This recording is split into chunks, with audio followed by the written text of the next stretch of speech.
In the 9 cycles of reincarnation, you adopted 9 abandoned little girls. In each life, you gave everything for them. Yet in every life, they sent you to your demise in the cruelest way. However, you felt no hatred towards them, but rather a deep sense of guilt, simply because you awakened the dark cultivation system. As long as you go through 9 cycles of reincarnation and successfully corrupt the 9 girls, you can complete the system's task, return to Blue Star, and gain an immortal and eternal physique. To this end, you meticulously planned a scam. Whether it was the pain of betrayal or the tragedy stemming from misunderstanding, everything was like a dream bubble. At this moment, the last disciple, Su Chi-Chi, pierced your chest with a sharp sword, and the sword energy instantly shattered your spiritual platform along the blade. The spiritual platform is the foundation of a cultivator's existence. Its complete destruction signifies a lifetime of hopelessness on the path to immortality. Even if your cultivation is sky high, without a spiritual platform, it is all in vain. You didn't expect it, did you? The once mighty you will also have a day of death and disappearance. A trembling female voice came from behind, as if she was trying hard to suppress the joy in her words. After 10 years of patience, my great revenge has finally been avenged. How can Su Chi-Chi not be excited? 30 years ago, you killed my parents and slaughtered my entire village. Did you ever think about today? Seeing you in front of me remain silent. Su Chi-Chi couldn't help but speak again. With each word she spoke, the knot of frustration in her heart dissipated a little. Even the realm that had been stuck for a long time began to loosen, fatally breaking through to the nascent soul stage and entering the tribulation. Su Chi-Chi felt an unprecedented sense of relief. Her eyes were red, tears flowed, and her face flushed slightly. She even wanted to look up to the sky and let out a long howl to express her feelings, to comfort the spirits of her parents and the 361 households of Suja village. The faces of her parents had already become blurry, but those happy childhood memories were still clear, replaying in her mind over and over again. Su Chi-Chi released the long sword in her hand, kneeling halfway on the ground, and the sword fell to the ground with a clear and soaring dragon's roar. The divine weapon had a spirit, and it was obviously cheering for its master's revenge. Su Chi-Chi's shoulders twitched from time to time, and she let out a faint whimper. Her hair fell over her shoulders, and beneath 2 lines of clear tears was a stunningly beautiful face. Suddenly, she climbed in front of you and hugged you tightly. Why aren't you speaking? Su Chi-Chi became terrified. Chi-Chi is coming to save you, she said anxiously, hurriedly starting to tend to the wound. The wound pierced through the entire heart, and the internal organs were shattered by the sword energy. Even the legendary immortal healer, if they saw the scene, would probably just sigh and shake their head. Her low sobs, resembling both crying and laughing, slowly echoed throughout the entire cave. Killing the master who had raised her for 25 years with her own hands brought forth emotions too complex to express. After a long time, Su Chi-Chi raised her head to face the man before her. The master who had cared for her since childhood, provided for her needs, and even smiled while tolerating her most willful demands and unreasonable behaviors. But today, she had drawn her sword against this master who had accompanied her for 20 years, and with one strike, severed his spiritual platform, completely cutting off all his paths to life. Su Chi-Chi stared at you, thinking she would see your pain, your anger at betrayal, or your helpless acceptance, but your face remained as indifferent as ever. Even as life was rapidly slipping away, there was not a trace of fluctuation in your deep-set eyes. It's over. In the last moment before your breath stops, you whisper softly. Su Chi-Chi, holding your body, is somewhat dazed, as the trickling blood flows over her bare feet. It's all over. The cave that held countless memories for her collapses with a loud crash. In the next second, the originally clear sky is filled with dark clouds, and she picks you up, staring blankly at the sky. Having severed her inner demons and broken through to the nascent soul, Su Chi-Chi has already passed the tribulation, but you have forever disappeared before her. Su Chi-Chi once again arrived at the place of quiet cultivation where she had lived with you for 20 years. Do you regret it? The sudden sigh that echoed in her mind made Su Chi-Chi stop in her tracks. She stood there, neither sad nor happy. I have no regrets in my heart. What is there to regret? Killing the enemies who murdered my father and mother only brings satisfaction. How can there be any regret? Since she received that memory stone 10 years ago, the gears of fate have already begun to turn slowly. The so-called master and apprentice, the so-called nurturing grace, are merely a facade. That voice fell silent for a moment before sounding again. The memory stone indeed cannot be faked, but if you only hear half of what is said, the answer you get may be completely opposite. Hearing this, Su Chi-Chi squinted slightly. What do you mean? The voice in her mind had suddenly appeared a month ago. At first, Su Chi-Chi thought it was her own inner demon, but after she killed you with a sword, the voice still remained. Even with Su Chi-Chi's current level, she couldn't discern its origin. It let out a cackling laugh. Let me take you through it again. From your master's perspective. Su Chi-Chi looked a bit confused. But she didn't rush to refuse, she wanted to see what tricks the other party was up to. At this time, there was a winding river in the southern part of Shenzhou, which ran from north to south, bringing abundant resources to the areas it flowed through. The Su family village was located upstream of this river, relying on the mountains for sustenance and the water for resources. The setting sun slants to the west, and the village entrance, which should be bustling with activity, is unusually quiet at this moment. Thick, dark red streaks of blood slowly flow out from the village entrance, casting an eerie filter over the entire Sujia village. Along the muddy path in the village lie the bodies of villagers, and a strong smell of blood spreads, resembling a hell on earth. A small head poked out of the rice jar, staring blankly at the outside. The little girl was clearly frightened by the scene before her. Her mouth was slightly open, her eyes wide and round, and her delicate nose suddenly twitched, bursting into tears. She struggled to climb out of the rice jar, crawling towards the fallen body, her tender palms stained with dirt, and cut by sharp stones, sending waves of heart-wrenching pain. Everywhere was thick blood, making it impossible for the little girl to tell whether the blood on her hands was her own or that which flowed on the ground. She cried out, "Daddy, Mommy, and Uncle Wang next door who always loves to tease me, Aunt Huang at the village entrance who has the loudest voice, and Arya who always likes to follow me." Although she was just at the age of beginning to remember things, the little girl could not stop her sadness, and tears gushed out like a broken dam, soaking her entire face. Suddenly, a sound of footsteps came, and before the little girl could raise her head, she felt herself being lifted up by her armpits. She wiped her reddened eyes, and what came into view was a young man dressed in a white robe. His hair fell casually, and he had a naturally elegant demeanor. The little girl was mesmerized. Even forgetting to cry, she had never seen such a handsome person and instinctively recognized him as the immortal her father spoke of. You wiped the tears off the little girl's face, sighed, "I'm still late." You held the girl in your arms, blocking her view with your hand, your tone gentle, carrying a refreshing comfort, and the little girl obediently closed her eyes. You smiled. "From now on, you will follow me, and we'll call you Su Chichi." "So,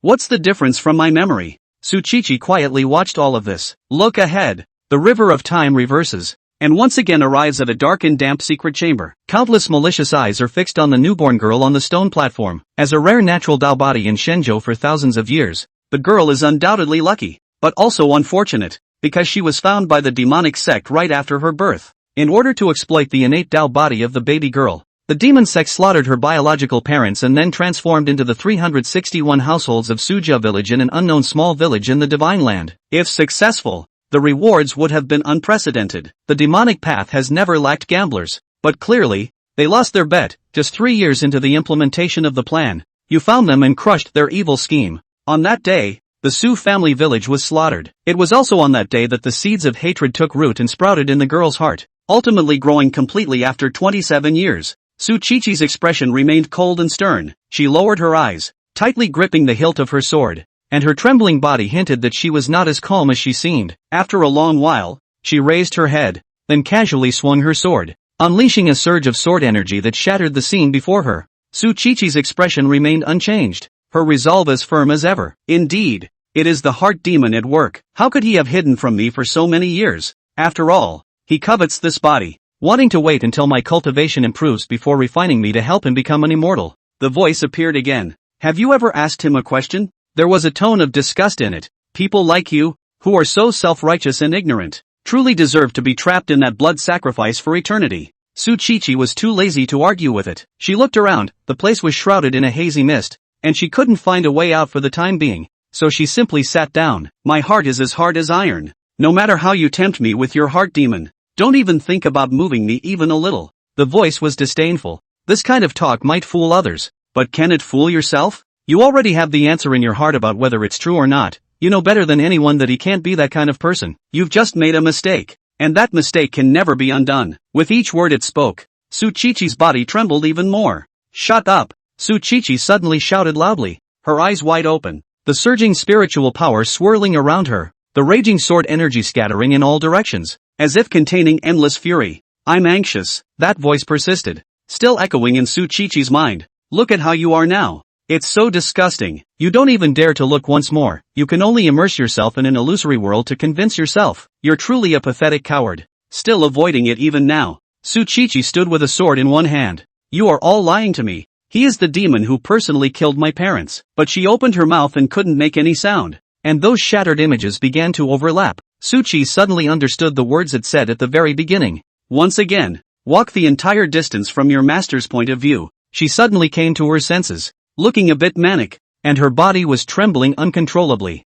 She slashed sword after sword towards the scene. Sword chi ran rampant. But in the end, it was just futile. No, don't. It turns out that the most painful punishment is not loss. Instead, always remember. Chapter 7, There's a Fierce Man in the Second Grade. School. The shocking scene in the afternoon playground quickly spread through the senior class. Although the teacher had given a gag order in advance, he couldn't stop the students from talking about it in private. They called the second middle school out of a fierce man. The scene to show everyone what is 100% of the empty hand to catch the white blade. It is said that even the murderer was stunned, dumbfounded in place for a full 4 or 5 seconds. And I heard that when the killer was pinned to the ground by the security guard, the murder weapon was still stuck in the slugger's hand. It was so bloody, it was like watching a horror movie. Someone with sharp eyes, who happened to have experienced the little episode at noon again, could see that this fierce man should be the one who confessed his love to Lin Jingqiu at the classroom door at noon. As soon as his words left his mouth, he immediately gained strong support from those who were also there to eat.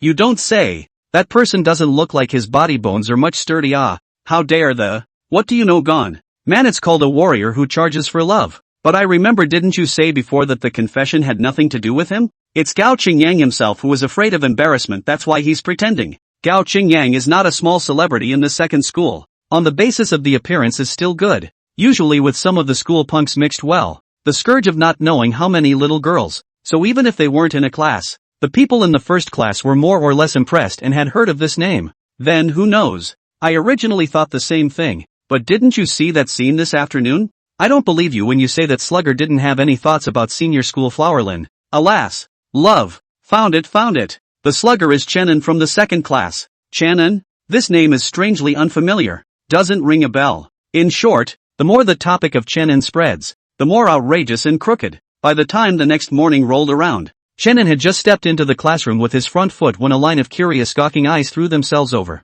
After a night of fermentation, the rumors intensified, each with its own version of the story. There are said Chenin for love defiantly. There are also said Chenin is actually the school flower's personal master. Just usually not show mountains and not show water. Only in this crisis moment will go out and so on and so forth, etc. etc. The key also says it all. But these comments come and go quickly. Most of them are 3-minute hot. I guess no one cares much in 2 days. Chenin walked to the rear window seat and sat down. As soon as he was seated, his tablemate Liang Bufan came over. Looking trendy with a cross-generation bullet head, he poked Chenin with his elbow, his eyes darting around. Chenin, what's going on? Didn't I hear that you were stabbed halfway through your body in order to protect Big School Flowerlin? How do you look like nothing here? Liang Bufan and Chenin were at the same table. Plus they were still roommates in the same dormitory, so they could always have a word or two when they came into contact normally. His question immediately made several students around him prick up their ears. It couldn't be helped. Everyone really didn't have much interaction with Chenin during the week,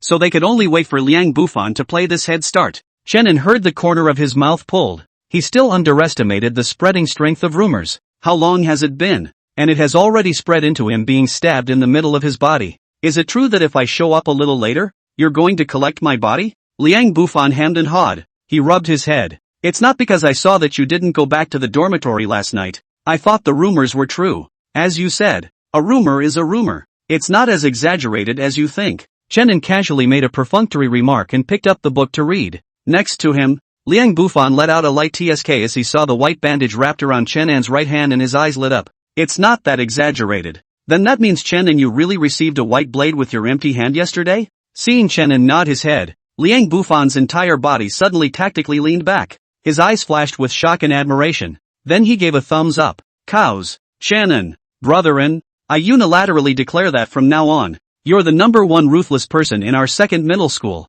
The two didn't deliberately lower their voices, and the surrounding students naturally heard them clearly. The eyes they were looking at Chenin at the moment were not much different from Liang Bufan's. All shock and admiration. It was unthinkable that Chenin, who was usually quiet, could be so brave in the face of such a dangerous and critical situation. That's a ing knife in the flesh. That's a lot tougher than the gym kids who yell about settling down every day. Only Gao Qingyang in the corner of the classroom looked confused and somewhat puzzled. He thought to himself, could it be that I made a mistake yesterday and just happened to really run into someone who likes Lin Jingqiu? On second thought, however, he felt that the probability was indeed high. After all, A school flower level figure like Lin Jingqiu. If you grabbed 10 people at random in the school, it was estimated that 11 of them would like it. Then it's not surprising that Chenin likes Lin Jingqiu. Thinking of this, the corners of Gao Qingyang's mouth could not help but be a bit mocking. Chenin was in the same class as him, so he naturally had a bit of an impression and was probably clear about Chenan's situation. Other than being a good student, Pure is a nerd, and a typical nerd. It was estimated that in front of a top-notch beauty like Lin Jingqiu, it would be difficult to even say a proper word. Thinking about it, Gao Qingyang made himself laugh at the thought. He couldn't help but laugh at the thought of Chenin standing coyly in front of Lin Jingqiu and then stammering for half a day without being able to say a word. Even his pursuit of Lin Jingqiu was mercilessly rejected. So a dead otaku like Chenin is not purely up there as a clown? He really doesn't have any self-awareness at all. And a warrior who charges for love is just a humble licking dog with a wagging tail in my opinion. Shabby one. You think people will like you just because you've got your hands free? Thinking like this, Gao Qingyang immediately felt a lot of relief in his heart. After all, in the past half a day or so, there had been numerous rumors about Chenin and Lin Jingqiu, plus the fact that he had just failed to make a public confession yesterday at noon, so it was annoying to hear that. It just so happened that his tablemate was also discussing it, and he turned his head and looked at Gao Qingyang. Gao Qingyang, do you think that Chenin really had an affair with Lin Big Schoolgirl? Gao Qingyang smiled disdainfully and said, you guys also really don't have any eyesight. As far as Chenan's usual poor boy demeanor is concerned, can Lin Big Schoolgirl fall for him? Although he, Gao Qingyang, failed in his confession, that doesn't mean that you, Chenin, have a chance. Mo didn't just open his mouth and stand still, blushing like a monkey's ass. The same table nuzzled his mouth, kind of wanting to retort, but also feeling that what Gao Qingyang said did have a few points of truth. Just then, there was a sudden commotion from the doorway, followed by instant silence. Gao Qingyang looked up and thought it was the old class coming, but what he saw was a slender and tall figure. She wore the blue and white uniform of the second high school. Her waist was live, and her long hair was tied up high in a ponytail. She stood in the classroom doorway and looked around twice. Then, as if she saw something, her eyes lit up and the corners of her mouth rose slightly. The young girl waved her hand and cried out in a brittle voice. Chenin. Chapter 8, Immortality and Immortality. The visitor was none other than Lin Jingqiu. Gao Qingyang felt his face heat up and hurriedly retracted his eyes, only to happen to meet his eyes with his deskmate again. His face immediately became as ugly as if he had eaten a fly. Gao Qingyang, you look so ugly. Are you not feeling well? The same table lightly said, then patted his shoulder and comforted him. After all, the person saved the life of Linda's schoolgirl, so I guess he just came over to say thank you, so you don't have to think too much. Gao Qingyang grunted and skimmed his head. What's that got to do with it? He then laughed coldly. You watch. Just watch. On Chen's poor appearance. He'll definitely be embarrassed later on. After saying that, Gao Qingyang then held his head in his hands and leaned his body back on the chair, staring unseeingly at the teenager leaning against the window in the back row. He hoped to see some nervousness, inferiority complex, giggling and other emotions on the latter's face, only to find that Chenin didn't even raise his head. Code. This kid doesn't know what he's pretending. Didn't you see Lin Jingqiu take the initiative to call you? Get your head out of your ass and say yes. Gao Qingyang let out a growl in his mind. Suddenly, Lin Jingqiu, who was standing at the doorway, moved. With a faint smile on her face, her gait light and her confidence soaring, she actually just barged straight in. There was no trace of shyness that should be expected at that age. She managed to catch the eyes of everyone in the second class. It was normal. Someone like her would rightfully be the center of attention everywhere she went. Under everyone's gaze, Lin Jingqiu walked over to the teenager with his head bowed, stretched out two tender white fingers, and gently knocked on the classroom desk. Mr. Chen, what's going on? Ignoring people, right? Chenin was certainly not the kind of person who pretended to be high and mighty. He raised his head and locked eyes with Lin Jingqiu, his expression calm. No, I was just thinking about something and didn't notice you were here, he answered truthfully. He was just in the process of internalizing his body with his technique, and when his divine sense sank into his body, he automatically shielded himself from the noisy and loud outside world. Naturally, he couldn't hear Lin Jingqiu's cries. Chenin was studying the rewards issued by the system, immortality and immortality. As the name suggests, from now on, Chenin would be the only immortal in the world. Longevity was no longer his limitation, and his body was just an inadequate shell. He is immortal in the true sense of the word. Even if one day Chenin was blasted into pieces by the atomic bomb, blasted into a tiny particle, his soul would still live on forever, and his body would be slowly reborn. 9 lifetimes of running for this reward. That's pretty generous. To live with the heavens, even if it was placed in the world of immortal cultivation, This was the dream that countless immortal cultivators pursued throughout their lives, the ultimate goal of their thousands of years of diligent cultivation. Shannon, on the other hand, was equivalent to standing at the end of the line from birth, looking down on the earth. Some people are born to be cattle and horses, and some people are born to stand in Rome. Why? What's the matter? Shannon opened his mouth and asked. Lin Jingqiu cocked her head and didn't say anything, but took 2 steps forward. When she saw Shannon's bandaged hand hanging down under the desk, her eyes moved slightly and her tone softened. Does it still hurt? Shannon shook his head. It doesn't hurt. In fact, at the 0.0001 second of being impaled, his palm could have been restored as it was. It was just left to free play so as not to act like a monster. As for the comment about pain, let's not talk about the fact that he had long been able to ignore pain. Shannon had experienced no less than a few times the more violent pain of piercing through the heart. So how would he care about this pain? But Lin Jingqiu obviously didn't think so. She frowned and just assumed that Shannon was trying to be brave. It is said that 10 fingers are connected to the heart. Usually accidentally touch a broken nail is painful to death, let alone such a horrible through the palm of the wound. She wanted to reach for it so she could hold it closer for a closer look. Although the doctor had said yesterday at the hospital that Shannon had an extraordinary physique and an excellent recovery, she could never let go of her heart. So that's why this came running over early this morning. But Lin Jingqiu's idea did not materialize, for her hand was then gently opened in midair. She raised her head and was met with Shannon's puzzled look. What are you doing? Lin Jingqiu pursed her lips, also reacting to the fact that she seemed a bit too casual.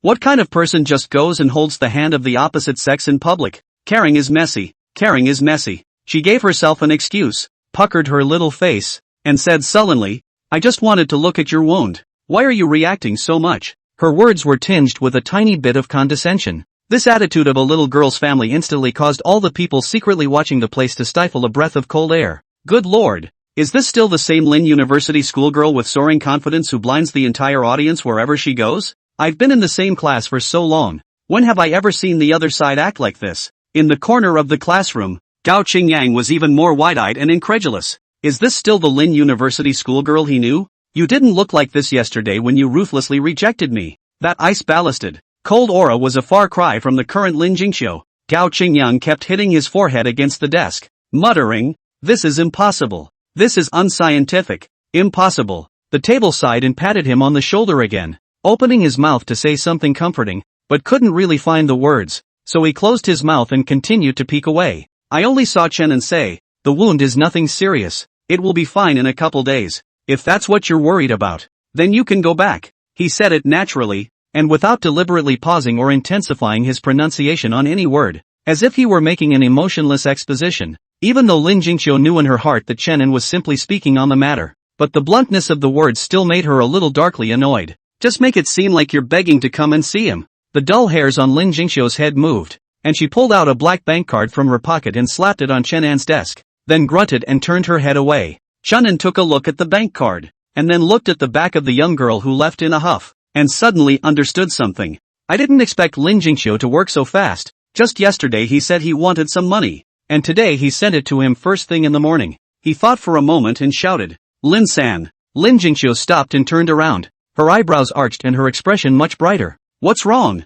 The second class's cadre of eaters also immediately perked up, as they regathered their gazes together, their bodies subconsciously leaning toward the two, eager to find out what the next plot was going to be. Is it finally pressing to unleash a straight shot? Or does have some more inside information? Under a gaze of expectant curiosity, Shannon pointed to the bank card on his desk. That, you haven't told me the bank card password yet. Knock. The sound of falling landings resounded around the classroom. Chapter 9 Aura Recovery. Lin Jingqiu is gone. Only a group of dumbfounded eaters were left behind. Their brains were a bit turned around, both surprised by this proactive attitude of Lin Dashuez and her dashing manner of casually throwing her bank card, and shocked at Shannon's determination is actually so extraordinary. If they go up, it is estimated that they would have already said something, said something, said something, said something, said something, said something, said something. Seeing that as soon as Lin Jingqiu walked away, that trend-setting bullet head immediately came over again. Liang Bufan poked Shannon's arm, both eyes glaring like bronze bells. Asterisk asterisk asterisk asterisk. Brotherin, that's Lin Jingqiu. You have this attitude? He said. His eyebrows twitched, revealing a wry smile. If you grasp the opportunity, Lin Jingqiu's background, a proper little rich woman. If you can hold on to her thighs, you'll struggle for at least 500 years less. putting the bank card casually into his pocket. Chenin casually replied. It was just a transaction. I saved her life and she gave me money. That's all. Liang Bufan sniffed, and immediately hated the iron. Brethren, don't focus on the small profits in front of you. We need to be long-term and strategic. Understand? Chenin didn't bother to talk to him anymore and continued to lower his head as his divine sense sank into the spirit platform and studied the hair-sized spiritual energy. Of course, that hairline size is relative. If it was replaced with a Foundation Establishment Cultivator's spirit platform, it would probably be as vast as the Pacific Ocean. And the conversation between him and Liang Bufan slowly spread through the class. Many people heard it and couldn't help but be dumbfounded in their hearts. After all, it was just a poor boy with limited insight. Does he know how many people in the school are begging to get involved with Lin Jingqiu? It turned out to be all about money at the end of the day, which is hilarious to think about. Vulgarity. After school at noon, Chenin was shouted to the office by the class teacher Lu Mengzhu, who sighed and complained, pulling Chenin to talk for a long time. Straight talk next time cannot be so impulsive. Even if you like people again, that cannot take their own little life is not serious. Besides, you're already a heart patient, so if you get a shock, you're screwed. In response, Chenin responded with a smile, neither talking back nor retorting. So Lu Mengzhu blathered for half a day. But in the end, she also felt bored. She carefully inspected Chenin's hand and face again, confirmed that there was nothing serious, and then let him go. Chenin had just stepped out of the office doorway when a beautiful figure waiting by the side greeted him. If it's not Lin Jingqiu, who can it be? The young girl had already subsided by now. She returned to her smiling appearance, her hands behind her back, her eyes unblinking as she looked at Chenin. She wondered how she hadn't noticed before that there were such good-looking people in the school. Chenin took half a step back from her stare. What's wrong? Lin Jingqiu stood on her tiptoes, pretending that she had no intention of closing her eyes. You come with me. I have something I want to say to you. Chenin frowned. Then why didn't you say so in the morning? It's inconvenient to be in a classroom in the morning with too many people. And don't you want to know why that man tried to kill me? Don't want to. Chenin answered quickly this time. Lin Jingqiu's entire body choked and her expression froze. She bit her silver teeth in anger. You have to think even if you don't want to. She reached out and grabbed Chenin's arm. Go, follow me. Chenin did not resist and let her do her bidding. He had actually vaguely sensed something a long time ago, but was just too lazy to care. Since Lin Jingqiu was adamant about wanting to talk, there was no harm in listening. Lin Jingqiu led Chenin into the stairs and all the way to the rooftop. Today the sky is clear and blue. She let go of her hand and turned to look at Chenin, her face serious. It was supposed to be an official person who came to you for this conversation today, but I refused because I wanted to talk to you in person. Chenin, you saved my life. Maybe you don't realize what that means. As the young girl spoke, a touch of arrogance unconsciously appeared on her face, an innate superiority. I am a true genius in every way, and I call it a phrase of great talent. She certainly had such absolute confidence. Don't look at her at this moment. She had only just stepped into the cultivation path not long ago,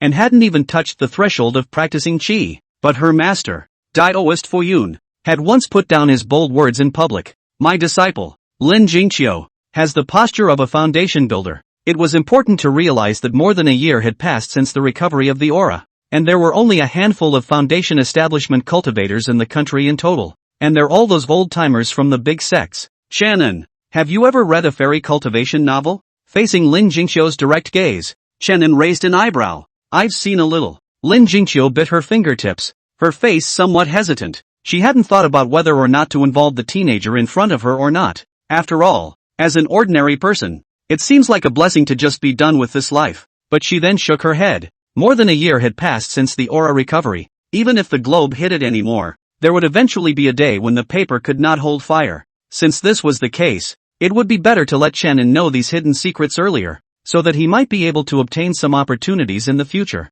Then what I'm about to say should be easy for you to understand, she slowly said. The culture of our summer country has a long history, inherited up and down for 5,000 years, of which the earliest recorded matter about cultivating immortality can be traced back to the Qi practitioners of the state of Qin. And with the development of technology and the change of times, people seem to have long forgotten all this, and the Taoist sects that once had a thriving incense and thousands of disciples have gradually faded out of people's sight. She looked at Chenin and said, word by word, but what I'm going to tell you is that about cultivating immortality. It's not a fantasy as modern people think, but it's a real thing. Lin Jingqiu finished her sentence in one breath. She had expected the teenager to open his mouth wide and look shocked, because that was how she reacted when she first heard the news. But the teenager just gave a very flat "oh." not even bothering to raise his eyes. It was as if what Lin Jingqiu was saying in her mouth was not some shocking secret, but rather such nutrient-less words as asking if you have eaten. Hey, did you think I was kidding you? Lin Jingqiu couldn't help but yell.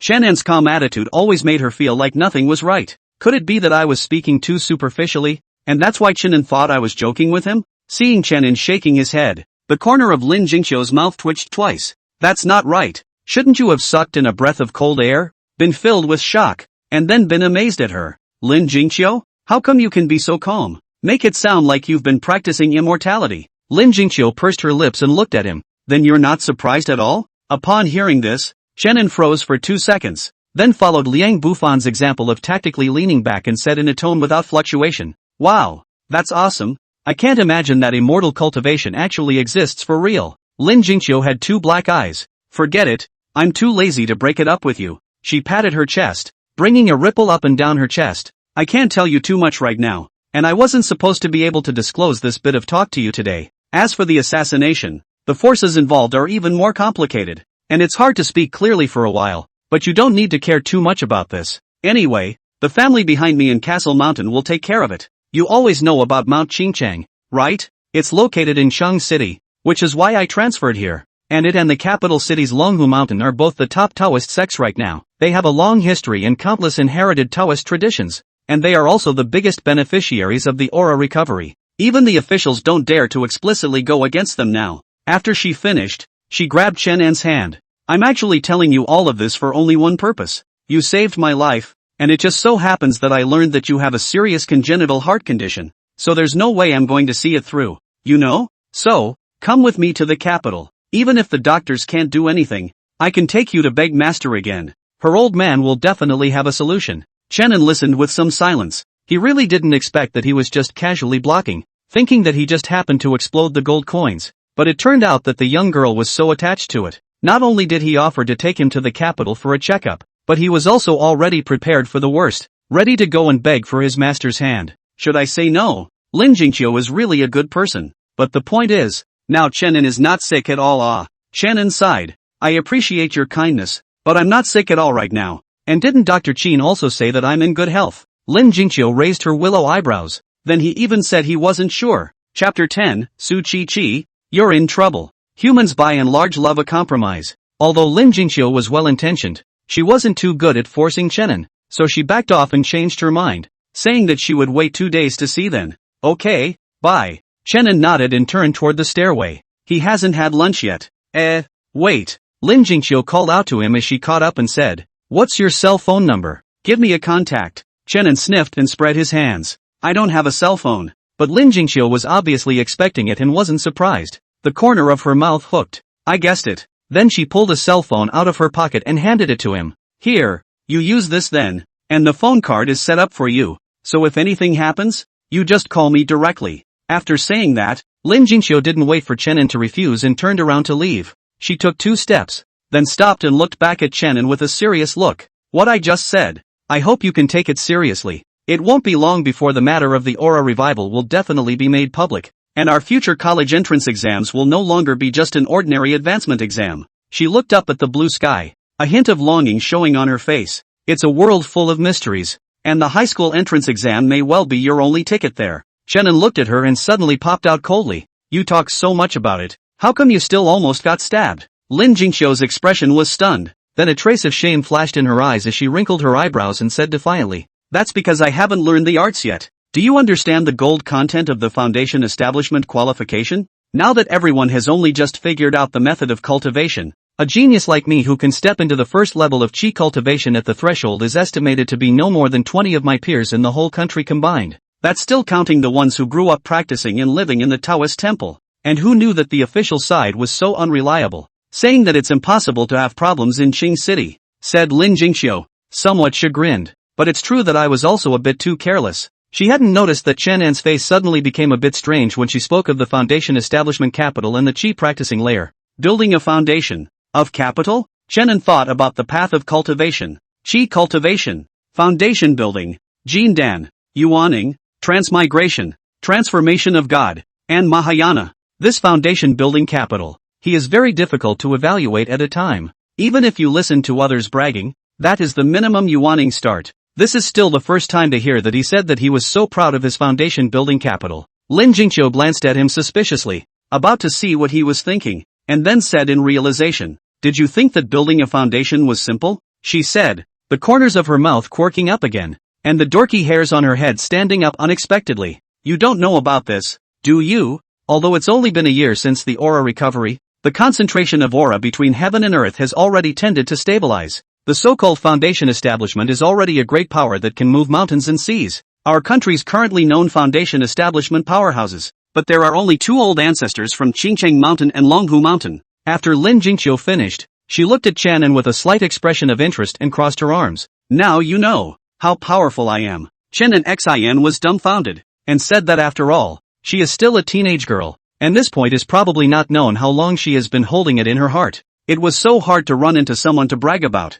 so that's why I blathered on so much, trying to get him to praise me. So Chen also cooperated and sucked in a mouthful of cool air. "I can't imagine that you are as terrifying as this." Seeing his perfunctory behavior, Lin Jingqiu grunted and turned away. Little Chenin, he doesn't know the sky is the limit. She really left this time, without stopping, leaving Chenin standing in place. The teenager suddenly lost his smile and followed suit down the rooftop. This Lin Jingqiu's appearance of crossing her arms and begging for Kwa is really somewhat familiar. Shenzhou, on the official road leading to Luoyang, a large and a small figure walked side by side. His Excellency had a straight posture, wore a plain and elegant Taoist robe, and his appearance declined in the west, and from afar, he looked vaguely out of the dust, and the little girl he was holding by his hand was also born bright-eyed and petite. Her original mud-stained clothes were changed and she was dressed in a robe that was the same as her master's, only several sizes too small, and it was a lovely thing to wear over her body. The little girl's demeanor was a little jumpy as she shook her master's arm,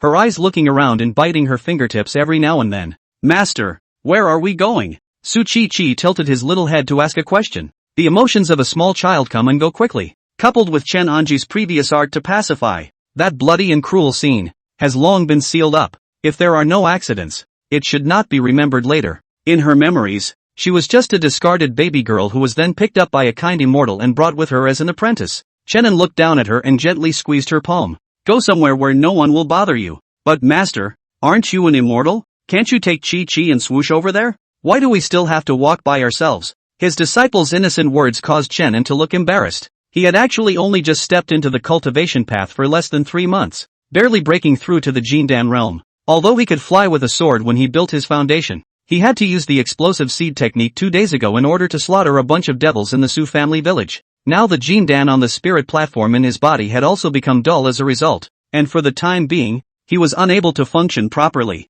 Of course, these words definitely couldn't be said to Su Chi. Chenin pondered slightly and said, Chi, as the saying goes, it is better to read 10,000 books than to walk 10,000 miles, and this walking, naturally, is also a means of cultivation." "Really? That's natural." "Oh," Su Chi answered in a bored voice. Then she turned her head and saw a small stone by the roadside. She couldn't help but see her eyes light up, rushed to break free from her master's big hand, rushed up and kicked it away. The small stone swooshed out and then landed with a thud on one of the carriages walking ahead. The ornately decorated carriage slowed to a halt. The coachman driving the cart also poked his head out. "Done." Su Chi's heart jumped and hurriedly retreated to master's side, both hands holding his arms, blinking with an innocent face. She met her master's eyes, which were extremely nice and deep pupils, causing a wail to escape her mind. Finished.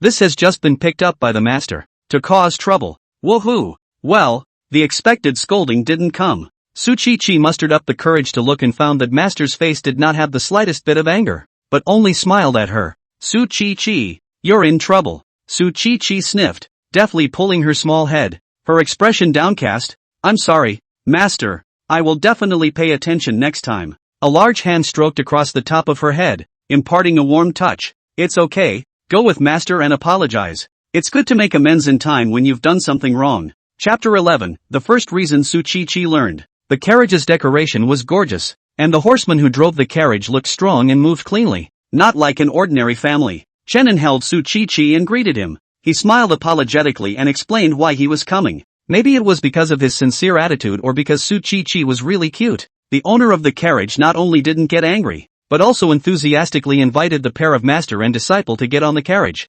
saying that he would give them a ride along the way. Chenin politely declined. The coachman passed his meaning into the carriage, and in a little while a white, delicate hand was stretched out of the curtain, and on it was a handkerchief, on which were placed several tempting pastries. She handed it in front of Su Chi. Then a soft female voice rang out, "Want some?" As soon as that pastry appeared, Su Chi couldn't take her eyes off of it. When she heard the carriage owner ask, she first subconsciously nodded her head, then came to her senses and hurriedly shook her little head before looking at Chenin for help. Seeing that master nodded as well, she responded crisply, "I want to eat." The woman in the car giggled a little and deliberately teased the voice. "Then call out to your sister to hear it." Su Chi was craving for it, and without hesitation, she called out, "Sister, sister, sister, sister." The woman in the car smiled even more as she moved her hand to signal the little girl to come forward and take it. "Little Taoist, your disciple is quite amusing." Being addressed as a young Taoist, Chenin was not annoyed as he smiled and said, "The heart of a childish child is beautiful in its innocence."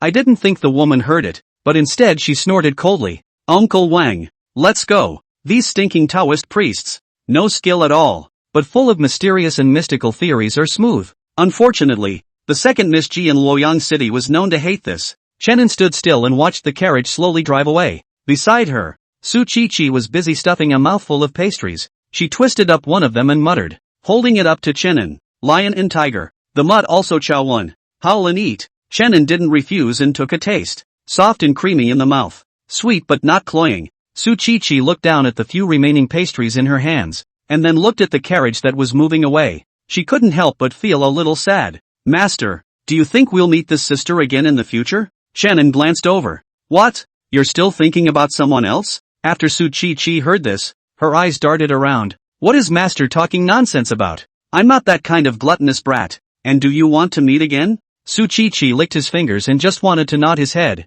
but then he felt that he couldn't show such a lack of interest. So she inclined her head and said, a little embarrassed by the sentiment, "It's not impossible." "Ha!" Chenin laughed softly twice and retook her hand. "Let's go as well." "So master, can't we just, whenever you want?" "Of course." On the official road, the little girl popped up. He, "I want lots and lots of pastries then. You'll get fat if you eat too much, and you'll get cavities. Then I'll eat less. Not much more. Much more. Much more." Big hands holding little hands, walking nonchalantly in the orange sunset. At the end of the road, a magnificent city loomed. "Su Chi, you've eaten someone's pastry, but you have to return it." "Ah." The little girl froze. She felt her pockets. They were empty. There was nothing in them. "But master, I don't have anything to give back." Years later, Su Chi would always think of this afternoon. That was the first thing the master taught her. It's not really a terrible thing to do wrong, as long as you make up for it in time. School's out for the evening.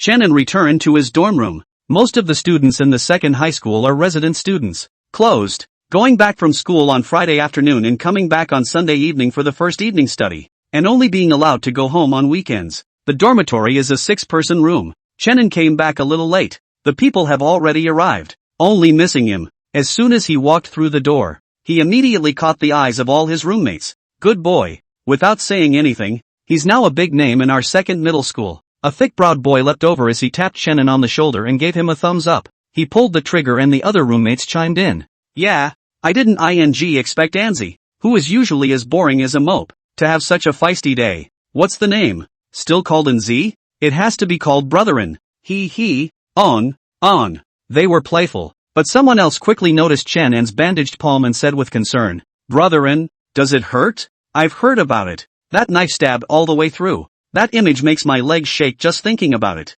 Chenin sat down on his bed and casually said, "It doesn't hurt." It was a question he had answered many times, but still didn't seem impatient. A mind that had survived 9 lifetimes had long since faded from many of the emotions expected of mortals. "Hiss. Seriously, give me the conch? You roll aside. Don't move. Brotherin, let me give you a look. My ancestor specialized in old Chinese medicine. Keep the top. That's not right. Last time you said that your family was in the veterinary field and that you would enroll in this major in college. Veterinarians are also doctors." Ignoring the quirks of these naive batch of roommates, Chenin went straight to wash up. Thick eyebrows rubbed his chin. "You don't say. It really doesn't look like it's hurting, and he can fetch his own water to wash his face. Maybe you can't generalize between people's physique. Think about when I stepped on a nail when I was a kid. It also pierced the whole foot plate, and I can still crunch to run 10 miles or so." "Jay, are you serious? It's late at night. A private residence in Jiangju." Wisps of thick blood ran across the floor. giving off a strong odor of blood.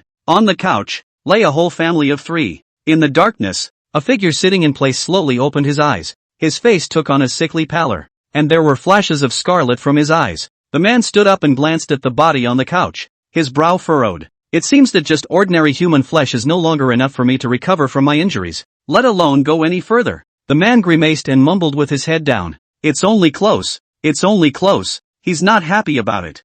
Obviously from practicing Chi 4th layer, only one step away. Although at the peak of the 3rd level of Chi practicing, one could already walk sideways in most places. But this is Jiangsang, the city that backs up to Mount Qingcheng. He was the one who was injured by the old Taoist from Qingcheng Mountain and had no choice but to flee into the city. By all rights, in today's modernized world, he should have been captured by surveillance and other high-tech equipment long ago. However, the man relies on a hand of accidentally acquired Earth escape art, which happens to be able to perfectly avoid all means of surveillance. And every time, he can escape in time after the crime, making it a safe and sound one. He felt the tyrannical and crazy blood chi around him. That was giving off a burst of extreme thirst. They need flesh and blood, the flesh and blood of cultivators. No. Thinking of that old Taoist priest's sword, deep fear flashed under the man's eyes. Mount Qingcheng is definitely off limits. Although he had entered the devil's path and did things in a more extreme manner, he wasn't so foolish as to take the initiative to send himself to his death. But,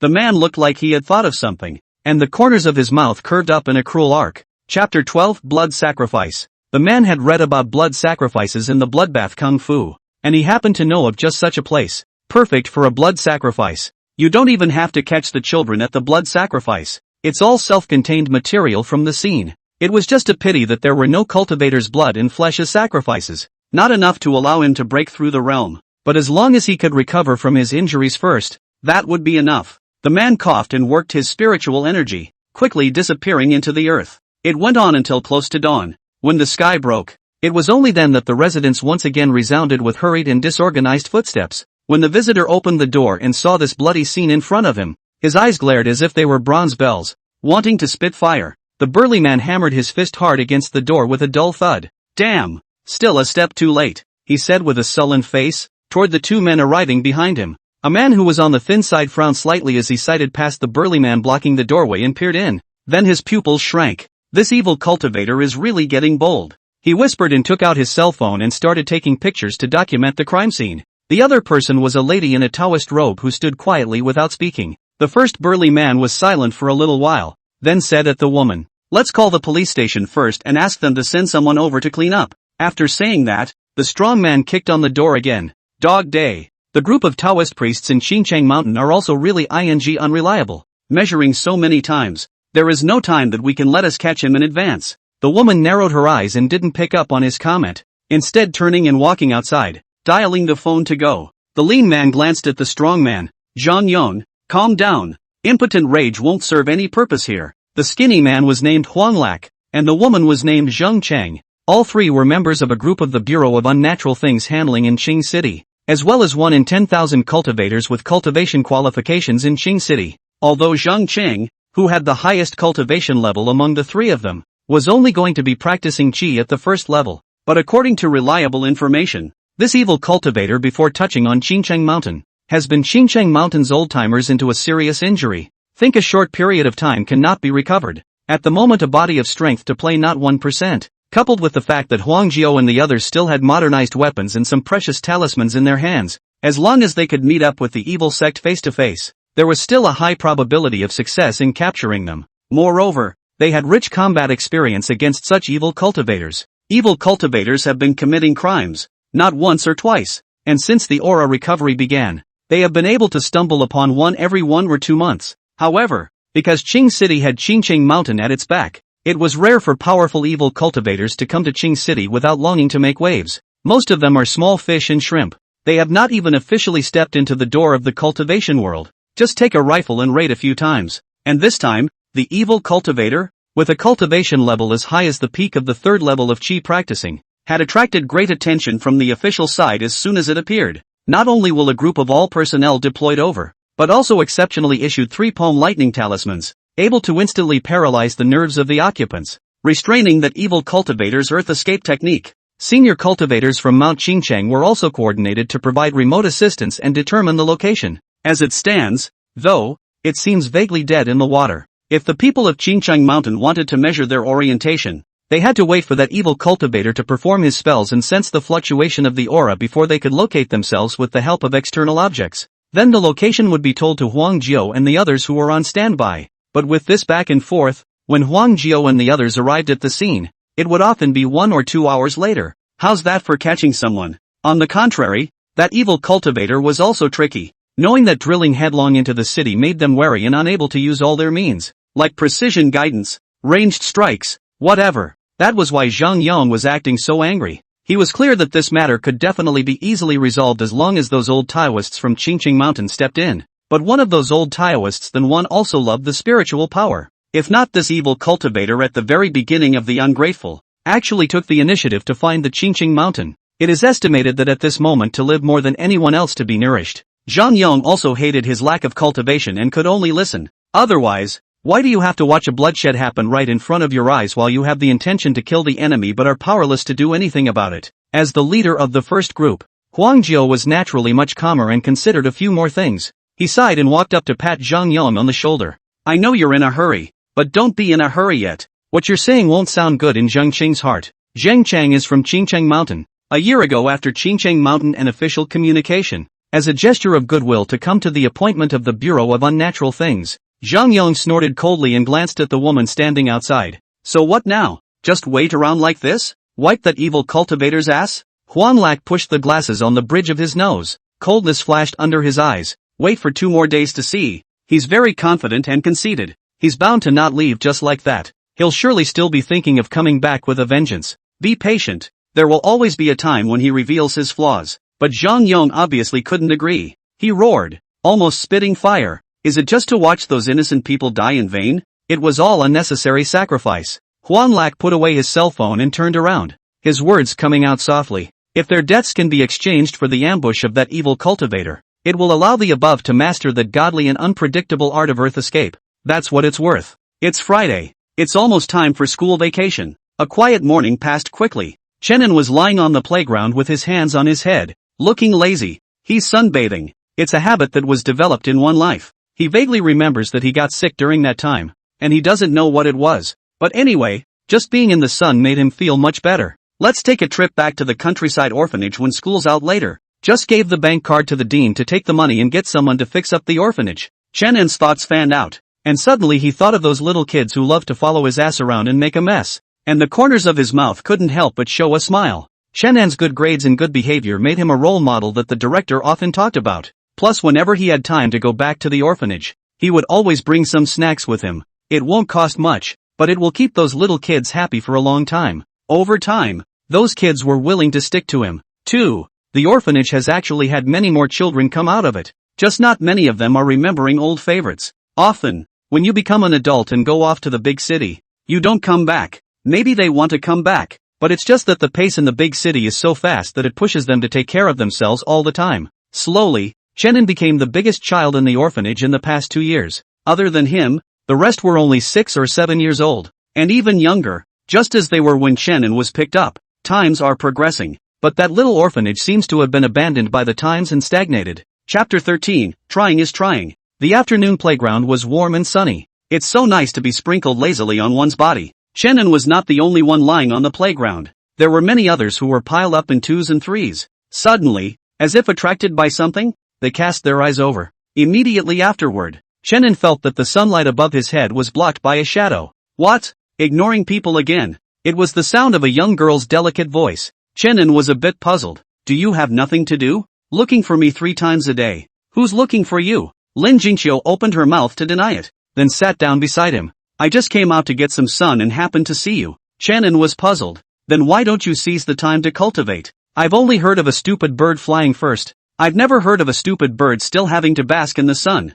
His words were quickly interrupted by the young girl. Wait, who are you calling a stupid bird? Lin Jingqiu looked at Chenin tightly. I repeat, I'm a genius. She grunted. Mainly because I can't cultivate even if I wanted to, otherwise I would be on Mount Qingqing at this moment. Chenin turned his head. Why can't you fix it? The most crucial initiation spell is missing. Lin Jingqiu propped her hands on the turf, looked up at the sky, and casually muttered. I came to Qing City a year ago, and my family arranged for me to worship Qingqing Mountain, but I only realized later that everyone's realm came out somehow. And no one was clear about the specific method of drawing chi into the body, she said, spreading a smile. But there's no need to worry. I've heard that the officials have led those top sects and are close to researching a suitable method for us to draw chi into our bodies. It says that it will be uniformly taught once we finish the entrance exams and select the seedlings that are qualified to practice. At that time, everyone will also be unified into the officially founded United Immortal Cultivation University, Lin Jingxiu said. Look at Chenin.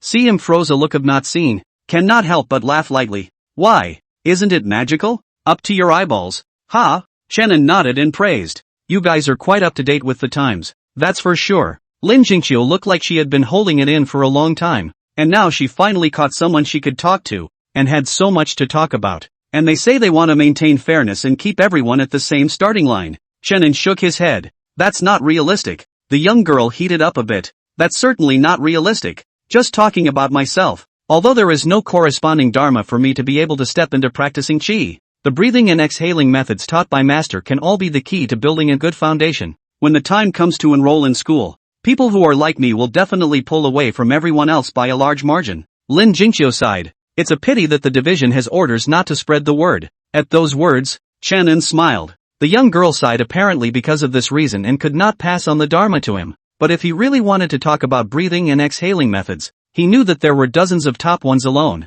so he wouldn't care about these. Thinking of something, he turned curious. Then how do they judge whether or not they have cultivation qualifications? With the naked eye? How could it be? Lin Jingxiu said. There are several inherited spirit stones in Xinjiang Mountain. I heard that as long as you hold it in your hand, you can sense a person's qualifications. Although it's not too precise, it's still enough. After Chenin heard this, his heart was somewhat enlightened. This was equivalent to the fact that Blue Star was still in the most primitive stage of immortal cultivation, and a series of means of cultivating disciples were all very low grade. Take the use of spirit stones to measure qualifications. In the ninth world, that was a method used by cultivators in the ancient times. Holding a spirit stone in your hand, if the stone emits a shimmering light, you have a spirit root and can cultivate immortality. The more light a spirit stone emits, the better the qualification. However, by the time Chenin practiced that period, there were already techniques that specialized in checking roots and bones, and just by casually sweeping a glance, one could know what the qualifications were.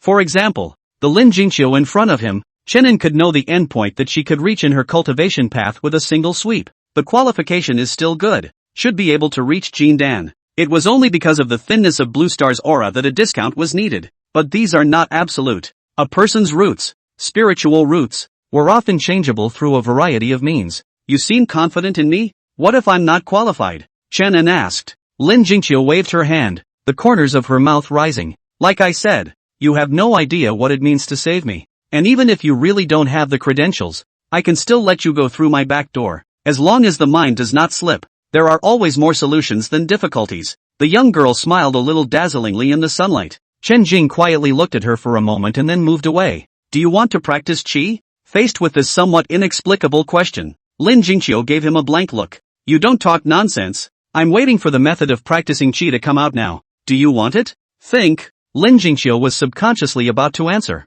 then stopped hard as she turned her head to stare at Chenin without blinking. Then, she bristled. Is it fun to tease me? The officials and the bigwigs of those top sects have been studying this for so long. It's hard to believe that you still have a method to draw chi into the body here? With all due respect, it's only been half a day since you realized that there are immortals in this world, right? Lin Jingxiu originally had a tone of disapproval, but when she saw that Chenin still had a bland face, she was a bit nonplussed. You don't really have one, do you? Lin Jingxiu was a bit anxious. She didn't think that Chenin was really having any serious spells. She just thought of a possibility. She had heard her senior sister say that although the method of channeling chi into the body hadn't been formally researched yet, there were always people who found another way to take the wrong path. For example, those evil cultivators who are raising the wind and making trouble. Some of them got the law from the antique market, and some of them dug it out from nowhere. However, without exception, most of these methods of drawing chi into the body were extremely evil at the cost of devouring blood and flesh. In the beginning, it was only necessary to swallow ordinary fowl, but the further one cultivated, the more blood and flesh one needed. From one or two, to a whole flock, and then to real human flesh and blood, the flesh and blood of monks. The method of breaking the boundary is also so simple and rough. Like eats like, evil in the extreme. But this is not destined to be the right path and will not end well. In the end, either they become inhuman or inhuman, or they can't control the ponderous and wild spiritual power in their bodies and blow themselves up. Lin Jingqiu was now just afraid that Chenin wouldn't know where he got this type of method and would mistake it for something good. Chenin could see her worry and smiled. Want to try it? It's purely natural and harmless. Lin Jingqiu froze. Pure natural. Pollution-free. It was the first time she had ever heard a spell described that way. Chenin nodded. Try? Lin Jingqiu thought about it and clenched his teeth. The big deal is that he found out that something is wrong and stopped practicing, so there won't be any loss. So let's listen to him first to talk about how it works. Just try it. She lifted her chin slightly and met a pair of black and white eyes. What do you want me to do? Chenin was still lying still. He stretched out in boredom. Just meditate normally. Lin Jingqiu was puzzled in her mind, but she did as she was told. She sat down on the turf of the playground and began to meditate. Her posture looked a little strange to onlookers, but no one was nosy enough to come and ask. 1 minute, 10 minutes, until the bell rang an hour later. Lin Jingqiu slowly opened her eyes, but where was the shadow of that teenager in front of her? Her mind sank, and she suddenly experienced the changes in her body. Well, I can't say it's unchanged. It's practically unchanged. Chenin. Lin Jingqiu gritted her teeth, and her hand, which was hanging down at her side, tightly clenched into a small fist. Chapter 14, This is an open robbery. Afternoon dismissal. Chenin was undoubtedly blocked at the door by Lin Jingqiu. Is it fun to tease me? The young girl tilted her head slightly, with an air of exasperation and offense. Chenin swept through and probably knew the situation. He sighed in his heart, thinking that the other party's qualifications were average, but not thinking that it could be as bad as this. Even with his help in gathering spirits, he still couldn't touch the threshold of initiation. It's you that's stupid. Chenin was honest. You? Hearing this glib comment, Lin Jingqiu instantly shivered with anger as she covered her heart with one hand and pointed at Chenin with a trembling hand. When had she ever been associated with the word stupid since she was a child? Her qualifications, but even a top sect like Qingchang Mountain couldn't help but praise her. But today she was ridiculed by an ordinary person with no cultivation? Or was it more than once? It was 3 times. As for Lin Jingqiu's reaction, Chenin expressed understanding. Lies don't hurt. The truth is the quick sword. But he had always been a kind man, so he didn't say it to irritate the young girl anymore. Come with me. He dropped a line and walked ahead. Lin Jingqiu's small fists hanging down in her sleeves clenched bonkers and stomped her foot to follow. She had already secretly decided that if Chenin didn't come up with a reasonable explanation, she was going to let him know that she hadn't practiced this breathing and exhaling method for nothing. It's still not too much of a problem to use to beat up an unarmed commoner. The two soon drifted apart. Behind the classroom door, a boy with a stylish center parting stared at their backs, his eyes flashing with remorse, chagrin, jealousy and many other complex emotions. He couldn't help but fantasize in the back of his mind that if he had been a little braver that day, instead of handing that love letter to Chenin, he would have chosen to take the bull by the horns. Maybe it's him, Gao Qingyang, who's hemming and hawing with Lin Jingqiu at this moment. Treadmill, Gao Qingyang spat in a low voice. Even though he had 10,000 reluctance in his heart, he could only watch as he gave his goddess away. He still, to this day, thinks it was the love letter that was the problem. Unbeknownst to him, the love letter had long been lying in some trash heap, and no one cared at all. The usual place, the school rooftop. Chenin turned back and pointed to the ground. Try again. What? The young girl following him looked confused. Chenin looked at Lin Jingqiu, sighed, and repeated, try meditating like the playground again. For some reason, it was clear that Chenin hadn't said anything, but Lin Jingqiu still felt that strong feeling of dislike. Some shyness flashed across the young girl's face. Chenin, you're still coming to this, aren't you? I'm not going to listen to you, she said, raising her small fists. If you don't give me a satisfactory explanation, I'm going to be rude. But Chenin didn't explain too much. He just quietly looked at her with a bland expression. He spat out 3 words softly from his mouth. Trust me. Inexplicably, when she met those black and white eyes, Lin Jingqiu was halfway out of the idea of making a scene. She stammered, her lips parting as if to say something. After a long time, she finally sat down on her butt and listened to Chenin and began to meditate obediently. LOL. There's nothing to lose, so I'll just play along with him. Lin Jingqiu thought this in her heart. After all, this so-called drawing chi into the body method, that was indeed the main focus of a purely natural and harmless. She closed her eyes and followed what her master had taught her. Her breathing gradually leveled out, and between one breath and the next, a subtle rhythm slowly took hold. This is the unique breathing and exhaling method of Mao Qingcheng. Not only can it lay a solid foundation for people with cultivation qualifications, even if ordinary people practice it, they can prolong their lives and strengthen their bodies. Chenin turned around, no longer looking at Lin Jingqiu, but looking up at the sky. He stood in his place, his sleeves windless. A strand of heaven and earth spiritual energy that was difficult for normal people to perceive began to gather towards the rooftop. They were entangled in the sky above the rooftop, like a huge tornado, sweeping all of the surrounding aura for nearly 100 miles. And whether it was willingly or unwillingly, it all fell apart in an instant. In an instant, the small rooftop became the most dense place in the world in terms of aura at that moment. Kyoto City, a southern suburb. There is an endless mountain range here, which is always warm in winter and clear in summer, with clear wind and water, making it an unrivaled feng shui treasure. Mount Qingcheng is located in the center of it. At this moment, located in the deepest part of the Qingcheng Mountain Taoist Temple, an old man with white hair slowly opened his eyes. He seemed a little confused, and with a puzzled face, he muttered to himself, "It's not right. How come the aura is getting thinner and thinner? Spiritually rich realm has always been the foundation of the clan, but now I do not know what has gone wrong. Actually flat out less than half. One must know that the auras in the heavens and earth have always had no masters, nor can they have masters, they were born to be part of the world. So how could there be such a large-scale decrease? No." Feeling the rapid loss of aura, the old man could not help but pull out the beard, saying that this is not a reduction. This horse is simply open robbery. He frowned deeply, his heart horrified. Such a situation had never been recorded even in the clan's canonical records. The only thing that was somewhat similar seemed to be that legendary method of spirit gathering. But this method of spirit gathering should have been lost a long time ago. Even Qingcheng Mountain did not leave a legacy, so how could there be other places? And even if we take a step back and say, really give someone to learn the method of spirit gathering, and he happened to collect the materials needed to gather the spirit with the luck of the antipodes, that's no way to make such a big deal out of it. The canonical books clearly recorded is that the method of gathering spirit, the upper-class spirit stone as a medium, with hundreds of kinds of top spiritual materials as a guide, and then to the array drive, in order to make the spiritual chi between the sky and the earth slightly close, in order to achieve the efficacy of the gathering of the spirit. But I've never heard of anyone who can just take it by force. Could it be that aura is starting to die out again? In this instant, countless speculations flashed through the old Taoist's mind. Cold sweat broke out on his back. A cold aura pushed straight to his heart. Horrified, the blood in his whole body slightly condensed. He is the ancestor of Qingcheng Mountain. He can move mountains and seas with his hands. What kind of scenes have he not seen before? However, they were also deeply shocked by the scene in front of them and did not dare to act rashly. Just as he hesitated to chase after him in the direction of the aura's flow to check it out, the violent aura in the surroundings suddenly quieted down again and returned to its usual form. Hiss! Weird! Weird! The old Taoist scratched his head,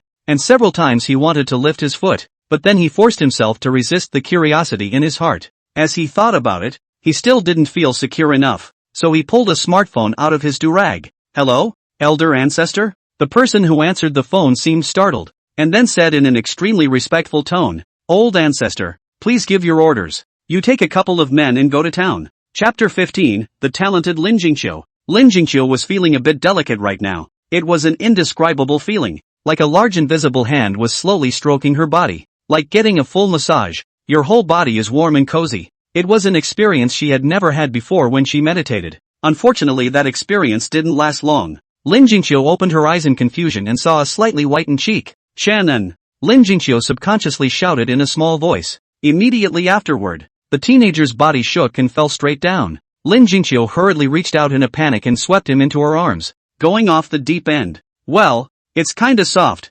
Smelling a fragrance coming from the tip of his nose, Shannon murmured in a low voice, "What googly eyes?" Lin Jingqiu was a bit puzzled. She hadn't understood what had happened, but looking at Chen and shaky appearance, her eyes couldn't help but bring a bit of worry. "You're not having a heart attack, are you?" Lin Jingqiu suddenly remembered Chen En's old illness. She suddenly stood up, and the posture of holding the teenager changed with it, turning into a princess hug that way. "It's just that the roles have been swapped." Lin Jingqiu was surprised to find that her own strength had become very intimidating at this moment, and she actually didn't feel the slightest bit of strain in picking up a person of her age. It's almost like taking a power pill, but the young girl couldn't think about it in time, as she dawdled towards the stairway, intending to carry Chen En down the stairs just like that. With them appearing on campus in this pose right now, it was expected that the photos would go viral in all the major class groups the next day, but Lin Jingqiu didn't care. At that moment, a teenager's false voice came from his arms. "No, just give me a break." Chen En is a little confused at this moment.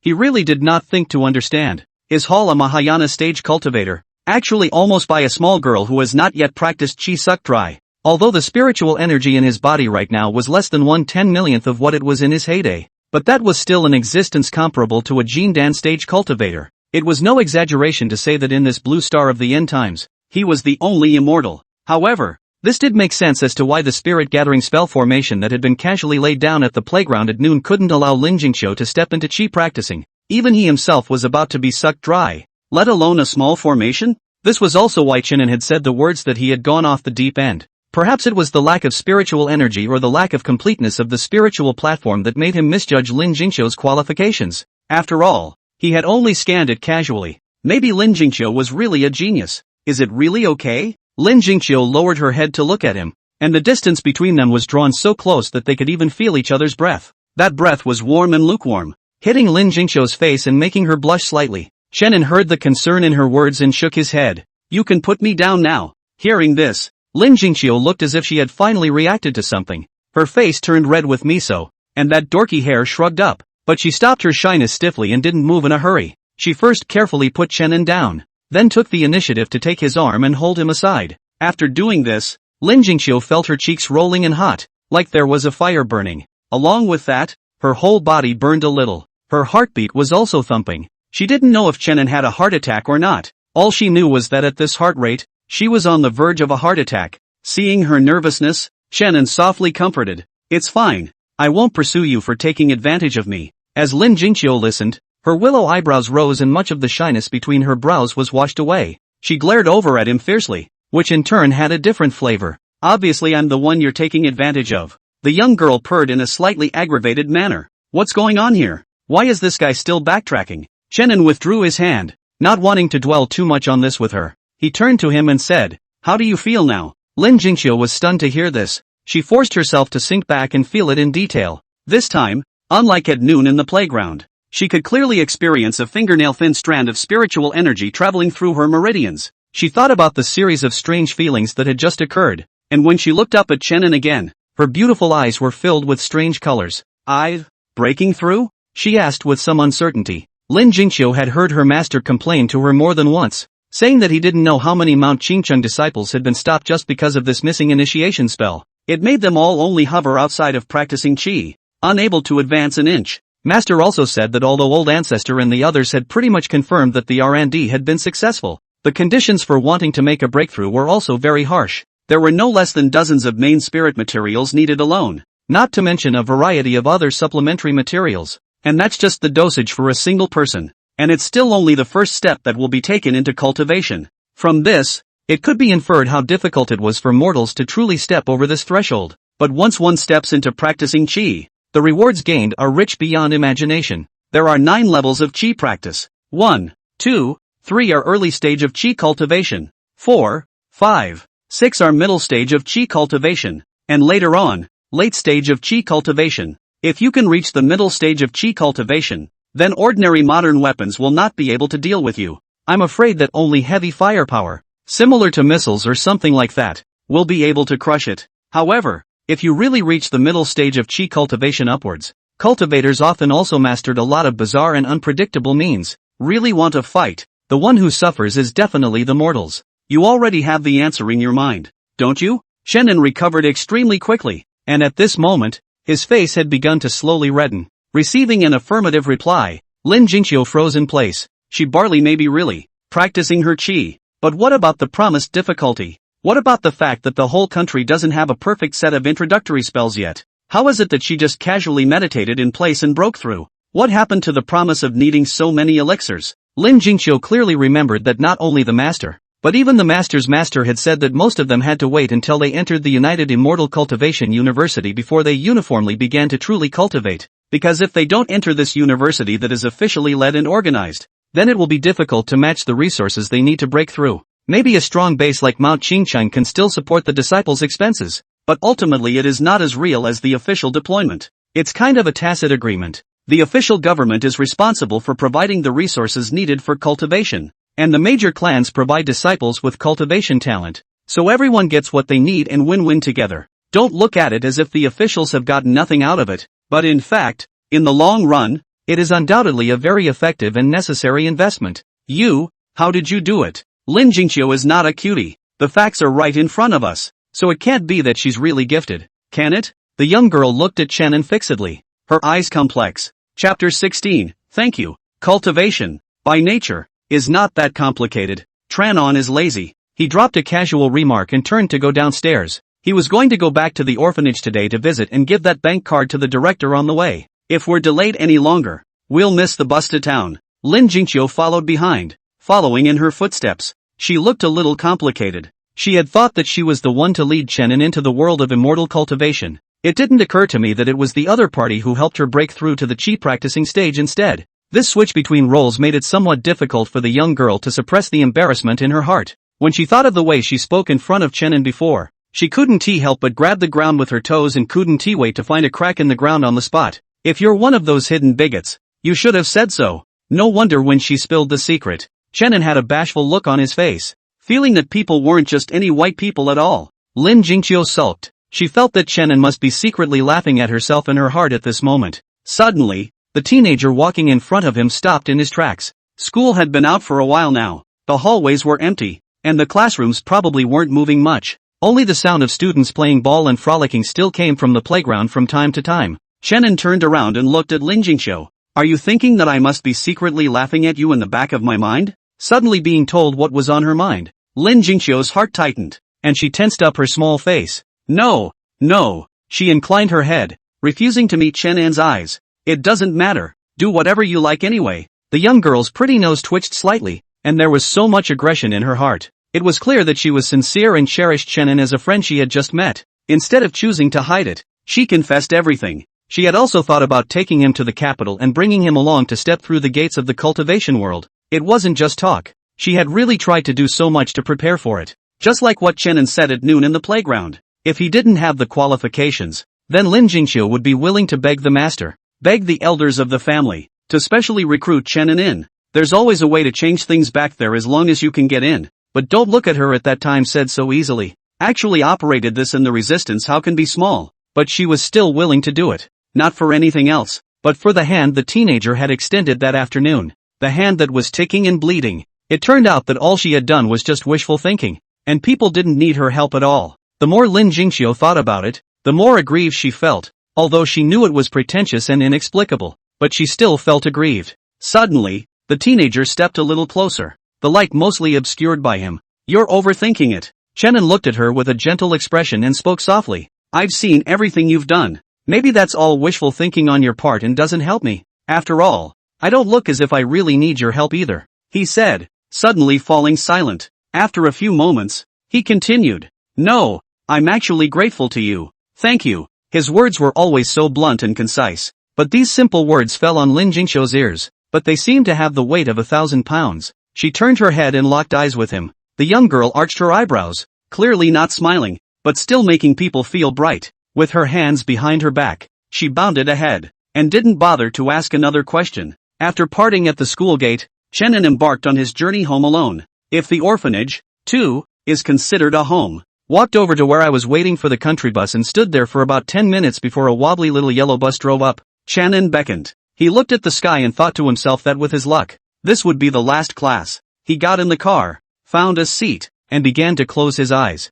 A trace of aura that swam in the air and was undetectable to the ordinary human I seemed to have found a target at this moment, surging towards Shannon like a school of fish. Huge, but not cluttered. Shannon came to the rescue. No matter how much or fierce the aura was, it was all collected into his body. If he were to be replaced by a cultivator below Yuaning, when faced with such a huge tide of aura surging in, he would be afraid that he would have to explode and die in a matter of minutes. But Shannon won't. A body that had experienced the baptism of the Mahayana realm was completely able to withstand the aura impact. Those auras that surged into the body, under Shannon's guidance, headed towards the inner mansion spiritual platform. If there were no accidents, these spiritual chi would be refined in the spirit platform, and then transformed into a stream of extremely pure spiritual energy that would feed back to Shannon. But the expected accident happened. The spiritual table is broken and incomplete. Shannon sank his mind and watched carefully. The only thing that could be seen was the spirit platform that was dripping and hovering in the inner sanctum and spinning around, with a fist-sized hole in the center, as if it had been stabbed through by the sword chi and churned up. Those auras would immediately leak out from the other side no matter which side they went in from. This also meant that this spirit platform was no longer able to refine aura, let alone turn it into its own. In other words, Chenin was no longer able to start cultivating except for the spiritual energy that was spontaneously stored in the meridians within his body. The spirit platform, the root of a cultivator, was the source of spiritual energy and the prerequisite for cultivators to perform all arts. Once the spiritual platform was damaged, the consequences would be extremely serious and could never be reversed. That is to say, the current Chenin was only wearing the shell of a Mahayana stage cultivator, and in reality, the amount of spiritual energy he could utilize was not much different from that of an ordinary Jindan stage cultivator. In the case of a broken spiritual platform, even if he closed his mind for hundreds of years, nothing would change when he came out. Although according to Lin Jingxiu, the most powerful cultivator in Blue Star currently was only a foundation establishment, but that's only because the aura has just been revived. In a few more years, when the aura on the blue planet had completely finished recovering, many astonishingly talented heavenly prides would definitely be born. At that time, I'm afraid that a small Jindan stage would not be enough. However, it was fortunate that Chenin had anticipated this and his face remained calm, unable to see any emotional fluctuations. If it were any other cultivator facing such a predicament, they would probably have long since cried without tears. So, what the hell are we going to do about it? Chenin inclined his head and looked out the window. The scenery outside the window was like a frame of flowing landscape painting, reflecting his indifferent face. Is that all there is to it? Even with the addition of a Mahayana cultivator's body and experience, he would at best be invincible at the same level. There is no hope of ever regaining your peak in life. Without enough spiritual energy to back it up, everything was just empty talk. Even the shell of a Mahayana cultivator was merely a useless body of flesh. Thinking of this, Chenin suddenly had an idea. He thought about it carefully, and it didn't seem like it wouldn't work. Thus, his mind sank into the inner sanctum once again. A Q version of little Chenin appeared next to the spirit platform. Immediately afterward, the little man reached out a hand and gently pressed it on the spirit platform. In the next moment, the spiritual platform exploded. Chapter 17, starting over from scratch. From scratch, the spiritual platform was completely shattered. A sharp pain followed, causing Chenin to frown slightly. It was a good thing he'd pulled full resistance in that area long ago, so he wouldn't be left rolling around dead from the pain. His idea was also simple. Since the shattering of the spiritual platform was an established fact and could not be reversed, then why not just let it shatter a little more completely? It is nothing more than a body of cultivation into nothing, starting from zero. But Chenin didn't feel how sad. He might not be able to talk about his talent in other areas, but he was still somewhat confident in the cultivation path. In his 9th life, he broke through the mortal world for 3 days and stepped into chi practice, and then 30 days to build the foundation, and 3 months to conjugate the Dan.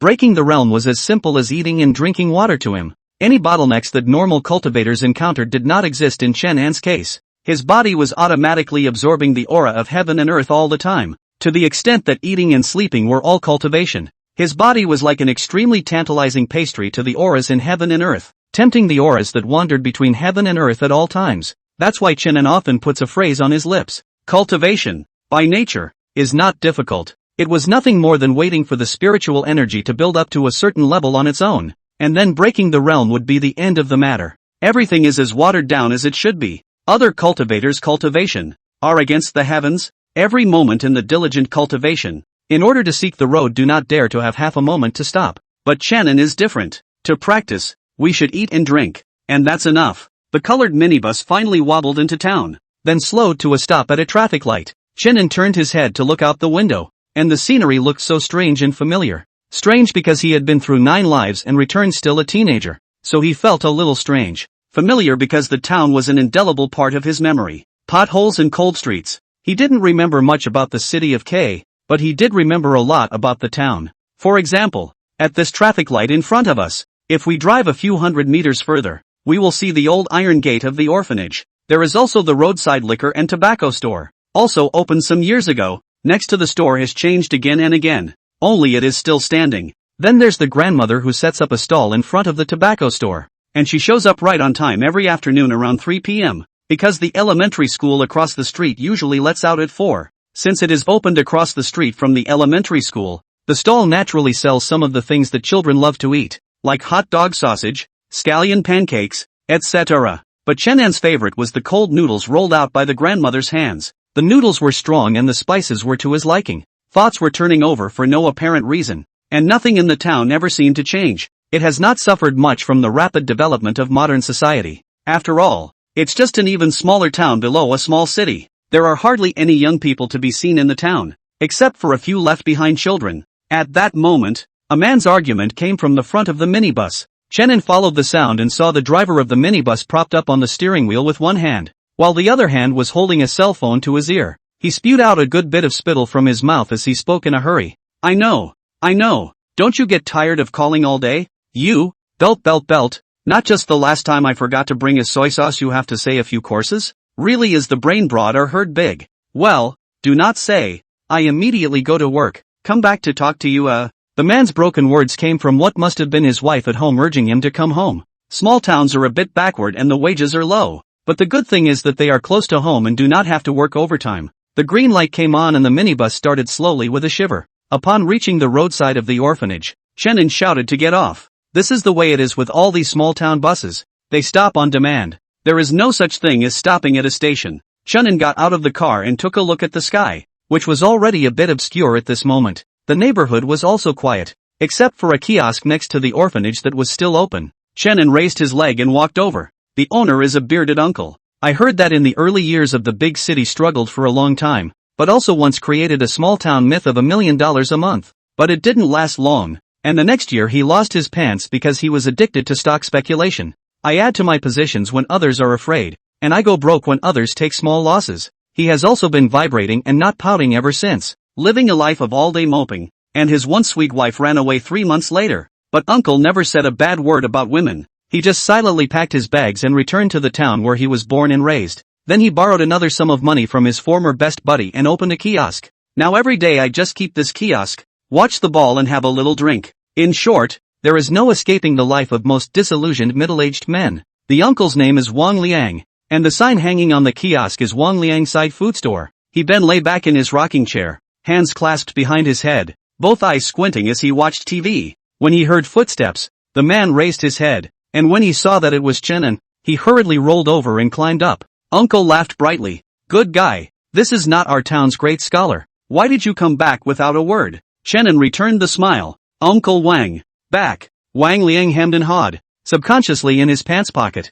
but he immediately remembered that the young man in front of him does not smoke, so he put it back resentfully. It's good to be back. It's good to be back. He patted the shelves with some emotion. Of all the kids that have walked out of the orphanage, you're the kid that likes to run back the most. Maybe the big city is too busy. Wang Liang looked over. What? Think your Uncle Wang hasn't spent time in a big city, right? With that, he went back to bragging about the glory of his day. But upon seeing the plain look on the teenager's face, he gave a self-deprecating heave and didn't make a fool of himself. He turned his mouth. Busy? How busy can it be? It's not just that I'm used to being in the big city and don't want to come back. When you say it like that, kid, are you going to be busy when you go to college and graduate? Chenin shook his head.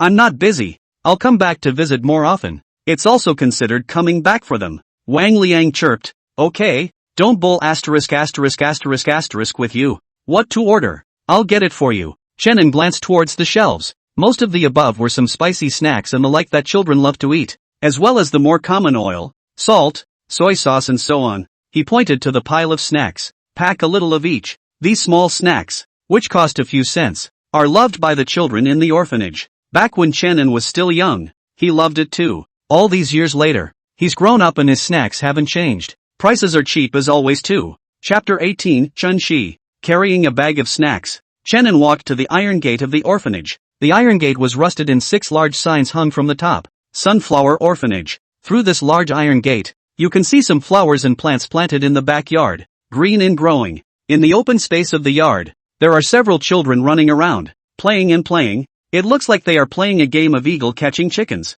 Chenin went up and knocked on the door, and the iron door made a dull sound. The sound of children playing behind the door gave a lurch, and then a small chubby peer's eyes lit up and he ran over with his short legs thumping. As the iron door creaked, it revealed the little chubby man's red face. He saw that the visitor was Chenin, and in the next second, he glanced at the red plastic bag he was carrying in his hand. Little Tubby started by yelling out into the yard. Mid-sentence, Brother Chenin is back. Then there was a headbutt towards the teenager, but he was picked up by Chenin's backhand, and even weighed his weight in passing. Little Watermelon, you're getting fat. The boy called Little Watermelon tilted his head defiantly. What do you know? I call this being secure. When I grow up and eat more, I'll be able to knock that brat from the next class away with one punch, he said, waving his chubby little fist. Although he looked slightly funny being carried in the air, his little face was still dominant. His shout also attracted a group of other children, who, seeing Chenin, instantly ran over in a jabbering manner and cheerfully circled around the teenager.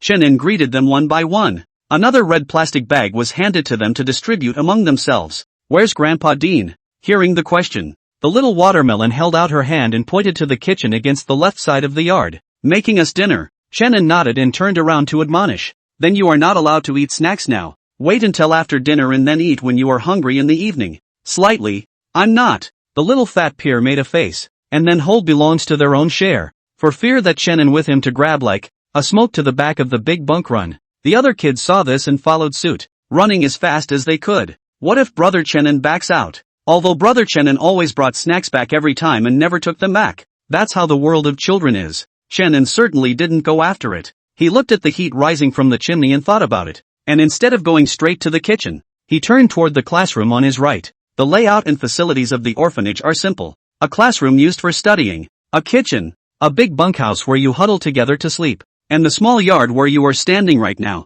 apart from the toilets in the corner and some sports facilities in the open space. This is all that the Sunflower Orphanage has to offer. The classroom is used to enlighten the small children in the orphanage. There are no subject teachers. Only the head grandfather will hold regular classes, the equivalent of a kindergarten. When the kids get a little older, they'll be sent to elementary school in town. For example, the little watermelon that opens the door for Chenin is in first grade at the town's elementary school this year. Chenin walked up the steps and a girl was sitting in the corner of the classroom. The white dress she was wearing was slightly yellowed, and her long, silky hair fell silky smooth to the side of her shoulders. The girl coiled her hands on the table and buried her head in it, not looking up even when Chenin walked up to her. Falling asleep, Chenin laughed and reached out to poke her exposed half of her little face. Bouncy, smooth and very full. The girl was startled awake and looked up. The other half of her face, covered by her long hair, was revealed. It was a face that was the complete opposite of the left. Hideous, twisted scars, the skin dark and rough,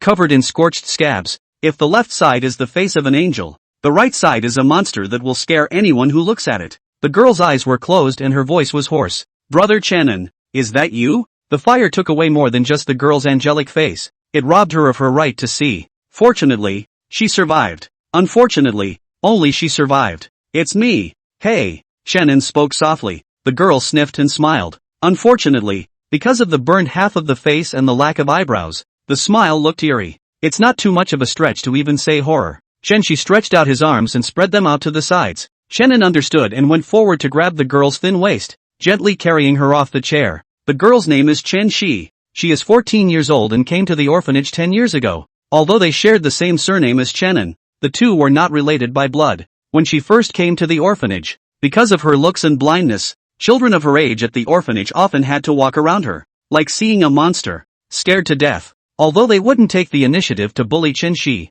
they didn't dare to get too close to her, let alone play happily together. They would also whisper in private that the orphanage had taken in a monster. It was good that at that time Chenin understood things early, and kept an eye on this new girl, often taking more care of her. Sometimes Grandpa Dean was too busy, like feeding Chen Shi, or helping her wash up or something like that. It was Chenin who helped take care of it. Slowly, Chen Shi is getting used to being a blind person and learning to dress and eat by himself. A poor child indeed. But how many children born in orphanages can have true happiness? I'm afraid that only those who are born well-behaved and happen to be adopted by the rich can make up for a few of their regrets. In fact, as a child, Chenin was often looked at by rich, wealthy wives. Those very mature and charming women had come to the orphanage several times in their supercars in order to show their sincerity, and had even fought over Chenin's adoption rights, only for them to be unsuccessful in the end. All of them were rejected by little Chenin. Chenin squatted down and gently took the girl into his arms, then fished out a chocolate from his pocket. He tore open the package and awed.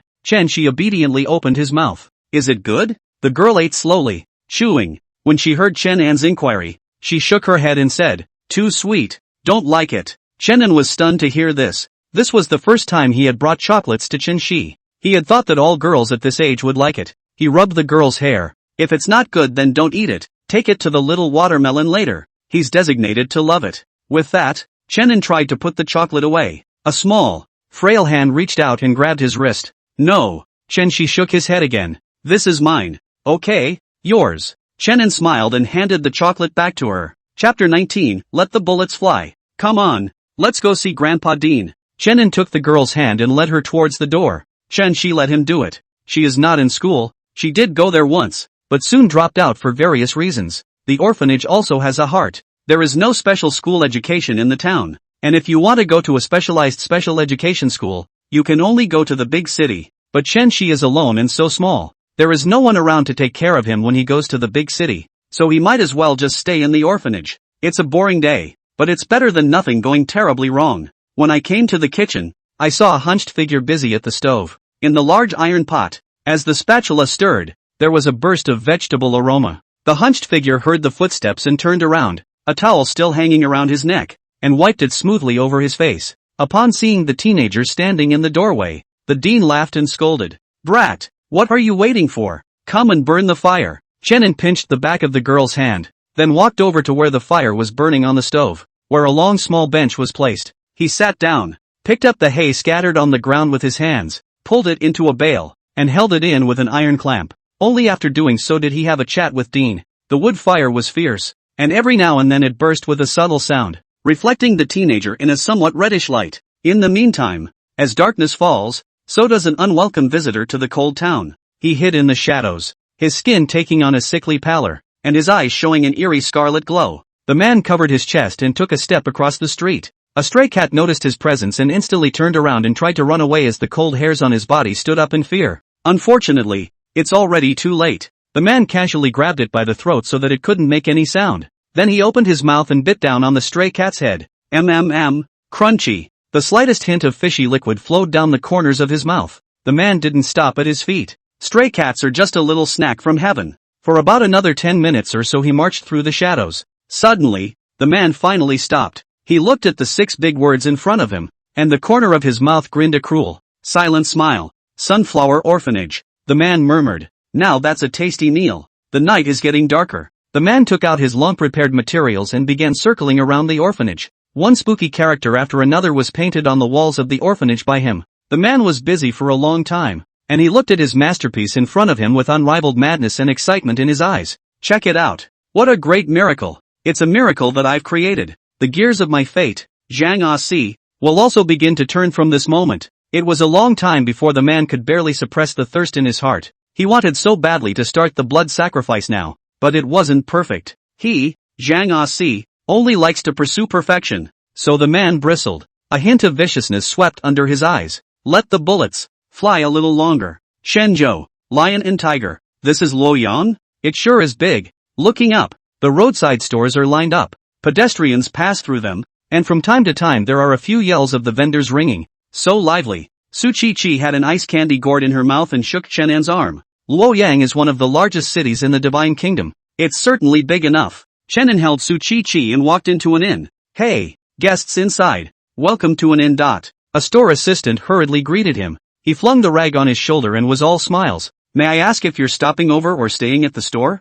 Stay. Chenan asked for an ordinary guest room, then brought Su Chi to the lobby on the first floor. We've been traveling all day. Let's eat first. Su Chi sat on the stool, very restless. She looked around like a curious baby, touching this one time, touching that one time. Suddenly, she saw the big red lanterns hanging in the street outside and couldn't help but light up, shaking Chenan next to her. Master, look, why is everyone hanging lanterns? Chenan followed the direction of her finger and saw that there was indeed a flurry of lights and colors. Maybe there's some big family having a wedding. Oh, Su Chi answered and was about to continue speaking when the guest at the next table suddenly chimed in. It was a middle-aged burly man who had a little bit of wine and swayed a little drunkenly, squinting his eyes and saying, "Hey, you don't know this, little doll, do you? Today is the big day for our Luoyang City Lord's eldest daughter, Miss Ji Yun-ji, to get married," the strong man said, revealing a piggish look, and then showed off, to say that Ji Yun, since childhood, I've heard that she looks like a beautiful fairy like a flower in jade,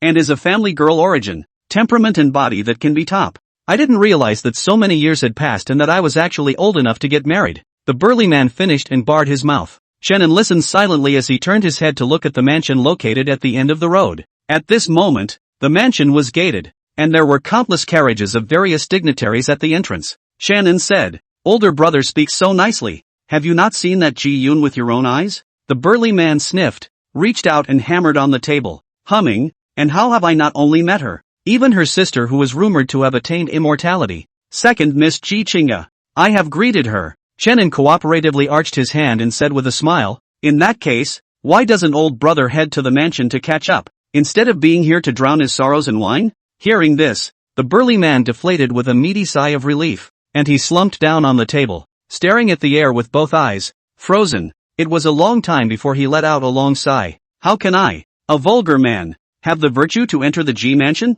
The burly man was talking when he suddenly realized that there was no one at the next table. He rubbed his eyes and turned to look outside the inn, only to see the young man he had just chatted with holding the little girl, striding towards the G mansion. The strong man sneered and shouted, Wooden little Taoist, I advise you not to make a fool of yourself. Don't think that if you look better, you can blend into the G mansion, without an invitation. How can you get in? Hearing the burly man shout, Chenin did not turn around. He waved a hand in response. Seeing this, the burly man picked up his glass and slammed it down in a big gulp. He said in his heart, This little Taoist is really naive, with a look of not seeing the coffin. If Key's house was that easy to get into, why would he be here, drinking and dead? What an ignorance! The burly man let out a laugh of shame in his heart, but nevertheless cast his eyes to the end of the road. There, Chenin and Suchichi were already getting closer and closer to the G mansion. Master, aren't we eating? Eat wherever you want. But why would we want to eat there? Chenin's footsteps lurched as he touched the little girl's head.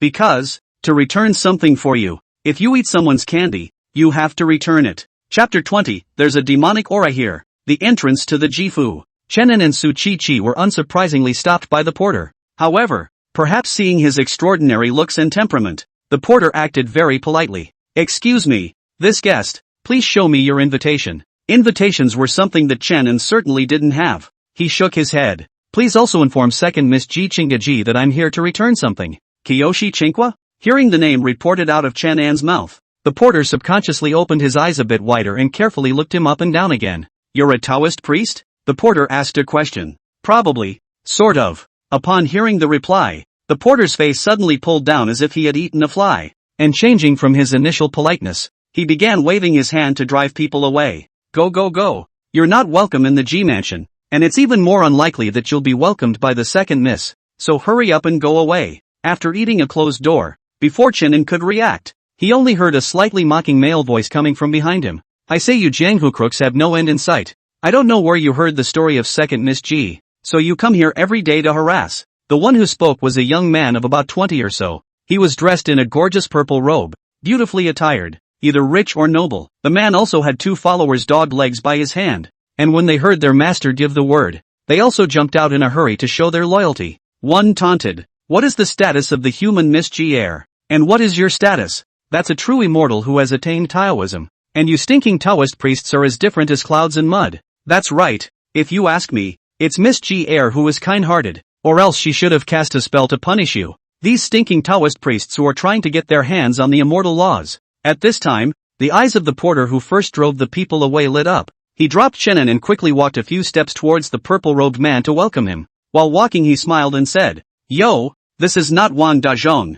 Come, quickly inside please. The 2 families thought they should go way back. That Duke Wang cast a sidelong glance at Chenin, snorted coldly, put his hands behind his back, and went through the door with his head held high. It was also that today was the big day of G House. Otherwise he would have to let the people under his hand to beat and kill this stinking Taoist priest. In the face of these taunts, Chenin was fine. His expression remained indifferent. But Su Chi can be angry. She pouted, tugging at the master's sleeve. Master, do not eat, let's go. That porter saw the situation. Is also a face of helplessness? He kindly persuaded, Taoist master. Not that I do not want to help you inform. In fact, this Luoyang city, who does not know that the second miss is the most hate Taoist priests? You are also more sympathetic to sympathize with my situation. I think you'd better hurry up and leave. Not to mention the fact that second miss is not in the mansion right now, and even if she is, it's unlikely that she'll agree. The doorman said and waved his hand once again, signaling Chenin to leave. However, Chenin did not listen, but instead stood still, his eyes looking towards a carriage that was slowly approaching not far away. The carriage's decor was familiar. It was the one who had met on the official road earlier and given Su Chi pastries to eat. Su Chi obviously also found out. She hugged the master's arm and muttered in a small voice, Master, this carriage is so familiar. It seems to be the one I kicked the stone to Chenin glanced down at her. You still have the nerve to say that? The little girl playfully poked her tongue out. The porter on the side heard them talking and couldn't help but give the two of them a hard stare before rolling and crawling to the roadside again, waiting for that carriage to arrive. The carriage soon stopped at the door. A woman in white stepped out of the car. Her green silk was like a waterfall, white teeth and vermilion lips, and her figure was so beautiful that she looked like a woman in a painting. Pedestrians on the street all stopped in their tracks at this moment. They looked sideways, their astonishment and longing overflowing. Some people whispered with their sidekicks, looking at this elegant and noble temperament. It was more than likely the rumored second Miss Jichinga. Can't help but have passers-by sigh. This life actually have the opportunity to see such a stunning side. Really is not in vain. The porter found the right moment to come forward and whispered a couple of words, and pointed at Chenin who was at the door. Jichinga sniffed and looked up over, and when she saw Su Chi, her eyes lit up. However, when she turned her eyes to glance at Chenin, who was holding the little girl's hand, she frowned slightly. She took a step and walked over. Jichinga was tall and had her own sacred and inviolable aura. She walked closer and ignored Chenin, instead reaching out to touch Su Chi's little head first. Call sister. Her voice was clear and nice. Surrounded by so many people, Su Chi didn't feel stage fright and shouted in a good manner. Sister! The woman ejaculated, the corners of her mouth turning up. Only then did she turn her head to look at Chenin, her eyes pausing on his face with an extremely subtle loss of concentration. But Jichinga reacted so quickly that no one should be able to notice this detail. She was a little surprised in her heart. She couldn't imagine that there was someone in this world who was even half as good looking as her. And this one, surprisingly, was a man, or a stinking Taoist priest. Good evening, second Miss Ji. Chenin was the first to speak, breaking the silence in the air. Jichinga collected her thoughts and nodded slightly before turning around and walking towards the gate. She casually said, dinner will be starting soon. Come in first. Chenin held Su Chi's hand and walked in after her. They were one in front of the other. It was the porter who couldn't help but scratch his head, wondering what was going on. Does this Taoist priest really have an old relationship with the second young lady? With this thought, he couldn't help but feel a pang of fear. Luckily, he hadn't offended the other party too much before, and he only hoped that this Taoist priest wouldn't blame him. Entering the mansion, there were patches of wigwams and green plants, and carved beams and painted buildings as far as the eye could see. There were busy underlings maids everywhere. Walking through it, at a fork in the road, Jichinga stopped. I'm going to go to the backyard. You guys go straight along this cobblestone road, walk out of the garden, go to the front hall and sit for a while, then just wait for your meal at ease. She thought that Chenin was here to rub it in. As for the laborious thing he said about returning things, Jichinga only found it funny. It's just a few pastries. What's the big deal? Mostly it was just an excuse for the little Taoist to mingle in and see the world. But for the sake of that cute and cuddly little girl, Jichinga didn't bother to expose him. As long as he was honest, no one in the G mansion would intentionally target him. And in a huge city lord's mansion, how could there be less than a pair of chopsticks? But Chenin obviously didn't think so. He looked at Jichinga's departing back and called out to her, kindly reminding her, I observe a demonic aura in the backyard. Please be careful. Second Miss Ji. Jichinga sniffed and turned around, her face showing some sullenness as she said in a bad mood, I say you Taoist priest, don't you know that today is my sister's wedding day? Chenin nodded. I heard about it slightly at the inn before. Jichinga asked again. Then don't you know that there are many rumors in the outside world that I have mastered the immortal laws and am a high-level person who has attained immortality? Seeing Chenin then nod, the woman was exasperated by him and laughed. If that's the case, how dare you still demonize in front of me, claiming to have some kind of demonic aura? Jichinga's face went cold. That the people staying in the backyard right now, other than my phoenix-crowned and haze-draped own sister and mother, even the subordinates have been kicked out. According to you, could it be that my mother is a demon? Or is my sister a demon? Having said that, Jichinga had completely lost interest in the Taoist priest in front of her as she turned around and walked away. Only one dominating sentence was left. Even if there really is something dirty mixed in, I can still make him go up and smoke in a moment. Chapter 21 No harm done. Keep eating. Master. Here, are there really demons? Su Chi bit her finger and snapped. She didn't look as scared as a child of her age when she talked about monsters in other words. Instead she looked excited. There is. Receiving an affirmative answer, Su Chi instantly had both eyes glowing. Who is it? Is it that sister's sister? Or that sister's mom? Chenin looked over and shook his head. Neither. Su Chi was about to continue to pursue the question, when suddenly her little nose moved, and tears flowed indisputably from the corner of her mouth. Smells good. Hungry? Aha! Su Chi answered heavily. What heavenly fairy sister? At this moment in her eyes is not as real as a mouthful of food. Moreover, she had just listened to the conversation between master and that sister. and although she was not able to understand it very well, she had also detected the other party's impatience with Master. Together with what happened at the gate before, Su Chi had actually been a bit angry in her heart. These people, they have no idea how powerful the Master is. Still talking nonsense there, calling the Master a charlatan. Su Chi thought and pulled on the Master's sleeve. Master, why don't you just stop eating and let's go out? What's wrong? Su Chi tilted her little head and grunted. They're all big idiots. And they looked down on the Master, belatedly, for not eating with them. Shannon stroked her head. But we're here to return something, and eating is just incidental. Upon hearing this, Su Chi lowered her head and wrapped her 2 fingers around and around, somewhat chagrined. If I had known, I wouldn't have eaten that piece of pastry. She couldn't understand. And didn't that sister give it to us voluntarily?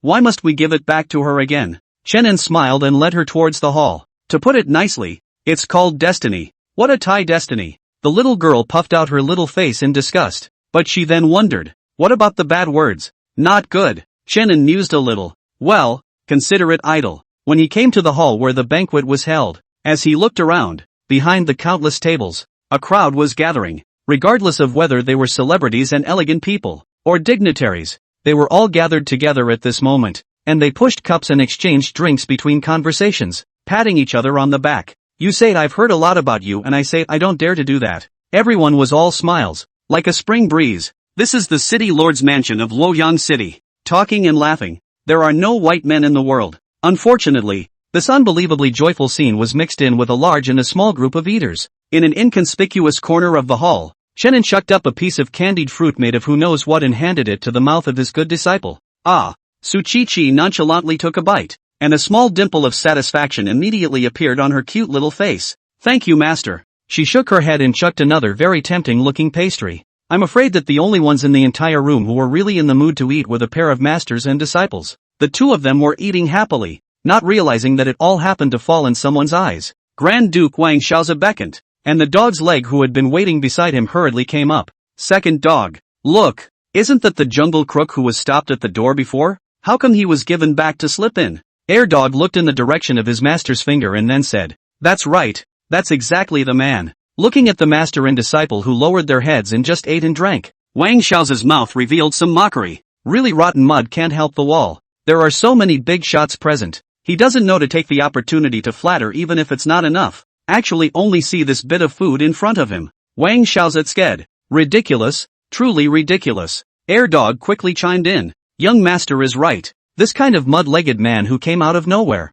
His eyesight is just like this. How can he grasp the opportunity? He said, gesturing, why don't I go kick them out? Upon hearing this, Wang Xiaoza waved his hand as he took a small sip from his crescent moon cup and laughed. Why bother? Left and right is a wastrel who goes around mingling with food and drink. If you purposely target it, you'll fall flat on your face. The second dog heard this and bowed his head. It's still the young master who has a broad mind and elegant temperament, with eyes that can tolerate this kind of unimpressive waste. All right, go stand aside. Wang Xiaoza waved his hand and waited for Urga to retreat behind him. Then he picked up the crescent moon cup and walked towards the next desk. There, a group of self-proclaimed gentry were chatting with each other. When they saw Wang Xiaoza approaching, they immediately smiled and joked. Grand Prince Wang, how have you been? I've heard that you've recently taken 2 new concubines, and your body is so beautiful, but you're blessed to enjoy them. Chi Lifer joking. If you are interested, tonight I will arrange for someone to send you. You see how good? Wang Xiaoza responded with a smile,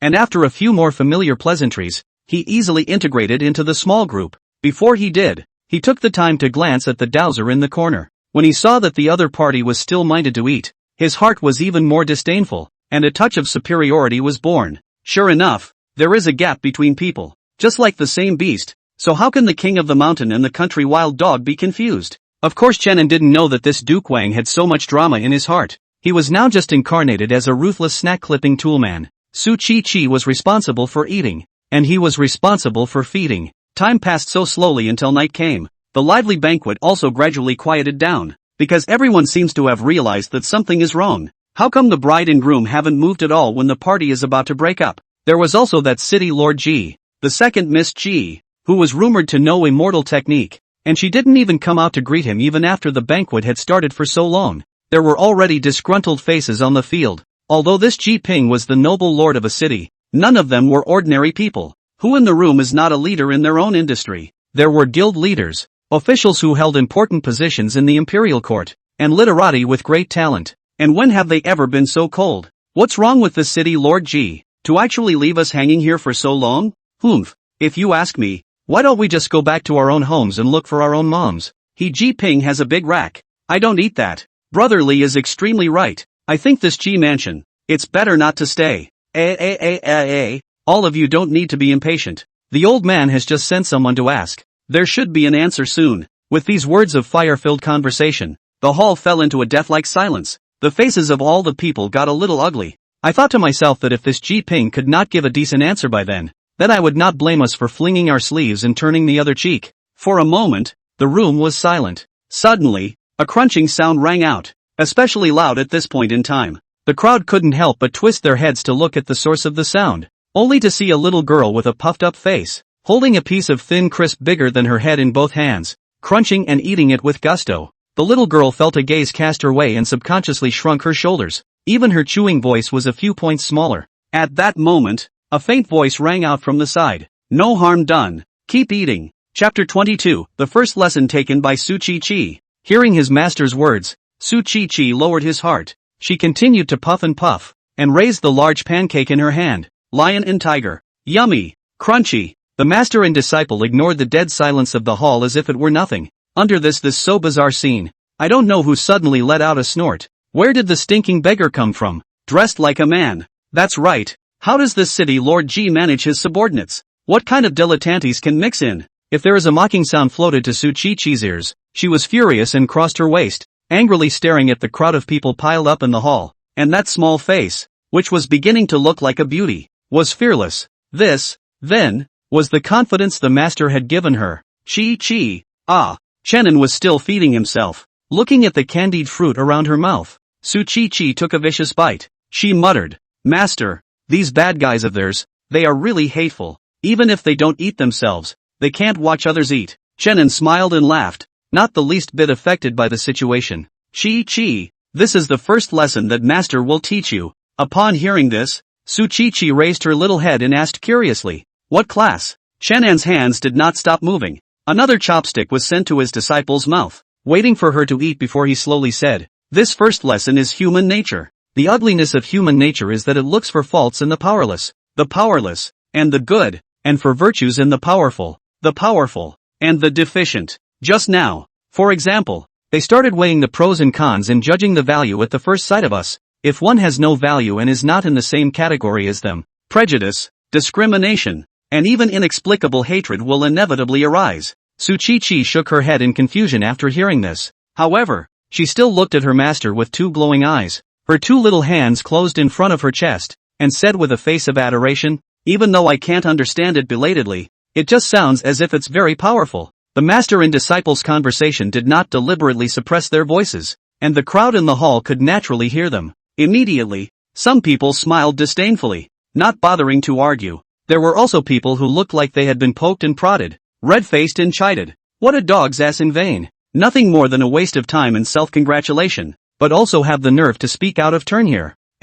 Brother Wang, rest your anger. Don't be general with this kind of person. It will only bring down your level and mine. The scene was noisy again, but everyone was so proud of their status that they didn't personally come down to kick people out. In the crowd, Wang Xiaozi frowned tightly and gave Air Dog a wink, telling him to beat this smelly Taoist priest who was mingling with food and drink out of the room with a messy stick first. Second Dog understood, and stepped back then and there to go around the crowd, and then felt his way toward a large and small combination in that corner. As he walked, the corners of his mouth even curved up in a cruel arc. It's naturally not good for noble people like young master and the others to run into such trash and do it themselves. Otherwise, just like what young master said before, not to mention whether to fight or not, it would be a disgrace for nothing, and it would also be laughed at by other people in their hearts. Maybe even because of this, it will become the laughingstock of everyone's tea time in the future, and that would be a real case of yellow mud falling from the crotch. Which is not but also. So, keep your dog for 1,000 days. He, Air Dog, had followed the young master for so long, and didn't know how many lowly deeds he had secretly done for Wang Xiaozi, including and not limited to forcibly robbing people's girls, forcing good people to become prostitutes, keeping a lookout at Mrs. So-and-so's door in the middle of the night on behalf of Wang Xiaozi, and so on and so forth. This is the life of a big family in these days. They treat the law as nothing and human life as nothing. And now it's time for him, Dog, to show it again. With this thought, the second dog slowly walked closer and closer. He walked closer before he suddenly realized that this little Taoist priest and the little girl he had brought with him were both born with that iconic look. Look at that white delicate face, delicate eyebrows, properly a little beauty embryo. There was also the little Taoist priest, with a slender figure, a natural heavenly quality, and an excellent selling style. Sheesh. Dog rubbed his hands together and secretly changed his mind. He had initially wanted to just get his hands on this Taoist priest and the little girl and kick them out. Now see the little girl born really watery, cannot help but move a crooked mind. The young master is interested in this kind of watery and tender girl doll. There is also this little Taoist monk. Last time the young master unintentionally talked about the love of dragon and yang, and his words were quite bold. Why don't we send this Taoist monk along to be a gigolo for the young master? Sheesh.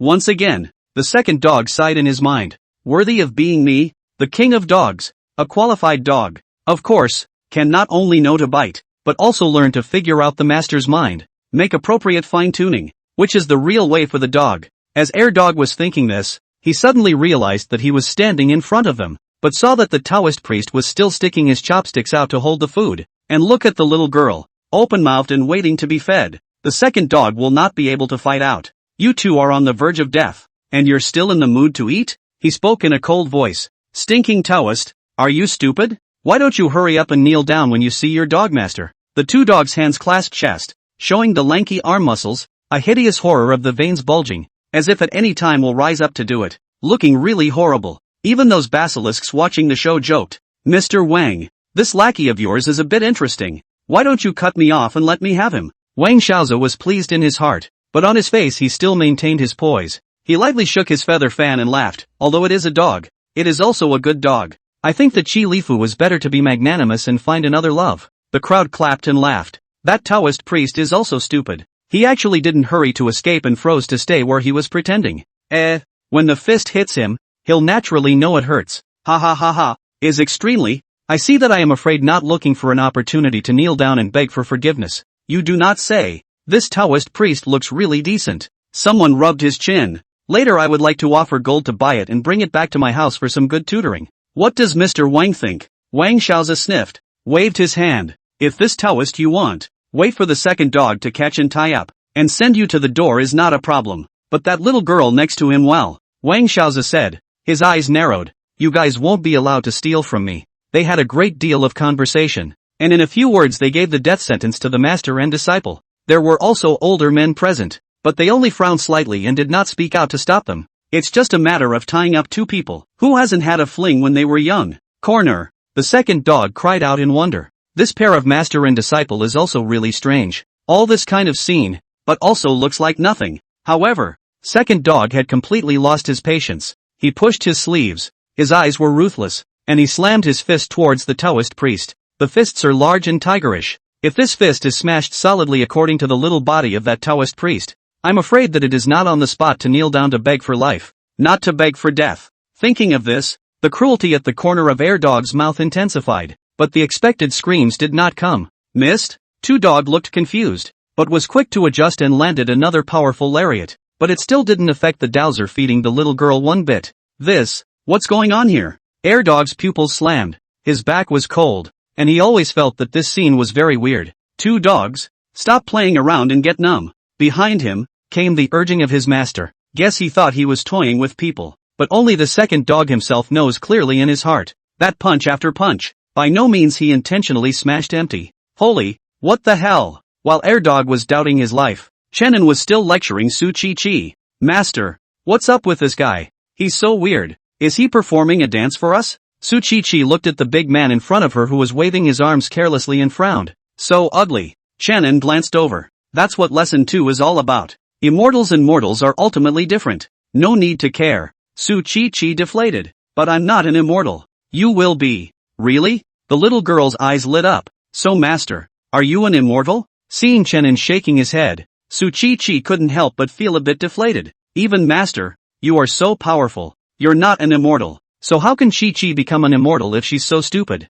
Chen Jing looked at her quietly. It's your destiny. Chapter 23, Returning Her Life. Just when Dog was caught in a dilemma, neither retreating nor advancing, A serious and powerful voice suddenly came from the doorway of the hall, attracting the attention of everyone in the arena. Don't panic, honored guests. Mr. G has come a step late. Please don't blame me. Only to see a middle-aged man walk in the doorway. He was stout and walked like the wind, with a thick circle of beard around his mouth. His eyes were gleaming, and he toured all the people present one by one, with a kind of aura of having been in the top position for a long time. The person who came was none other than the long-overdue Luoyang City Lord Jiping. When his eyes scanned a certain young figure in a Taoist robe, he couldn't help but frown slightly, but he didn't care too much and just casually glanced at it before withdrawing his gaze. The most important thing at the moment was still to pacify these honored guests who had come from afar. Seeing that the host family was finally willing to show up, the faces of the long-waiting crowd under the field eased a little, and no one bothered about that pair of master and disciple who only knew how to eat and drink.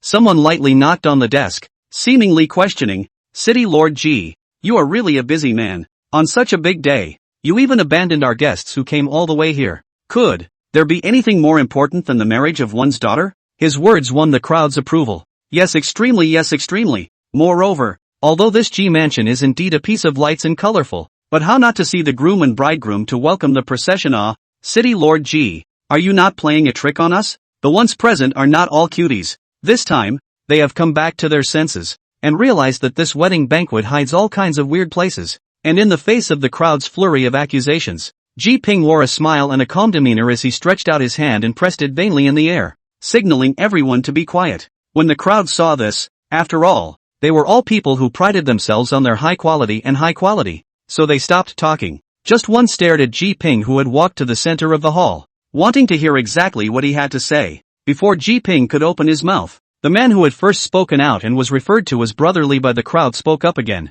Mr. Lee hopes that City Lord G will think it over before giving us an answer. Otherwise, with a flick of his sleeve, he sat down with a cold face and stopped speaking. But the implication was already very clear. All of them are non-wealthy or noble families. Some of them came to flatter Ji Ping, but some of them, because of the name of the Lord of Luoyang City, only to give a few points of face. So they weren't afraid of falling out with Ji Ping. Readers have the best face. You respect me a foot, I respect you a foot. But if you're trying to pull some kind of stunt, you're not going to be able to do it right. Under the gaze of the crowd, Ji Ping's expression remained calm and collected, without any hint of panic. He smiled and lifted the wine cup on the case table. No matter what the reason, this matter is indeed what I, G, did wrong, Ji Ping said, drinking the wine in his cup in one go. He turned to the crowd with a smile and said, how about I punish myself with a drink here first? A cup of wine and you want to perfume us? That's right.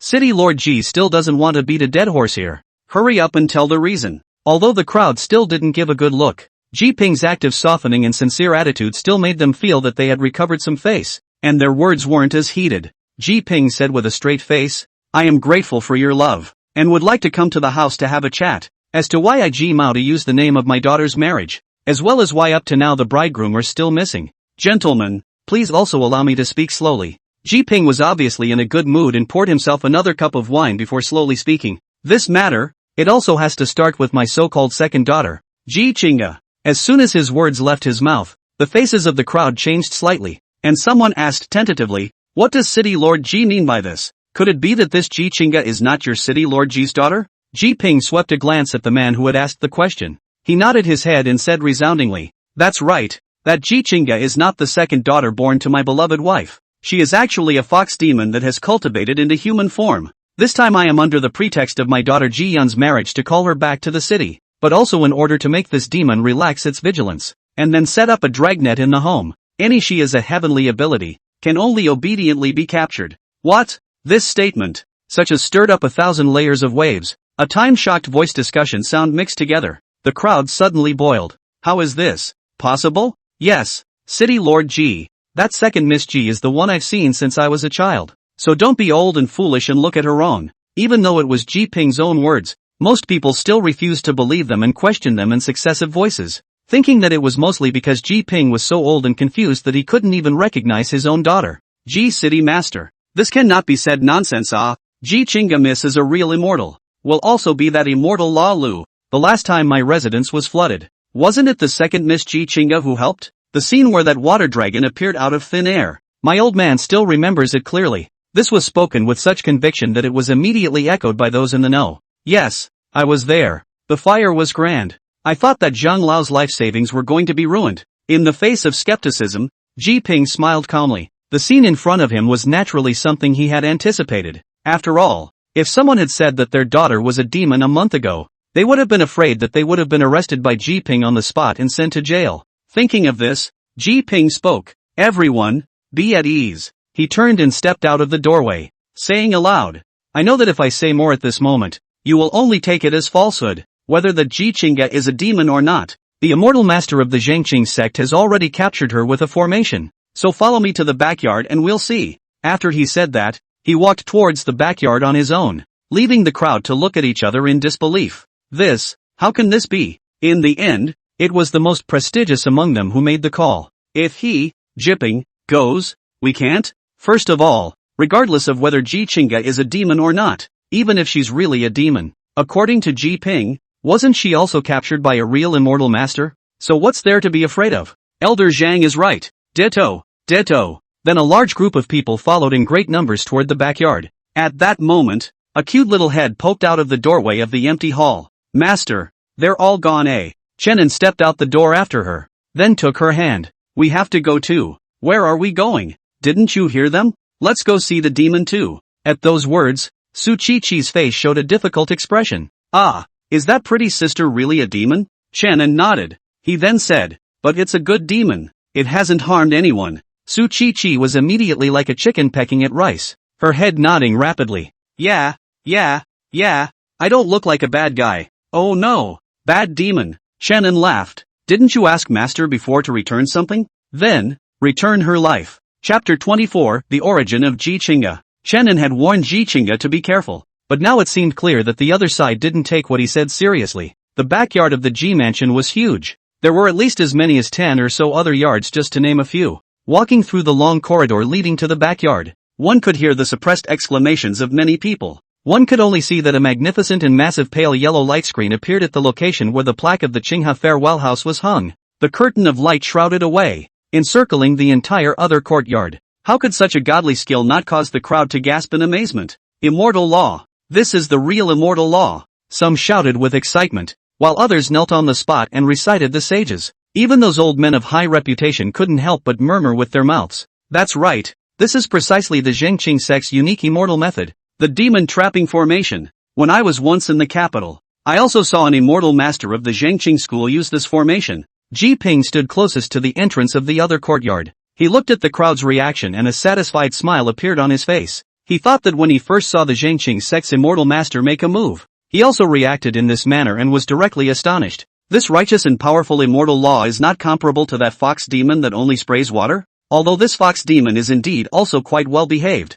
Usually the family get along also did not see any abnormalities. But the sages have said, if it is not my kind, its heart will be different. Maybe they are secretly calculating in their minds, waiting for the day when they happen to have the right opportunity, then they will make a move to kill people and take their souls. Isn't that what those demons do best? As the lord of a city, Ji Ping still had more or less some knowledge of these bizarre and inexplicable things. Ji Ping cleared his throat and said with a straight face, Gentlemen, seeing is believing. Now should you believe in what Ji said? Hearing his words, the excited crowd slowly quieted down as they all silently looked at Ji Ping, waiting for the next words. Ji Ping paced back and forth a few times, organizing the language in his head, and slowly said, The matter, it still has to start from a month ago. I suppose all of you have wondered when you received the invitation, why my daughter Ji Yun's marriage came so suddenly and with such urgency. And just after releasing the news, it was decided that she would be married in a month's time. Ji Ping laughed. That's because the immortal master of the Zhangqing sect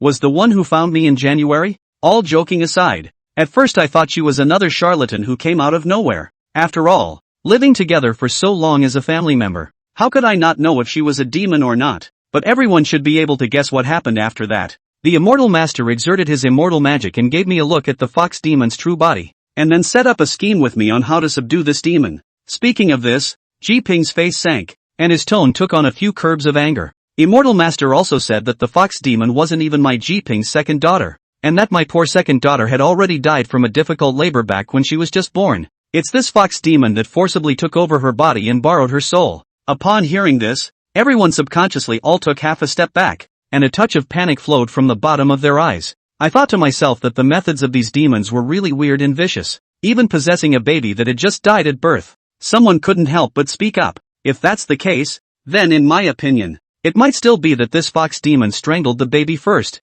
and then borrowed the body to return to the soul. Ji Ping glanced at him with a deplorable expression. I have the same thought, but I hate that I have the intention to kill the thief but have no power to return to heaven, and I cannot kill this thief to pay homage to my poor second daughter's soul in heaven. He let out a long sigh. The people saw it, and there were those who comforted and those who abused. In the midst of all this scolding, an old man put forward other views. In fact, if according to what the immortal master said, then she has lived in Luoyang for so many years, and has never heard of any rumors of demons harming people, and I have seen that she has been a good person, and does not look like any evil. Before he could finish his sentence, he was interrupted. Elder Zhang, you're the one who's confused. Don't think that the fox demon is some kind of good person just because of her momentary kindness. That's a real demon that eats people. Maybe she set that fire at your mansion in the first place. Then she took the opportunity to strike again and tricked us. Right. Brother Li has a point. How else can we explain that this fox demon just happens to know water and just happens to be passing by? Elder Zhang looked up at the retorting man and snorted coldly. This was not the attitude you had when you were favored and requested her to come out and cure your family's child. And the Wang family, the Li family, for so many years, which of your families haven't been favored by her? Didn't you all ask her to make a move and cast spells, or else would you still have the life to live to this day? When the man heard this, his face clouded over, and then he flicked his sleeve and said, no wonder my son couldn't be cured after seeing so many doctors. It must have been this fox demon that was playing tricks on him, just so I could beg her. Yes, extremely. I said why the time I had a headache that was hard to heal and I still couldn't see the cause of the disease. Most likely it was the fox demon who was secretly messing with me. And then she used her demonic magic to pretend that she was rescuing people. It's really disgusting. You. Upon hearing them backpedaling, Zhang Lao was immediately infuriated and blew his beard and eyes out, opening his mouth to say several "you" words in a row. Okay.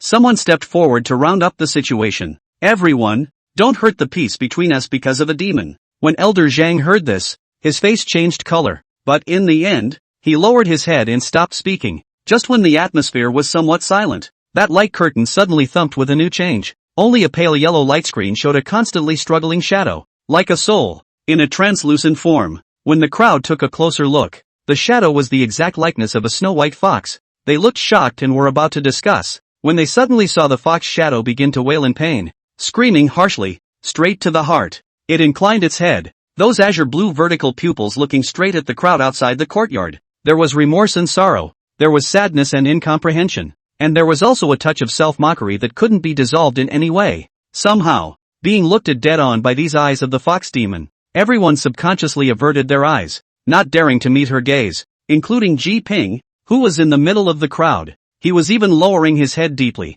not even daring to look at him, though everyone says it righteously, but in the end, it's still cheating on her. Don't panic, this fox demon has been captured by the immortal master. There is no reason to get out of the trap, and look at her expression. Surely she has a grudge against us in her heart. It's just that we made the first move. Hearing someone voice a cheer, everyone responded. That's right, do we need to talk about laborious morality with this kind of demon? End of chapter. Chapter 25, what a great immortal master. This statement was praised by the crowd as being reasonable. What's there to be polite about with these evil demons? The other house. The wail of agony and despair continued, as harsh as a gale blowing through the mountains. That white fox shadow hit the yellow light screen again and again, but let her use all her skills. The light curtain still remained motionless. Everything was just futile. But this scene is really scary. Looking at the people outside the courtyard, that is fearful. Afraid that if the formation was loosened and this demon rushed out, it would still gouge out their hearts and guts in minutes. It was a good thing that this famous demon trapping formation didn't seem to be in vain and was very reliable. Ji Ping spoke up. Don't worry, gentlemen. The immortal master who was in there to subdue the demon is Fairy Qingli, the strongest of the Zhengqing sect's current generation. So there's no chance that she'll miss a beat. As soon as his words fell, he saw someone say in surprise, but that Chu Qingli Chu fairy who killed the Foundation establishment demon in the capital last year with one person and one sword? Oh, Brother Li is quite insightful. Jipping stuck out a thumb and laughed. Not bad. It is precisely Fairy Chu Qingli Chu, and the absolute pride of the young generation of the Zhengqing sect, being ice clear and jade clean and cynical. I don't know how many men's dream lover she is. After he finished, he went on to add to those who hadn't had much contact with the immortal cultivation world. It's normal that you haven't heard of it. Anyway, You only need to know that the one who controls the formation is a truly high-level person. And even if it's placed in the immortal cultivation world, it's a talented and brilliant person. With immortal Chang Li taking action, this fox demon will have no way of escaping today. Either he will be directly executed by the immortal master,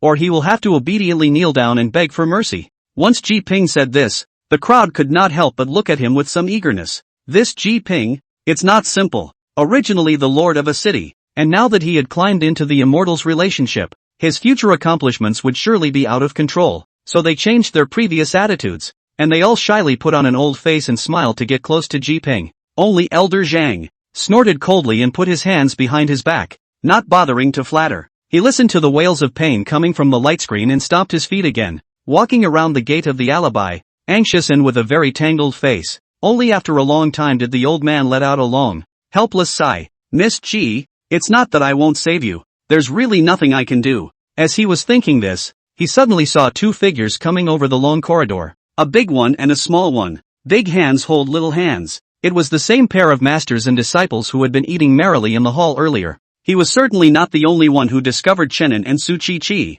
The people surrounding Ji Ping looked over. Most of their faces were somewhat stunned and puzzled. Then they frowned. This mongrel fake Taoist priest hasn't been clubbed out yet? I remember, wasn't it Mr. Wang who sent a lackey to clean him up earlier? Why does he still look like he's fine? The crowd searched for Wang Xiao's figure, but unexpectedly did not find it. TSK, where did this Grand Duke Wang run off to? It's really strange. Could it be that they saw the hideous appearance of the demon and were scared away? Some people hilariously laughed, thinking that Wang Xiaoza was more than likely scared, which was why he ran away early and left the city lord's mansion. Hey, little Taoist, this isn't the place for you. Hurry up and get out. A young man in a gorgeous robe stood out, waving his hand to repel it with a very impatient look, as if he was repelling a disgusting fly. Chenin paused and looked around the circle as he said in a loud voice, "Since you all like watching theater so much, why don't you walk in and take a look?" His words were somewhat inexplicable, but the group of people led by Ji Ping still understood them. Hey, you stinking Taoist priest,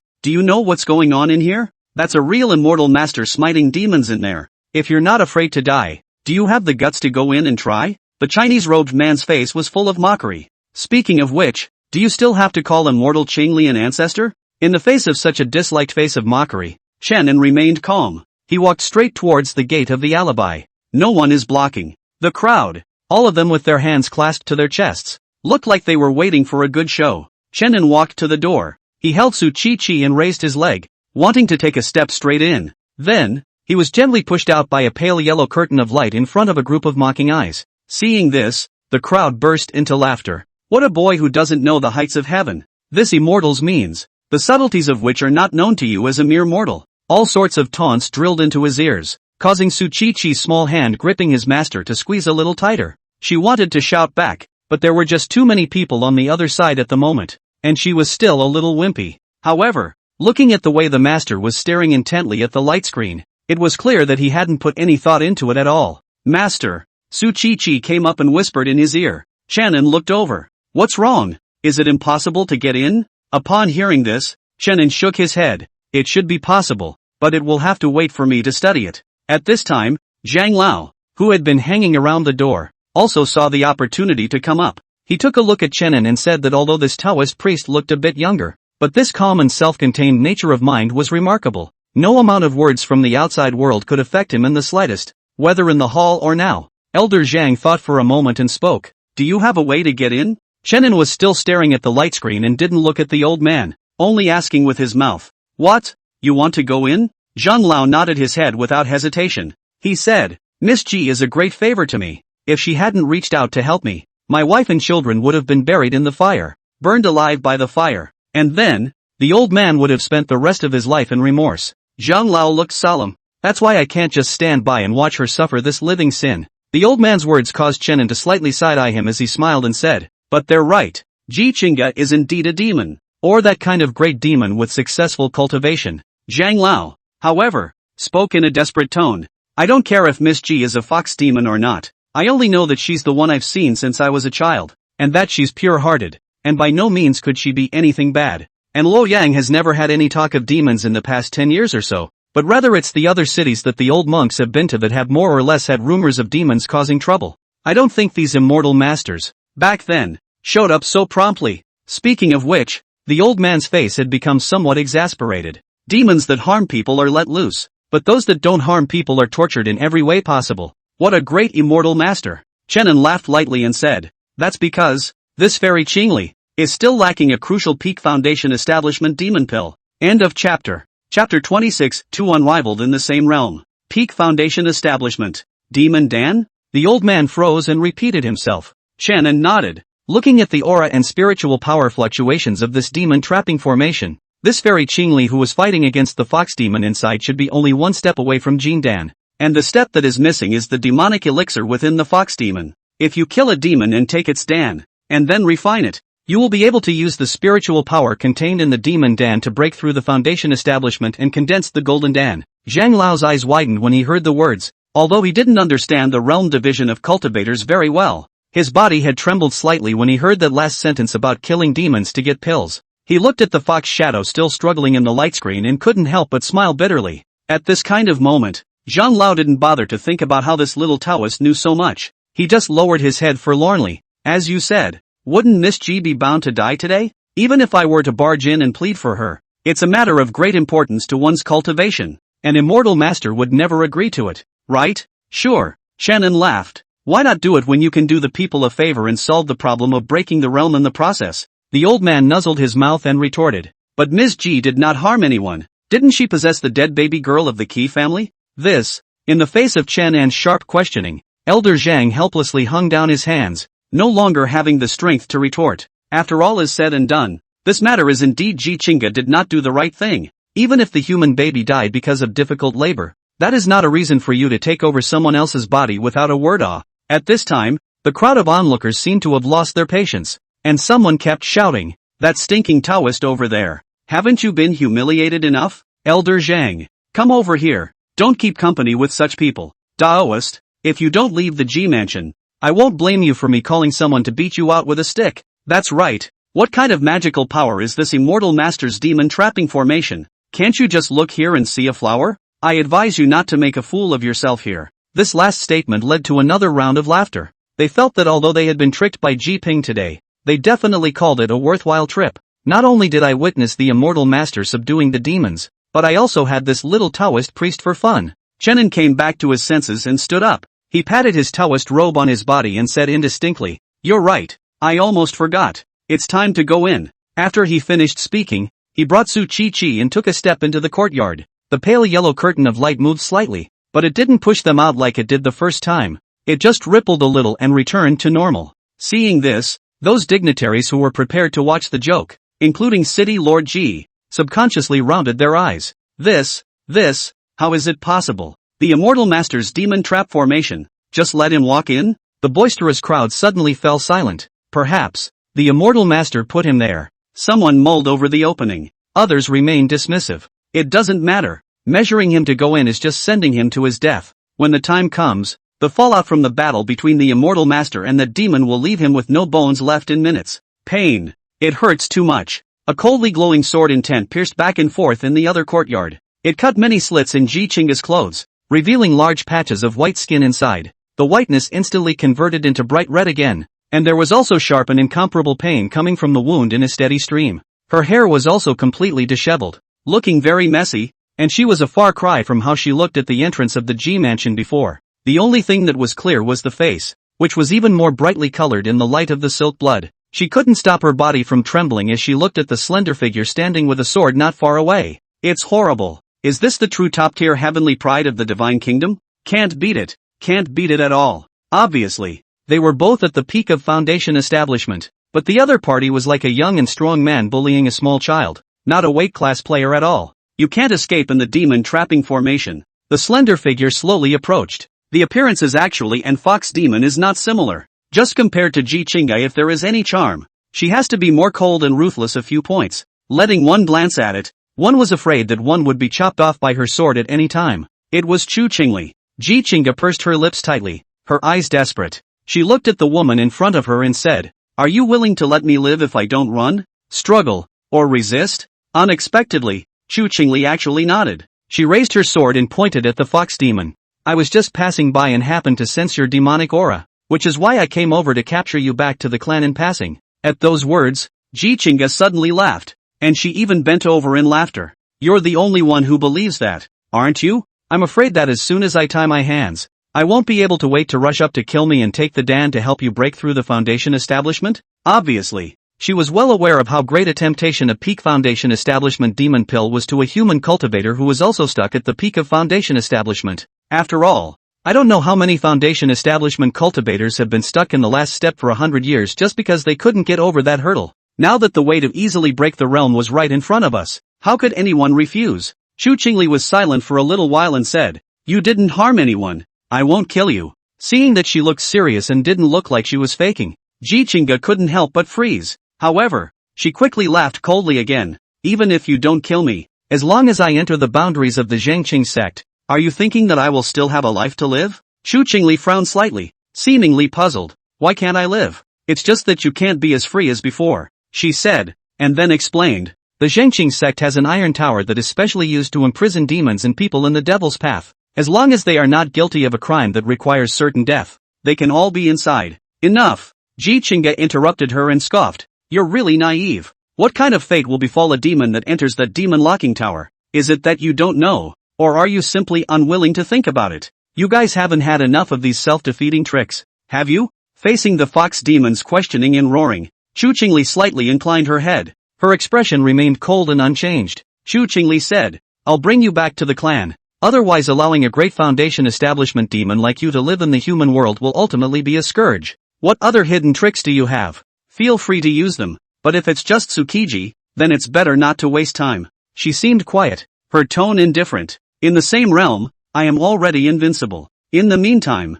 Shannon, who had just stepped into the other courtyard with one foot, looked internally at the tattered and torn Jindan on his spiritual platform. He thought to himself, although my cultivation has fallen to Foundation establishment, I'm still barely invincible in the same realm, right? It shouldn't be too much of a problem to take down that so-called fairy Qingli. End of chapter. Chapter 27, Between Foundation Establishment. There is a gap? Ji Chinga certainly didn't have any hidden means. Not to mention the fact that it was still a spell that was beyond the range of Foundation establishment. She had long since run out of steam, and all she had to hold on to was a breath of fresh air. On what grounds? Why should being a demon mean that you have to live such a lowly life? That you have to be labeled as a pest? She just likes to be around people and enjoys having a big happy family. Ji Chinga never wanted to do anything bad. She just wanted to live peacefully. Corner of the house. The woman closed her eyes in despair and waited for the final sanction to come. Inexplicably, she suddenly thought of the earlier image of parting with someone. It was as if that one admonition was right in front of me. I observe a demonic aura in the backyard. Please be careful. Second Miss Ji. Ji Chinga couldn't help but laugh bitterly in her heart as she thought. This little Taoist has a few skills. But the demonic chi demon in your mouth is me Ji Chinga. At the same time, she did not have a trace of remorse in her heart. If she had listened to the words of the little Taoist priest, do things more carefully, perhaps would not have ended up with a person stripped of the heart to take Dan's fate. Just as Ji Chinga was rambling, a clear and slightly familiar voice suddenly came from outside the house. It's like fantasy shining into reality. Good evening, Ms. KG. The woman's eyes snapped open and she skimmed her head, looking incredulously at the door. Only the impression of the good-looking little Taoist priest gradually began to overlap with the man in the doorway. It eventually transformed into two figures, one large and one small. Shannon took a look at her wretched appearance and sked, shaking his head and sighing. See, if you don't listen to the old man, you'll suffer. Su Chi was much better. Unlike the master who only knew how to stand there and talk, she hurriedly jogged 2 steps and helped the frozen woman to her feet. When she saw Ji Chinga covered in wounds and blood, she was so anxious that her eyes turned red and tears welled up in her eyes. Sister, does it hurt? The little girl puffed out her face and blew gently in an attempt to help ease the woman's pain. Late to blow you. Somehow, Ji Chinga reached out and wiped her face. There was actually nothing on her face. She just felt her eyes were a little sore. She rubbed the little girl's head. It's okay, it doesn't hurt. Su Chi's eyes shone brightly as she looked at her. No wonder sister was born so good looking. So you're the demon in master's mouth. Ji Chinga froze at hearing this, and then her expression dimmed. She didn't want to lie to the little girl, and she couldn't lie to her now with this scenario. After all, humans and demons are different. The next second, the brittle voice sounded again. But it's okay. Only to see Su Chi hugging the woman with an unmediated smile on his face. Ji Chinga froze for a while this time and was about to open her mouth when suddenly a clear sword chime interrupted what little warmth remained. It also woke up Ji Chinga. She came back to her senses and used the last strength of her entire body to block in front of Su Chi. She looked at Chu Qingli.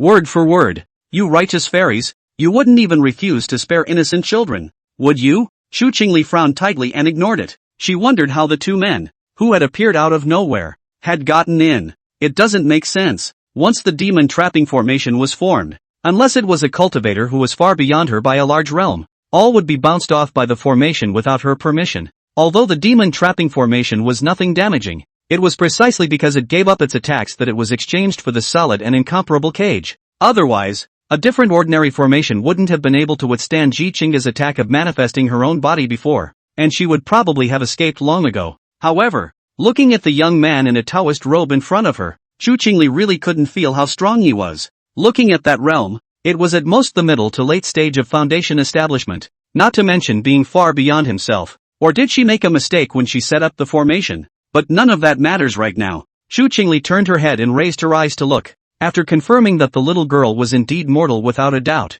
she nodded. I'm not going to hurt her. Then her words changed. But you must come back to the mountain with me. There's no way I'm letting you go just like that. Things have come to such a pass that there is no room for negotiation. It is impossible for a fox demon to return to Earth. Otherwise the large number of people in the Ji mansion who had deceived her were unlikely to see tomorrow's sun. And naturally, Ji Qingga had expected this answer, and she didn't want to resist. She's tired. To be able to see a glimpse of Su Chi in the last moments of losing her freedom, and the other party still didn't dislike her. Ji Qingga was already satisfied. So the woman took a step forward of her own accord. Wait. Shannon walked over. In the next instant, Chu Qingli's cold and sharp line of sight landed on him, as if warning him that he'd better not do anything rash. But Shannon didn't look at her. He just fixedly looked at Ji Qingga twice. Ji Qingga was a little uncomfortable by his look, and her hand, which was hanging at her side, subconsciously tugged at the hem of her skirt. After all, his current wretched appearance was indeed a bit humiliating, and when she thought about what she had said earlier, Ji Qingga became even more embarrassed. Even if there really is something dirty mixed in, I can still make him go up and smoke in a moment. Well, as dominant as it was said at the time, it seems as embarrassing as it is now. Fortunately, Ji Qingga wasn't the type of person who cared much about this. She quickly detached herself from her emotions and calmly said, "Little Taoist, don't do anything stupid." She locked eyes with Chenin, her eyes grateful. "I admit I underestimated you before, but you might as well take her and leave quickly. I won't forget you guys." Ji Qingga pushed the little girl behind her over. All she wanted now was for it to be over quickly. "That big pile of ice ballast, is it strong?" Hearing Chenin ask the question, Ji Qingga nodded seriously. "Very strong. Ridiculously strong. Isn't she also a foundation builder? How did you get beaten so badly?" Ji Qingga pursed her lips. "Then can I be like her?" She didn't have the heart to say. "Since you're a cultivator, haven't you heard of the name Chu Qingli?" Chu Qingli wasn't some nameless small fry. She was a generation of heavenly pride in the divine state immortal cultivation world. When he first entered Foundation Establishment, he was able to kill a great demon at the peak of Foundation Establishment with one person and one sword. Since she had come down from the mountain to practice, she didn't know how many lurid legends she had left behind in the immortal cultivation world. Chenin nodded his head fussily. "I've heard of it. It's what I just heard at the entrance of the Baiyan." Ji Qingga was a bit speechless. It was clearly a life and death situation. She was actually almost angry and laughing at this little Taoist. She was also a bit unwilling, and said through clenched teeth, "If it was someone else who came, I really wouldn't necessarily lose." Ji Qingga sighed. "But she's Chu Qingli." Shannon figured it out. He patted Ji Qingga on the shoulder as a sign of comfort. I understand. There is also a gap between the foundations?" End of chapter. Chapter 28, You and I are finished. After Shannon finished saying this, there was another sword sound. The sword trembled slightly, and seemed to testify to its owner's impatience. But Shannon still didn't look at it. He was still talking to Ji Qingga. "Look, I've come all the way here. I have to do something. Of course, it's actually okay not to. Do it anyway. The choice is yours. Do you want to leave? Or do you want to go back to the Zhengqing sect with this ice lump?" It was like he was asking a bull question. Ji Qingga even looked at him with a look like, "Are you not very bright in the head? Is it a question of whether I want to go or not?" Ji Qingga wanted to say something to dislike this Taoist priest a little, but when she met those calm eyes, she hesitated a little. She opened her mouth without making a sound, but Shannon already knew the answer. He clapped his hands together and turned around, meeting eyes with the icy lump in his mouth for the first time. It was slightly orange-red pupils. Chu Qingli looked straight over, her long sword slightly raised. "Get out of the way or die." A few words spat softly from her mouth. Not in discussion, but in declaration. Huge sword intent and aura came over the face, straight to the point where one could not breathe.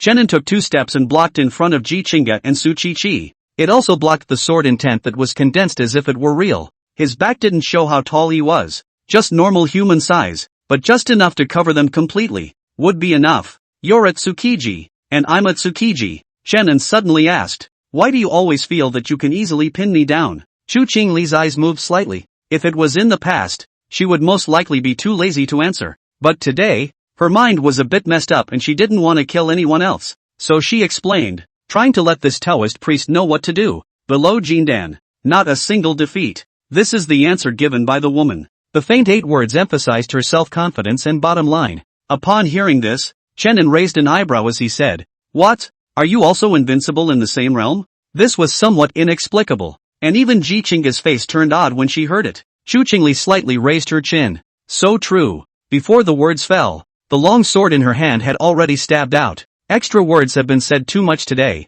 and since the other party is unwilling to back down, let's fight first. As for having to announce oneself before a fight, yelling or whatever, Chu Qingli didn't have that habit. All she knows is that the winner is the one who has the say. It's something she's understood since she was a child. The sword was as bright as water, just like Chu Qingli's eyes that could only see victory and defeat. Chenin stood still and did not dodge. Behind him were 2 lives. He couldn't hide. And he couldn't hide. Was it a distraction? Looking at the dull man in front of her, thoughts flashed through Chu Qingli's mind. But she had always fought without those jungle morals. So her hand holding the long sword once again exerted force, and her entire body, along with the sword, erupted in midair with amazing speed. And in the blink of an eye, the tip of the sword had already arrived in front of Chenan's chest. No stab to the heart. Chu Qingli didn't want to go on a killing spree. She thought that she could just injure the Taoist priest and throw him aside, and then bring the fox demon back to the mountain. It was only at this moment that Chenin moved his eyeballs slightly as if he had returned to his senses.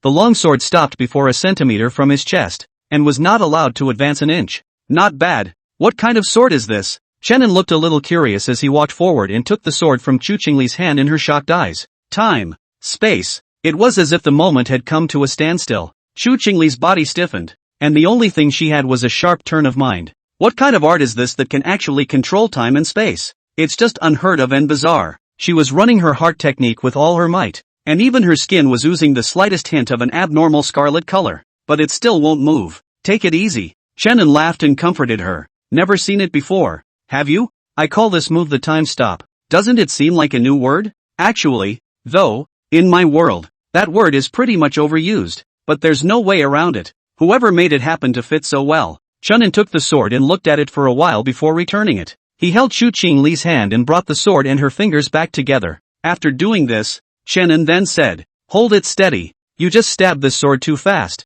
Start over. I'll learn. I don't know any swordplay yet. So help me out. Hearing his words, Chu Qingli only felt a little confused in her brain. What do you mean? Do it all over again? What do you mean you'll learn? You think this is eating and drinking? Even as cool as her nature, she couldn't help but spit madly in her heart. However, Chenin said it in a very serious manner, not at all like he was joking. The scene begins to rewind. Actually, you've already taught me the demon trapping formation, but I'm a bit greedy, so I'll learn a bit more, lest I don't have anything to teach my disciple in the future, which would tarnish my master's image. Chenin smiled. So help out. One sword, another sword. There were countless flashes of swordlight between the flaps of his long sleeves, from the nervous caution at the beginning to the numbing repetition at the end. Chu Qingli looked like a controlled toy, losing the luster in her eyes. This time stop is outrageous. It was like every punch she threw hit the air, and any amount of strength or swordplay she had was just empty talk. To put it bluntly, she couldn't touch Chenin at all. This bizarre scene truly frightened Chu Qingli in her heart. Finally, she exhausted all the spiritual energy in her body and fell headfirst to the ground. Her petite body trembled slightly, but she just stubbornly raised her head and looked straight at Chenin. There wasn't much emotion in his eyes, only defiance. She didn't feel like she had lost. The other courtyard fell silent, leaving only the sound of women gasping for air. Chenin stood in place, deep in thought, because his mind sank into a storage bag. The storage bag was filled with many things. There are all kinds of swords and guns, fancy costumes, and of course, most of all, those bottles and jars of strange colors. These were all things that Chenin had gotten from those in the Devil's Way after slaughtering the Sioux family village. He also found a book in it titled 100 Ways on How to Subdue a Female Sword Fairy. The book is extremely descriptive and detailed about the process of subduing a female sword fairy. There is another sentence at the end of the book: it is more effective when used together with the special immortal binding rope and the royal immortal scatter. Added in the 23rd year of the divine state calendar, the royal immortal dispersion is ineffective against Jindan practitioners and above. The bad news is that Shannon won't do either of those things. The good news is that it's readily available inside the storage bag. Well, let's just say everything was just right. However, this royal immortal scatter he always felt wasn't quite right. So Shannon just took out that immortal binding rope. A red rope appeared in his hand. Then, Shannon's mind moved slightly. The red rope flew out of his hand and towards the powerless female sword fairy. In less than 3 seconds, it was tied up tightly. Only after doing this did Shannon turn around. Ji Chinga, on the other hand, stared straight at the scene that was happening in front of her. Her mouth opened into a round egg. This Taoist, why are you tied up? Still tied up with the heavenly pride of the Zhengqing sect. She had a complicated look in her eyes, and it was hard to evaluate for a moment. On the contrary, it was Su Chi who hadn't worried at all. She just never thought Master would lose. Shannon walked over and took Su Chi's small hand. He only said one sentence: "Give you back your freedom. You and I are finished." End of chapter. Chapter 29, You kid. I knew this day would come. Shannon is gone. As for what story would happen between the bound female sword fairy and the fox demon, he didn't know. He held Su Chi's hand and walked out of the G mansion in front of the stunned eyes of the crowd at the entrance of the other courtyard. Immediately afterward, countless fearful and shocked screams came out from behind them. Shannon covered Su Chi's ears. "Don't listen." The girl nodded her head obediently, then curiously asked, "Master, why do you seem to know everything? Obviously we only met with that fox demon sister once." Shannon paused in his steps. "It's fate. So powerful. Master, you can also tell fortunes?" Su Chi bit her fingertips, her eyes bright, wanting to ask something, but then she held her tongue and didn't say anything. A cage made up of a sheet of dense fog. The woman hung her arms down, staring at it all in disbelief. She remembered, trying to remember what it was that I wanted to ask in the first place. Then, "Master, what is your destiny?" Again? She covered her heart, feeling as if a large, invisible hand had clutched it tightly and it was vaguely painful.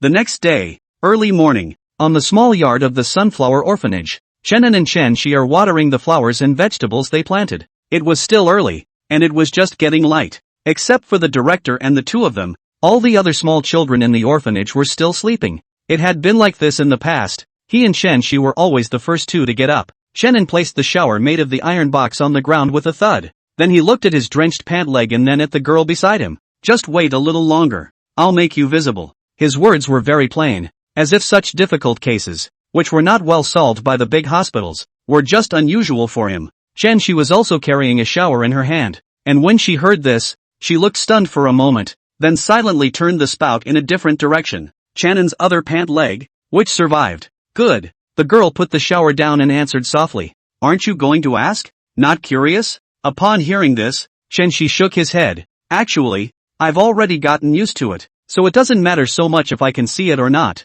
She didn't answer directly, but it was clear that she had little expectation in her mind about seeing the light again. Shannon smiled and suddenly said, "But you haven't seen me yet. Don't you want to know if I'm handsome or ugly? You must have secretly thought about it in your mind, right?" Shannon reached out and grabbed half of her face. It felt very nice to the touch, so I pulled it again. The girl didn't resist, just cocked her head in thought and asked, "Does it matter?" "Sure." Shannon nodded non-committally. "I'm actually quite handsome. If you can't see it, it always feels like I'm at a bit of a disadvantage." Chen Shi looked like he was speechless and sidestepped away. Looking at her back, Shannon smiled. "I don't know why, but just spending time with her always makes me feel a lot younger. Though he's really just a teenager who hasn't even graduated from high school yet in terms of real age." He stood for a moment, and instead of chasing after him, he turned toward the outside of the orphanage. Next to the entrance of the orphanage, Wang Liang's side dish store is not yet open. Shannon walked around the walls of the orphanage and finally stopped in front of a graffiti. The graffiti was messy,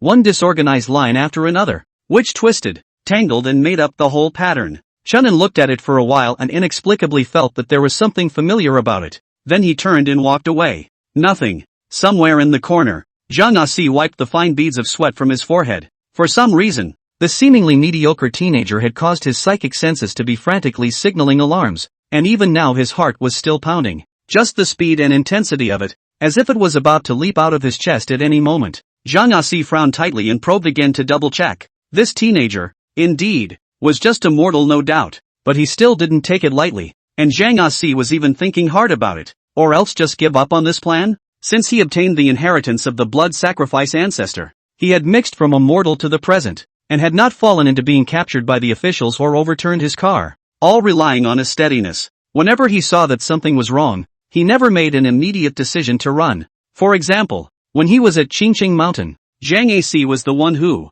when his spiritual sense was madly signaling an alarm, did not hesitate for a second and directly sacrificed his heart's blood and ran like hell. Although he also ended up with serious injuries as a result, he was at least able to save his life. Staying green is not a worry. But, this time, I, Zhang Asi, don't want to run again. The man lowered his head slightly and slowly clenched his palms, his eyes flashing with madness and bloodlust. He was incomparably eager for the blood chi of a cultivator. It had been too long, since he had devoured a cultivator. But cultivators are now rarer things than rare animals, and the officials are watching one more closely than the other. There was nothing he could do about it. Luckily, blood sacrifices with a sufficient number of children can be used as a leveling replacement for lower-level monks. Otherwise, if he waited any longer, Zhang Asi had the illusion that he would definitely be revolted by this bloodshed technique. Since you can't find blood and flesh for me, I'll have to reluctantly eat you. So Zhang Asi didn't want to run this time. And he didn't have to. He himself was the peak of the third level of chi practicing.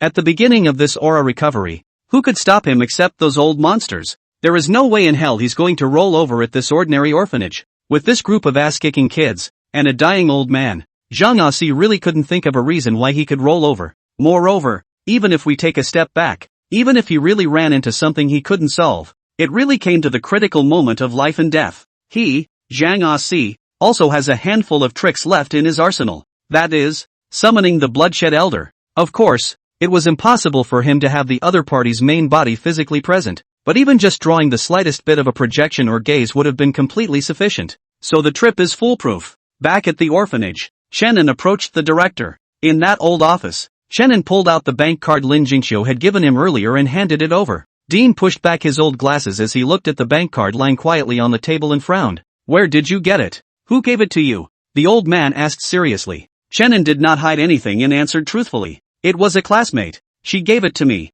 The dean sniffed and gazed at the teenager's face for a little while, then suddenly snapped. A female student? Seeing Chenin nod, the dean asked again. Does it look good? It should still look good. Chenin thought to himself. As far as Lin Jingqiu's popularity in the school is concerned, if she doesn't look good, then who does? These days, everyone is properly heavy on the face. Hearing Chenin's reply, the dean's old face showed some realization. He revealed a pleased smile and very kindly patted Chenin on the shoulder. You boy. I knew this day would come. What? Chenin didn't understand. But the dean had already changed the topic, and he said in a different way. It just so happens that 2 days ago, that kid Qin also called me, saying that he was ready to come over today to take a look, and that he had collected a good amount of money for the orphanage. You guys can stop by and get together too. End of chapter. Chapter 30. How much money can he have? Qin had also been one of the children in the orphanage, a year older than Chenin. The two were quite close when they were in the orphanage and often hung out together. However, unlike Chenin, he was spotted by a middle-aged couple returning from abroad when he was 7 years old and adopted them as their adopted son. Since then, they have been on different sides of the world and seldom see each other. The couple who adopted him were very rich and were willing to spend money for Qin. In addition, the couple was unable to have children and had only one adopted son in their lap, so they doted on Qin even more. It's worth noting, though, that the couple was actually the first to look at Chenin at the time. The well-behaved and polite little Chenin hit the couple's softest heart at once. It was just that Chenin at that time had a firm attitude and was not willing to leave the orphanage in any way, so they had to settle for the second best and chose Qin. Chenin thought about the name and felt that he had indeed not seen it for some days. The other person went to live in the big city with his adoptive parents, and it's hard for him to come back during the week. Just a little more in the memory. I remember that every time Qin came back, he was always sitting in a brand new luxury car, wearing a brand name clothes, and his face was also full of confident smile. Qin, who had once been coy in the orphanage and always hid behind Shenan's butt, had completely changed. Let's just say that the change in his life situation did make him get rid of his low self-esteem, get rid of his inner sensitivity, become better, and gradually become a role model envied by his peers. The time came to noon. A burgundy-colored flamboyant coupe pulled up in front of the orphanage with a loud roar. Its new and bright body and flamboyant and modern design are in stark contrast to the old orphanage. Such a high-profile behavior also managed to draw the attention of street pedestrians and store owners, who had two eyes of rarity and a lot of discussion. After all, you don't see many modern sports cars like this in small towns. It's that kid from the orphanage, isn't it? I heard that he was taken in by a rich family, so he seems to be living a good life now. What's that kid's name again? I know this. I even saw the couple that adopted him at the time. They came in a sports car too. TSK, that scene. Well, it looks like it's really a son's job. Amidst the murmurs, the coupe's doors opened and a teenager with sunglasses stepped down. He had a fairly clean face, and the clothes he wore were all very famous and big brands, and on his hand was a watch that looked like it was worth a lot of money. The teenager had one hand on the door of the car, feeling a line of envious sight coming from him, the corners of his mouth somewhat pressed up, and he stood in place for a good half a minute. It was only until he felt that standing any longer would seem too deliberate that Chinsho cleared his throat, held his head high, and took a step toward the orphanage's front door. At the door, Dean, who had been waiting for a long time, greeted him. He had a smile written all over his old face, obviously happy that Chinsho was willing to come back to visit the orphanage. After all, it's a handful. Chinsho also smiled happily, and he gave the Dean just a big warm hug. His mouth moved and he was about to say something when he suddenly noticed the two figures standing behind the Dean again, a man and a woman. It was Chenin and Chenshi. His eyes lit up when he saw his best friend from his youth, but he couldn't help but frown when he saw the girl standing next to Chenin again. So ugly. That was his first reaction. Even though it wasn't the first time he had seen it, Chinsho still had trouble accepting that monster-like face. However, Chinsho kept a smile on his face and did a good job of hiding the trace of dislike under his eyes. He shouted at Chenin, "Yasuko!" Chenin looked over and locked eyes with him, returning the smile. He was a little emotional, remembering that in the past, when he was a child, Chinsho always liked to follow him no matter what he was doing, and he also called him affectionately with a mouthful of brotherin. Now that time has changed. The name Ong has long since dissipated with the wind. However, Chenin didn't think there was any problem, nor would he have any feelings of things being different. When Chinsho returns to the orphanage, it's like returning home with his clothes on his back, and he always carries with him a sense of superiority, if not a sense of superiority. Even though he had tried very hard to restrain himself, the teenage mind was such that it was difficult to change it, and there was no talk of how bad it was. That's normal. An epithet doesn't mean much, compared to those children who left the orphanage and never wanted to come back. Chinsho had already counted himself as very conscientious. So Chenin spoke. "Long time no see, Chinsho." Chinsho walked over to him, hammered him on the shoulder and laughed. "Long time no see." The two exchanged pleasantries, and although they both wore smiles, Chinsho could still sense an inexplicable sense of distance. He sighed in his mind and turned to the story of Leaphorn and Badger in the book. "Looks like there's a sadly thick barrier between us, too." Without disturbing the other children in the orphanage, Chinsho made his way to the director's office. Unlike Chenin, Chinsho was the one who hated those annoying little kids, who liked to yell and fight, and often got his expensive clothes muddy everywhere and stepped on shoe prints. This was also the point that Chinsho could not tolerate the most. "Do you have any idea how much these shoes cost?" But often encountered this situation. Chinsho is embarrassed to be angry, can only pinch his nose and admit it. After a long time, Chinsho asked the director not to inform the orphanage children of his arrival, nor would they be willing to be greeted. In the office, Chinsho and the dean sat opposite each other. As for Chenin and Chenshi, they ran to the kitchen to get food. Chinsho was very satisfied with the two of them for consciously avoiding the situation, because he came to the orphanage today, but he wanted to talk business with the director. This was a deal involving hundreds of thousands of dollars. Of course, he had to be more formal. Thinking of this, Chinsho coughed lightly as he pulled out a bank card from his pocket and placed it on the table. "Dean, I've told you on the phone before about fixing up the orphanage, haven't I?" The dean nodded, relieved. "Well, know that you have this heart. I'm very happy la. In fact, the orphanage so many years have come over. Also not bad that little thing." The dean spoke casually,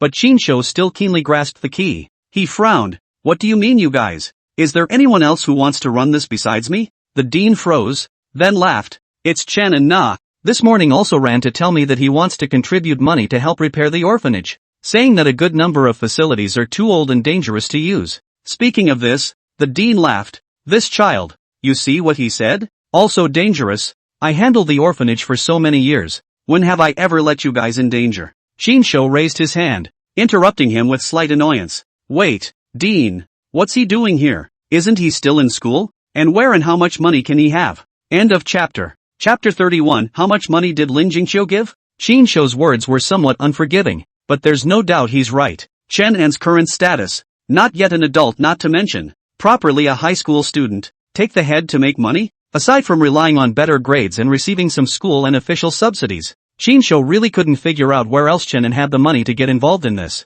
Thus, Chinsho frowned. Could it be that he saved up all those scholarships given by the school? But he usually has expenses at school. Right. And I heard that he would go back to the orphanage every now and then. And every time he came back he had to bring something for those kids at the orphanage. What kind of money could he have left? Besides, even if he saves all his winnings, I guess it's only $1,000. So what can it do? It's not even enough for labor. When he said this last sentence, Chinsho subconsciously puffed out his chest again, and his tone was slightly heavier. There's no way around it. That's what the family's affluence brings him. He understands one thing deeply. These days, only real money works. Having money may not be everything, but it's certainly nothing without it. You kid. What a load of to say. The dean's face pulled down, and a slap was exclaimed towards Chinsho's head. The teenager immediately held his head and begged for mercy, screaming in agony. He was just a little bit affected by money in his outlook, but at heart he still had great respect for the old dean. Therefore, in the face of the old man's anger and hands,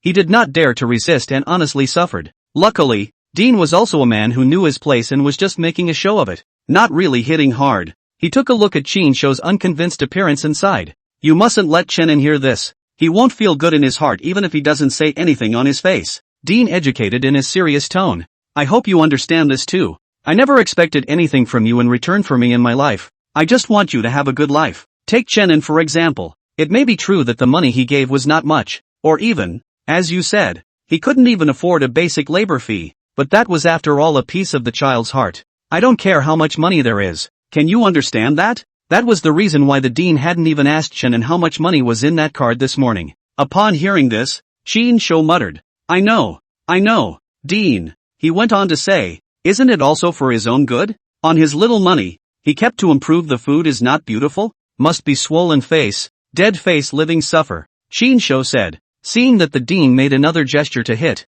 he hurriedly compensated with a smile. Fine, don't say it. You old man, calm down. Dean let out a long sigh. You do have some point. That's not true? Chinsho stood up, picked up the bank card on the table and shoved it into the dean's hand. This card has $200,000 or so that I raised in my circle, Dean, so you can take it and arrange for someone to start construction tomorrow. If you don't have enough money by then, you can tell me again and I'll think of something. As soon as he heard the huge sum of $200,000 or so, Dean just had a shaky hand and almost didn't even hold the bank card steady. Where'd you boys get all that money? Dean's eyes widened in disbelief. The handful of hairs on the dark mole at the corner of his mouth moved with them, and he couldn't help but amplify his voice a lot. It was at this time that there was a commotion coming from the doorway. It was Chen An and Chen Shi who had both returned. When they heard the dean's shout, they looked similarly at the teenager sitting in the chair. Chinsho seemed to be very satisfied with this shocked look on the dean's face. The corners of his mouth curled up, and he stealthily glanced at the two people in the doorway again, then waved his hand in a very generous manner. If you ask me,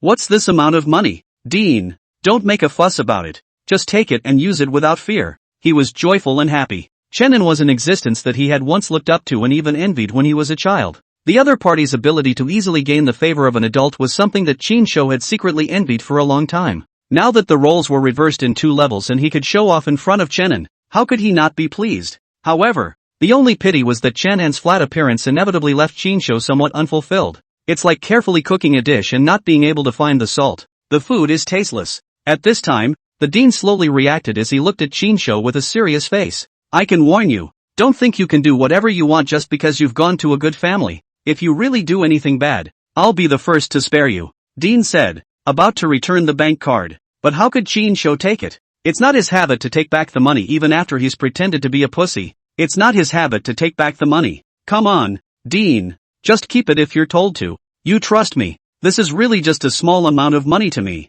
As he spoke, he smiled at Chen An. And Z, quickly help me persuade the old dean. You seriously also have said small money, but still non-refusal to accept. Seeing this, Chen An cooperated and opened his mouth to advise. Dean, you'd better take it. The dean could not resist the two men. Plus he thought that the orphanage really needed a good renovation, so he half-heartedly accepted it. Chinsho watched and stood up, his hands behind his back as he nodded slightly. Then he thought of something and looked towards Chen An. Yasuko, I heard from the dean that you gave him money as well and wanted to help contribute? He walked over and patted Chenin on the shoulder. We appreciate your kindness, but to be honest, you're even more short of money than the orphanage right now. Shinsho gave the dean a wink. NZ, listen to my advice. Take back that bank card of yours, there's no point. You might as well keep it for yourself. Just in case. He said it with affection, and there wasn't much mockery in his tone. He was really looking out for Chenin. The dean also took out the bank card given by Chenin before in due time.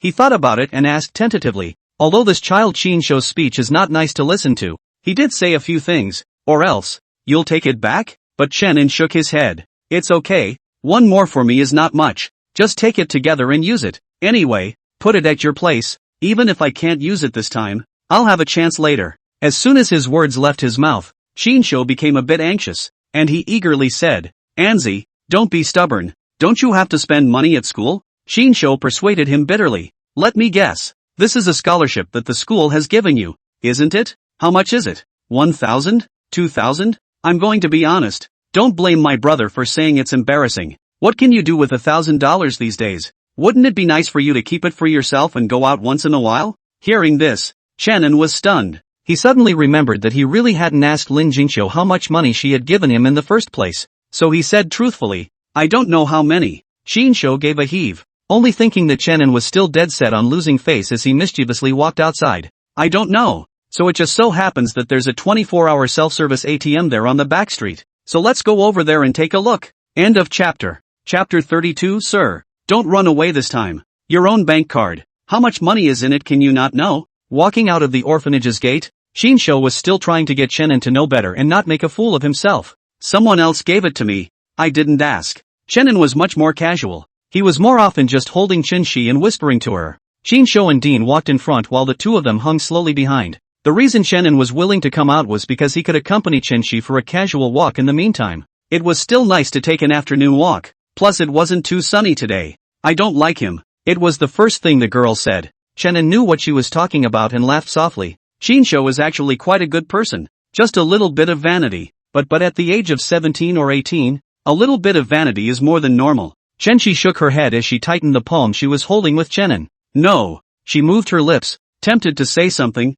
and held her tongue. That self-service ATM on the back street isn't far. A few minutes walk away. Shinsho did things with gusto, and he couldn't wait to pull Dean into it. He started by taking out his own copy of the bank card, inserting it and entering the PIN. The counter responded for a moment, revealing a 6-digit number as he tapped his finger on it. Shinsho smiled smugly. This isn't just a few $100s, this is a whole lot more than $200,000. It's close enough to buy the whole Thai orphanage. Well, Dean, I didn't lie to you, did I? The dean smacked him and scolded him with a laugh. Look at you fooling around. After he finished speaking, he also felt around in his pocket, pulled out the bank card that Chenin had given him, and stuffed it in. The dean's heart is actually also a little curious. He knows a little more than Shinsho. Clear Chenin did not tell lies. The bank card is indeed someone else to him, but the exact amount of money on the card is still all an unknown. After entering the password, the two men stared unblinkingly at the machine screen. Shinsho made a move and tapped on the balance. Then, Shinsho rubbed his eyes before pulling the card out again. He muttered under his breath. Could it be that I opened it the wrong way? So it was the same operation again. And once again the screen came to the balance screen. Shinsho and Dean finally got a good look this time. They looked at each other. Both saw unbelief, shock, and other emotions in each other's eyes. Wait. Shinsho bangs his head against the machine, still muttering under his breath. It's up. It's a few digits. He stared dead at the big long string of numbers on the screen. Dean. Several digits, how can I not count? When Shinsho and the dean walked out from the self-service ATM, both of them had serious faces, especially Shinsho, who looked at Chenin with extremely complicated eyes. He had just asked the dean and learned that it was from one of Chenin's female classmates. Damn, whose female classmate can be so rich? Shinsho was skeptical and then continued to be skeptical. Anyway, instead of believing this bull reason, he preferred to believe that Chenin had run off and robbed a bank. So as soon as they returned to the orphanage, they immediately pulled Chenin into the office. Shinsho and the dean sat on one side, and Chenin sat alone across from them. Between them was an old square wooden table. On the wooden table, there were two bank cards. Shinsho coughed lightly and put back his own bank card, then tapped Chenin's one with his finger. Yasuko, be honest with your buddy. What the hell is going on here? Dean also cast an inquiring glance. Nothing else? The amount in the card was just too big. So big that it was far beyond their imagination. At first they thought that the card was only a couple $1,000s at most. But who the hell would have thought that even if they added 5 or 6 more zeros it would be more than that? Hundreds of times more money than even Shinsho brought in. This had to make them think that Chenin hadn't done something unseemly. After all, for all the ways to make a lot of money, our country has a full set of criminal laws. Account for what? Chenin raised an eyebrow, but reacted instantly. Looks like this is a bit too much for Lin Jingqiu to give casually? Account for where on earth all this money came from. Shinsho couldn't help but stand up, his hands on the table, his body leaning forward slightly as he increased the volume. Chenin raised his eyes and glanced at him, and Shinsho immediately sat back down obediently again. He said resentfully, Anzi, I'm just worried about you. What if you go astray? Chenin laughed. Not all told, it was from a female classmate. Shinsho stared wide-eyed. What time is it now? NZ, don't try to hide it from us. Even if you really committed something, we can still think of a way together. He slapped the table. And that laborious female classmate. What's her name? Who's a female classmate these days that can throw tens of millions of dollars around? You this reason dare not be more perfunctory point. Only the dean is old and confused to believe you. If you say is true, I Shinsho today this table eaten alive. He spoke with vigor and authority. It was the next knock on the head by the dean that was a bit of a mess. In this regard, Chenin did not hide it, nor was there any need to hide it. What's wrong with sitting up straight and not stealing or robbing? Lin Jingqiu. He rattled off the names of his female classmates. Shinsho on the opposite side was still holding his head and begging for mercy. When he heard this name, he subconsciously muttered, Lin Jingqiu. You don't say. It sounds oddly familiar. Suddenly, he froze stupidly in place, and the hands holding his head slowly dropped, his entire body subconsciously leaning back a bit. Yasuko, if I remember correctly, you're in the second middle school, right? Seeing Chenin nod his head, Shinsho let out a long, oh so long sigh, his expression suddenly odd to the extreme. There was the realization of finally understanding, the shock that was hard to contain, and many unspoken and complex emotions. Second middle school. Lin Jingqiu. Shinsho muttered as he looked at Chenin and said with a serious face, Anzi, no, brotherin, I admit, I was the one who spoke a little too loudly just now. Meanwhile, on the outskirts of K-City, Mount Qingchang, a mountain with heavy mountains and floating emeralds, on the fourth peak, which was known as the fourth peak with the most beautiful scenery of Qingcheng Mountain. On the platform at the top of the peak, there stood a woman dressed in white and snow. She stood with her arms folded, looking into the distance. Standing here, the entire magnificent scenery of the fourth peak could be seen in full view. The woman's green silk is like a waterfall, hanging casually on the shoulders, like a lotus flower in the distant mountains, like a picture. She was the only female peak master among the 6 peaks of Mount Qingcheng. Luo Tsongin. It was also recognized as the number 1 person under the foundation establishment besides the old ancestor. But in fact, only Luo Kongan herself knew that she had long ago broken through to foundation establishment 3 days ago. The woman's eyes were far away, and her tone of voice drifted, while the soft and delicate cut like a ghost whispering, just about to find you. Sir, don't try to run away this time. End of chapter. Chapter 33, Kill her. Master. The young girl's clear shout rang out behind her. Luo Kongan turned back and saw his disciple Lin Jingqiu standing playfully behind him. She subconsciously revealed a smile, but the moment she looked at the young girl clearly, the woman's smile suddenly froze on her face, along with the stagnation. It was as if there was space around them. Lin Jingqiu inexplicably shivered, thinking when did this peak get so cold? Still, she smiled sweetly and trotted over to the woman. The young girl naturally took Luo Kongan's arm, her eyebrows smiling. Master, I have good news for you, she gushed. Luo Tsongin forced down the emotions that were churning more than just in the bottom of his heart and answered with a forced smile. What news? But Lin Jingqiu had already seen that something was wrong with her,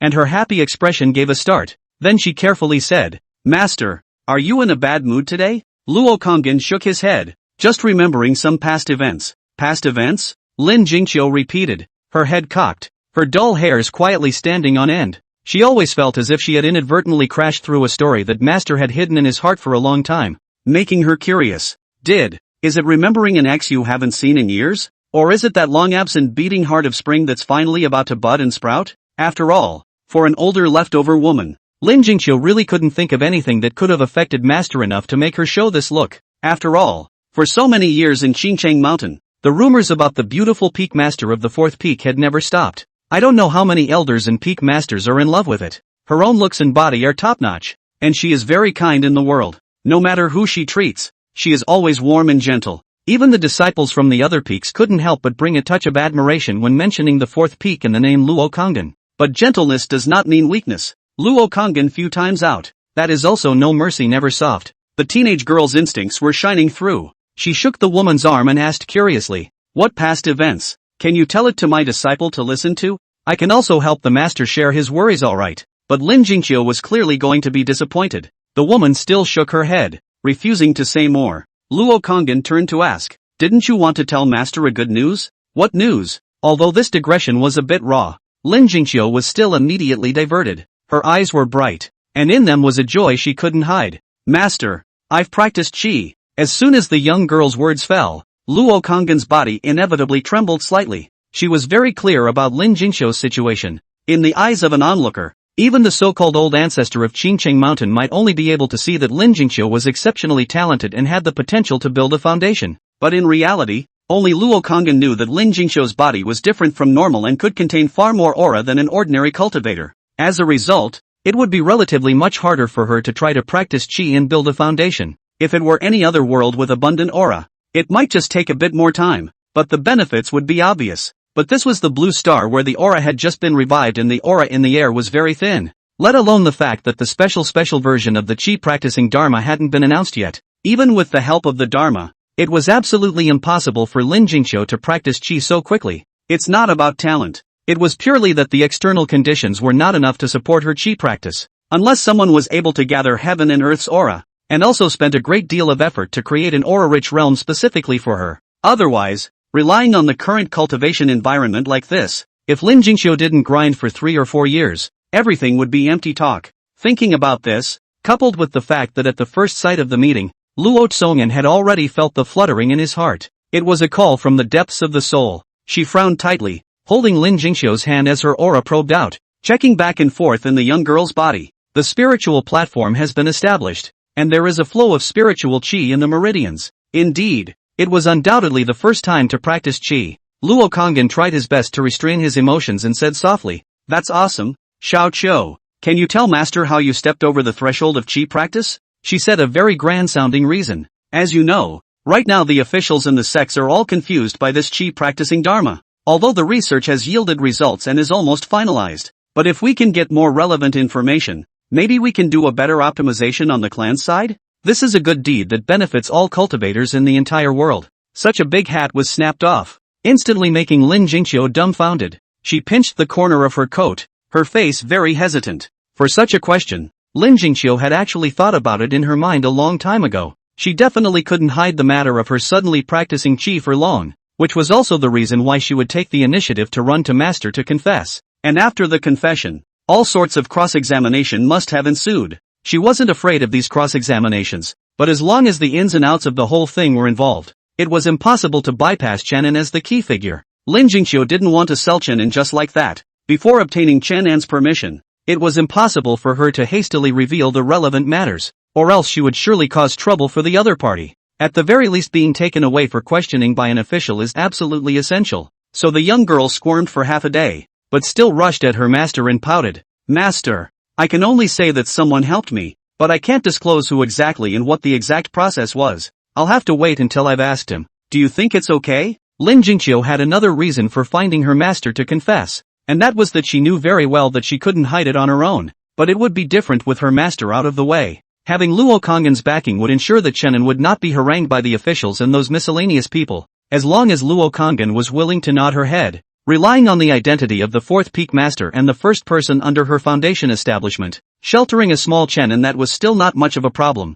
After all, it wasn't a year ago when there was the greatest demand for qi practicing spells. Officially, the current self-researched Dharma decree had made a breakthrough and was also more suitable for the Blue Star's cultivation environment. Unlike those ancient Dharma decrees passed down from the various great clans, although they could be used, they all had a fatal drawback. That's just not compatible with Blue Star. This was also an important reason why qi practicing cultivators were extremely rare to this day. Unless it was the Taoist priests on Mount Qingcheng who had been cultivating in purification, they were able to make progress at the first sign of aura recovery, or even break through directly to foundation establishment like the old ancestor of Mount Qingcheng. Luo Konggan could of course see her disciple's little plan. but she didn't reveal it and just touched the young girl's soft hair. This is your chance. If you don't want to say it, just don't say it. No one can force you. The woman's words were flat, but they had an undeniable power about them. Lin Jingqiu sniffed and a smile returned to her face. Thank you, master. Then I'll go see what senior sister is doing first. Luo Kongyan nodded as she stood still,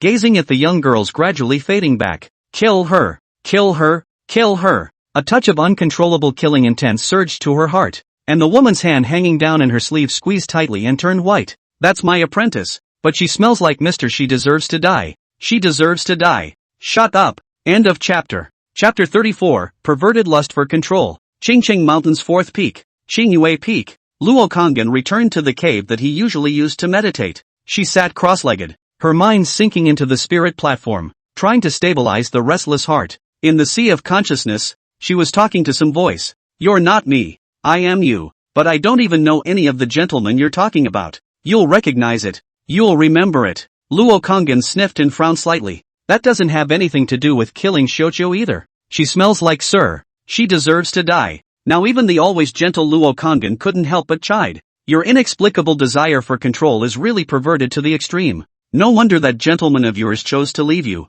After saying this sentence, more than how the other party has not broken the defense Luo Kongyan do not know. In turn, she herself some inexplicable tight. The voice was silent for a few moments before it sounded again. You are me. I am you. And when you call me names you are calling yourself names. Luo Tsongyan retorted without hesitation. You fart. How could I be a pervert like you who doesn't know shame and only knows how to think of his own husband? The voice laughed. You are nothing but the goodness that I stripped out. What kind of holy mother are you pretending to be? It's your kind of mouth that speaks in a grandiose manner. I guess your body will surrender faster than anyone else when the time comes. You shut up. The words caused Luo Kongyan's face to heat up, and she growled in shame. Being the head of a peak, wherever she went she wasn't respected by people? When had she ever been harassed by such words? If it was in reality, Luo Tsongding wouldn't be able to spare the person who said this. But this voice was appearing in her sea of consciousness, and knows all about her. As the voice says, I am you and you are me.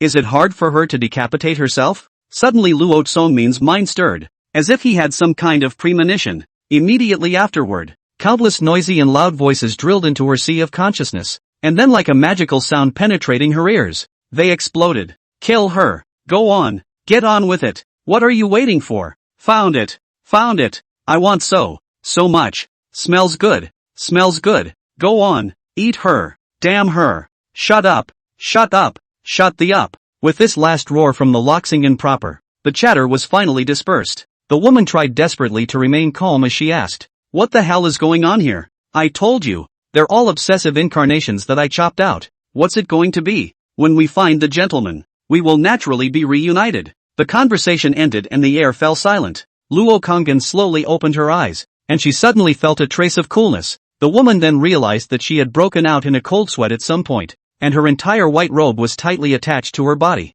revealing her exquisite and delicate figure. Halfway up the mountain, Lin Jingqiu found her senior sister who was practicing her arts here. Elder sister's name was Zheng Qing, born in Qingcheng Mountain, a leader of the younger generation, but currently sent out to serve on the official side, and usually seldom came back. That's why Lin Jingqiu was thinking of grabbing a trip over here, or else she would probably be busy with her senior sister again later on. Senior sister Zhang. From a long distance away, Lin Jingqiu waved her hand and shouted. Anyway, there weren't many people in the entire Qingyu Peak, so she didn't have to worry about social death or anything. A woman wearing a Taoist robe stood there, her hand strangling a spell. A tall tree conjured by spiritual energy appeared out of thin air, and the texture of the trunk on it was even more lifelike and spectacular. When Lin Jingqiu, who was walking along, saw this, she immediately covered her mouth with her small hand and let out a gasp. Senior sister, you're awesome. Zheng Qing showed her hand in a small way, and she was very satisfied in her heart when she heard the young girl's shocked voice filled with admiration.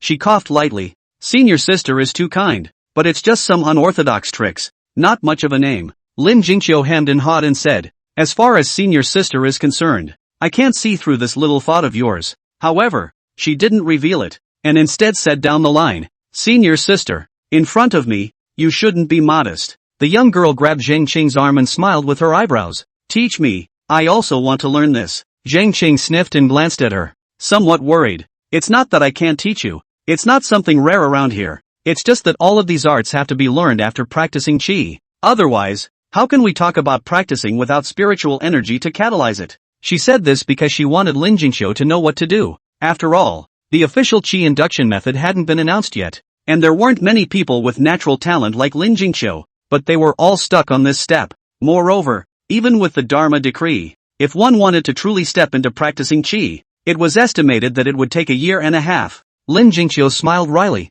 Then is it true that once I practice qi, I can learn this? Zheng Cheng nodded. Naturally, but that will mostly be a year from now. As she was speaking, she suddenly realized that her senior sister was covering her mouth and letting out a GGG laughter. It's like the smug laugh of the villain and knows when his scheme works. Sure enough, the next moment, Lin Jingqiu cleared her throat and said with a feigned bashful face, sister me, as it happens, is so much more. The young girl pinched up her fingertips. There is so much chance that one accidentally stepped into practicing qi. Zheng Qing was amused by her pretentiousness and slapped her on the head, causing the latter to let out a protesting gasp. Senior sister, don't just knock people's heads. Who told you to come running to make fun of senior sister? Zheng Qing didn't say anything in a good mood, but she then reacted with a look on her face. You really practiced qi? Lin Jingqiu was a bit proud. How can this be false? I can already feel the flow of spiritual energy in my body now. And I can finally sense it by practicing our Qingcheng Mountains qi practicing Dharma. She raised her chin in a you come compliment me kind of way. Zheng Qing finally couldn't hide the surprise in her expression as she repeatedly confirmed. Really? Really? The young girl nodded heavily. Told the master? Just came from the master's side. Receiving an answer, Zheng Qing breathed a sigh of relief. As long as the master had seen it, then there must be nothing wrong with it. At least it wouldn't be like what she had feared at the beginning. Whether she was on some evil path. Zheng Qing was about to continue speaking when he suddenly felt a tremor in his Dao robe. She reached into her pocket and pulled out her cell phone, the screen displaying an incoming call with the word team leader on it. Zheng Qing frowned and picked up the phone. On the other end of the phone, a man's low voice soon came. Zheng Cheng, quickly come to the city. We've gotten the latest reliable news. This time we'll definitely be able to arrest that evil cultivator who's been going around doing evil things. There was a hint of suppressed excitement in the man's tone. Location? Zheng Qing didn't bull ********. White Cloud Street. No, you'd better drive straight to the Sunflower Orphanage. Getting the exact address. The woman hung up the phone and turned to go down the hill. Wait. Lin Jingqiu took her hand. Sunflower Welfare? The young girl's heart tightened as she hurriedly said, I want to go too. End of chapter. Chapter 35, Foolproof Zheng AC. Sunflower Orphanage. In the small courtyard, Chenin and Chen Shi sat on the steps, their shoulders leaning against each other as they lazily basked in the sun. On the side, Qin Shou was holding a latest model fruit cell phone and was playing the most popular screen-rubbing mobile game. While he was playing, he said without raising his head, Ange, I mean you two won't get bored just staying like this, not doing anything? Chenin narrowed his eyes. Why would you feel bored? Don't you think this is kinda comfortable? Qin Shou muttered. A day or two is fine. It does give the illusion of physical and mental relaxation, but if it goes on for a long time, it will definitely feel boring, right? I'm sure I couldn't stay here if you asked me to for 10 days anyway. These words woke Chenin up, and he moved his arm to poke the girl's soft waist. Hey, what do you think? The girl gently bumped him with her head. She enjoyed having some physical contact with Chenin like this. It would make her feel at ease. Not really, she replied thus. Isn't it boring? Chen Shi shook her head. In front of Chenin, she never told lies. So Chenin smiled at Qin Shou and said, Look, none of us are bored. So it must be your problem. Qin Shou seemed to be proceeding to the critical moment of the group battle, and the amplitude of his screen rubbing was so large that even his body tilted along with the cell phone. It's as if you're not playing a competitive game, but a physical game. When he heard Chenan's words, he grunted. Pull back. Only you two are the odd couple who can stand it. Chenin did not retort and continued to ask, How many days do you plan to stay back this time? Let's wait for the weekend to be over. I'm here all the time. Qin Shou waved his hand carelessly. But my parents' side seems to have a bit of an opinion. They don't really want me to stay for so long, and told me to go back as early as possible. Speaking of this, Qin Shou's hand rubbing the screen gave a lurch as he couldn't help but show off again. He mentioned, seemingly unintentionally, they always want to take me to those celebrity parties and stuff. I don't even know what's the point. It's just a bunch of people putting on airs and graces. Might as well stay home alone and play games. Don't you think? Despite his words, his tone was filled with a bit of dejection. That's like the richest man in the world saying he hates money more than anything else in his life. To be honest, with regard to Qin Shou's nature, those who could get along happily among their peers, other than those foxes and friends with comparable family backgrounds, would probably be Chenin, because Chenin wouldn't care and doesn't have a sensitive and strong teenage heart. He glanced over his head and ran his palms through the soft strands of the girl's hair beside him before grabbing a handful of it and beginning to braid her hair. It's something the two used to do when they were kids. After all, the director is only one person, and the remote location of the orphanage means that few volunteers will come to help. And the director has limited energy and cannot take care of every child in the orphanage in such a fine way. Especially for a child with a special point like Chenshi, the time and effort to be spent is often far more than several times that of other children. That is, now that they are grown up and can live on their own. When I was a child, but whenever I was away from Chenin for a second, the tears started to flow straight. She didn't cry out or make any noise, she just cowered alone, letting the tears pour out and wet her whole face. If no one noticed, the girl could sit in place and cry all afternoon. Chenin tied one, and reached out his hand to start tying the other. Chenshi's hair has a silky satin-like touch, which really made him a little bit in love with it. He casually asked, "Then how are you going to explain to your parents' side if you don't go back today?" Shinsho raised his head and said playfully, "Isn't this with you? What's it to me?" Chenin was puzzled as he sensed the girl's body moving, obviously also interested in Shinsho's words. Shinsho's game hadn't finished yet, and he habitually mouths his teammates twice before explaining. "Have you forgotten? The child they were supposed to adopt in the first place. But you're the one who's right," Shinsho said. Although things had been over for so many years and his parents had never treated him poorly, he still couldn't help but feel a little despondent in his heart. "As soon as I said you were at the orphanage, they immediately agreed to let me stay one more day before going back, and said that if they didn't have a social occasion that they couldn't get away from, they would have come over to see you." Shinsho's tone was thick with acidity. Chenin froze and laughed. "Your parents are lovely people. Otherwise I wouldn't have reported your name at that time." Shinsho could have the life he had now, mostly thanks to Chenin. If it wasn't for the fact that Chenin had mentioned Shinsho more than once when he had refused their adoption, I guess there wouldn't be this great Prince Chin who just ate and drank all day now. Shinsho listened, bristled, lowered his head and stopped talking, concentrating on playing the game. Chenin then continued to braid Chenshi's hair. Afternoons at the small-town orphanage are always so scattered. Suddenly, Shinsho's exasperated voice broke the short-lived tranquility. He tapped the screen of his cell phone hard and mouthed the words, "**********.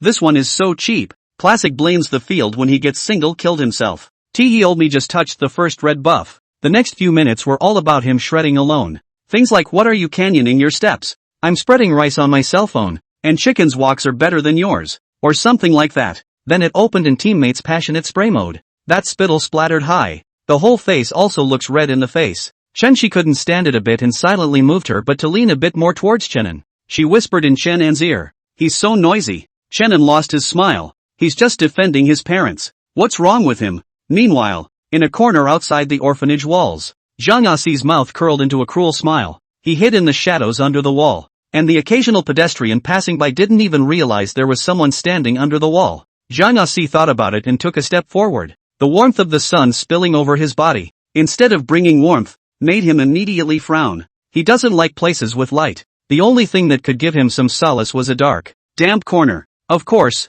it would be nice to add people's frightened looks and screams for seasoning. Zhang Asi quietly walked to the entrance of the orphanage. He squinted his eyes falsely and looked inside. Once again, he was sure that it was filled with ordinary mortals who couldn't be any more ordinary, and his mind was greatly reassured. "I, Zhang Asi, have always planned and acted with absolute certainty." The man clenched his fists and licked his lips, a scarlet glint in his eyes. He turned around and stared at the end of the road. "Come on."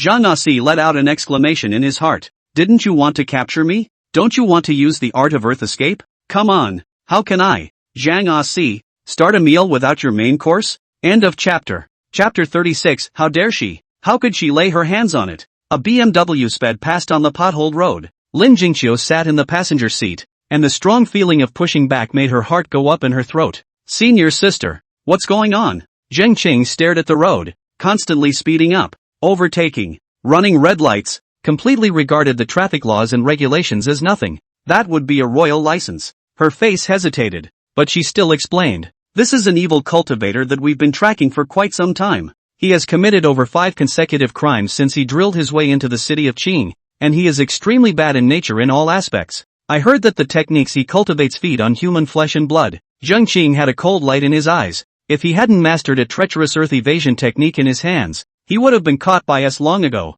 She glanced sideways at Lin Jingqiu. "This evil cultivator first came to our door. It was actually our Qingqing mountain, but he was severely injured by the second peak's Peakmaster Qi, and that's how he fled into Qing City. Ha! The young girl couldn't help but let out a gasp when she heard this. This evil cultivator is so vicious and terrifying. Then why have I never heard of it? Zheng Qing kicked the gas again, and the body of the BMW let out a shuddering wail. You weren't in the mountains at the time, so it's only natural that you weren't aware of it. Seeing Lin Jingqiu's tense expression, she opened her mouth to comfort her. But you don't have to worry too much. Although that evil cultivator is at the peak of the third level of Qi cultivation, he is now heavily injured, and it is estimated that 1 out of 10 of his cultivation is left. And this time, the leader of the group called with the urgency of the situation. He should have already grasped the specific whereabouts of that evil cultivator. As long as we lay out our control in advance, I think it won't be much of a problem to capture him. Lin Jingqiu nodded with seeming understanding. Zheng Qing, on the other hand, let out a soft sigh. It's mainly because of the death order from above that large-scale police forces are not allowed to be deployed, and they still have to be captured alive. Otherwise how could we let him be arrogant in Qing City for so long? When she finished, she said no more, but concentrated on driving. As the vehicle sped by, Lin Jingqiu looked at the images skimming by its speed outside the car window and unconsciously clenched her palms. One of the major reasons why she insisted on following her was because she had investigated and found that the orphanage that Chenin came from was the Sunflower Orphanage, and it was back to the orphanage that Chenin had gone when the two had parted ways at school earlier. The evil cultivator at the peak of the third level of Qi practicing. Even though senior sister said that the opponent's strength had been greatly reduced, Lin Jingqiu still had a bad feeling. She knew that Chenin might have something, hiding some secret inheritance, but the young girl was still relieved. After all, this is a tricky event that even the entire officialdom is anxious about. Xingcheng Mountain, Qingyue Peak. Those voices in Luo Tsongen's head began to ring again and again. How is she now? She's trapped in the 10 Directions illusion realm. Can't get out. Ha ha ha ha. Why don't you just kill her? I'm going to make her feel pain. The cruelest pain in the world. The most painful punishment is not death, not loss, but remembering forever. Keep her stuck there forever. Luo Tsongen was overwhelmed by the chatter of these voices, and she composed herself, banishing them one by one, leaving only the initial one, because the other person at least has some sense and isn't so maniacal that they can communicate. Luo Tsongen couldn't help but ask, the one they're talking about, that? She opened her mouth to speak twice, and still couldn't get those 2 words out. Gee, you're a real saint. Read it with me, that. For some reason, for cursing out the word, Luo Tsongen actually felt some pleasure from the bottom of his heart, as if he should curse her in this way, cursing that in their mouths. Cut the crap and talk, or I'll get you out of here too. Luo Tsongding settled down and stabilized his mind. The voice was disdainful. I am you. You are me. Where are you getting? Still. The next moment he explained, her name is Su Chi. She's a complete. She doesn't deserve to be Mr.'s disciple at all. The voice suddenly got a little agitated. Luo Konggen frowned. Can you speak more clearly? What's all this about? I don't understand at all. You don't need to understand. When we find Mr. Fusion, you will naturally understand. Luo Konggen didn't retort, but continued to ask, so what exactly did this Su Chi do to make you guys actually so angry? At the mention of this, the air suddenly fell into dead silence. It wasn't until several moments later that the sound of gnashing teeth rang out. Word for word. She killed Mr. Luo Konggen's complexion was stunned. The short 5 words actually made her feel some inexplicable empathy, and along with that, she also began to be angry at this Su Chi that she had never seen before. No, it's not me. Luo Konggen calmly admonished himself. Then why did she commit regicide? Yeah, why? The voice in her head was nearly maniacal, making the woman's head hurt as if she was going to explode the next second. The questioning voice quickly stopped and began to repeat an inexplicable phrase again. How dare she? How could she do it? A roar from the depths of the soul, like a magical sound to the ears. Luo Tsongen was infected by the emotion, and she leaned against the stone wall, clutching the corner of her Dao robe in a death grip. The city of Qing was already small, and Castle Peak and the Sunflower Welfare Center were even more so, both in one direction. Together with Zheng Qing's frantic racing all the way ignoring traffic regulations. In less than 20 minutes, they arrived at the entrance with the signboard of the Sunflower Welfare Institution. The car had just stopped when the shouts of the group leader, Wang Jiao, came from the kiosk next to it. This way. Zheng Qing led Lin Jingqiu straight over. There were several people standing in the small store, both men and women, and at a cursory glance, there were about 7 or 8 of them. In addition to Zhang Yong, a member of the first group that Zheng Qing was familiar with, there were also the second and third groups of people who had been temporarily transferred. all veterans of the Bureau of Unnatural Things. As for the owner of the kiosk, He should have long since been driven away by Wang Jiao for a reason, and then enlisted this kiosk as their temporary stronghold. Wang Jiao nodded when he saw Zheng Qing walking towards him, only when his eyes shifted to the young girl following behind the woman. He couldn't help but furrow his brows, but before he could speak, Zhang Yang beside him asked, Zheng Qing, what's wrong with the girl behind you? This operation is an important matter. Can't you do something about it? He already had a problem with the group of Taoist priests from Mount Qingcheng. The moment Zhang Yang said this, the other people in the kiosk also looked over with sideways glances. Some of them clasped their hands to their chests, others frowned equally tightly. However, they were all concerned about Qingcheng Mountain's identity and did not speak at first. Zheng Qing grimaced, she is my senior sister, and is likewise a true cultivator who has stepped into Qi practice. When one stepped into practicing Qi, one would have the spiritual power to drive the talisman. While it usually doesn't take more than a few to get sucked dry, that's out of the realm of the mortal. It was undoubtedly a blessing in disguise for the officials who were still desperately short of cultivators. This was one of the major reasons why Zheng Qing was willing to bring Lin Jingqiu over. Perhaps Lin Jingqiu hadn't mastered any arts yet, but the talismans in her hands would make Lin Jingqiu a great asset to this operation. End of chapter. Chapter 37, Champagne at Halftime. As Zheng Qing's words fell, those who had been frowning soothed and their faces looked much better. There were even younger ones that had tried to come up to the young girl and get close to her. Wang Jiao tapped the table with his finger, drawing the crowd's attention to him. He looked serious and said, okay, other things will be said later. The most important thing now is, without a word of ado, he began to recount the main points of the operation, as well as several difficulties that might arise during the capture. For example, that earthbending technique that the eyes above are so hot for. When Wang Jiao reached this point in his speech, he paused and was about to continue speaking when he suddenly felt a shaking of the land beneath his feet. Immediately afterward, a strong smell of blood wafted through the air. The earth suddenly trembled, and an unsettling premonition surged through the hearts of the crowd. Wang Jiao rushed out of the kiosk first, and then his face couldn't stop being shocked, only to see that the dome of the sky had changed color at some point. No longer a clear azure, but a hauntingly eerie blood red. It was as if a huge bowl had been snapped from the sky, shutting in the orphanage and the commissary. On the ground, a blood-red arm kept burrowing out, and eerie, toothy whimpers echoed everywhere in his ears. What the hell? Some people let out exclamations of shock. This bizarre scene in front of them, even for those who had been dealing with cultivators for years, they couldn't help but have their scalps tingling and goosebumps falling to the ground. Zheng Qing's face was also hard to see at this moment. She grew up on Qingcheng Mountain and read through various Taoist collections and canonical books, so she naturally knew more. She said in a deep voice, the intelligence is wrong. This kind of terrifying heaven and earth anomaly could never be a commotion that only the third level of Qi practicing could make. From the looks of it, it's more than likely a formation that the evil cultivators set up long ago in order to lure us into a trap.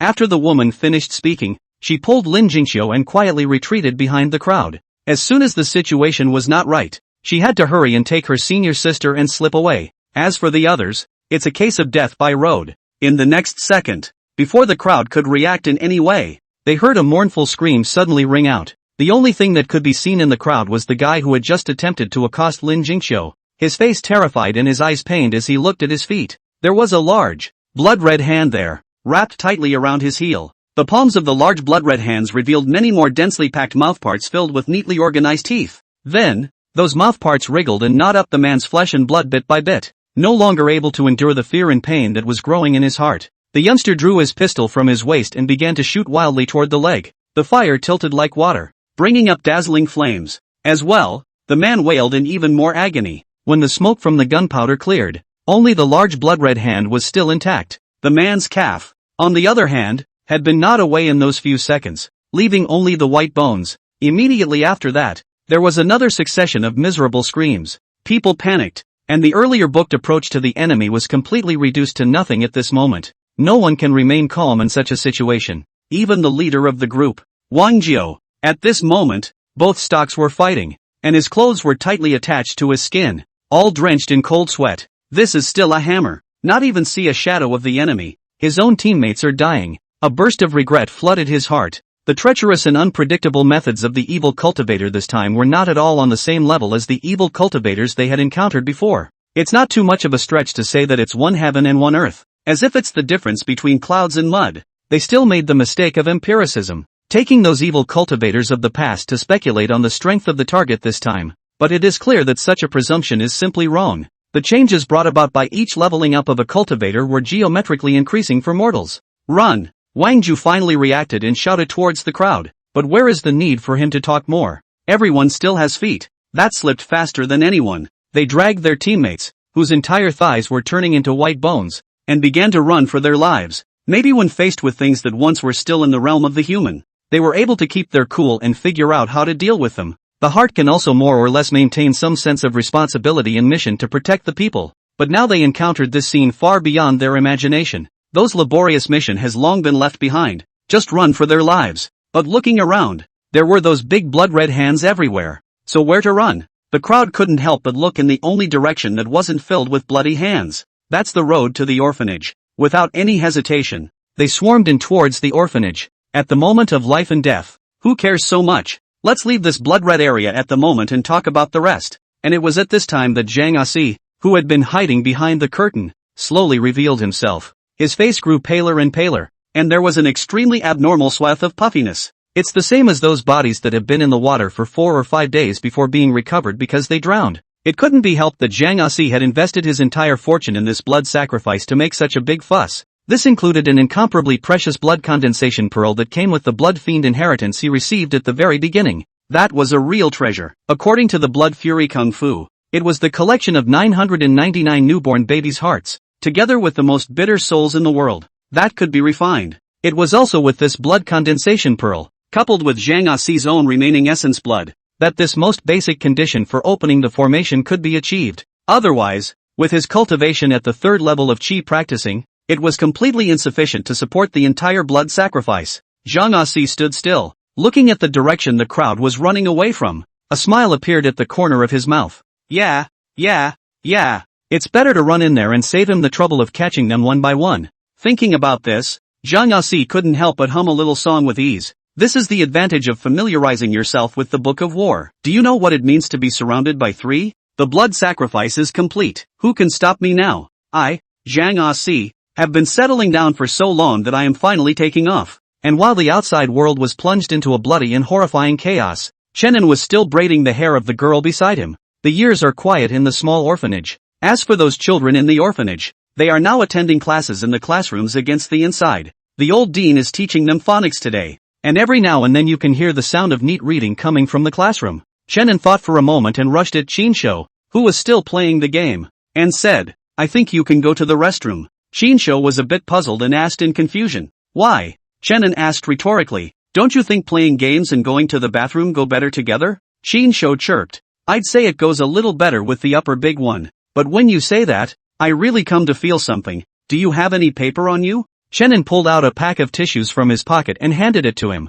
Qinsho took it, stood up and patted his ass, and went to the back outhouse with his ass in the air. Just as he was passing by the cookhouse, he heard Chen An's shouts behind him. And by the way, throw that burning stick over by the cookhouse door. Qinsho was in a hurry to take so he didn't ask too many questions and casually picked up the stick and threw it over. He mumbled under his breath, On, what are you getting into? Chenin smiled. It should be useful later. Useful? What's the point? Qinsho thought it was very strange. What else could this damn thing do except use it when burning a fire? But it's a good weight, so maybe it can barely be used as a baseball bat? End of chapter. Chapter 38, Communicate well, don't fight casually. With Qinsho's departure, only Chenin and Chen Shi were left in the small courtyard of the orphanage. Chen Shi was fuming. Chenin was looking at her in a daze. A little later, a few if any screams came in. This was followed by a series of panicked footsteps. Chen Shi's empty eyes blinked, then reached out and waved his hand in the air a few times. Chenin understood and held her hand. Her lips moved without making a sound, but Chenin knew what she was saying. She's asking, what's wrong? Chenin said, it seems like there's a group of people filming outside. Shooting? Well, shoot. The girl was a little unconvinced. Are all the movie shoots moving so much now? Maybe it's because the actors are more competent, and they can't get over it if they don't make it real. Perhaps because this explanation was very convincing. Chen Shi nodded his head and no longer pursued the matter. Still, she frowned. They're so loud. The noisy and chaotic sounds outside undoubtedly disturbed the girl's rare time alone with Chenin. It made her a little unhappy. So Chenin thought about it, picked up the reliable-looking burning stick on the ground, and then stood up. He looked at the girl's silky hair and suddenly reached out and rubbed it into a messy cocktail. Wait for me then. I'll go keep them quiet. The girl did not answer, but simply pulled a small wooden comb from under her skirt and silently tended to her long hair. Brotherin just liked to tease people out of the blue like this, and when she was younger and more withdrawn in nature, she was often bullied by him like this. Then I grew up and got used to it, and didn't even bother to make a single accusation. It doesn't matter what you say anyway. Chenin turned around and walked towards the orphanage gate. A girl's admonition came from behind her. Brotherin, you have to communicate properly. You can't just fight with people. Chenin's footsteps lurched and he answered in a good voice. Escape. Run. This was the only thought in the minds of those who could still run at the moment. None of their flesh was quite intact. Either their bare arms or their entire legs had suffered from the gnawing of the bizarre bloody hands. Except for two people, Zheng Qing and Lin Jingxiu. A thin layer of turquoise barrier swam around them, and it was this turquoise barrier that protected them from the attacks of the bloody hands. But this is not a permanent solution after all. Zheng Qing, who was responsible for maintaining the spell, had already felt the rapid loss of spiritual energy in his body at this moment. In less than 3 minutes, they would end up like the others, mercilessly gnawed away. Luckily, the evil cultivator seemed to be intent on letting them go, just hanging back unhurriedly, not exerting any other means to block their escape. During this period, it wasn't as if Wang Jiao and the others hadn't tried shooting with their guns, but in the end, the effect they could achieve could only be said to be minimal. It only slightly slowed down the pace of that evil cultivator. It seems like trying to inflict damage on an opponent with a hot weapon is a pipe dream. They were like creatures living at different latitudes, with an insurmountable gulf. Suddenly, the young girl in the middle of running let out a cry of alarm. She was already scared by the scene and her legs and stomach were trembling. At this moment, she was even more careless, and she fell straight to the ground. She covered her busted knee and couldn't stop the gusts of excruciating pain coming through. What's worse, she seems to have broken her foot, so she won't be able to walk for a short while. Zheng Qing secretly screamed that it was not good and hurriedly stopped and returned to Lin Jingxiu's side. And it was just such a moment's delay that the bloody hands that followed closely behind had already followed, with their dense and ghastly mouthparts looming. Zheng Qing pinched her hand with a spell. A heavenly tree unfolded out of thin air, and the turquoise barrier that surrounded their circumference solidified by a few points, blocked that one weird and horrible bloody hand for them. And when the others saw this, they ran even faster. There was absolutely no thought of reaching out for help. Who cares if you live or die? Only the burly man named Zhang Yong had a hint of ruthlessness flashing under his eyes. He turned around violently, wanting to go and scoop up Zheng Qing and the two of them, but in the next moment, uncountable bloody hands were like maggots attached to his bones, about to climb onto his ankles. Zhang Yong immediately felt a burst of scalp numbness, just drummed up the courage also lost all, stifled continue to run over to the orphanage. After all, compared to the current hell on earth, the quiet orphanage was like the only pure land in the world. Amidst the pulling and encircling of a single bloody hand, Zheng Qing looked at Zhang Yong's departing back, his heart bitter, and a touch of despair surfaced in his eyes. She didn't blame Zhang Yong, nor did she blame the others for refusing to help. At such a time, everyone is a mudblood who can't protect himself, so who can spare a hand? Besides, as ordinary people, they had absolutely no way to deal with this bizarre bloody hand.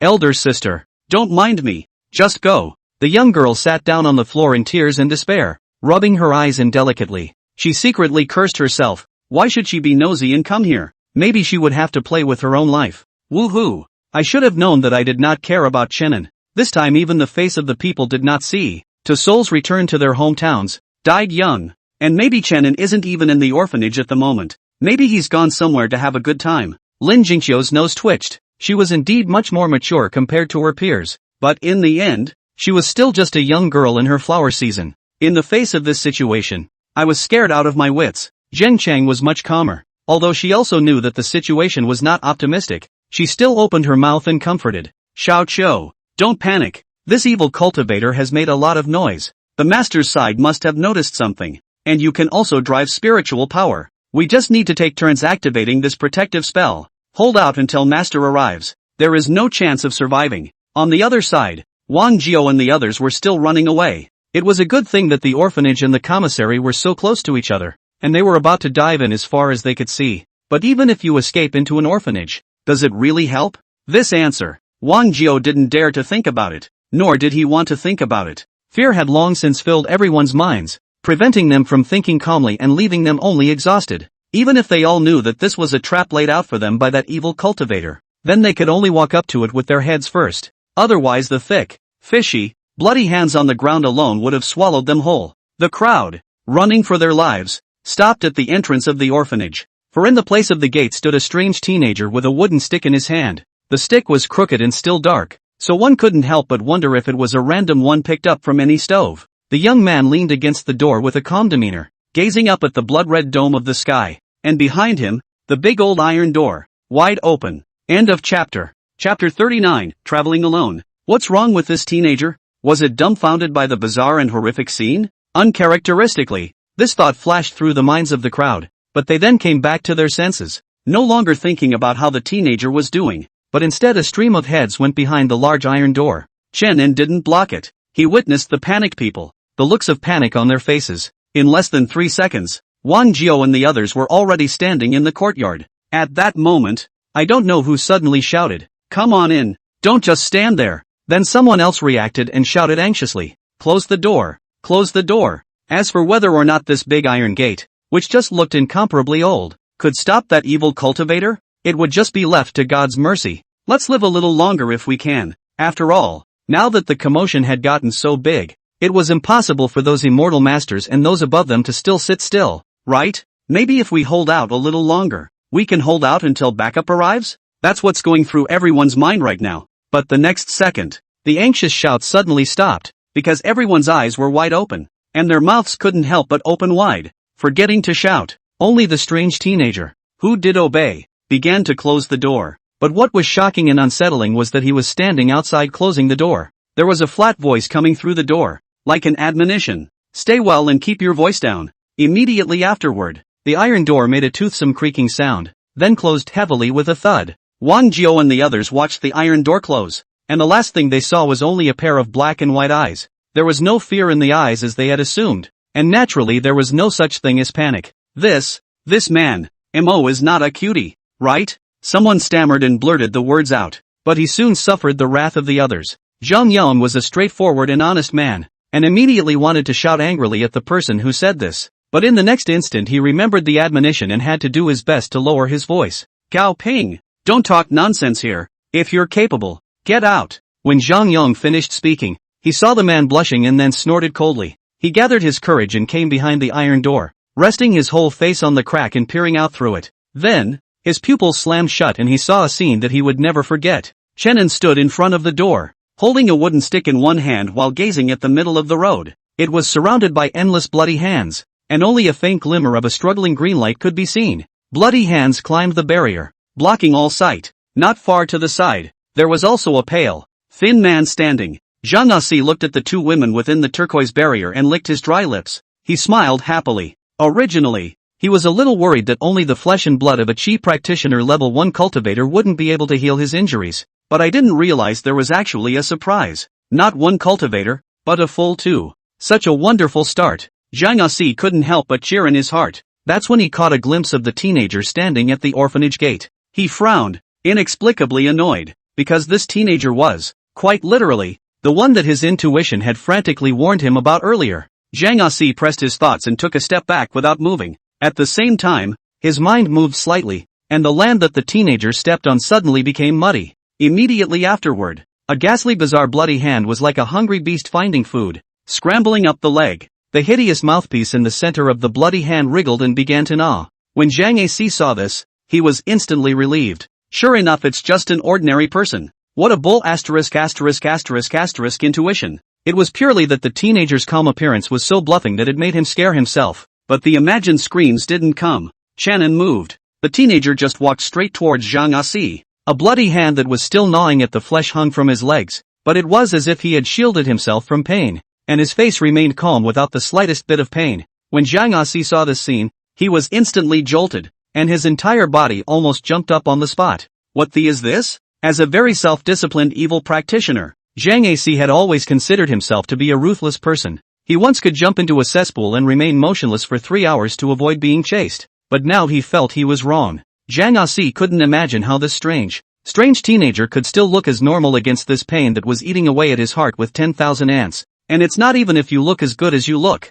You can still walk. It's outrageous to give outrageous his mama knock. Outrageous to the core. And this was the scene that Zhang Yong, who was hiding behind the door, witnessed with his own eyes. He subconsciously stiffened his body. His heart was far more shocked than Zhang Asi's, because he had just personally felt that gnawing pain. It felt like a lynching. with dense mouthparts vying to bite down before tearing at a chunk of flesh, even if it was just for a split second. Zhang Yong was almost so disheartened that he couldn't walk at that moment. If it wasn't for the bloody hand taking the initiative to let him go, he felt certain that he would have been buried in that sea of blood long ago. Zhang Yong's stunned appearance also caught the attention of the others in the courtyard. Intolerance flashed across all their faces. I think it must be that the teenager has been brutally killed at this moment, which will make Zhang Yong so dumbfounded it. No, how come there are no screams? Wang Zhua suddenly asked. His question also awakened the crowd who were still in a mood of intolerance. Yeah, why is there no movement coming from it? The same question rose in their minds. Wang Zhou took a quick step and peeled Zhang Yong away,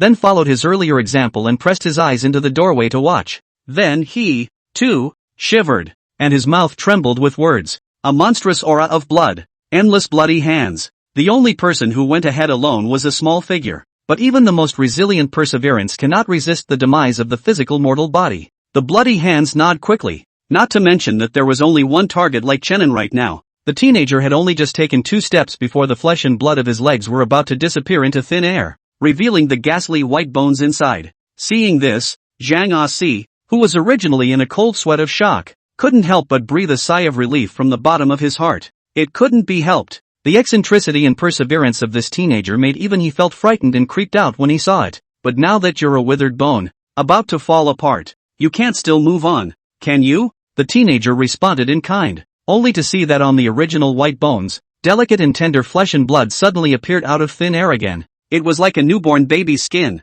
with a watery luster. Zhang Asi looked at it with a jaw-dropping stare. He just felt a rush of death, almost about to take a step and just run away. Am I an evil practitioner or are you an evil practitioner? End of chapter. Chapter 40, Old Ancestor Save Me. Immortality. Chenin was feeling the regeneration of his torso. The realization rose in his mind that the more damage he took, the more violent it was, the stronger his body would become after the next regeneration. That's why he slowed down and let the bloody hands chew on him. Let's say for example, the current Chenin's flesh strength was 1 point. Suppose he leapt down from the 50th floor and fell to mush. Then his flesh strength after regeneration would become 2 points, or 3 points. 1 step, 2 steps. Chenin just walked slowly to Zhang Asi. He thought for a moment and raised the wooden stick in his hand and smashed it. A very unassuming blow. Zhang Asi didn't hide or run. He stared at the stick dead in the face, as if he were trying to make it out. In the next moment, a barrier stirred up around him, stopping the wooden stick with ease. Zhang Asi's stagnant expression loosened as he looked at this bizarre teenager, the corner of his mouth curving up. You don't have spirit power. You're mortal. You can't hurt me at all. I'm not mistaken. I'm not mistaken. Zhang Asi almost growled out. He had just had a chill down his back and thought he was really going to roll over. He then pinched his hand and countless bloody hands flew in the air, pulling Chenin's limbs and even his cheeks, preventing him from advancing an inch. Zhang Asi said smugly, I have to admit, you are indeed eccentric. Even I have never seen such a bizarre ability as yours. It's actually possible to ignore pain and have your flesh reborn. Zhang Asi said, his face becoming more and more hideous. But there is no spiritual power fluctuation on you. I wasn't wrong. You're just a completely ordinary person. I don't know where you got this ability from, but, Zhang Asi took a step forward and locked eyes with Chenin. It's just perfect to feed these bloody hands. I'd like to see how many times you can be reborn. He stared into Chenin's eyes, expecting to see panic or something like that, but it was still calm. Talk about indifferent. Just very ordinary calm. The teenager looked a little bit more understanding. You're right, Chenin said with an agreeable face. I am indeed still an ordinary person now. I can't hurt you. Standing across from him, Zhang Asi felt so ridiculous. Why can you be so calm? Shouldn't you be falling to the ground with a horrified look on your face? Chenin quickly gave him an answer. Thanks for the heads up, but it seems we can't talk properly. After the teenager finished speaking, a shocking wave of spiritual energy emanated from him. In the next instant, Chenin was already practicing qi. He lifted the stick in his hand once more, and as usual, he struck it plainly. This time the wooden stick easily penetrated through that protective barrier and gently struck Zhang Asi's shoulder. But Zhang Asi didn't feel gently at all.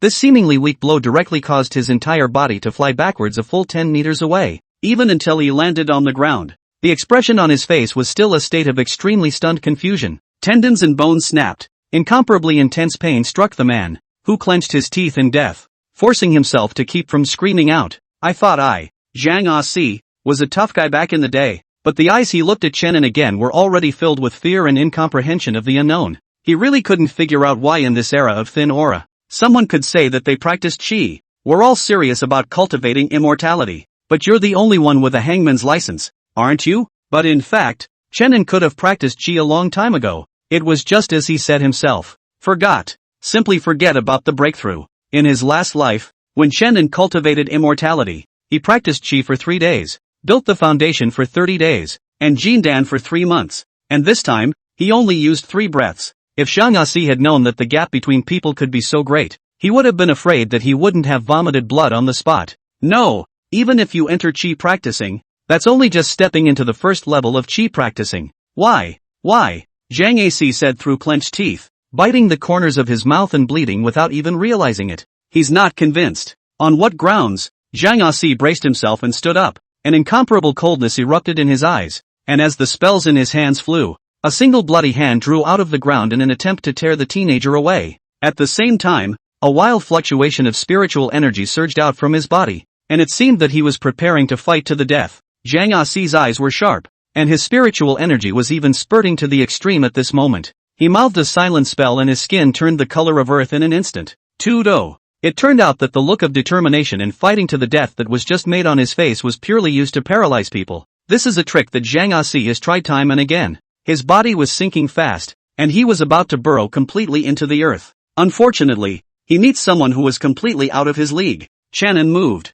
a mere step across space. He came to Zhang Asi, and in the latter's horrified eyes, he lifted the man's collar and yanked his body, half of which was going into the ground, up hard. In this situation, Zhang Asi finally couldn't hold himself together. Are you pulling carrots here? Same as practicing chi. How come the difference is so big? His blood chi surged wildly around his body. His face was fierce, and he roared, "Old ancestor, save me!" As if to seal his final card, blood chi, if any, drifted in the air and began to rapidly gather in a pile. They rose to the sky above in a matter of moments, turning into an immense and incomparable blood cloud. The blood cloud kept rolling over, and a frighteningly chilling and evil aura was mixed inside. When Zhang Asi saw this, he couldn't help but look ecstatic. Although attracting the attention of the blood fiend ancestor, all the gains of the blood sacrifice were destined to go down the drain, and he would also pay a terrible price. But that's better than throwing your little life away. Zhang Asi looked at the sky dome with anticipation. Only the blood clouds slowly parted,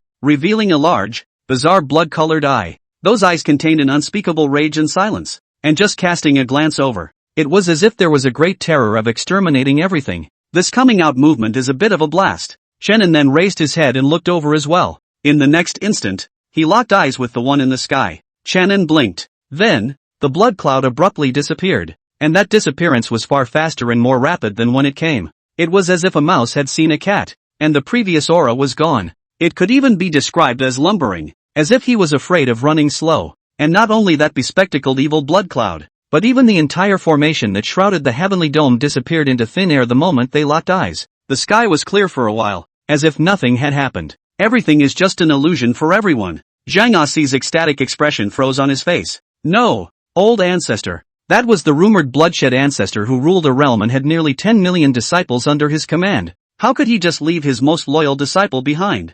Zhang Asi couldn't accept it. If you weren't willing to look over here, then why did you make such a big deal about it in the first place? But he'll never know the answer, because Chenin had already raised the wooden stick and cracked his brain into pieces with a single blow. End of chapter. Chapter 41. You see, I'm not Mr. Yu. In the meantime, on Qingcheng Mountain, Luo Konggan, who was originally meditating in his cave, snapped his eyes open. Her body trembled and shivered, like there was another person inside her frantically grabbing control of her body with her. She, who had always shown a gentle face, had a somewhat distorted face at this moment. If other people on Qingcheng Mountain were to see it, they would be afraid of being stunned. I feel the breath of the gentleman. I don't know any mister at all. Two extremely contradictory sentences, yet both came from Luo Konggan's mouth. Unless you promise me one condition. The brief argument ended quickly. The stone door to the cave opened in an instant, and the woman even forgot to put on her shoes as her white robes tumbled and she moved swiftly away in a certain direction. It all came fast and ended even faster.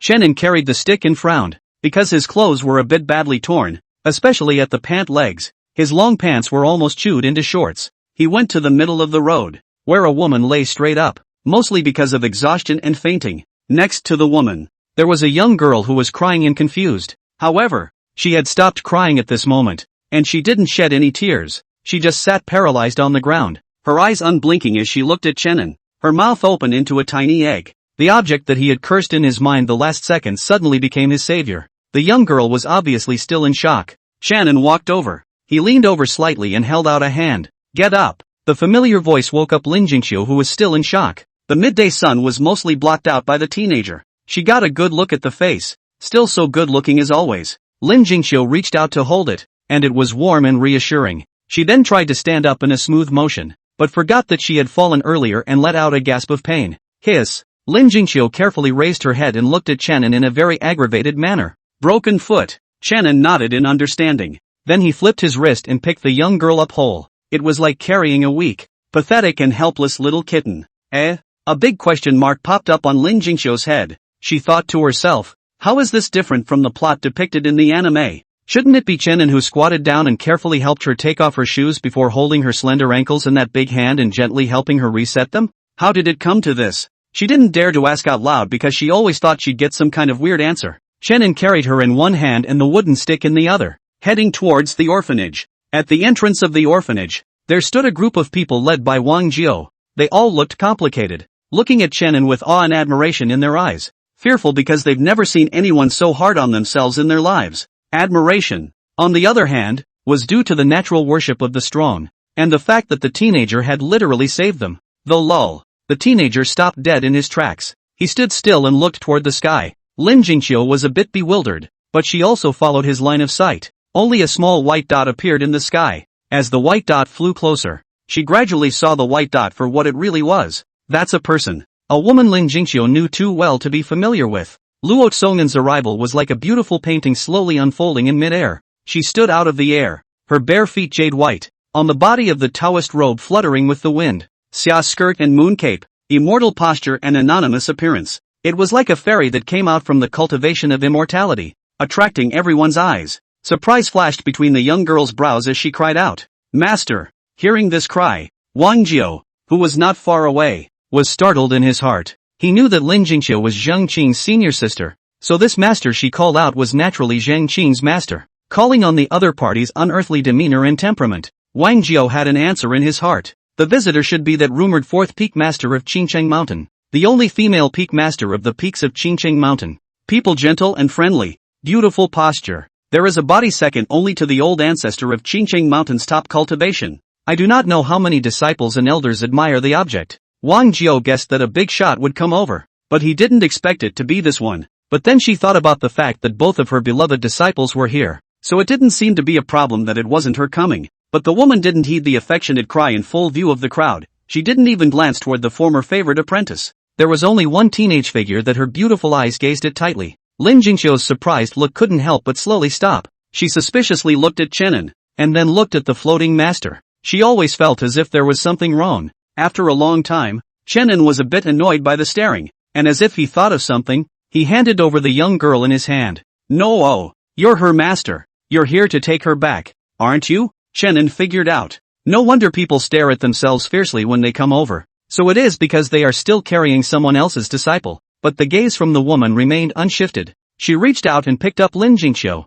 then casually dropped it on the ground again. That cold look made Lin Jingqiu's entire body dumbfounded. But before she could think more, the next scene that occurred made her eyes even more round. She saw her normally beloved master fall headfirst into Chenan's arms with such a straight face. Lin Jingqiu only felt her eyes go black and she fainted. She thought she must have gotten so much shock today that she was hallucinating. But Chenin knew it wasn't an illusion, for the tip of his nose was filled with a nice fragrant scent. Chenin had inadvertently smelled Lin Jingqiu's body fragrance before, and the fragrance of a young girl was a little stronger, while this one today, it was a few points more light. It all smells just as good, but you can feel the difference with subtle experience. Chenin quickly pushed it away. He tapped his shoulder in slight disgust, where the woman had just leaned. He frowned tightly, looking a little offended. Please behave yourself. If he hadn't known that this was Lin Jingqiu's master, he would have thought that it was a female rogue who came out of nowhere and coveted his beauty. The woman seemed to freeze as she was pushed away. A flash of disbelief rose suddenly between her eyebrows,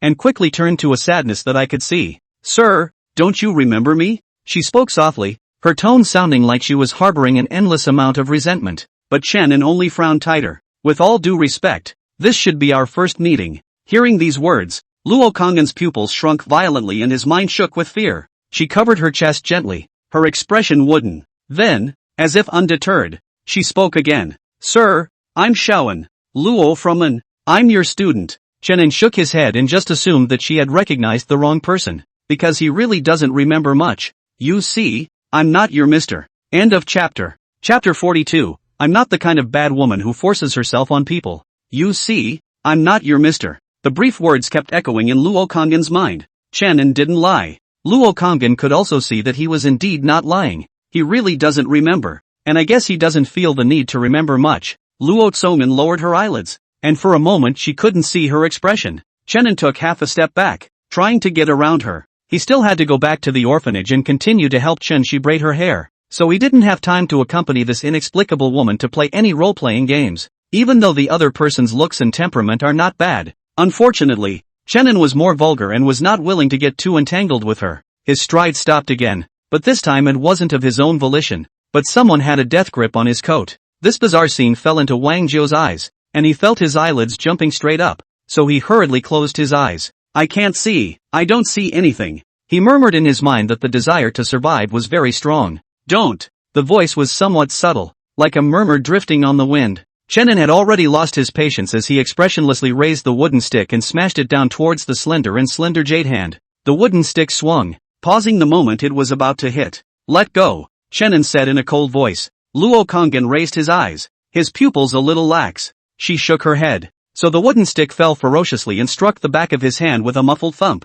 The tender, delicate skin on the back of his hand began to turn red and swollen in the twinkling of an eye, but the woman was still pulling at it, refusing to let go. Chenin was speechless, his fingertips overflowed with spiritual energy, transforming into a sharp blade as he waved his hand and swiped at the corner of his coat, the weak connection between the two of them finally disconnecting. Luo Konggen finally reacted. She looked at the spiritual energy surging from Chenin's body, as if she suddenly thought of something, and revealed a forced smile. Yes, psychic power. She spoke in a demented manner, and a spiritual energy that far surpassed Chenin by an unknown number of times erupted from her body. You won't get away, sir, Luo Konggen said softly, not discussing, not questioning, but stating a fact. Spiritual energy swam around his body, locking Chenin dead in place. The teenager frowned. Can't fight it. It's an easy judgment to make. The strength of the other party was far above the current him. Both sides differed by at least 1 or 2 large realms. There was not much room for resistance at all. His face was expressionless as he watched the woman approach. The hand, somewhat red and swollen, climbed up to the teenager's face and gently caressed it. Luo Konggen's hand, trembling slightly, was slow and firm. Nearly 1,000 years of searching and waiting finally turned into reality at this moment. No longer those untouchable images and pictures. Rather, it is an entity that can be touched by hand and touched. You'll remember. We're together. Those were the last words she uttered. In the next instant, the aura flashed, and the woman and Chenin lost sight of each other together, leaving only Wang Jiu and the others to look at each other in disbelief. For a long time, Wang Lak was the first to come back to his senses, and he looked at his dumbfounded colleagues behind him with a serious face. I don't see anything. A cave. Chenin was tied up. There was no rope on him, though, and he had not yet suffered any substantial injuries, but it was certainly a genuine kidnapping as well, or a kidnapping in plain sight. It was just a matter of replacing the hemp rope used by ordinary people with a strand of pure spiritual energy. Standing across from him, Luo Konggen's cheeks rolled, and a voice in his consciousness protested frantically. Do you realize what you're doing? If this gets out, will I still have a face in the future? As the master of a peak, he actually robbed a man back to his cave. And the key was that this man was also his own disciple's classmate. She could already imagine how strangely people would look at her from now on. It's almost like a whole social death. She hated her teeth and her heart, immensely regretting why she had handed over control of her body in the first place. I knew this crazy woman wouldn't be able to do anything good. I'm sorry that I swore that I would never do anything out of the ordinary. It's not out of character? What's out of character? Unfortunately, that Luo Konggen, who was now Lin Jingxiu's master, had long since lost control of his body and could only watch on with wide eyes. You'll be sorry. Looking at the eccentric woman in front of him who was talking to herself, Chenin slowly spat out 5 words from his mouth. He was not an alarmist. Perhaps he was indeed not strong enough now, but as long as he practiced for a while longer, the roles are then swapped between them. Chenin would let her know what cruelty meant. If you let me back in now, I can still be. The teenager's words stopped abruptly, for a touch of softness pressed against his lips. Immediately afterward, a pair of arms encircled his neck and his entire supple, boneless body hung on. The woman closed her eyes. Her cheeks flushed. The atmosphere fell into a moment of silence and began to become extraordinarily ambiguous again. Even the voice in the sea of consciousness that had been protesting all along had inexplicably clenched its legs at this moment. The distance between the two was going to be almost negative. Shannon met her eyes. They were bright autumn eyes filled with many emotions. There was confusion, nervousness, and a hint of shyness. Of course, more than that, it was still a charm that seemed to be able to melt everything in the world. Again, it's like the madness of finally getting to see the light of day after holding it in for I don't know how many days and months. Shannon admitted that even someone with a firm mind like him could not help but be a little shaken at this moment. The woman licked her lips and exhaled in a charming manner. She was now tempted to just ignore everything and get the whole thing over with. But she knew very well that the annoying doppelganger in the sea of consciousness, the doppelganger that had already become self-conscious, was already at the limit of its patience. If it had gone any further, the other side would have been desperate to play with her regardless. That would be a bit of a loss. There was still a lot of time left, and she was perfectly capable of waiting and taking her time. Thinking about it, Luo Kangin couldn't help himself a bit again. She didn't think it was her fault. It was only because the previous wait had been so long that it had soured her filial piety ever so slightly. Became what some people would call a punching bag against the division. That's normal. Luo Kangin consoled himself, then moved in for another kiss at the teenager's cold, intent look. Is it over? Shannon's fists were clenched bang hard, but he could only honestly suffer, unable to move a bit. The woman smashed her lips and wiped her fingers around the corners of Shannon's mouth. She had green eyebrows and a big smile. Well, let's get to the point. Shannon's heart tightened as he sniffed. Luo Kangin seemed to be able to see his nervousness and laughed softly. Don't worry, sir. I'm not the kind of bad woman who forces herself on others. Chen Jing looked at her quietly. You better not be. In the next instant, it was as if the two men's consciousness had traveled through time. As Luo Kangin led the way, Shannon stepped into a mysterious river of time. End of chapter. Chapter 43. That would be awesome. Is remembering the past a way to carve a boat in the river of time? To this question, Luo Kangin could not answer. But if she could, she would like to stay in that time with Mr. Forever. In the 4th year of Tianxian, it snowed a good deal in Guanping City. The new emperor on the throne in the past few years, already harsh and heavy taxes, but also happened to such an extremely harsh climate. A time I do not know to have a few people starve to death. A few people frozen to death. Especially the unsupported beggars in the city. Because of the snow, the road is almost no pedestrians. Even the object of begging is gone. So they can only be hungry and shrink in the corner of the wall waiting for the last moments of life. Luo Kangin is part of this. She tightened the thin and tattered clothes on her body, but the age of 7 or 8 years old. Her eyes could not see the innocence and liveliness of other children of the same age, but only the dead numbness and indifference. The little girl leaned against the deep corner of the alley, her body cold and stiff. She figured she probably wouldn't make it through the night without an accident. The winds and snow tend to be more violent at night, and many beggars who live on the streets die on such nights. They don't deserve sympathy, and no one does, because behind every poor man who wanders the streets, there is always something hateful about him. Just like Lo from An. Starting at birth, it was a scourge that shouldn't have existed. The year she was born, her mother was too weak from a difficult birth to make it out of that winter. Word spread and neighbors came to visit in sympathy, but within 2 years, my father also died, dying on the mountain where he had gone out to hunt, never to return. So many, if any, murmurs could not help but gather on this clueless little girl. People said she was unlucky and had killed her parents and destroyed an entire happy family. Good thing her uncle stepped up and adopted her. But those comments didn't go away. Instead they kept lingering around Luo Tsongan, popping up a bit every now and then. It wasn't until she was 6 years old that the uncle who had adopted her also gave up, because the inheritance that should be in her hands is already in her pocket. Then she has lost the need to exist for her uncle. Not to mention the fact that the uncle's family had a traveling Taoist priest this year. The Taoist priest stared at the little girl for a long time, then took several steps backwards in shock,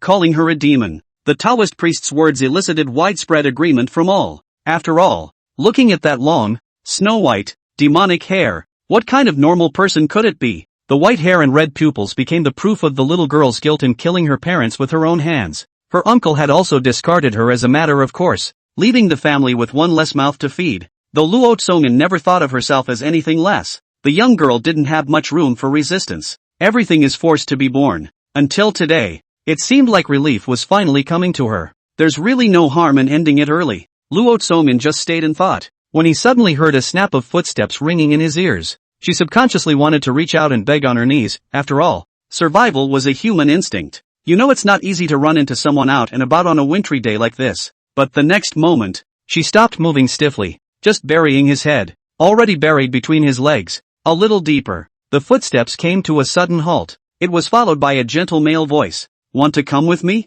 For a moment, Luo Kangin thought he was so hungry that he was all hallucinating. She didn't move a muscle, so the male voice sounded again, but this time it was a slightly regretful sigh. "No?" he asked again. This time Luo Tsongan heard it clearly. She suddenly raised her head, and under her dirty and smelly white hair, those eyes were written with unbelief. She hadn't misheard, and it wasn't some kind of hallucination. Rather, there are actually people who are saying this. The will to die that had just been established was immediately destroyed by an even stronger desire to live. The little girl hurriedly knelt down in front of this young man, kowtowing with all her strength, her mouth constantly saying, "Willing, willing, please take me in, I'll do whatever I can do. I'm very capable. I'll do whatever I'm asked to do." Chenin bent down and helped her up. Then he scrutinized the system-appointed first-life heroine. Her hair was no longer white and glossy, but covered with stinking, rotten, muddy dirt. Those eyebrows were thin and long, and many tiny openings hung on her small face. She was wearing a garment so worn that it could only be called fabric.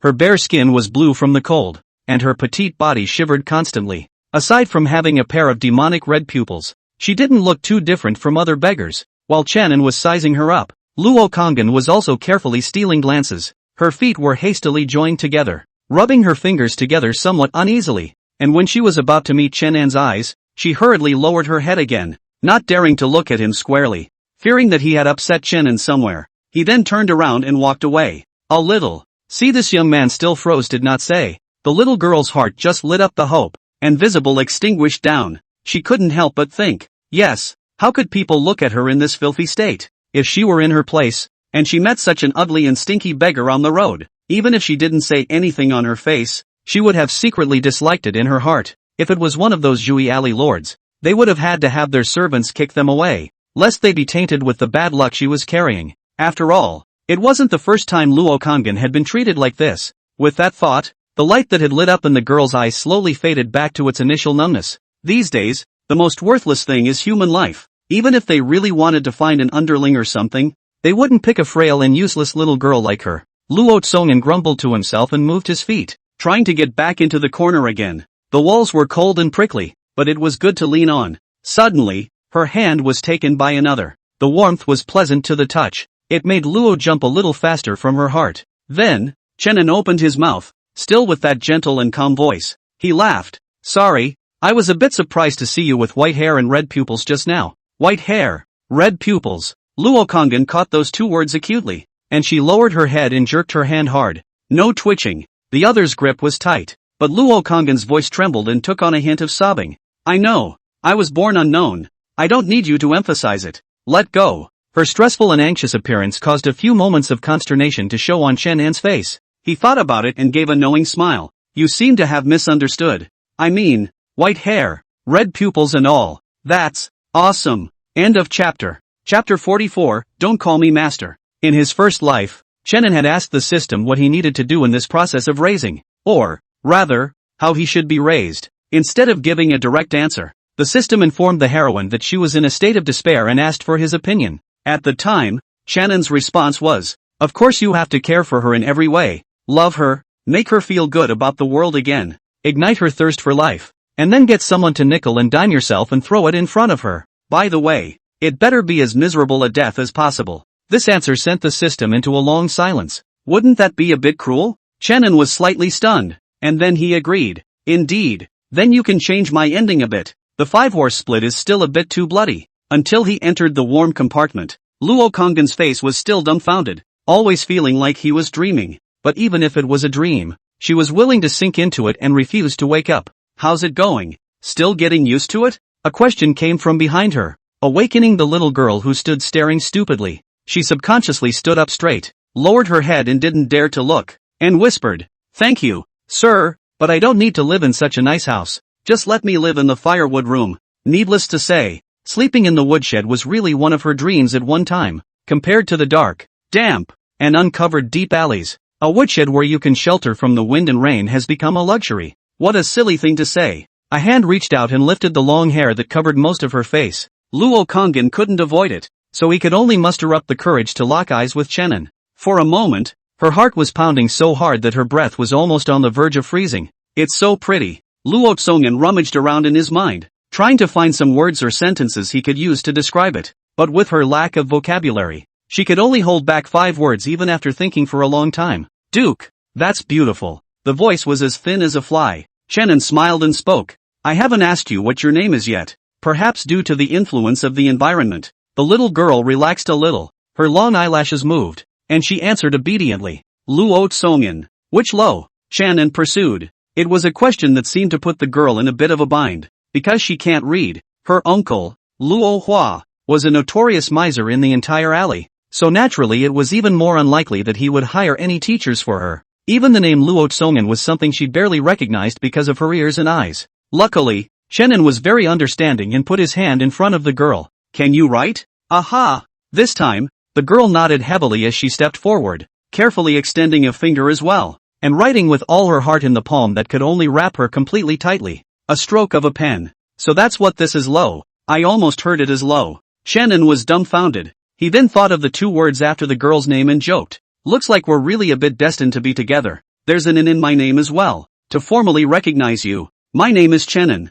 He suddenly wrapped around Luo Konggan's small hand and smiled somewhat maliciously at the girl's overwhelmed eyes. Well, even though this is a bit of an odd handshake we're doing, we kind of know each other, right? Handshake? Luo Konggan was puzzled. She didn't understand what the connection between these 2 things was. Still, her little head nodded like a chicken pecking at rice. Thank you, master. Thank you, master. The girl said, going down on her knees again. Chenin frowned slightly as he pulled her up. No random kneeling in the future. There was a hint of sternness in his tone. Luo Konggan's entire body trembled when he heard this, and he just wanted to kneel down and apologize. But then he remembered Chen An's words, so he had to hold his tongue. And no calling me master in the future, either. Seeing the girl obediently listening, Chen An's tone was much more soothing. But even so, these words fell on Luo Konggan's ears like a bolt from the blue, causing her fingers to pinch and turn white. In a flash, many bad thoughts flashed through her mind.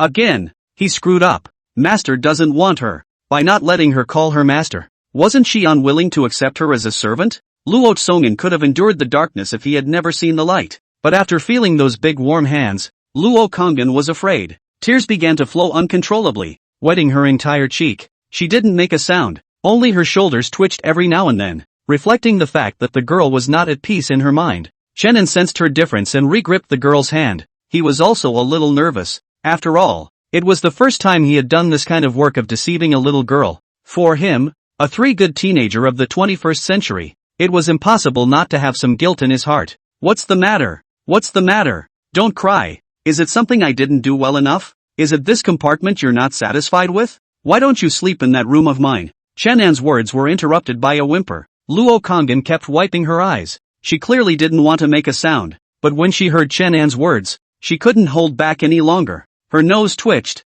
No, it's not. She looked anxious, trying to explain that it wasn't so. The male was clearly the best person in the whole world for her, but the more anxious she was, the more rapid the cries came out of her mouth, making it impossible for her to even say a complete sentence. In the end, it was Chenin who gently embraced her in his arms, suddenly surrounded by warm breath. Luo Konggan's expression instantly froze. Even that crying couldn't help but stop. Her eyes lowered and she squirmed uneasily. Luckily, Chenin only wrapped his arms around her in a false manner and quickly released her. Then he reached out and placed his hand on the girl's dirt-filled white hair. The hair had been left unkempt for so long that it not only smelled bad, it felt terrible to the touch. Luo Konggan panicked and took his hand off as she took a step back, some tension in her eyes. Don't, master, it's dirty. She looked at her master's hand, long and white, a hand that only a scholar would have. But now that hand was stained with some dirty, tiny dirt of unknown origin. Luo Konggan's heart tightened when she saw it, and she stood straight like a child who had made a mistake.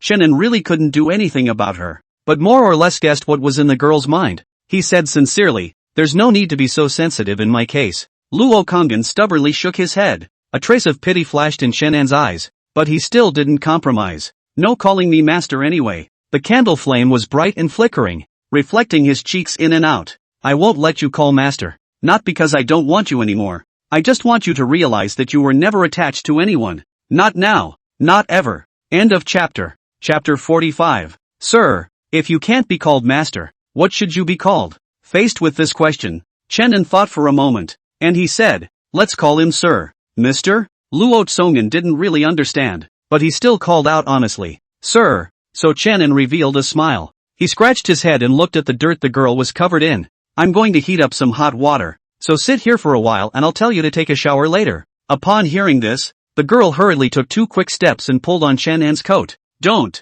She raised her head and whispered, Mr. is a man of high status. It's better to let me do this sort of thing myself. Chenin was a bit helpless. What are you saying stupid things here again? I'm just an ordinary person just like you. No. Luo Kongan retorted in a small voice, but his tone was a bit weak, with little substance. But no matter what Chenin said, she was always stubbornly pulling on the corner of her coat, refusing to let go. Chenin had no choice but to take her there with him. It's late at night. All is silent. Firewood burns and pops up in sporadic sparks. Chenin casually added a handful of firewood, clapped his hands and rushed to the girl beside him. There are no other subordinates in the house, and things like building fires and cooking are usually something you need to do yourself, so I hope you don't mind. Luo Tsongan sniffed. Her little head suddenly shook like a rattle. Everyone says that I was born to be unknown, but Mr. doesn't dislike me, so it's already excellent. Chenin looked at her timid appearance and reached out to touch her head. Don't be so inferior. Framan. He suddenly smiled.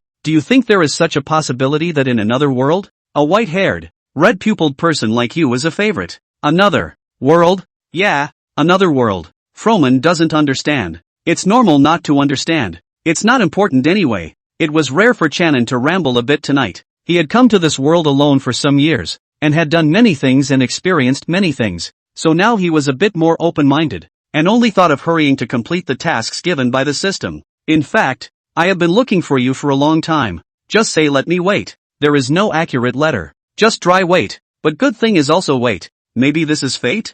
Mr. Strange was always saying things she couldn't understand. Luo Kongan looked confused and blearily. Only the young man sighed. Perhaps it would be more appropriate to call it fate. The next morning, Luo Kongan woke up early. She hid under the warm comforter, a comforting wail escaping her lips. Despite getting late to bed last night, it was still the first good night's sleep she'd gotten in years. No harsh winds blowing, and underneath you is not hard, wet ground, but a warm, soft, queen-sized bed. Everything was like a dream, as if it would be broken at any moment with a poke. But Lo knew Froman that he wasn't dreaming, for outside the door came the gentle voice of Mr. Froman. Wake up, walk to breakfast. Luo Kongan hurriedly climbed down from the bed, even forgetting to put on his shoes and not organizing his scattered clothes. He just hurriedly rushed to the door and pulled open the door of the room. Chenin was slightly stunned when he saw her. The girl's washed body no longer gave off an unpleasant odor, and that long hair finally became snow-white and moist and shiny once again. Her cute little face looked slightly flushed from running.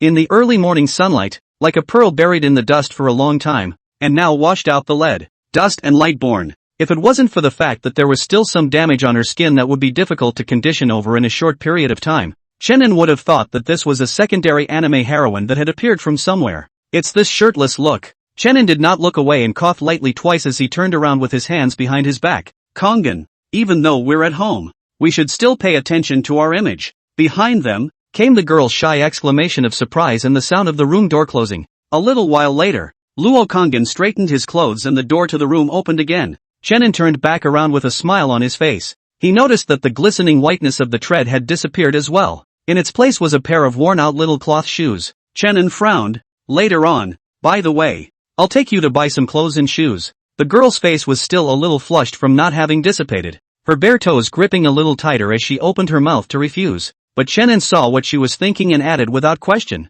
No refusal. Luo Kongan gave a slightly aggravated "oh." She thought to herself, no to this, no to that. Mr. is a strange man. Chenin held her and stepped out of the mansion. This mansion was a gift from someone else. It was a bit old and not very big, but the sparrow was small and had all its organs. It was still enough just to house the two of them. Along the way, there were constantly people greeting Chenin, and when they saw Chenin holding a white-haired girl by his side, they couldn't help but show surprise on their faces. Mr. Chen, this is? Chenin returned a smile, but did not do much explaining, only pulling Luo Kongan to leave quickly. Someone behind them looked at their departing backs and whispered curiously, "What a handsome little girl." Hiss, gray hair is really rare. I do think I heard somewhere that there was a family on the west side of town that had a doll with gray hair. Luo Kongan also slowly understood why Chenin had asked her to call him sir. Because in this tiny Guanping city, Chenan's identity was that of a teacher. It's not much of an honor, but it's more than enough to make ends meet. He served in a private school led by the city lord's residence, and that old, dilapidated mansion was arranged by the city lord's messenger. Coming to a steaming noodle store, Chenin pulled Luo Kongin to sit down. He looked closely and realized that the little girl actually looked as normal and was very quiet. He laughed. I would have thought that you would be more afraid of the streets. Luo Kongin looked over and carefully scooted his chair closer to him before asking in a whisper. Scared of what? All those iffy comments? Ah, like just now. Luo Kongin shook his head. I'm not afraid. Rather than not being afraid, I'd say I'd gotten used to it a long time ago. Her only concern now was whether or not this would affect the way others viewed Mr. After all, taking in such an uncharacteristic alien would surely spread a lot of rumors. Seeing that the girl was really fine, Chenin also put his heart down. He waved his hand to greet the shopkeeper. 2 bowls of noodles. After taking Luo Kongin to pick out 2 sets of change of clothes and shoes, Chenin led her back to the courtyard. The yard is planted with an old acacia tree with thick branches. Under the tree there is a lounge chair made of bamboo that is very comfortable to use in the summer. But it's a cold winter's day, so Chenin carried it in and placed it in the doorway of the hall. Taking out another thick bedding and laying it down, Chenin then lay down on it. The main attraction is a man who retired to retirement in his 20s. As for Luo Kongin, she volunteered to clean up. Chenin persuaded her twice, and knowing her nature, he let her go. Snowflakes fluttered outside, and Chenin squinted his eyes to look out. He started to say something that sounded strange to Luo Kongin again. How long? 7 years. Asterisk. So it's still possible to cultivate immortality. So can I not? No? That's fine. A soft sigh. End of chapter. Chapter 46, Matchmaking. Luo Tsongan will officially embark on the path of cultivation after 7 years. This is the answer given by the system. During this next period of time, other than having an extra white-haired lowly at home, Chenin's life wasn't much different. He would sometimes go to a private school for lessons, and when he came back he would bring Luo Tsongan some food. It could be a new treat from the pastry store, or it could be an icy candy cane hawked by a roadside vendor. Random types, random flavors, purely depending on what he'll run into on the road this day. But Luo Tsongan was not picky and always came to the rescue. These days, Luo Tsongan's mood gradually improved. In addition to refusing to leave Chenin half a step anywhere, finally have some of the same age little girl should have the appearance. She no longer opened her mouth to call her master, nor would she move to think of kneeling down and admitting her mistakes, even though many things didn't count at all in Chenin's opinion. For example,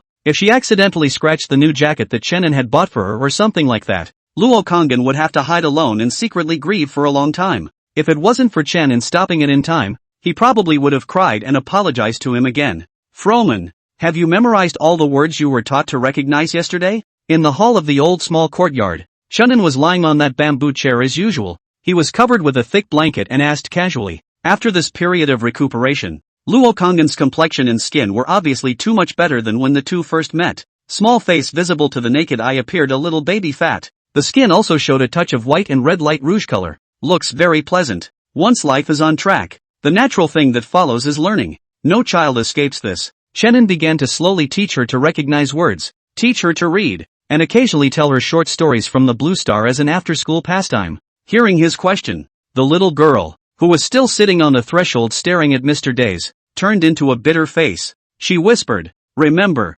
remember. The voice seemed very bottomless. Really memorized? Chenin glanced at her. So Luo Kongin immediately surrendered and admitted defeat. She carefully moved her feet to the bamboo chair and lowered her head with some self-reproach. Excuse me, sir. Luo Tsongan secretly hated herself for being too stupid. Obviously, Mr. had already taught her very hard, but she still knew it at first sight and forgot it as soon as she wrote it. She could call out the pronunciation of those words when they came in order, but she was dumbfounded when Chenin upset the order. How to write, which is which, just can only dry eyes. Mouth stammers half unable to pop out a sentence. You'll be punished for not completing your task as a sir, right? She couldn't help but have some wild thoughts, remembering that when she stayed at her uncle's house in the past, Luo Hua had also hired a teacher for her son Luo Hao, though that teacher wouldn't teach her, and everyone resented her and wouldn't let her near the study that served as the schoolhouse. But Luo Kongin sometimes passed by the study and could occasionally hear the sound of reading coming from inside. She remembered a time when Luo Hao didn't finish the homework assigned by the teacher,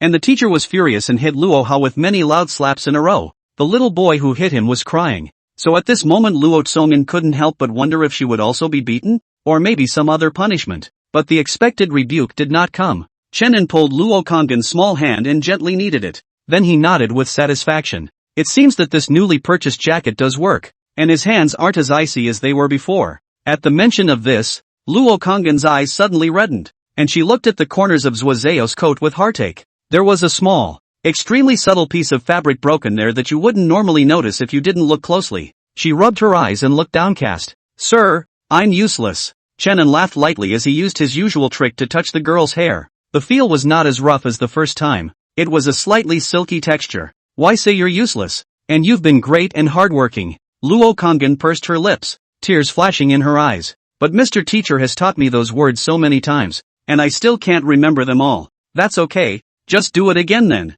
Chenin smiled, not showing the slightest bit of impatience on his face. He whispered, that's just where it's at. If one doesn't work, then two. And if two doesn't work, then three. Learning is a repetitive process. The little girl sniffed and squirmed before finally jumping headfirst into the man's arms. Her head was pressed against Chenin's chest, her voice muffled. Sir, why are you being so nice to me? This question was somewhat difficult for Chenin, who looked at the door and thought for a long time before speaking leisurely. In the world, there's no such thing as why. He suddenly snapped back to his senses and cursed with a laugh. Go to the study and get your textbooks. You almost got away with it. You haven't been given today's yet. Luo Kanggen whispered back, which is, but ran dutifully to the study to get his textbooks. But when she returned with her textbooks in her arms, she did not see Mr. in the hall. Luo Songman's heart tightened as she hurriedly poked her head out towards the door. And luckily, at the entrance of the small courtyard, she saw that familiar back. Next to the gentleman stood a man in a black cloak and a snowcap.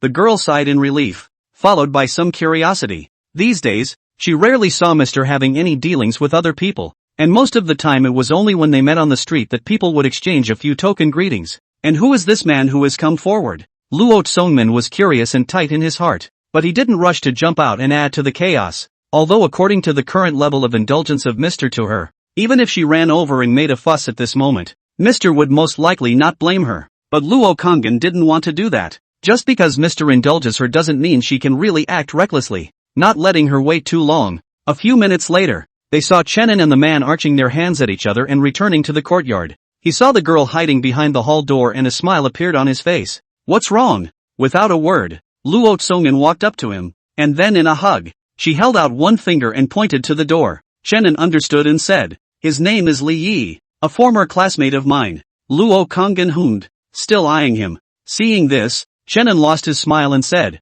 if you wanted to know, you could have asked directly. You don't need to be so euphemistic with me. The girl put her finger to her mouth. A tangle flashed across her face before she finally shook her head. She only wanted to know because for her right now, Mr. was the only thing in her world. So anything to do with Mr. she couldn't help but want to know. But at this moment, Luo Kanggen thought that it was actually bad for him to ask questions like this. But Chenin had already taken the initiative to speak. It's a bit funny to say that he's here to matchmake for me. Clunk. It was the sound of textbooks falling to the ground. End of chapter. Chapter 47, Sir, do you have a favorite candidate? Chenin bent down and picked up the books on the ground. A subtle voice came. Sir, is there a favorite candidate? Chenin put the book back into Luo Kanggen's hands and smiled. Don't think about it too much. I've said no back. Getting the desired answer. The girl regained her vigor in the flesh. She cupped her hands around Mr. S and rubbed them against her face. Sir, if this kind of thing happens again in the future, could you discuss it with Kanggen first?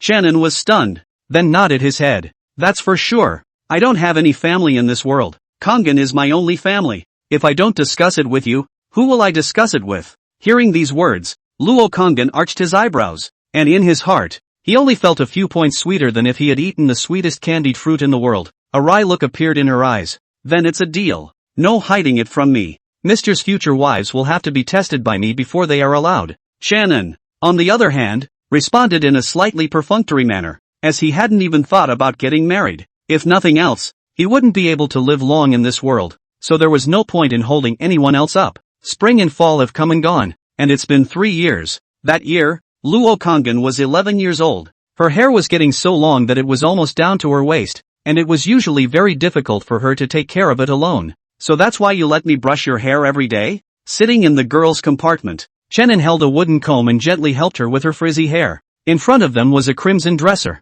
on which rested a bronze mirror that reflected the girl's increasingly delicate and lovely appearance. Her skin was so delicate and smooth, so blown out that she couldn't see the slightest imperfection. The corners of Luo Kanggen's mouth rose a little as she grunted, her slender little legs swaying in the air. Whatever or whatever. It's all voluntary for the gentleman. And Chenin get along with these 3 years. Luo from and completely let fly. Not only the character of lively and lovely more. Even pampering this kind of thing is like eating and drinking water like hand to hand. The current her, compared to the little beggar who hid in a dark corner and stank, was a world away. Chenin smiled and didn't bother with her. He tended to the girl's long hair and couldn't resist twirling a handful of it around his fingertips and rubbing it delicately. You don't say. You have the best hair I've ever seen in my life. Chenin did not mince his words of praise. Luo Tsongan arched her eyebrows as she leaned back, her entire body sinking into Mr. Arms. It was her favorite position when she and Mr. were together. The tip of his nose lingered, full of the smell of Mr. It was clean and clear, crisp and fresh, and smelled good from the inside out, like rain on an autumn night, making you want to come closer and take a deep breath. After being mushy for a while, Luo Kongan looked like she suddenly thought of something. She straightened up and rummaged through the cabinet to find a stack of yellowed rice paper. She laid the rice paper flat on the dresser and spread it out carefully, then pointed to the words written on it and inclined her head to ask, "Is this a poem you wrote, sir?" Chen Anban looked out the window in a daze. He turned his head when he heard the inquiry. He saw the rice paper on the stage and looked stunned. Then said, "I wrote it, but I didn't create it." Poetry was a good thing, and often in times of silence, Chenin would lift his pen to write something random. He pinched the girl's cheeks and laughed. "Good. Thanks to the fact that I searched for half a day in the study before and thought that it was blown away by the wind. But I didn't think that it was actually here with you." Luo Kongan hemmed and hawed as she picked up the rice paper and leaned back into the gentleman's arms again in the same position she had just taken. "Sir, so tell me about it." Over the years, under Chenan's tireless teaching, Luo Kongan had basically left the category of illiteracy, and could also perceive the charm of that which belongs solely to words. As a result, she was also extraordinarily interested in the verses written by Mr. Or rather, she was very interested in anything that had to do with Mr. As for her request, Chenin had no objection since. "I've had that idea coming if you didn't tell me. I just keep screwing up and forgetting lately. This old man just forgets things easily." Luo Kongan sniffed and pouted unhappily. "Mr. is not old." Chenin laughed and didn't retort. He held out his finger and led Luo from to read. The first song. "Who remembers that the west wind is cool alone? The rustling yellow leaves close the window." Contemplating the past standing in the waning sun, Chenan's recitation of the poem was quickly interrupted by Luo Kongan, who hurriedly switched the position of the rice paper and took out the bottom one. Okay, sir, I want to hear this. Can we read this?" She pointed to the words on the rice paper with a smile on her face. She preferred the simple, straightforward implication within this one to the first poem. Even when he was interrupted, Chenan's demeanor remained calm. He's always been very patient. He followed the girl's finger and read softly. "The car is far away. The horse is longing. The gentleman travels east to east and back again, so that he can fight to fly by the west wind." When he read this, Luo Kongan, who had been waiting for a long time, hurriedly opened his mouth to pick up. "May I be like the stars and the king like the moon, and the nightly streams of light brighten each other." The morning passed quickly. Chenin and Luo Kongan had lunch. He pondered, "Do you want to go to private school?" This idea was not something that Chenin had come up with out of the blue, but had long been considered many times. The main reason was that usually Luo Tsongan stayed with him, and he was a little worried about Luo Tsongan's physical and mental health after not having contact with people his own age for too long. So after much consideration, I asked the question. The private school is organized by the city lord's mansion, which is mostly filled with the children of the city's big families, and is heavily guarded, so there can't be any accidents. Of course, the most important thing was that Chenin was serving in the private school, so even if Luo Tsongan really happened to run into something, he could still be the first to arrive. "Is it really okay?" Luo Kongan's eyes lit up. It wasn't that she wanted to go to private school anymore. She just wanted to spend as much time with Mr. as possible. But when Chenin saw it, he obviously misunderstood her, and thought that she had indeed been stifled for a long time and was eager to go out and make new friends. So Chenin nodded. "Of course, actually I should have told you earlier." There was some remorse in his mind that he had not done his duty as a guardian should have done. That afternoon, Chenin arrived at the city lord's mansion. The city lord's last name was Ma, a slightly chubby middle-aged man with a rich physique. When Chenin found him, City Lord Ma was playing chess with someone else in his study. To Chenan's surprise, the one playing against City Lord Ma was actually Li Yi, a fellow student who had approached him before. On the board, black and white are intertwined. Two big dragons are entangled in one piece. Chenin casually glanced at it, and saw that it was very difficult for white to make a living, and most likely he would have to send it. And the one holding the white pieces is none other than the City Lord of Ma. He suddenly looked up and saw Chenin, who had walked in, looking somewhat surprised. Mr. Chen, what brings you here? His chubby belly toppled over the entire board in a very accidental manner. End of chapter. Chapter 48, Youthful Intentions. City Lord Ma was much older than Chenin, but he used the title you in his mouth instead of you, because he knew that this Mr. Chen in front of him is a person who really has a heart of righteousness. Even if he is now dismissed from his post and exiled to Guanping, many of the deeds he once did are still being sung in the capital. In the first year of the new emperor's office, Chenin was 18 years old, and he was a scholarly man who waved his hand. When the river flooded in the south and washed away countless fields and houses, he volunteered to provide relief and gave an answer that no one could find fault with. And then the next year was met with an epidemic. Also, he tried his hand at risk. Overnight developed a preventive manual guide,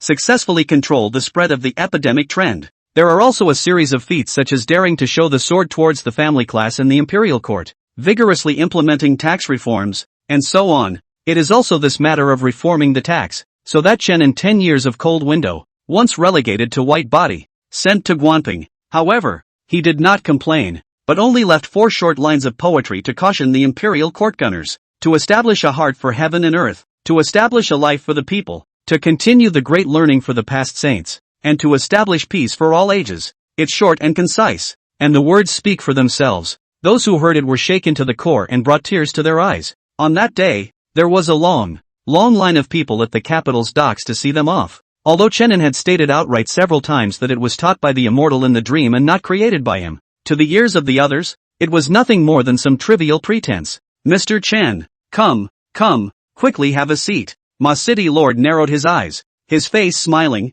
and took the initiative to stand up to greet him. Chenin first greeted him and then greeted Li Yi. Li Yi was a bit helpless as he looked at the field of chess pieces that Ma Cheng Master had scattered. He raised his head and smiled at his best friend. Brother Chen, how are you doing since you've been away? He then raised an eyebrow and continued. Is it true that you won't consider what you told Brother Chen last time? My sister is at least a household name in the capital, and in the past few years there have been so many gentlemen who have come to her door to propose marriage that the threshold has been repaired again and again. Are you sure you don't treasure it? At those words, Chenin let out a bitter smile as he shook his sleeve, which was empty. Your sister favors me. Mr. Chen is truly terrified. But I'm just a white man now, with 2 sleeves in the wind. So how can I dare delay a good woman? Of course, the most important reason Chenin didn't say, because he didn't belong to this world in the first place. The day would come when he would leave. Li Yi grunted, somewhat irritated. You use this as an excuse every time. My Li family, up and down, in the capital back then.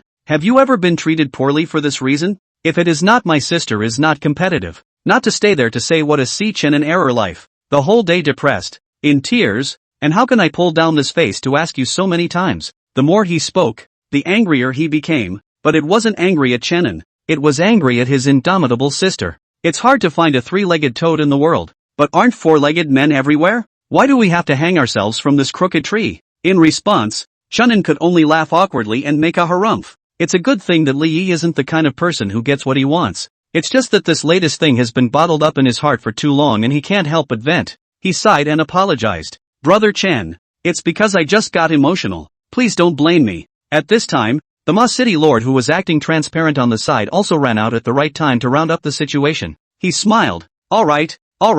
Mr. Chen is a rare guest of my City Lord's mansion. This time he came, I'm sure he has something that he needs us to help him with, right? He took the initiative to open his mouth and bring up the conversation. For a valuable person like Chenin, City Lord Ma was more than happy to help. The jungle is not about fighting and killing, it's about people. You help me, I help you, is the norm. Seeing this, Chenin did not delay any longer and directly stated his intentions. He mused, City Lord Ma, it's like this. I want to place one of my adopted children into a private school. What do you think? Lord Ma Chung froze at his words. He patted the fat around his waist, laughed and said cheerfully, this little matter. Mr. Chen can just make his own decision. He whirled around and added, if there are any disobedient students in the private school, Mr. Chen is also free to inflict punishment without having to ask my opinion. Chenin arched his hand. Then I'll thank City Lord Ma in advance. Ma City Lord cheerfully waved his hand. Small matter. It's all small matter. Come.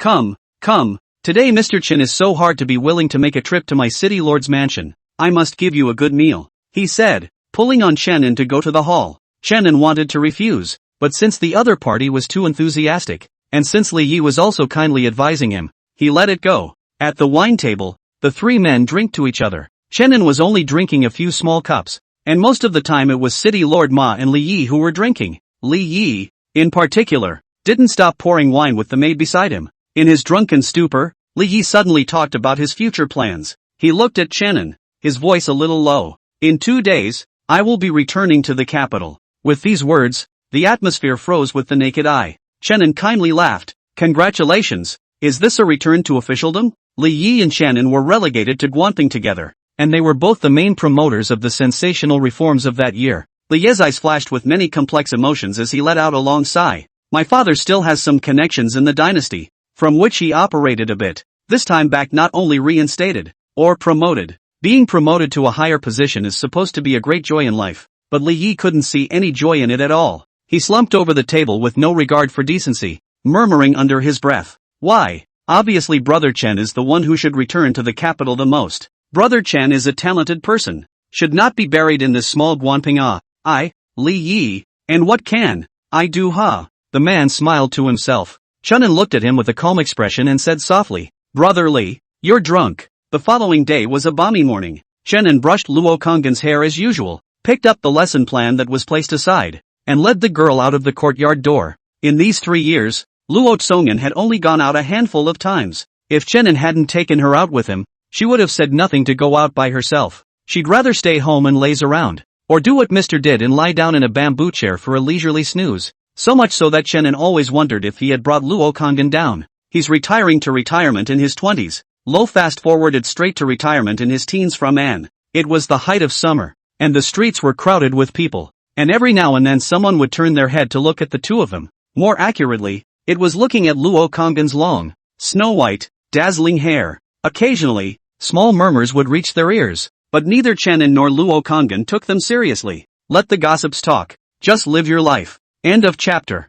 Chapter 49. Extreme Anger. When I came to the private school, it was still early in the day, and the house was empty, without a single figure. Chenin sat down at the podium, took out the prepared lesson plan, and read it. Luo Konggen, who was standing beside her, also glanced sideways for a few moments, but she quickly lost interest and instead looked at Chenin with interest. She found a wooden stool behind the set desk and moved it next to the podium, plopping her upper body down on it and cocking her head at the gentleman. Chenin turned over a page and said casually, What? Do I have flowers on my face? Mister can look better than a flower. Luo Konggen answered almost subconsciously. Even putting aside the addition of various filters, Sir was undoubtedly the best-looking person she had ever seen in her life. But as soon as the words were out of her mouth, she felt as if something wasn't quite right, and her face flushed a little. It always felt as if she was flirting with Mr. Luckily, the gentleman didn't bother with her. He just smiled lightly and skipped over the subject. Seeing this, for some reason, Luo Tsongen inexplicably lost some of his heart.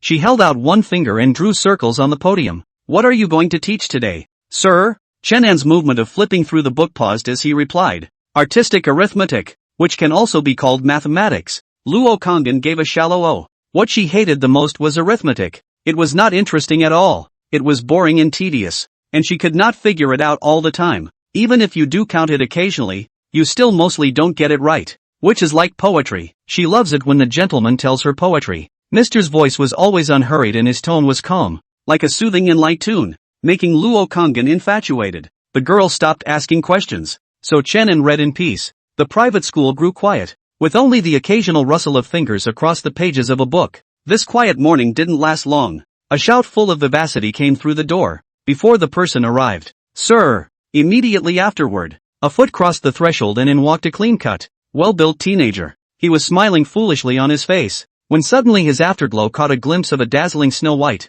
and that smile could not help but be stunned on his face. Surprise flashed in his eyes as he pointed at Luo Konggen and asked, Sir, who is she? Chenin raised his head and introduced, Her name is Luo Konggen, and she will also be taking classes at the private school in the future, so you guys can get to know each other. However, the girl clearly didn't have the slightest intention of hitching a ride, and still turned her head in Chenin's direction without casting a glance over toward the teenager. The teenager wasn't embarrassed. He just scratched his head and thought to himself, what a strange girl. Not only is the hair strange, but so is the personality, he added silently in his mind. Instead of going up and making a fool of himself, he went behind the desk where he belonged. As he was about to take his seat, the teenager suddenly gave a startled cry.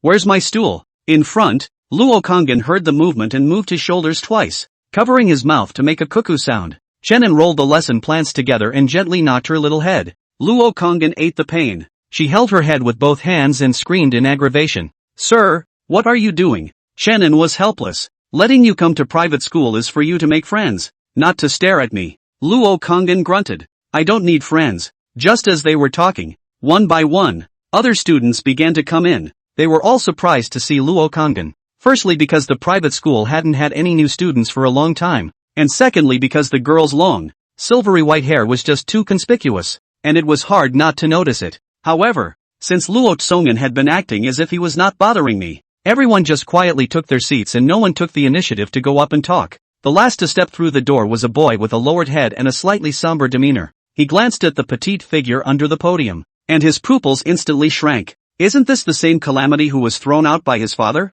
I can't believe she's still alive? Luo Hao couldn't believe his eyes. If it weren't for the other man's trademark white hair, he'd almost be on the verge of not recognizing this Calamity. This blowing little face, delicate and lovely features, and the ugly girl child that was in their house, could be the same person? His expression, suddenly, clouded over. A class ends quickly. Chenin shouted for the end of class and gave Luo Kongin another encouraging look, hoping that she would take advantage of the break between classes to make some friends. Luo Tsongan, on the other hand, looked on with his eyes and nose, purely as if he hadn't seen it. Next door to the house that served as a classroom, there was also a small compartment that was the office that Chenin used to rest. He pushed open the door to his office. The furnishings in the room were very simple. A bookshelf, a table, and a bamboo chair that Chenin had specially asked City Lord Ma to find. He made a familiar trip to the bamboo chair, then picked up the book on the table and put it over his face, stretching comfortably. It's not a bad way to live a leisurely life. As Chenin was thinking,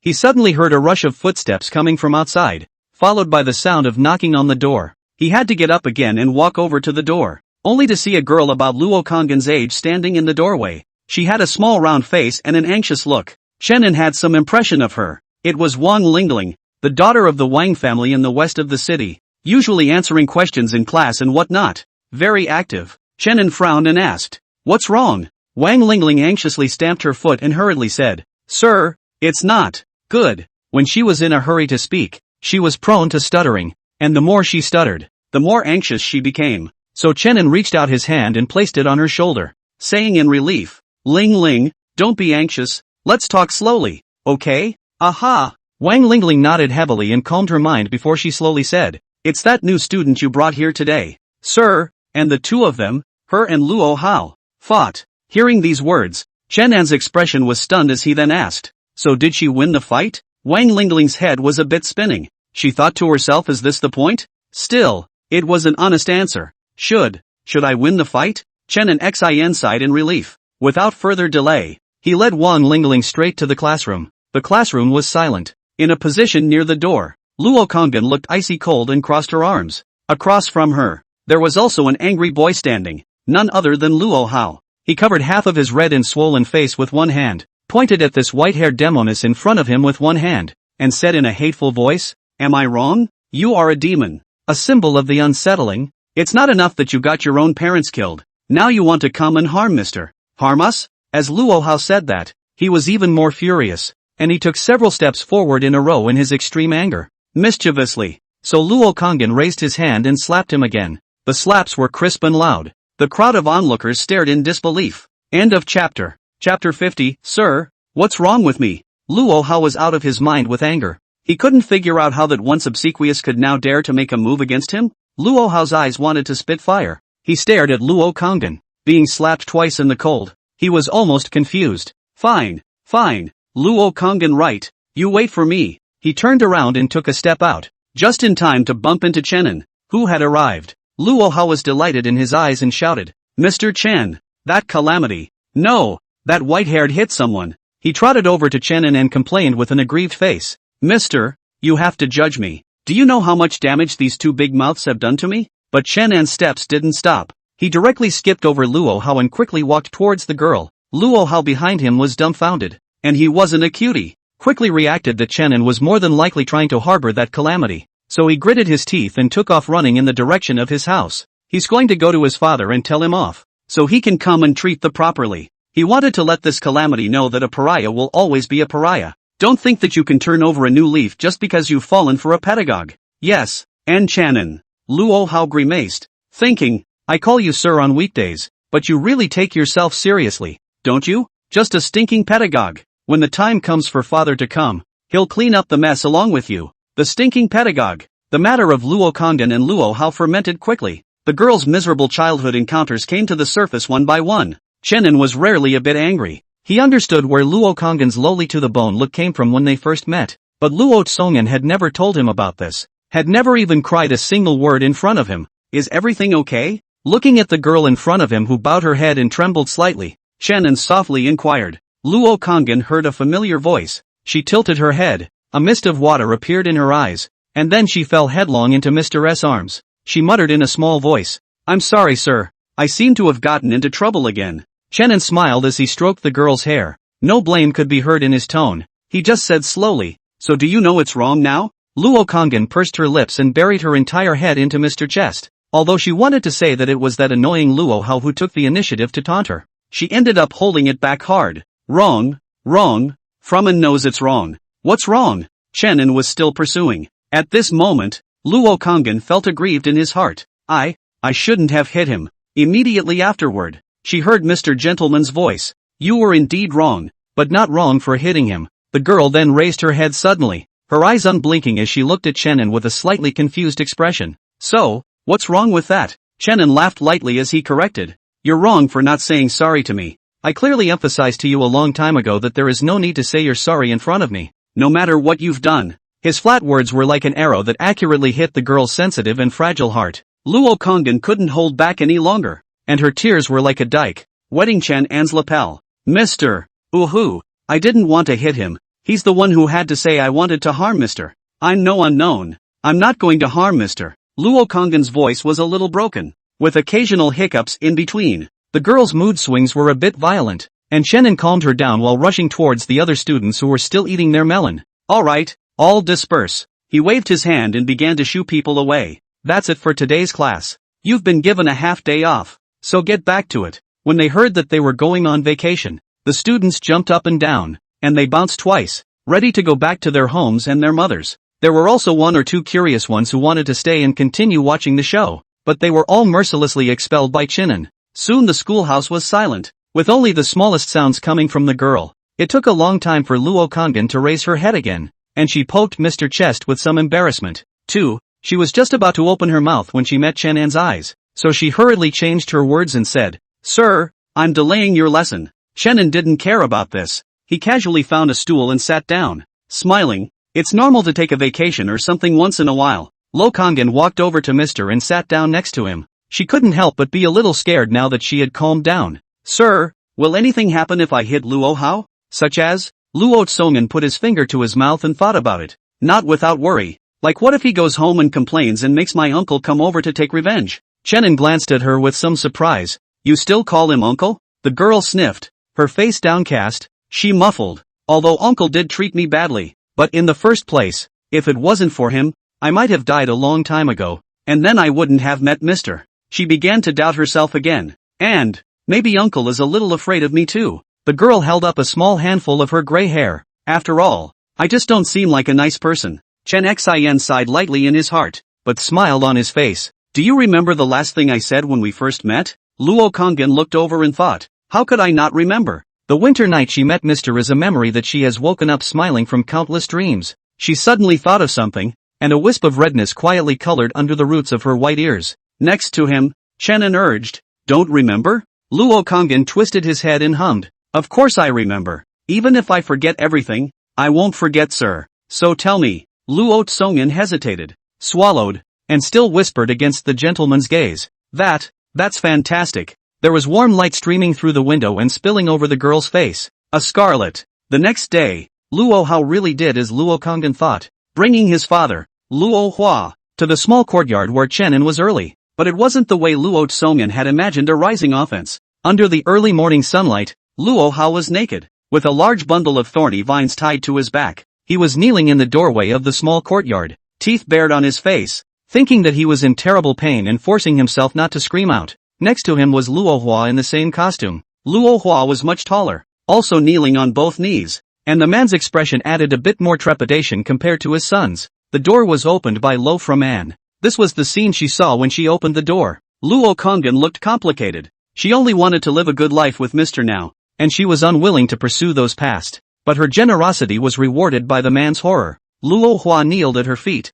hurriedly said, Framan, you also whip me 2 slaps. Once it is uncle I am not good. Uncle this with you to ask for forgiveness to come. The man mouthed many words, all of them begging her for forgiveness of sorts. But Lo turned a deaf ear. She just stared straight ahead. It turned out that the cold and arrogant Luo family head in his memory also had this side of kneeling down and begging for forgiveness. End of chapter. Chapter 51, the 7 years' time has come. One fall after another. 7 years, short or long. But sewing up the desperate heart of a girl is more than enough in any way. That year, Luo Kongan turned 15. She grew more and more beautiful, with a shapely body, and that snow-white hair grew longer and longer until it didn't go past her waist. Luo Tsongan hadn't thought about cutting it shorter and saving himself a lot of the annoyance caused by his hair being too long. But the excuse that one was not well groomed worked too well for her to ever make up her mind to get it cut. Another ordinary afternoon. Luo Tsongan went to the street to pick up some daily necessities and returned to the small courtyard. She does go out alone now and then. Kali neighbors know that the small courtyard lived in a white-haired girl. No matter how they think in their hearts, at least on the part of Mr. Chen, face to face everyone to get along, or very peaceful. With a bounce and a brisk step, the young girl stepped into the small courtyard. Under the tall old acacia tree, she saw the figure she had longed for, and the bamboo chair that was bound to Mr. The years have not left too many traces on Mr. Face, but rather added a few more loose and dusty flavor. No matter how many times you watch it again, Luo Tsongan will still find it amazing. She stepped forward and playfully put her head together. The man was seen reclining on a bamboo chair in a position that would be comfortable for anyone who looked at him, and he was holding a piece of wood in one hand and a compact carving knife in the other. With a flick of the wrist, a lifelike wooden sculpture appeared in the man's hand. The wood carving was of Luo Tsongan, but was deliberately carved with a large head, and the remaining limbs were extraordinarily short. And what made it even more bearable was that the neck was almost completely invisible. Luo Tsongan protested this several times,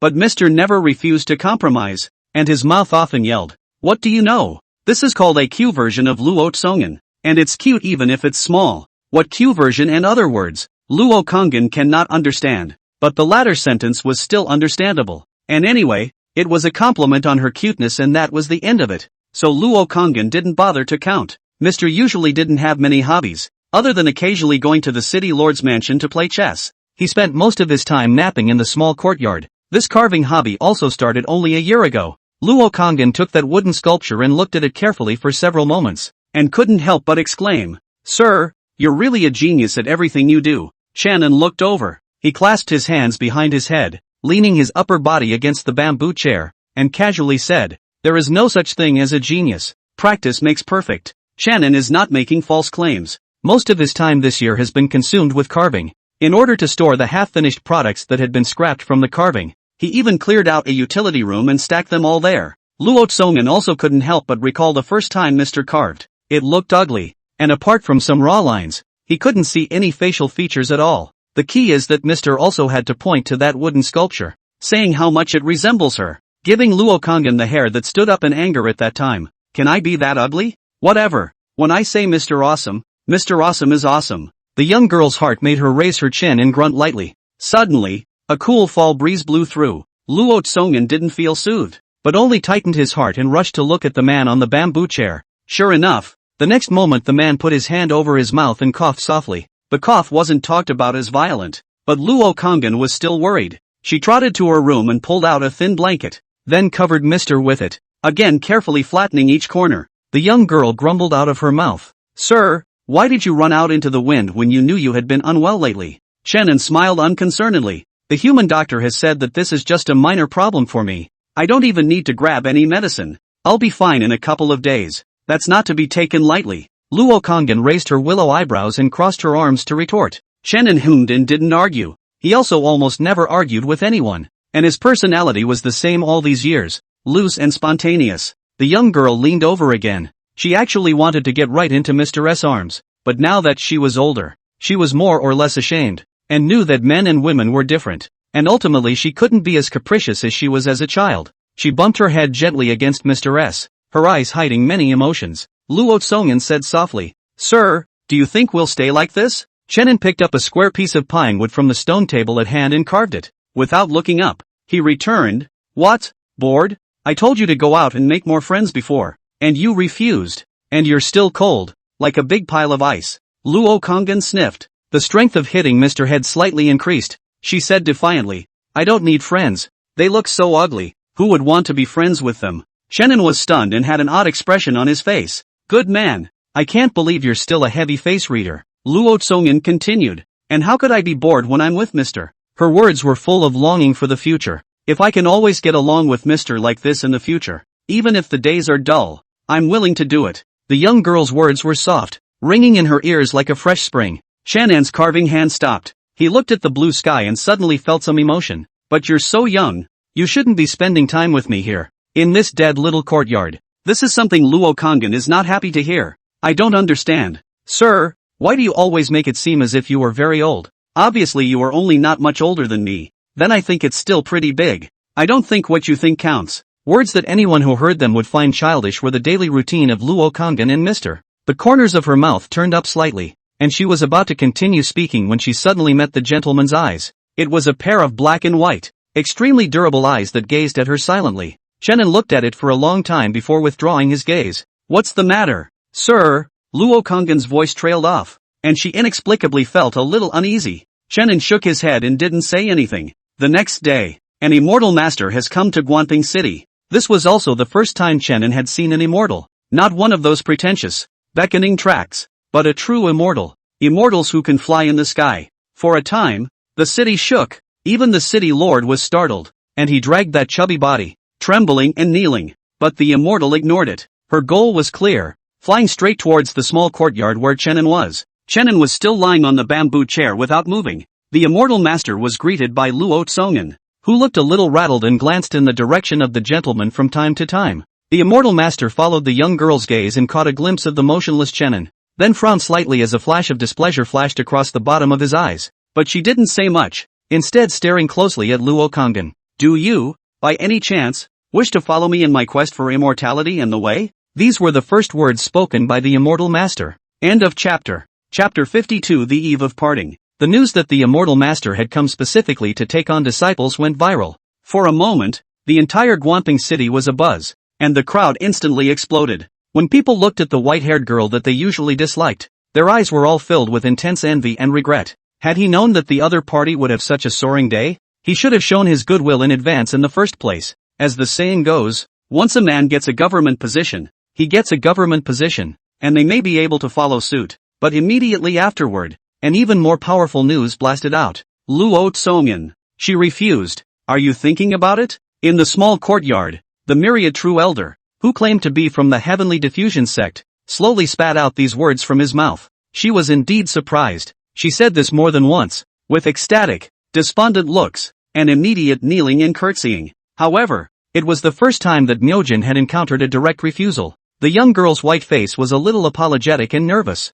She pinched the corner of her coat and looked back at Mr. still shaking her head. "Immortal master, forgive my ignorance." Myojin followed her gaze and scanned the man on the bamboo chair, with some realization in her heart and some small surprise at the same time. "What a handsome, dusty man," she thought to herself. It was no wonder that he was so popular with girls that he could even give up the chance to seek immortality and attain the great Tao. She whirled around and laughed in relief. "Are you worried that after you follow me to cultivate immortality, you'll have to cut off the red dust and no longer interact with the world, and you won't be able to see your relatives and friends anymore?" Her words meant something. "My heavenly diffusion sect is not one of those monks who cut off the mundane and cut off love. You can rest assured of that. Even if you go with me to the clan, you can still come back and visit every year." At those words, the young girl's eyes couldn't help but brighten. She admitted that she had just had a real heart attack. Yes, that was a chance to truly transcend the mundane and seek immortality. To say that Luo Tsongen's heart did not have a flutter, it was impossible. She hesitantly spoke.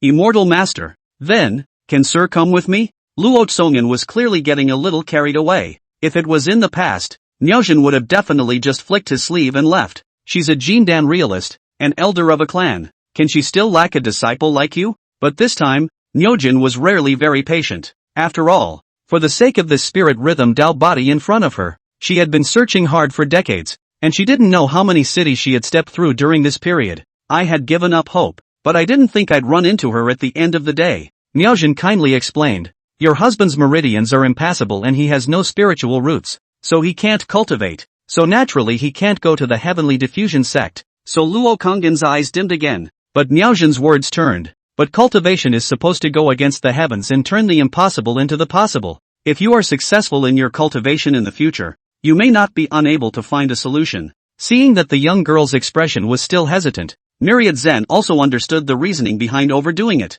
She let out a light laugh and a jade talisman appeared out of thin air in Luo Konggen's hand. Don't be in a hurry to refuse. I'll be here for some time. If you're interested, you can crush the jade talisman at any time. And I'll know about it and come over to take you away. Voices came from all directions. Luo Tsongen looked up suddenly, but saw that the front was already empty. She stared wide-eyed, thinking that this person came and went without a trace. It was really an immortal's means undoubtedly. The young girl stood silently, many thoughts flashing through her mind. Another fixation on the words seeking immortality. If she was able to cultivate in the future, as the immortal said, would she be able to bring Mr. along with her, to seek everlasting life? Mortals have a limited lifespan after all, but immortals are different. They can easily be hundreds of years old, and there are even often rumors that they live the same life as the sky. Decades were too short, and she wanted more. Luo Konggen thought greedily. For several days after that, the atmosphere in the small courtyard was a bit odd. This oddity comes between Chenin and Luo Konggen. Ever since the immortal's arrival, the two of them smelled strange. Whether they were getting along in general or chatting between meals, it was like they were each holding something back, and no one wanted to take the initiative to mention it. Chenin was waiting for Luo Konggen to speak, while Luo Konggen was waiting for Mr. to ask a question. Again, it was as if they had reached some kind of consensus, and 3 whole days passed in this odd atmosphere. During the 3 days, the young girl tried to say something several times, but every time the words just reached her mouth, she swallowed hard. It wasn't until the 3rd night that Chenin knocked on Luo Konggen's room door. In the darkness, he carried a wine jar in his hand, his eyes clear. Have a drink with me. Luo Konggen certainly wouldn't refuse. She never saw the need for her to refuse anything as long as it was a request from Mr. She hesitated and went back to her room to put on a tunic to cover her shapely figure under the thin lining. The two came into the courtyard and settled down at the stone table. Tonight, the moon and stars are sparse, and there is an occasional cool breeze that carries a slight refreshing chill. Luo Tsongen took a few careful glances and found that the gentleman was wearing thick clothes, which made him put his heart down. She took it upon herself to pick up the tiny wine jar and pour a glass for both the gentleman and herself. After doing so, Luo Konggen was just about to open her mouth when she saw that Chenin had already picked up his wine glass and gestured towards her, so she had no choice but to pick up her glass and drink through it with the gentleman. A cup of wine down. The young girl's white and delicate face quickly surged a wisp of redness. The liquor was pungent, sliding down his throat and flowing into his belly, dispelling a little of the chill. Froman, this is like the first time we've had a drink, isn't it? By the light of the moon, Luo Tsongen could vaguely make out the outline of Mr.'s face as he leaned over the table, propping his head up with one hand, the other gently twisting his wineglass and drawing meaningless arcs in the air. Somehow, Luo Tsongen felt that this moment of Mr. was simply good-looking, making her heart start to speed up slightly. Xianran Xiaju, drunken jade decadent mountain. She responded softly. Yes sir, I thought you hated drinking. Chenin laughed a little. Hate well, cannot talk about, but also cannot reach the point of like, probably is the middle of that. Drink can also, do not drink also. He set down his glass, his long, slender fingers tapping rhythmically on the stone table. Luo Konggen glanced at it without thinking, and it was hard to move his gaze away. A little, she heard Mr. said. In fact, a lot of things in the world are like this, far from being so extreme. Just like you want to go to cultivate immortality. That immortal did not also said it. You can come back to visit every year. Luo Konggen couldn't help but interrupt the gentleman. Sir, I didn't say I wanted to go. Really? Chenan's tapping fingers suddenly stopped as he looked at the young girl in front of him. Her long, snow-white hair was as beautiful as a stream of fireflies under the moonlight. Luo Konggen's expression gave a start. She was inexplicably a little uneasy being looked at like this by Mr. In the next moment, she evaded the subject and asked instead, so what is the suggestion? Sir? Chenan's eyes lowered, but he quickly smiled again. Actually, life is less about advice, I guess. End of chapter.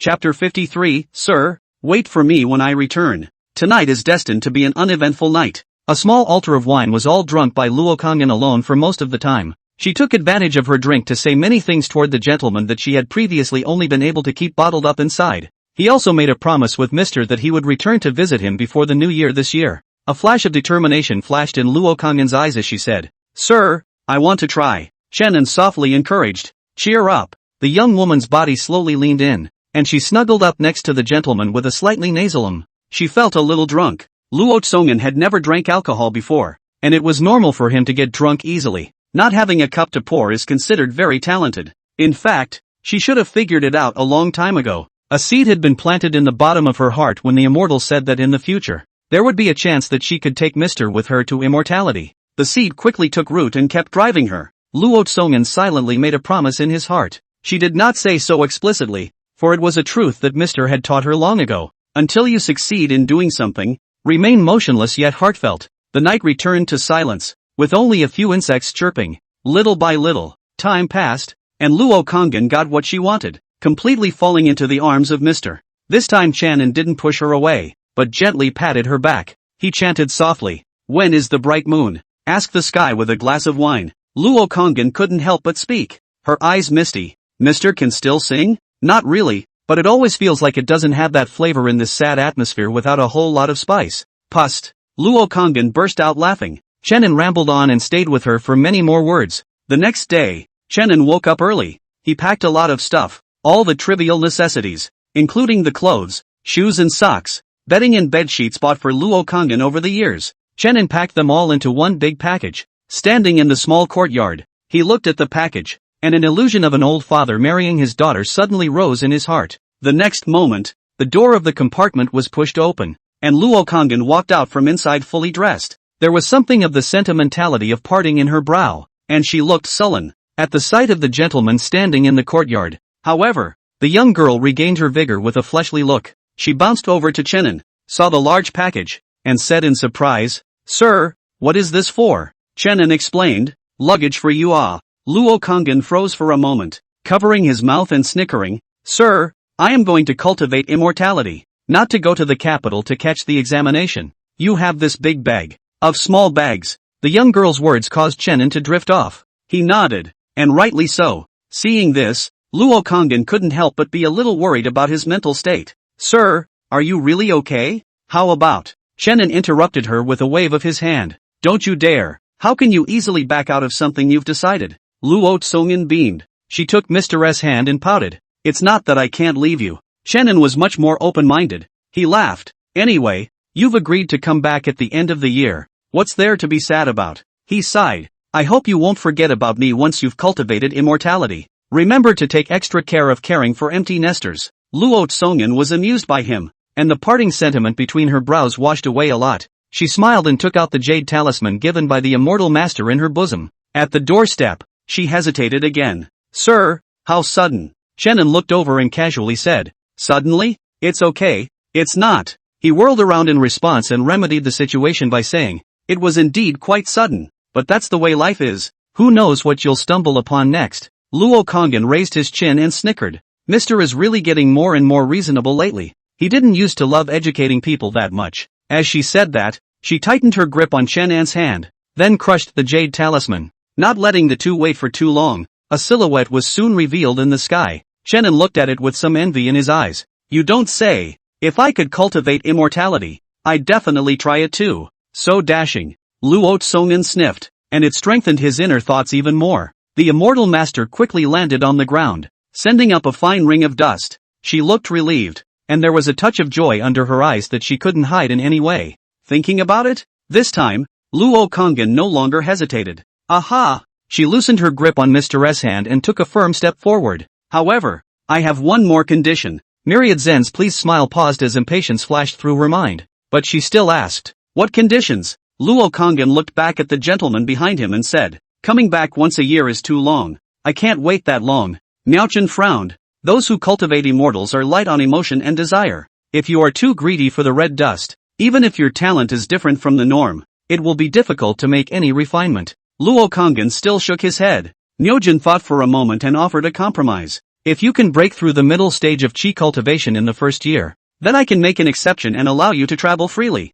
But during this first year, you must honestly stay in the sect and put away any extra thoughts to focus on cultivation. How about it?" For a Jindan stage cultivator to haggle with a mortal, it was enough to see how much Miaochen loved Luo Kongan. Luo Tsongan obviously wasn't the kind of person who didn't understand the difference, but she still wheedled and stretched out a finger. saying somewhat playfully, "Then at the end of this year, I can always come back, right?" Miaojin laughed lightly, naturally, getting the desired answer. The young girl's emotions visibly leapt up. She even danced a bit happily. She counted on her fingers. It was now May, which meant that she would only be separated from Mr. for about 6 months. Although 6 months seemed like a long time to her, that was always a good thing. "Alright, now that it's decided, let's hurry up and get going." Miaojin opened his mouth to urge. Luo Kangin thought about it and turned around to try to lift the large package. Miaojin laughed a little at the sight. "What are you doing?" The young girl was thin-skinned and her cheeks reddened a little, but she said obstinately, "This is the luggage that Monsieur has prepared for me,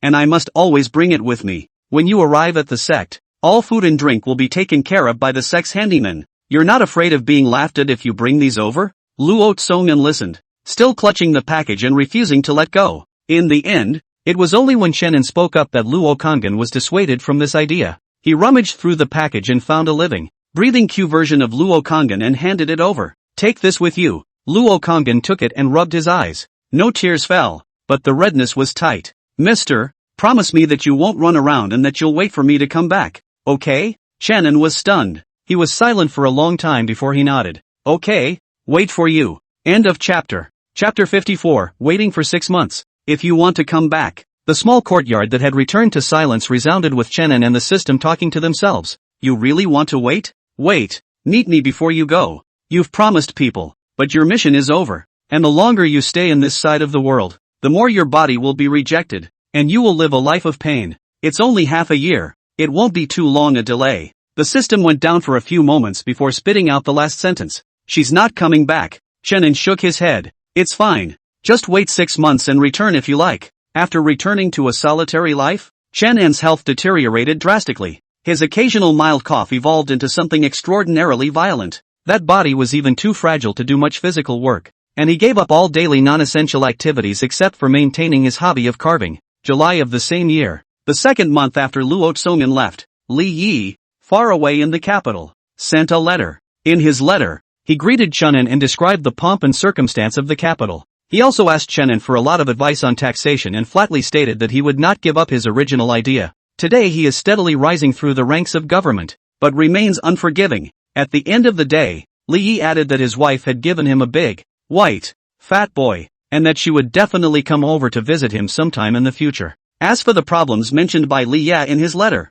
Shannon did not hide anything and replied to them one by one. He was also congratulated on the birth of his son. The next few hours were day after day of uneventfulness. Shannon didn't see anything wrong with being bland. It was just that when he woke up every day, the feeling of weakness and pain coming from all parts of his body would give Shannon a bit of a headache. He didn't go to the doctor. It was the world rejecting him. It was beyond what humans could heal. He often consoled himself that it was only half a year, so he would get over it if he gritted his teeth. Oh, no. It's now July and there are only 5 months left in the fullness of time. Although his body is getting poorer and poorer, the good thing is that he still doesn't have too many problems in terms of daily living and living. In this lazy, almost open swing mode, Shannon passed another 5 months, and the year is coming to a close, as it should. The streets are filled with festive lanterns, and there are children in thick cotton coats running around, playing happily with their buddies. Shannon stood in front of the entrance of the other courtyard, perhaps infected by the festive atmosphere. He couldn't help but have a smile on his face as well.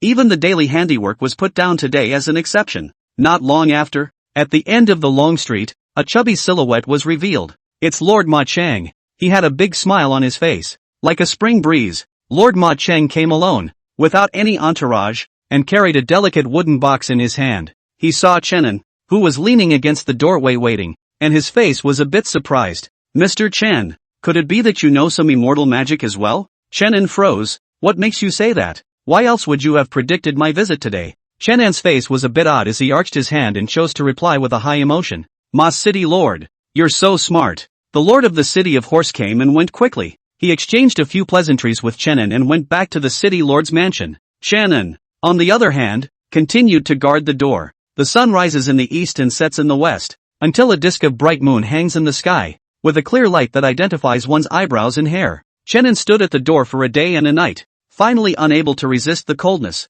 He turned around and returned to the courtyard. He thought to himself, maybe there's some kind of delay? Or are you under house arrest by the master and not allowed to go down the mountain? At that moment, the system sighed. Fate has decreed that she will not return. Chenin was silent for a little while, then he waved his hand as he said sagely, I've waited for half a year, so it's not too bad for this year. Chenin did not expect this wait. It is 3 whole years. Fortunately, although his body is weak, he can take care of his own life independently and does not need to bother others. He picked up the craft work of carving, and every day when he had nothing else to do, he would lie on a bamboo chair in the small courtyard and carve wood carvings. The wood carvings have cried, laughed, been angered, obsessed, and angry, and yet none of them are in the mold of some teenage girl. Chenin sometimes couldn't help but think, if his system was that kind of proficiency system, then at this moment his carving skills, what point could he reach? Not being able to see the experience bar made Chenin feel a bit regretful. He, too, often looked out the door and wondered if he was really a prophecy and had become the empty nester he had been talking about.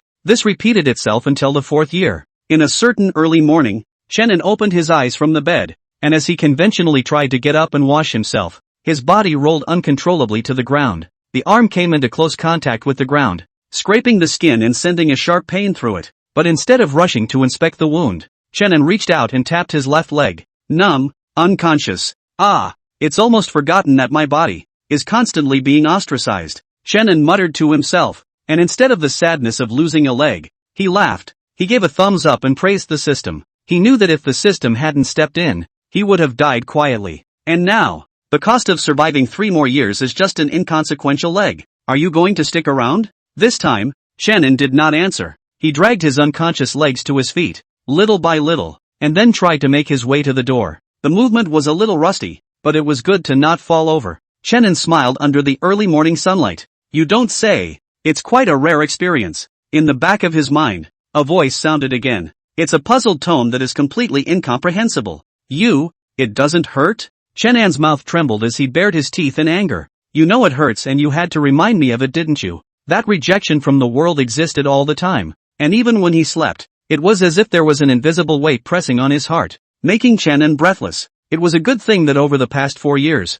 his nerves had gotten thicker by an unknown number of times, and his ability to tolerate pain had been forced to evolve. I can send you on your way to the next world ahead of time, sparing you all this unnecessary pain. Don't worry, it's guaranteed to be painless. At those words, Chenin's expression was a bit hesitant for the first time. He limped along the wall and slowly felt his way to the compartment on the left. The small courtyard has a total of 3 rooms, 2 used to live in. The rest of this one is Chenonji before packing out the utility room. He gritted his teeth and pushed open the door to his room. One by one, the wood carvings come into view. They fill every corner of the room, either thrown loose on the floor or organized on shelves. If an onlooker were to take a glance and face this room of wood carvings, he would inevitably feel eerie. But Chenin won't. After all, these wood carvings were the only thing that had accompanied him for the past 4 years. He walked inside and began to clean up. Take some of the useless clutter and shelves and clean them all out. That done, he patted the dust that covered his body. When he looked into the utility room again,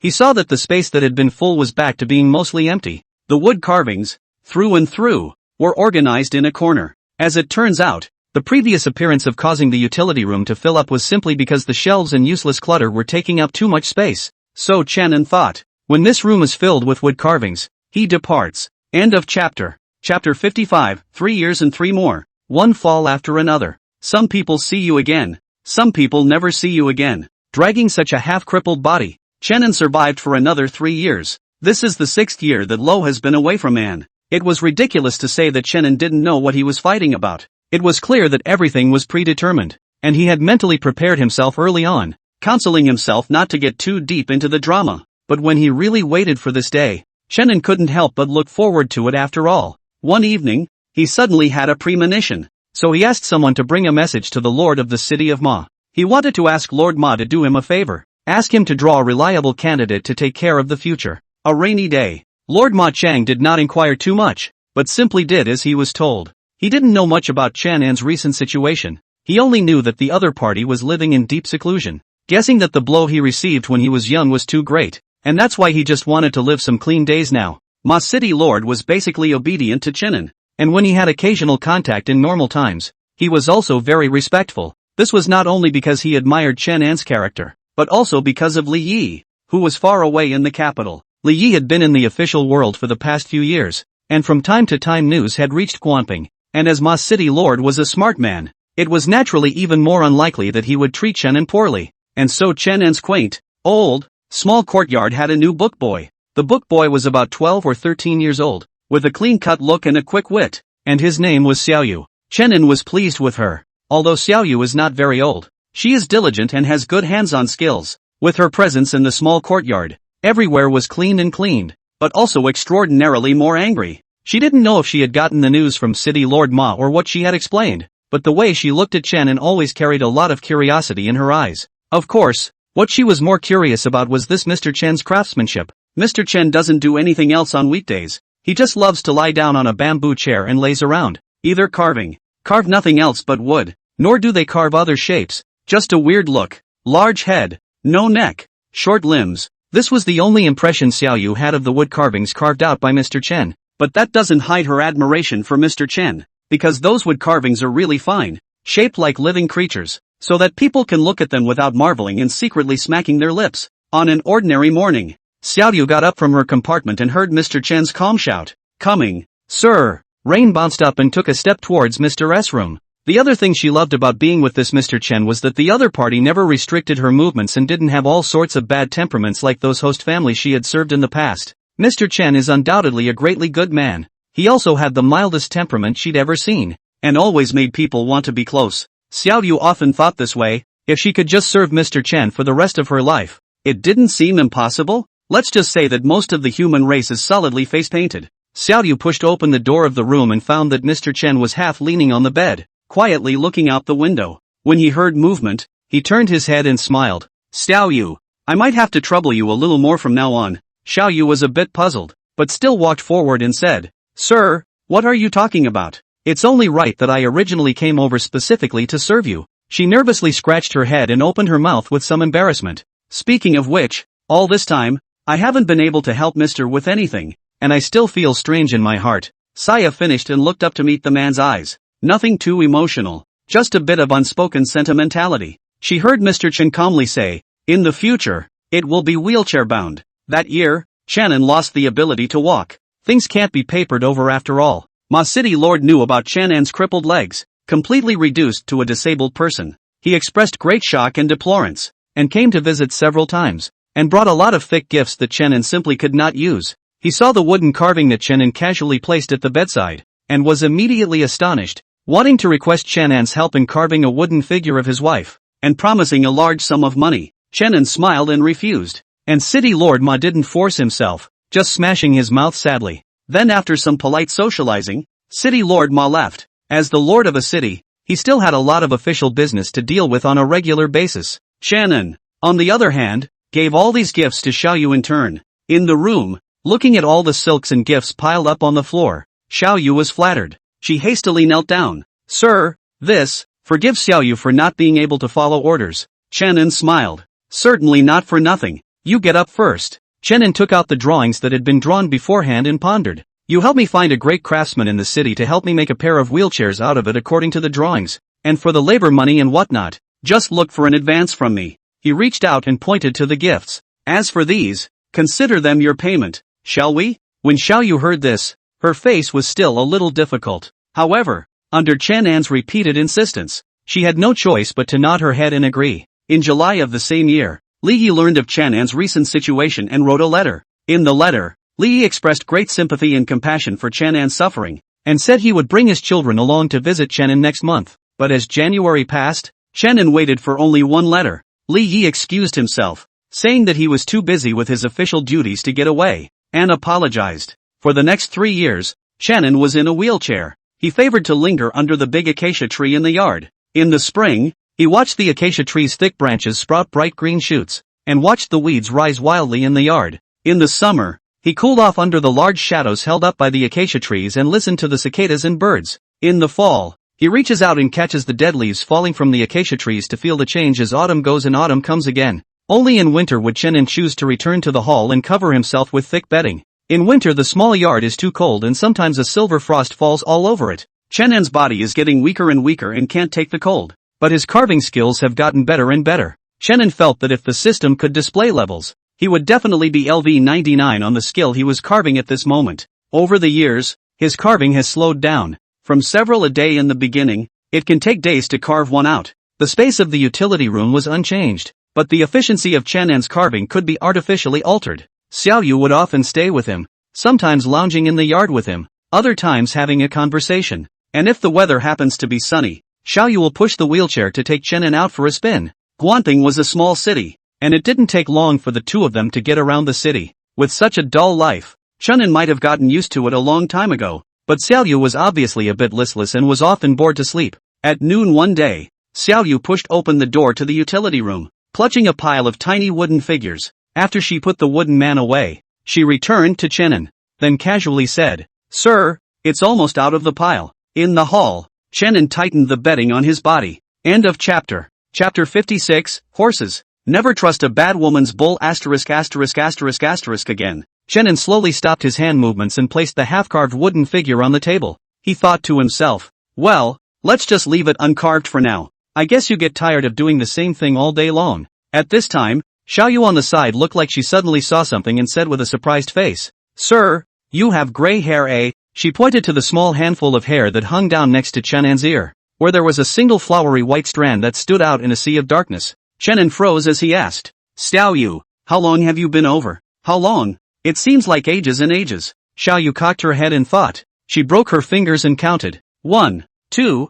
5. 5 years, sir. She couldn't help but look at the sky outside her door with a mixture of emotions. "Sir, time flies. Fast? Maybe." Chenin followed her gaze and looked at the door together, his heart in a trance. 5 years. Counting the 6 years before Xiaoyu's arrival, it turned out that a full 11 years had passed. In these 11 years, he had never set foot outside the small Guanping city. Without realizing it, he was 41 years old. It is said that men are 30 and 40, which is also recognized as the golden age of men. Most of the people who achieved great things in ancient times also started to build their careers at this age. But in today's Chenin, you can't see half of the manliness of a man in his prime. Some are as dead as a candle in the wind or a dying old man. "Go out for a spin." Chenin suddenly spoke, but Xiaoyu looked a bit disinterested as she muttered with her hand propped up on her head. "Sir, we've walked through all the big and small alleys in this Guanping city for I don't know how many times." Chenin smiled. "Then this time, let's go out for a walk." Upon hearing this, Xiaoyu froze,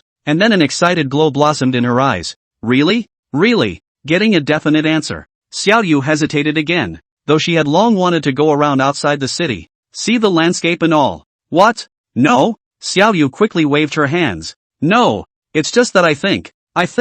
She thought for a moment, weighing her words, before saying, "It seems to me that Mr. seems a bit strange today." In the 12th year, Chenin began to become more and more sleepy. He could lie down on that bamboo chair and sleep for the whole day. If not for Xiaoyu calling him for dinner at regular punctuality, Chenin estimated that he could just sleep until the next day before waking up. Of course, it's not out of the question that it might be a long sleep. There was also the craft work that had lasted for 10 years or so, which he had completely sealed off. The modest utility room had never been opened since it was locked. The lock cylinders were covered in thick dust. Xiaoyu would ask Chenin why he didn't carve anymore at first, but then, as time went by, he slowly faded this matter into the back of his mind. If she hadn't seen the locked cabin occasionally when she was cleaning the yard, she would have almost forgotten that such a thing had ever happened. One's memory is always easily overwritten by something else. In June of the same year, news came from Li Ye, but it was not he himself who came, but his son Li Zhou, who came to visit Chenin on behalf of his father. It was accompanied by several guards.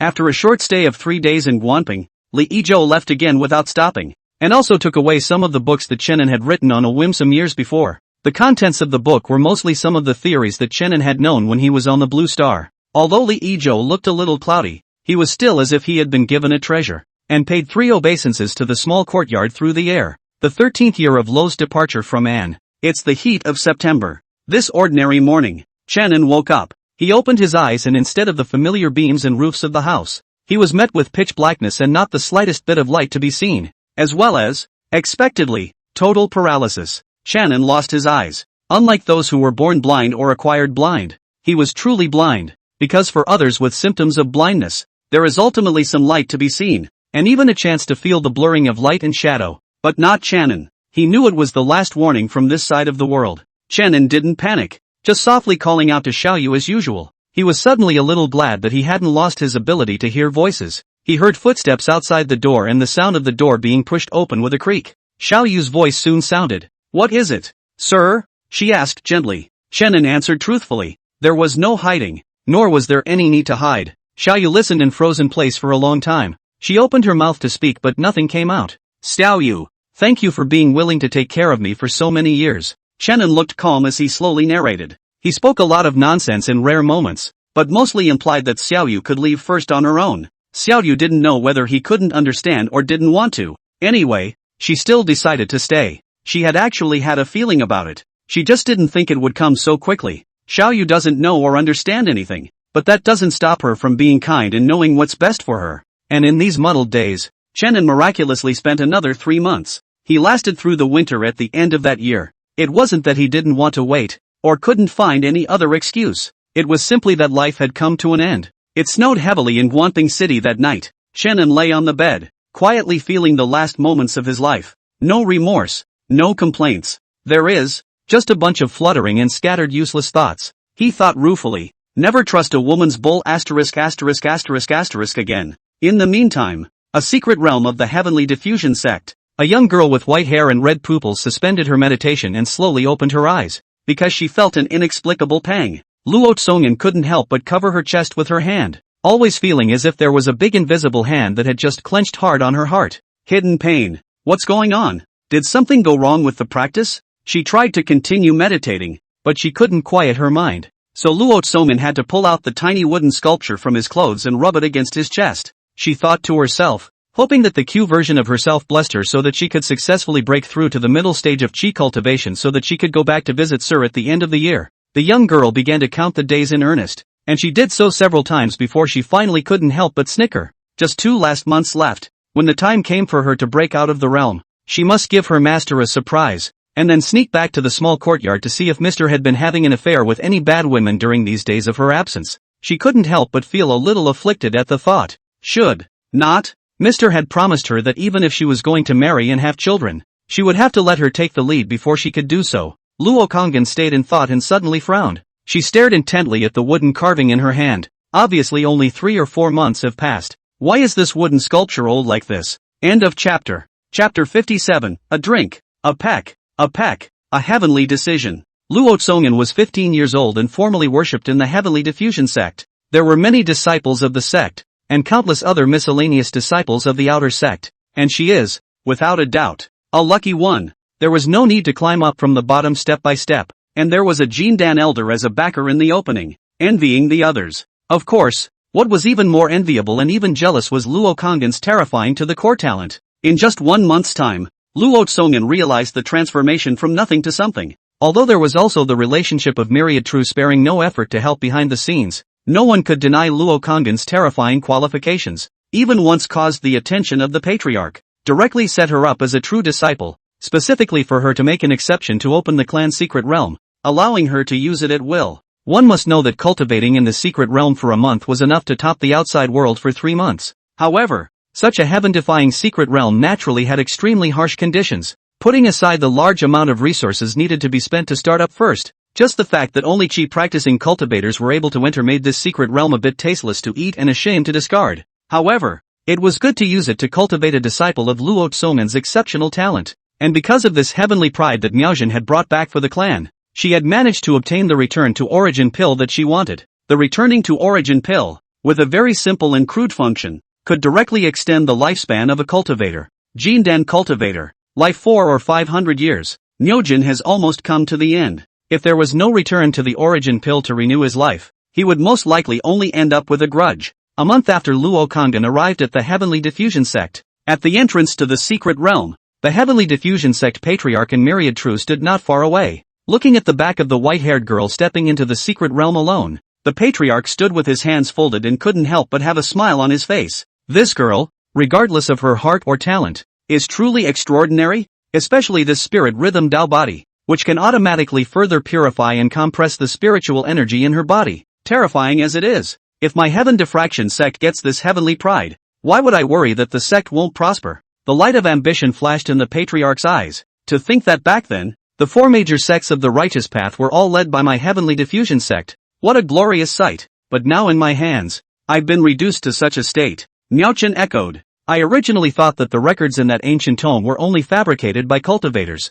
but I didn't think that I had really stumbled upon it. It's also fortunate that it was me who stumbled upon it. If those of the devil's path had met her, It would have been difficult for her to have a good end in this life. As she said that, she suddenly thought of something and turned her mouth. But this girl is deeply involved in the mundane world, and she had previously agreed with me to go back at the end of the year. At those words, the patriarch was stunned. Then he stretched out a finger and gave a false point towards the young girl's back. An unseen fluctuation of spiritual energy rippled around it. After doing so, the patriarch regained his smile. He said, "There's no harm in it. I've already inflicted the perception misconception spell on her, so let her cultivate in the secret realm for a few years before she does so." Niaochen froze. When she said this, she originally wanted to tell the patriarch to remember to remind Luo Kangin when it was time, but the patriarch seemed to have misunderstood her. The patriarch glanced over, as if he could see her thoughts, and said in a cold voice, "The secret realm opens once, consuming countless resources. How can it be that she can enter whenever she wants to and leave whenever she wants to?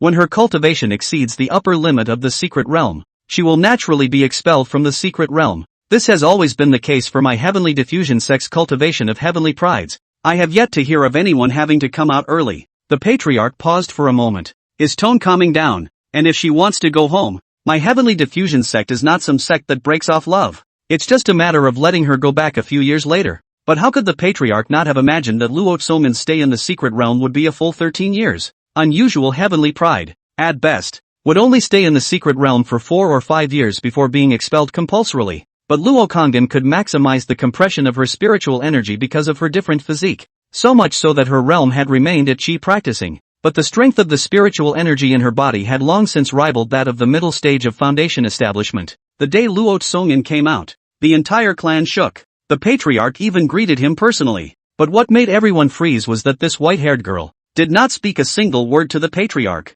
The first moment she came out, she utilized her entire body's spiritual energy and transformed into a meteor, flying in a certain direction at full speed. The crowd was dumbfounded and looked at the patriarch, hoping that he would give an explanation. However, the patriarch also just waved his sleeve, his face green and white as he left straight away. Myriadjin knew the inside story. She chased after her and inquired, "Patriarch, do you need me to chase her back?" The patriarch's footsteps lurched as he shook his head and laughed lightly. "No need. Letting her experience the difference between immortal and mortal in advance is not a good thing. People in cultivation, often a retreat is a snap of the fingers for several decades, whereas this, however, is an entire lifetime for ordinary mortals. She'll get the point." As for whether Luo Tsongin would never return from there, the patriarch wasn't worried in the slightest. The heavenly diffusion sect was the best choice for her. Only the heavenly diffusion sect would spare no effort to help her. 13 years. The moment he stepped out of the secret realm, all the uneasiness, all the throbbing,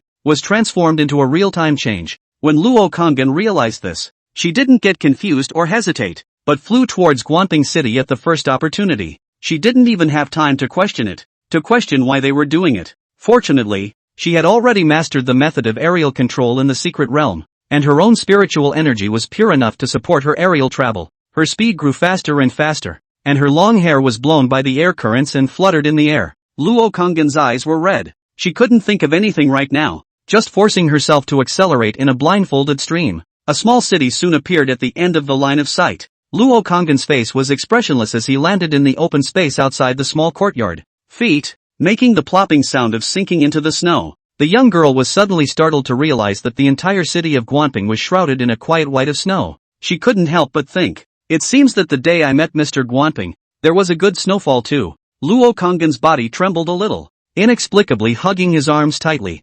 Obviously, he was already a cultivator, but he still felt cold. She quickly came out of this near-home state of mind. Step by step, the young girl walked to the door of the small courtyard. She reached out and tapped at the wooden door. The next step is to meditate and wait for the moment when the door opens. Luo Kanggin's thoughts couldn't help but start to wander again. The one who opens the door. Will it be Mr.? 13 years have passed. Mr. I'm afraid you've already married and have children. Her thoughts didn't last long, for with the creak of the wooden door, a clean face was revealed. Luo Tsongin was slightly stunned, thinking that this was Mr. S' wife. While Luo Kangin was stunned, Xiaoyu was also sizing her up. Xiaoyu was surprised. Is there such a good-looking woman in the world? It's catching up with Mr. A flash of realization passed through her eyes as she thought of this, and then she said in realization, "You're here for Mr. S' funeral, too, aren't you?" Outside the door, the young girl's pupils snapped. End of chapter. Chapter 58, Nothing has changed. Luo Kanggin's drooping palm, clenched tightly, was almost on the verge of pinching into his flesh because it was too hard. She subconsciously took half a step backwards. Xiao Yu was a bit puzzled, but she still saw that something was wrong with this white-haired girl, and did not make a sound, but just stood silently in the courtyard. Suddenly, she felt that there was something familiar about this young girl, but she was pretty sure that this was her first meeting with the young girl.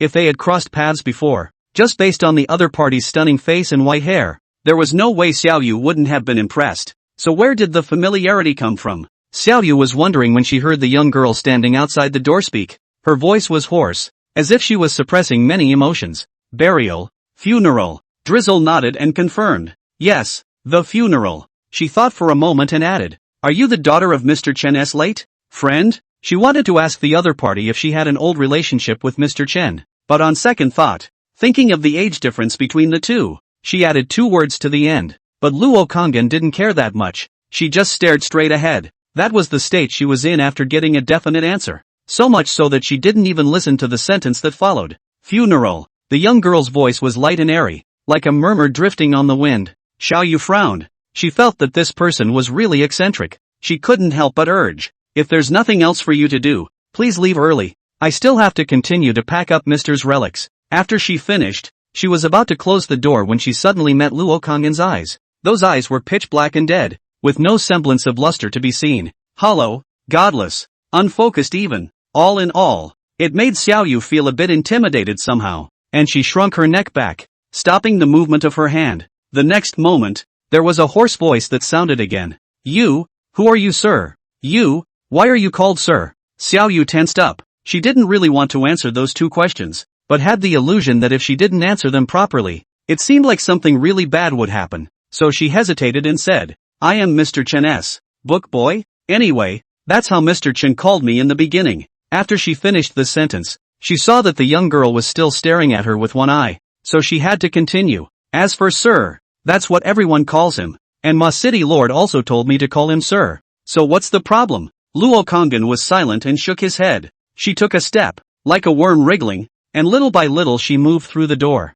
Xiao Yu didn't stop her, because she felt that the other party was most likely acquainted with Mr. Chen, or else there was no reason for her to be behaving the way she was now. The moment he stepped into the small courtyard, Luo Zongxin was in a trance. As it turned out, she and this small courtyard, which carried countless beautiful memories, had been separated for a full 13 years. The years hadn't brought many changes to the yard, and except for a few more patches on the walls, the small yard was no different from what she remembered. The tall acacia tree, the bamboo chair under the acacia tree, the stone table next to the bamboo chair, the stone bench, everything, nothing has changed. Even the placement is exactly the same. Xiao Yu followed. She noticed the young girl's eyes and looked together. Immediately, her face showed a few points of nostalgia. Mr. Lifetime loved to lie on that bamboo chair, often lying for most of the day, sometimes shouting for him to eat. "Can't wake up. That's why I didn't touch it when I packed up my things. I always thought that Mr. would come back again. If he came back and saw that his beloved bamboo chair was gone,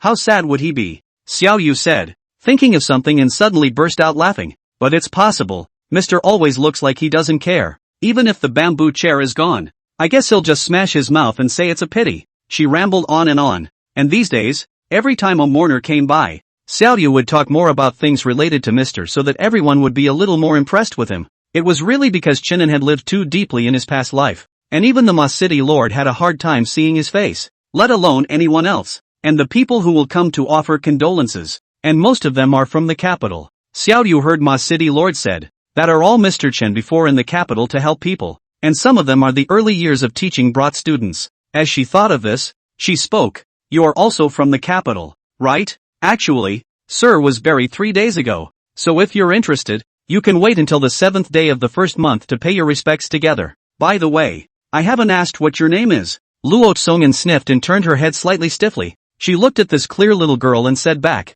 "Luo Tsongan. Which Lo?" Xiao Yu pursued. Luo Kongyan froze, finding the conversation so familiar. But she had long since ceased to be the little beggar who once did not know how to read and hid in a dark alley all day long. She whispered, 3 points of water. That Luo, the Luo of Luoyang." Xiao Yu got the message and let out an "oh." And so the small courtyard was quiet once more, with only the occasional rustle brought up by the wind and snow. A little while later, Xiao Yu was the first to break the quiet, and she stomped into the hall, carrying a wheelchair out with some effort. She carefully moved the wheelchair over the threshold and set it down in the open space in the courtyard. After doing so, Xiaoyu clapped her hands and sighed with emotion. This wheelchair drawn by Mr. is really exquisite. It's many times better than the ones sold on the market. No wonder the craftsmen couldn't help but marvel when they got the drawings in the first place. I'm going to wait for the 7th day of the first head. Then I'm going to burn this wheelchair along with some warm clothes for the gentleman. Luo Kongren looked straight over, her eyes dull. Wheelchair? Xiaoyu glanced at her.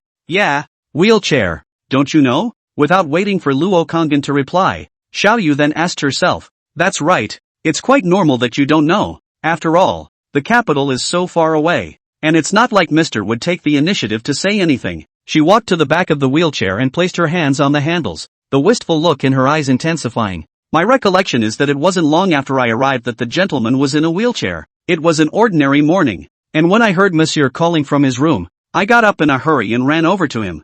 Xiaoyu said with a smile. Actually, Mr. is a really nice guy. And he actually said that he's going to bother me a little bit more in the future. Really? I was originally specifically called over by my city lord to serve him. And he was still so polite with me, causing me to be a little embarrassed at the time. She continued to ramble on about how ever since Mr. left, Xiaoyu had been extra fond of remembering the old days. When Mr. was alive, he often let me push him to wander around the city, sometimes to go to the west side of the city to see the scenery, sometimes to go to the restaurant to listen to the book. He thought that I did not know, but in fact, I know it. He was just afraid that I would be bored to stay in the small courtyard, but every time Mr. comes back, he always sits at the door for a long time, saying that he won't go inside, knowing that he's weak and can't afford the wind. There was some grumbling in Xiaoyu's tone as she looked up. I'm a bit wordy, don't you? Her words trailed off unexpectedly, for she saw, on the young girl's face, 2 lines of clear tears flowing from it. End of chapter. Chapter 59, Raccoon River Sand.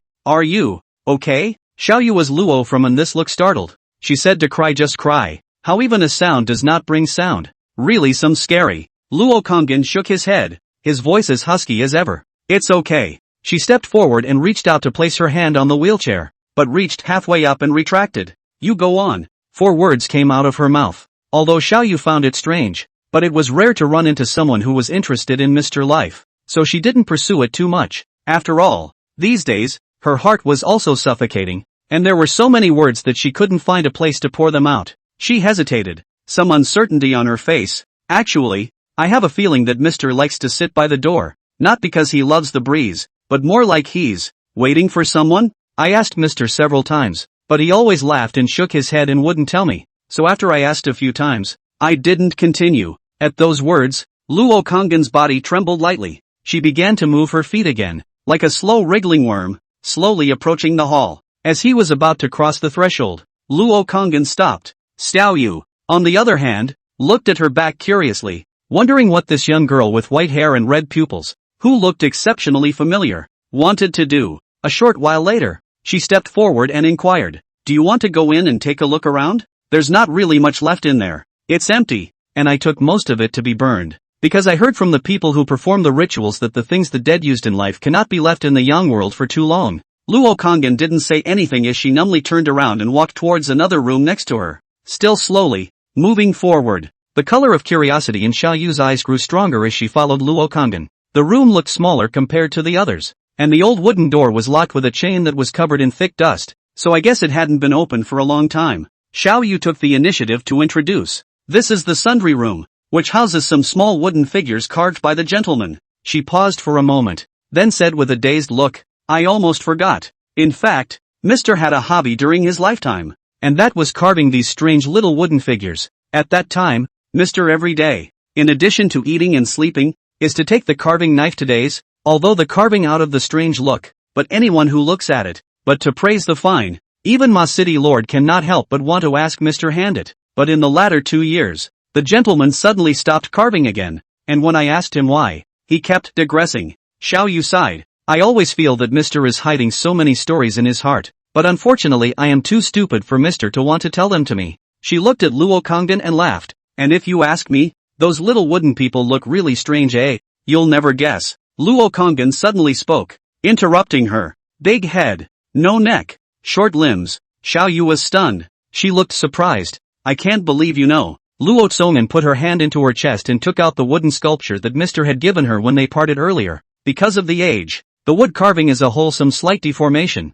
The bottom of the position also cracked a small gap, emitting a faint pine fragrance. When Xiaoyu saw this, the surprise on her face grew even more, and she took a closer look at the wooden man and stared at Luo Kanggen's face. She finally realized where that inexplicable sense of vestigiality in the young girl had come from. The wooden man looked very similar to the young girl. If one is taken out on its own, it doesn't always make the connection, but if the two are put together, the sense of vestigiality is very strong. So Xiaoyu stared wide-eyed, her mouth shocked. Are you not Mr. Long-Lost Daughter? Luo Kanggen looked at her expressionlessly. Xiaoyu froze. She tried in a small voice. ISN.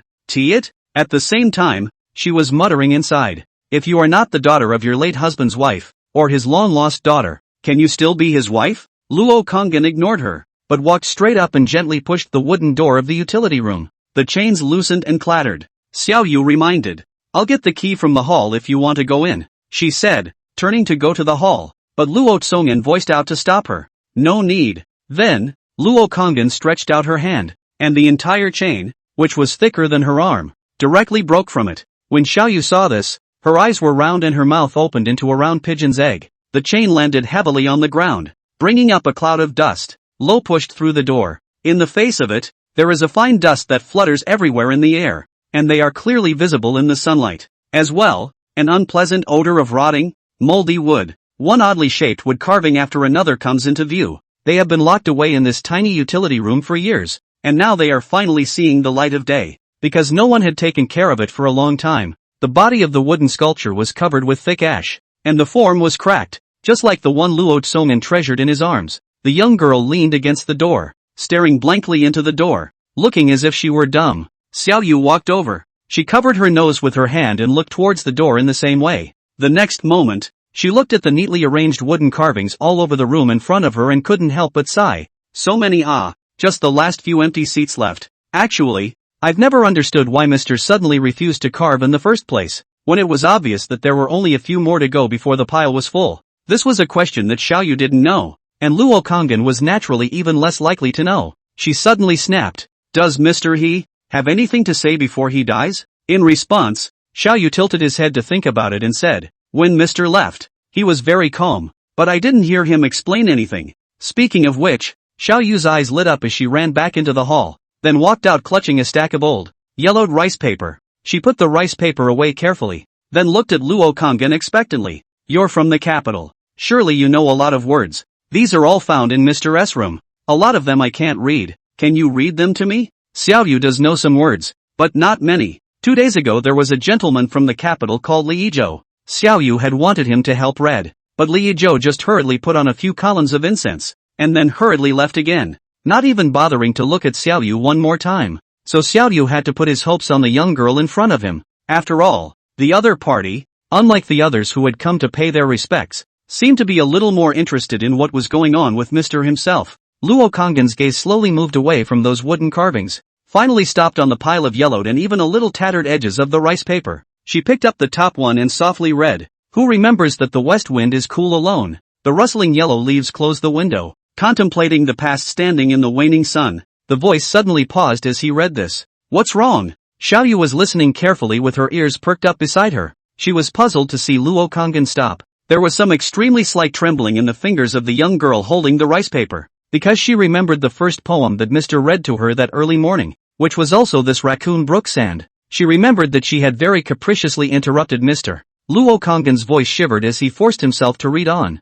Gambling on books and spilling tea was only commonplace at the time. I've set up a book club. Welcome to Maru. 935498258. End of chapter. Chapter 60 Love Gone Bad. Luo returns from the end timeline. The fourth day back in Guanping was the seventh day of Chen En's head. Luo Tsongen appeared at the graveside, dressed in red. Her long, snow-white hair was a stark contrast to the red dress. There weren't many people who came to pay their respects, and they stood to the side, looking at Luo Kanggen with wonder in their eyes. No one knew what was going on in the mind of the young girl who said nothing. On the following day, Luo Tsongen did not fail to return to the sect as expected by the Heavenly Diffusion sect's patriarch. After that, she changed her lively appearance and devoted herself to cultivation all day long, not asking about the world. The patriarch thought she had cut off the red dust and was so pleased that he clapped his hands. With the support of the Heavenly Diffusion sect's huge resources and his own unrivaled talent added to the mix, Luo Tsongan had only used 30 years to condense his Jindan and break through to the Yuaning realm.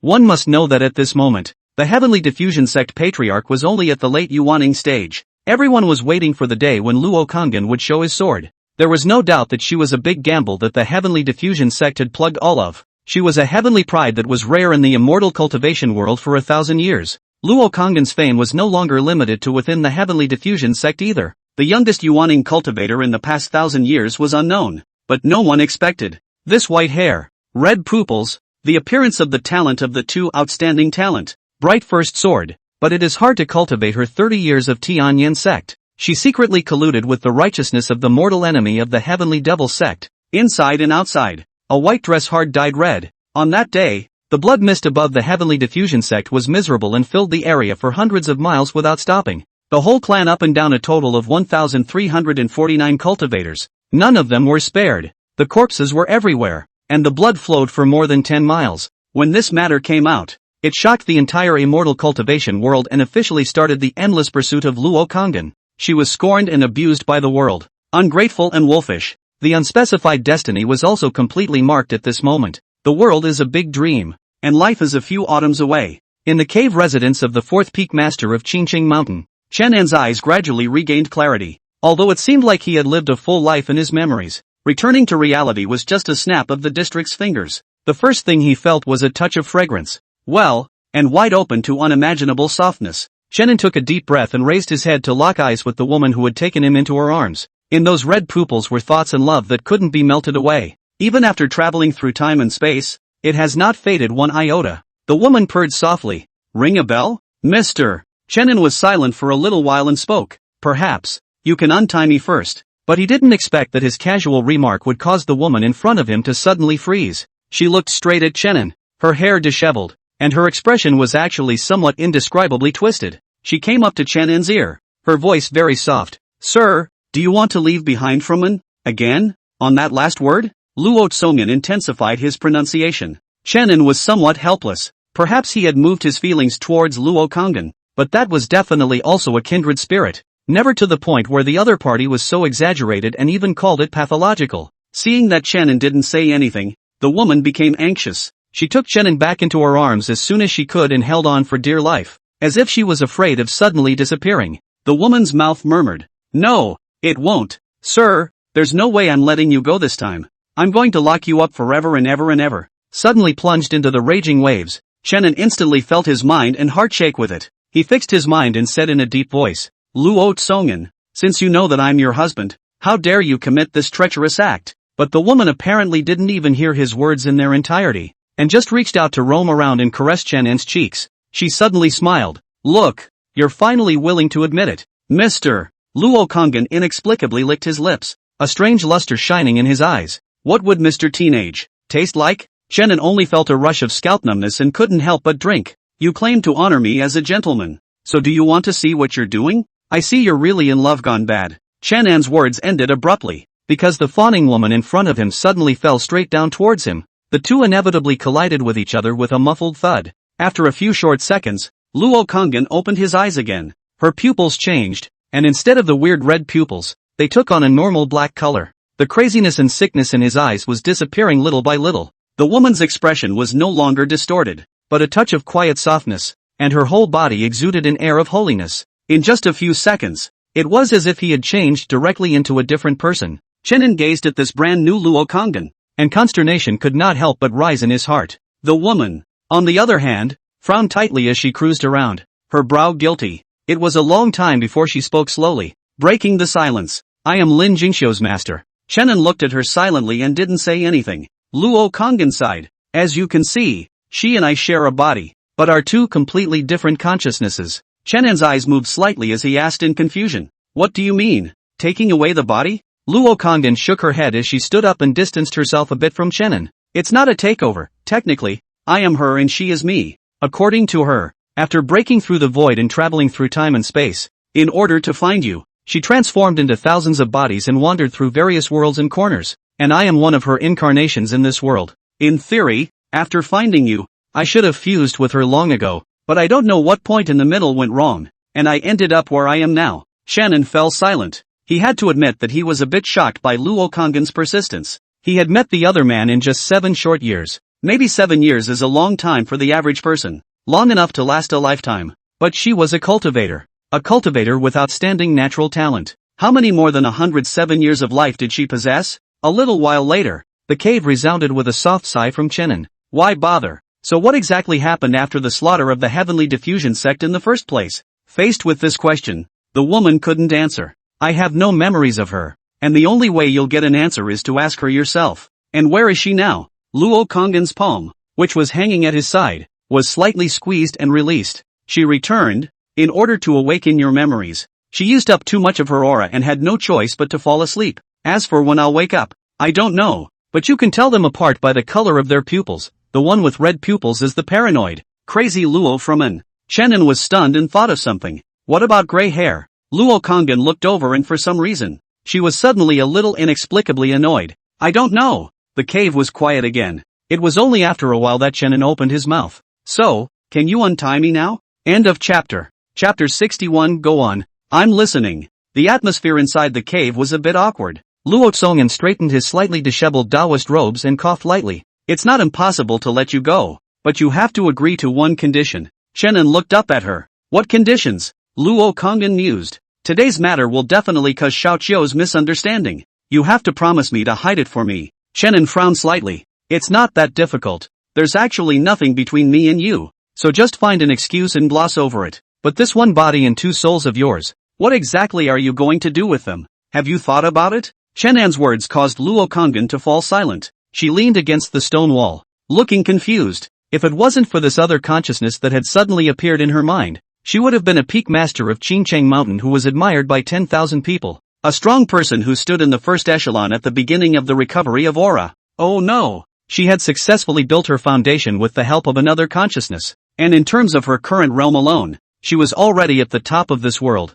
She would also be a loving disciple, gentle and kind master. Instead of becoming a bad woman who forcefully steals men in front of her disciples, as she is now. And even if we take a step back, true to the other's words, after finding this sir, they will become one. That would be just as well, and save you so much trouble instead. But often things were not what one would expect. She did not lose herself, and even got the upper hand for a time after that subject ran out of spiritual energy, forcing the other to have to fall into a deep sleep. But there's only so much that can be done. She couldn't forcibly decapitate her opponent, just as she couldn't just erase her in her heyday. Their roots, always one. It's just a different experience and carries different memories and emotions. For the red-pupiled Luo Konggen, Mr. was the only belief she had to travel against the heavens and through time and space, and everything else could be discarded at will in front of Mr. But for Luo Konggen on the blue planet, she didn't know any Mr. at all. She just wanted to keep her own acre of land and practice quietly. Therefore, in the face of this question thrown out by Chenin,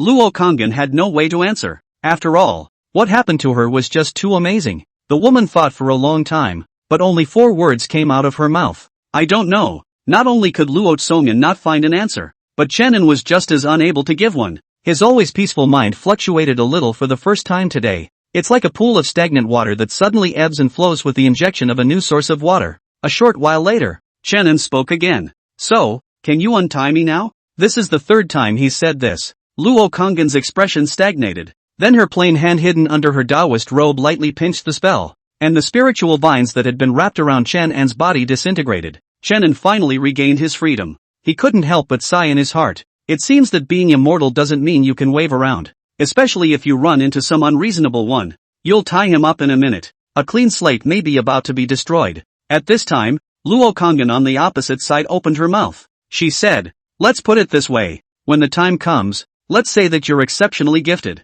And that I was eager to love talent when I saw it. Plus at that time, when I saw that the matter was almost over, I brought you back to the sect and checked your qualifications properly. Well, the woman finished, consulting Chenin's opinion. Chenin raised an eyebrow. Is that reasonable? That makes sense. In the face of Chenin's little query, Luo Konggen clapped his hands and made a decision. Chenin couldn't think of anything better to say for the time being, so he nodded. Then you can send me back. At that, Luo Konggen thought for a moment as she pulled a handful of change out of her Dao robe and handed it over. Here. It's still early. Just walk down the hill and take a cab back. Chenin's footsteps lurched and he stopped to turn his head to look at her. The woman, on the other hand, slowly averted her gaze from meeting his. She whispered in defense. It's not that I don't want to take you flying back, but psychic power is at least a rarity these days, and we need to learn to adapt to the times and apply our tools flexibly. Small town. Sunflower orphanage. After that raw teenager was invited away by a certain immortal cultivation powerhouse,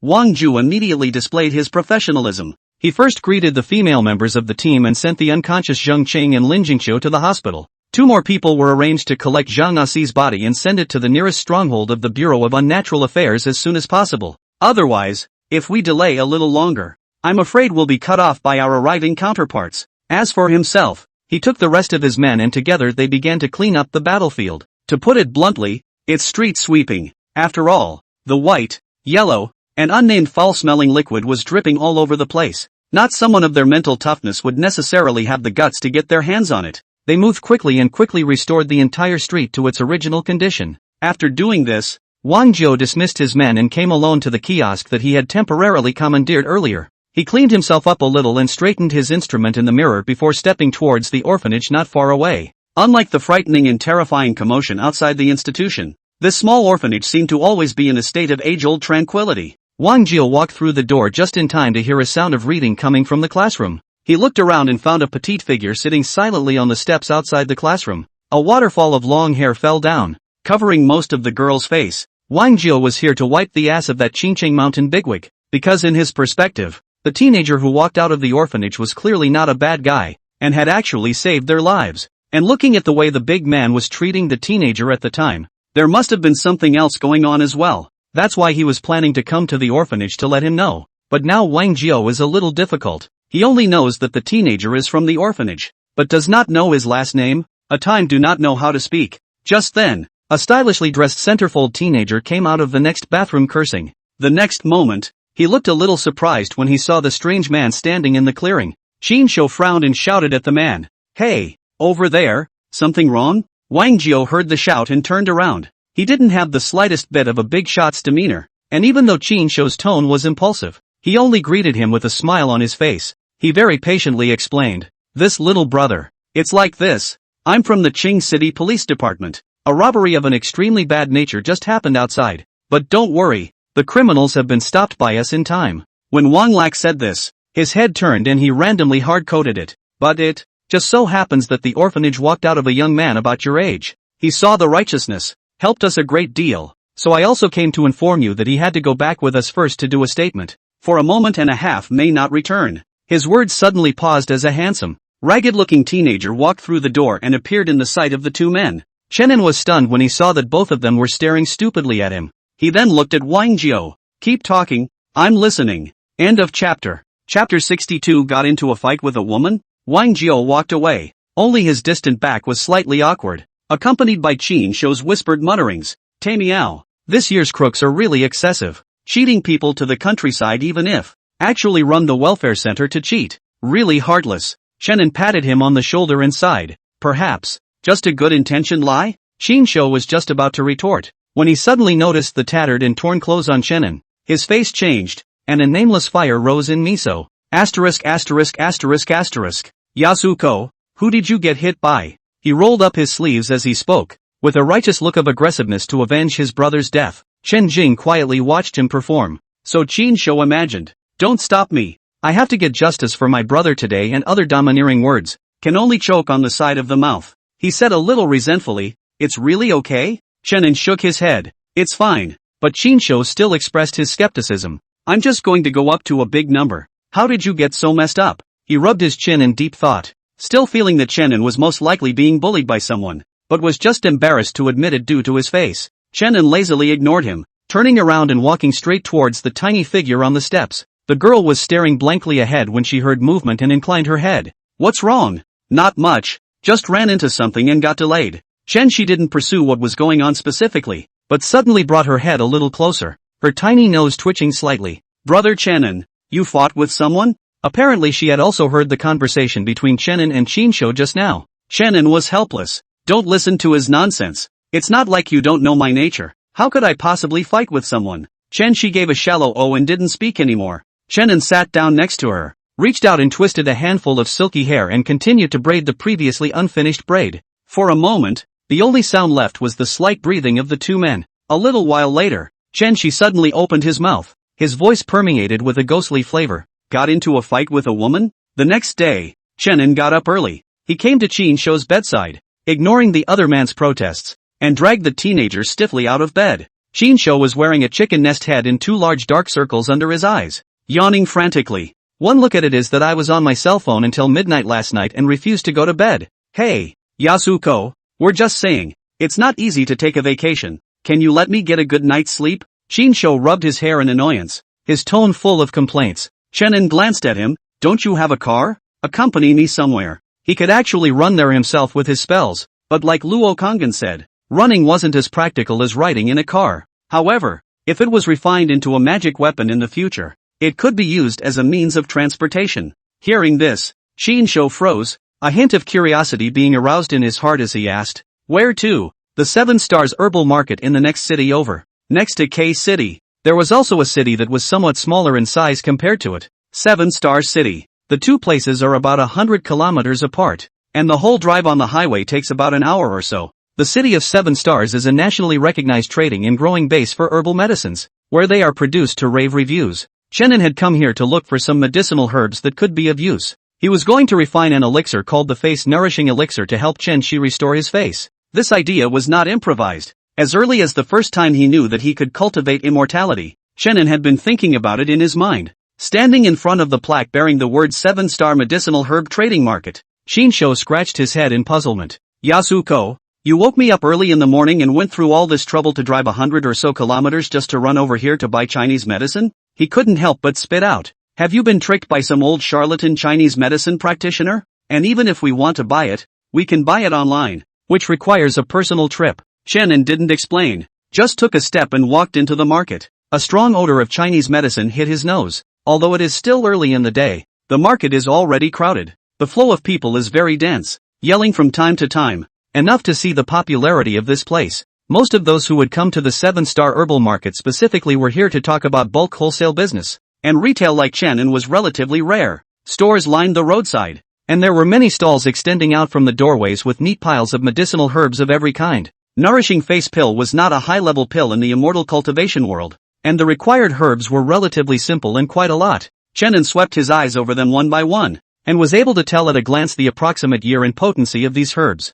Too bad. He frowned slightly. Even for a low-rank elixir like the face-nourishing pill, which was in Chenin's eyes, the herbs here were not up to the minimum configuration. At a glance, although there is a wide variety, the quality is really worrying. But usually those that can be placed out in the open will not be any good goods, that's all. So Chenin went straight to the stall owner and asked if there was a better vintage. The stall owner was a middle-aged man, about 40 years old, bearded, and when he heard Chenin's words, he raised his eyes and looked up and down again. Upon seeing that they were 2 fart-sized teenagers whose hair hadn't even grown out, the enthusiasm in the stall owner's heart was immediately doused quite a bit. He yawned and waved his hand with a lack of interest. "Yes, of course. The question is, can you afford it?" At those words, Chenin did not get angry, but looked back at Qin Shou. Qin Shou was also a teenager, and immediately raised his eyebrows, stepped forward and slapped the sports car keys in front of the stall owner with a snap. The owner of the stall gave him a big scare, and was just about to scream and curse, when his afterglow caught a glimpse of the very representative pattern on the car key,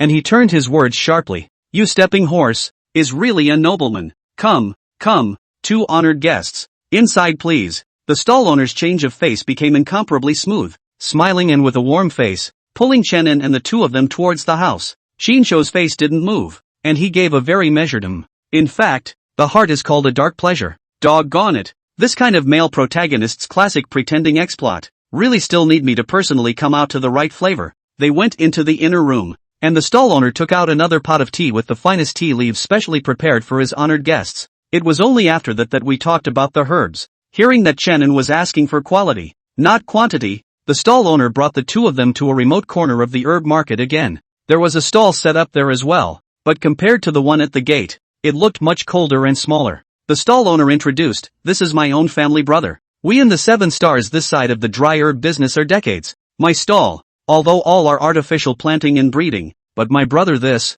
can be a real authentic wild herbs?" Chenin nodded and casually swept a glance as he tapped his finger in vain. This, and this. The stall owner and his brother laughed so happily, his old face blooming like a chrysanthemum. "Yes, this is for you to wrap up." But the next moment, their smiles froze, because Chenin's voice continued. "Well, Not these 4. The rest are covered. End of chapter. Chapter 63, You're Awake? The operation was a success. The second hospital of Qing. A spacious and bright VIP ward. Lin Jingqiu woke up leisurely. You're awake? The operation was a success. What? I'm surprised I'm hurt so badly? The young girl's eyes, which had just opened, closed tightly again, as if she was unwilling to face this cold fact. Next to him, a familiar gentle female voice rang out. Alright, Xing'er, just stop teasing your senior sister and let her rest. Lin Jingqiu opened her eyes again, and what she saw was a soft and quiet face. She pursed her lips and shouted a little timidly. Master,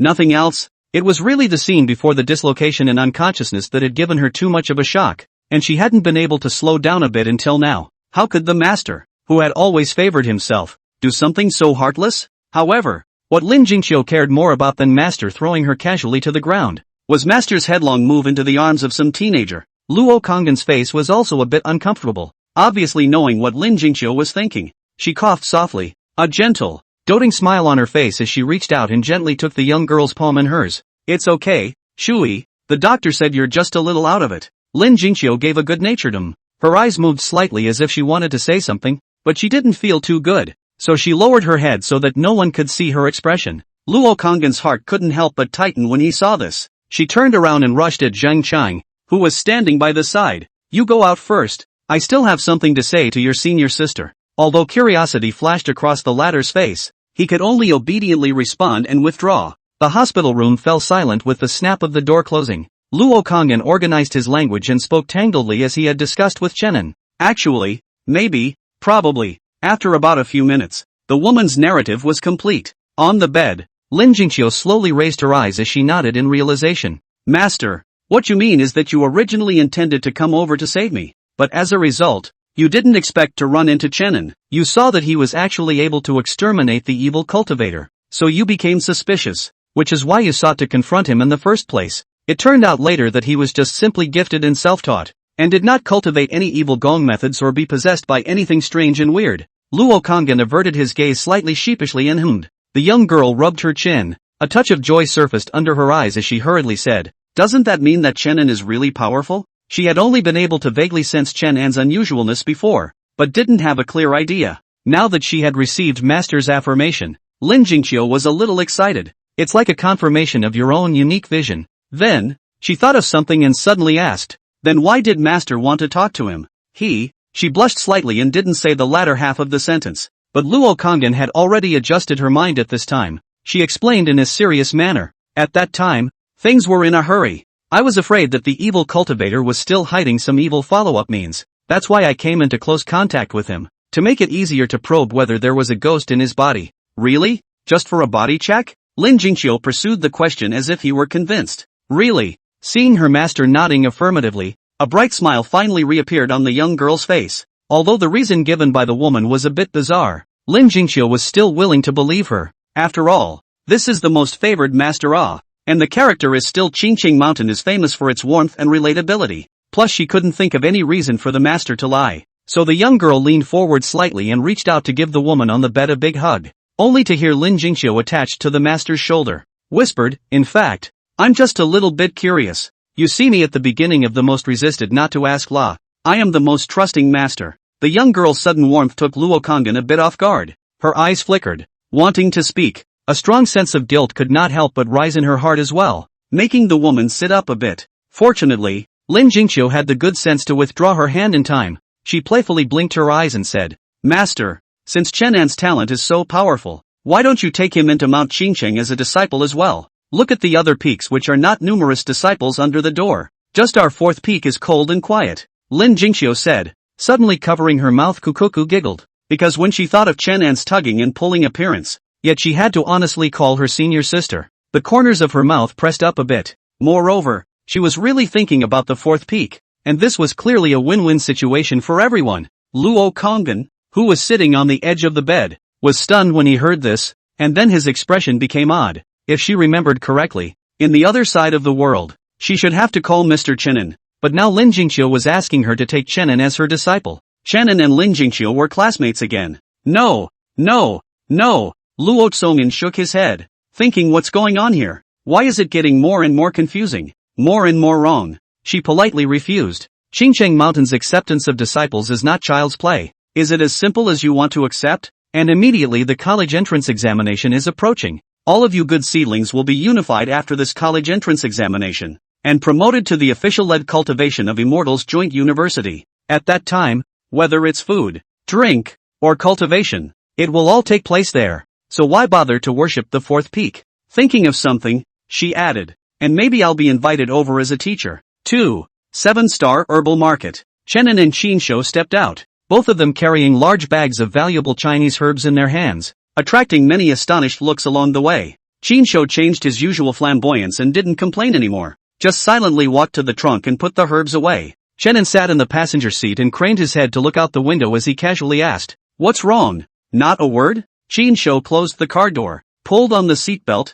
and inserted the key into the hole. With that done, he leaned back on the cushions and let out an emotional sigh. "Yasuko, you taught me a lesson today." Chenin was puzzled and cast a puzzled look, only to see Qinshu start the sports car. His eyes flashed with excitement, his mouth exclaimed, "I have to say, your method of pretending to be X is really natural. Next time I order food for the class reunion, I'm going to try it too." The corner of Chen An's mouth tugged. He didn't even think about it that much. It was just that the herbs produced on the blue planet were quite different from those in the immortal cultivation realm. Not only were their shapes inconsistent, but their medicinal effects were also many different. He could only pick up more and refine them one by one when he returned to achieve the effect needed for alchemy. Let's say that a flavor of spiritual grass in the refining of the face-nourishing pill could not find a substitute with similar roots on the blue planet. So Chenin could only think of another way to synthesize it, such as refining the 3 existing herbs at the same time and refining the essence. End of chapter. Chapter 64 Night Attack. After sending Chenin back to the orphanage,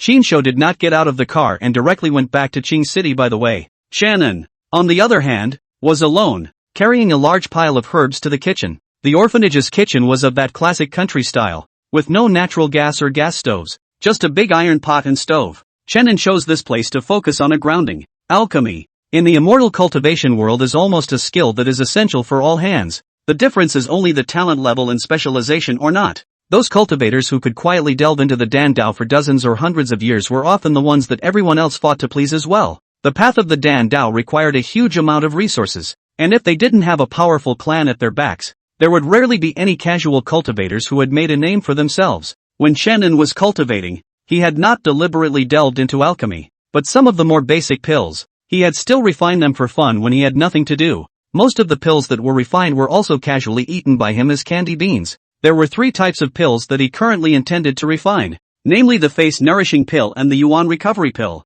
as well as the vessel-opening pill. The face-nourishing pill was meant to restore half of Chen Shi's burnt face, while the yuan returning pill was often used by Qi practicing stage cultivators to restore their own spiritual energy. However, it is an elixir for ordinary mortals that can cure 100 diseases and make the living dead flesh white bones, which can just be used to cure Chen Shi's eye disease. As for the final pulse-opening pill, it was used to help her open her spiritual veins and gain qualifications to cultivate immortality. However, the materials required for the vessel-penetrating pill would not be something that Chenin could easily obtain by going to the herb market and turning around anywhere. The effects of the vessel-opening pill were not as cockamamie as the face-nourishing pill. Just the effect of being able to allow mortals to open their spiritual veins and have a chance to step into the threshold of immortal cultivation was destined to be of great value. In particular, there were a few slightly more precious spirit herbs among them, and Chenin estimated that he would only have a chance to find them if he went to the depths of those great mountains in Blue Star. Either it is to directly look for the official or Qingcheng Mountain, this kind of big door sects with heritage.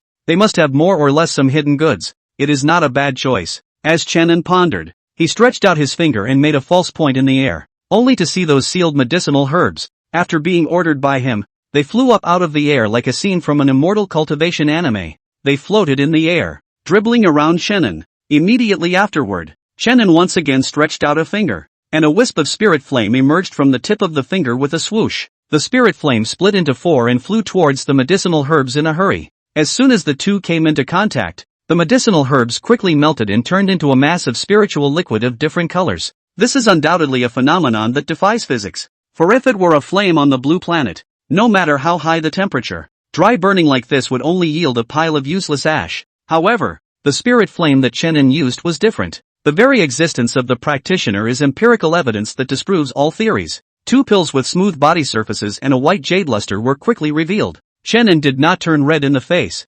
casually holding it in his hand. his every move showing a written ease. Even though his realm was only the first level of chi practicing right now, this kind of easygoing appearance would only make those cultivators in the late chi practicing stage unable to resist sweating when they saw him. The degree of mastery of the technique was one aspect. What was more crucial was that the spiritual energy contained within Chang'an's body was more than 10 times that of a cultivator of the same realm. This is the benefit that comes from breaking the boundary and retraining. If it were any other Mahayana cultivator destroying his spirit platform, he would be afraid that he would not die violently on the spot. However, Chang'an's immortal and indestructible nature granted him infinite possibilities. He can go crazy and die, and keep trying things until he figures out a way out of it that works. Chang'an got up, patted the clothes that were stained with a little dust, and walked out of the kitchen. It was mid-morning and the warm sun was shining. In the open space of the yard, a group of children were running around, and every now and then there were sounds of laughing and joking. Chang'an stood still and looked at the spot for a while, without making a sound to disturb, and took a step toward the classroom. Unsurprisingly for him, a slender figure sat upright in the seat at the back of the classroom. On her desk, she had a braille book, and the pages, when turned, were one raised dot after another. The girl's white fingers slid slowly over the pages. Chang'an walked in. He asked, "What are you looking at?" Shenxi's sliding fingers lurched when she heard the voice, and she would close it, answering softly, "A comic book of blindness." Chang'an was stunned. "There's actually a braille version of this book?" He took a seat next to him, then pulled a face-improving elixir out of his pocket. "Ah, open your mouth." She was a little unsure, but still cooperated by tilting her head, her little mouth opening into a tiny pigeon egg. Chang'an flexed his fingers and the face-nourishing pill drew a parabola in the air, gently falling into the girl's mouth. Out of her trust in brother Chang'an, she did not spit it out directly, but subconsciously bit it. Crunchy, a little sweet, and a slight hint of bitterness. Chang'an smiled. "Candy please." She bulged her face and chewed bit by bit. Her expressionless look was adorable. "What sugar that can be bitter? Eat the candy that makes you happy." Upon hearing this, she stretched out her arm, so Chang'an carried her off the chair with familiarity. This was an initiative they used to do when they were children, when Shi had not yet adapted to life as a blind person, so he needed Chang'an's help everywhere, only to hear her come up to Chang'an's ear and whisper, "As long as it's candy given by brother Chang'an, I'm happy. It's late at night." The orphanage faded into silence from the liveliness and clamor of the day. It was rare that Chang'an didn't sleep. He groped his way up in the darkness and made his way to the end. There was a small independent room here, which the dean had specially vacated for Chun-Shi. The girl, after all, is in a special situation and is one of the few special cases in the orphanage. But now with Chang'an's financial support, it was estimated that the orphanage would soon be repaired, and then the children would no longer have to be crowded together and sleep in big bunks. Chang'an walked to the door of the small room and gently knocked on the door. He certainly wasn't some pervert who attacked his sister at night. He had agreed with Chun-Shi during the day that he would come over at night. The bodies of mortals were different from cultivators. They hadn't been baptized with spiritual energy, and it was easy for them to take pills rashly with many strange side effects. Moreover, if there were no cultivators around to help catalyze the medicinal power, the medicinal effect would be 10 to 1. That's why Chang'an came late at night. As for why they chose the night, one was to avoid disturbances from bystanders, and the other was that mortals had fragile bodies and needed an interval between taking pills. Inside the room, there was a small sound. Then the door to the room was opened from the inside, revealing the girl's face. She was dressed in a thin nightgown, her long hair a little loose, her eyes empty hidden under her bangs. With that half-human-like face, it was creepy against the moonlight. End of chapter. Chapter 65, Late Night Treatment. The girl bowed her head slightly and sidestepped out of the way. Chang'an didn't make it too clear to her during the day, only saying that he would come over at night. She didn't know what was going on and didn't ask much, just chose to believe unconditionally. Stepping into the moonlight, Chang'an walked in. Although the layout and furnishings of the room were simple, it was cleaned up very neatly, making it impossible to imagine that the owner of the room would actually be a blind man who could not see. Chang'an held the girl's hand. It was soft, smooth and somewhat cold to the touch. Without turning on the lights, he led Chun-Shi to the bedside and settled down. "Go up," Chang'an said. On the inside of the bed, there was a small casement window, through which the soft moonlight shone, reflecting light and darkness in the room. Somehow, the girl's body obviously trembled gently after Chang'an uttered these two words. In the darkness, she opened her mouth, but no sound came out. Then, Chun-Shi let go of the hand held by Chang'an and carefully climbed onto the bed. Her hand, landing on the thin air-conditioned quilt, subconsciously gripped it tighter. These small gestures are extremely subtle, not to mention late at night like this. Chang'an didn't notice the girl's abnormality. He just took out the cell phone Lin Jingqiu had given him and looked at the time. he muttered. It's still a few minutes away. So let's wait. Chen Shi heard this and was puzzled. Do you need to pick an auspicious time to do this kind of thing? Only to hear Chen continue again. Let's chat casually, to help you prepare mentally, lest what happens later on will not be good if it scares you. At those words, Chen Shi's body stiffened for a moment, and she silently hid her 2 small feet, which appeared white and glistening in the moonlight, under the covers. Then she sat up a little straighter and scooted her butt back, half leaning against the wall. The walls were cold, reminding Chen Shi that what was happening right now was real. She was inexplicably a little flustered, and her speech was rare and evasive. No, it's fine, Chen Shi whispered. Shannon looked over, his fingers resting on the edge of the bed, tapping softly and rhythmically. It was a habit of his. He frowned. Mainly it's my first time too. I don't have much experience. I just heard that it produces many strange side effects. As for what exactly they are, I don't know. Shannon hadn't lied. This was indeed the first time he had ever concocted an elixir for a mortal to eat. He said, afraid of scaring the girl, and laughed softly. But you don't have to worry. With me beside you to protect you, there will definitely be no problems. It might just as well be feeling an itch or expelling a thick layer of impurities all over your body. Shannon's words were interrupted here, because there was a small, soft hand that covered his mouth. Don't say it. Chen Shi crawled closer at some point. Shannon is very puzzled. I'm giving you an early shot at science. What can I say? He turned his head to look at the petite figure in the darkness. Because of the cultivator, even in this environment, Shannon could still see clearly. The girl's long hair fell down in a messy manner, and I don't know whether it was intentional or not, but it just blocked half of her burnt face, only revealing the other half of her angelic face, white and creamy and clear, with a clearly visible blush. The blush slowly stretched back, climbing little by little to the base of her ears. Dyed red. Shannon felt that Chen Shi's current state was very wrong. He thought to himself, could this be a side effect of taking the face-nourishing pill? That was indeed kinda weird. The ancients did not deceive me. At that moment, only the petite figure moved again. She pursed her lips, her cheeks rolling, and gathered her courage to take the initiative to lean towards Chen. The distance between the two was already very close, and as Chen Shi continued to get closer, Chen was almost able to make out those tiny hairs on the surface of her bare skin, as well as the slightest hint of heat that the girl's breath brought up as she gulped. Chen Ding settled down and reached out to press her shoulders, stopping the girl from going any further. Chen Shi was touched by his fingers, and the nightgown halter on her shoulder unintentionally slipped off, revealing a large portion of her skin that looked exceptionally bright in the moonlight. I think that you may have misunderstood something. Chen Shi shook his head. It's fine. I'm mentally prepared. Shannon was stunned. Is there a possibility that the two of us don't seem to be on the same channel? He wasn't the Asasai male lead in Japanese dramas who was particularly slow with his feelings, and at the moment had already sensed that things were going in a direction that seemed to be accelerating and veering off in some strange direction. Shannon was helpless.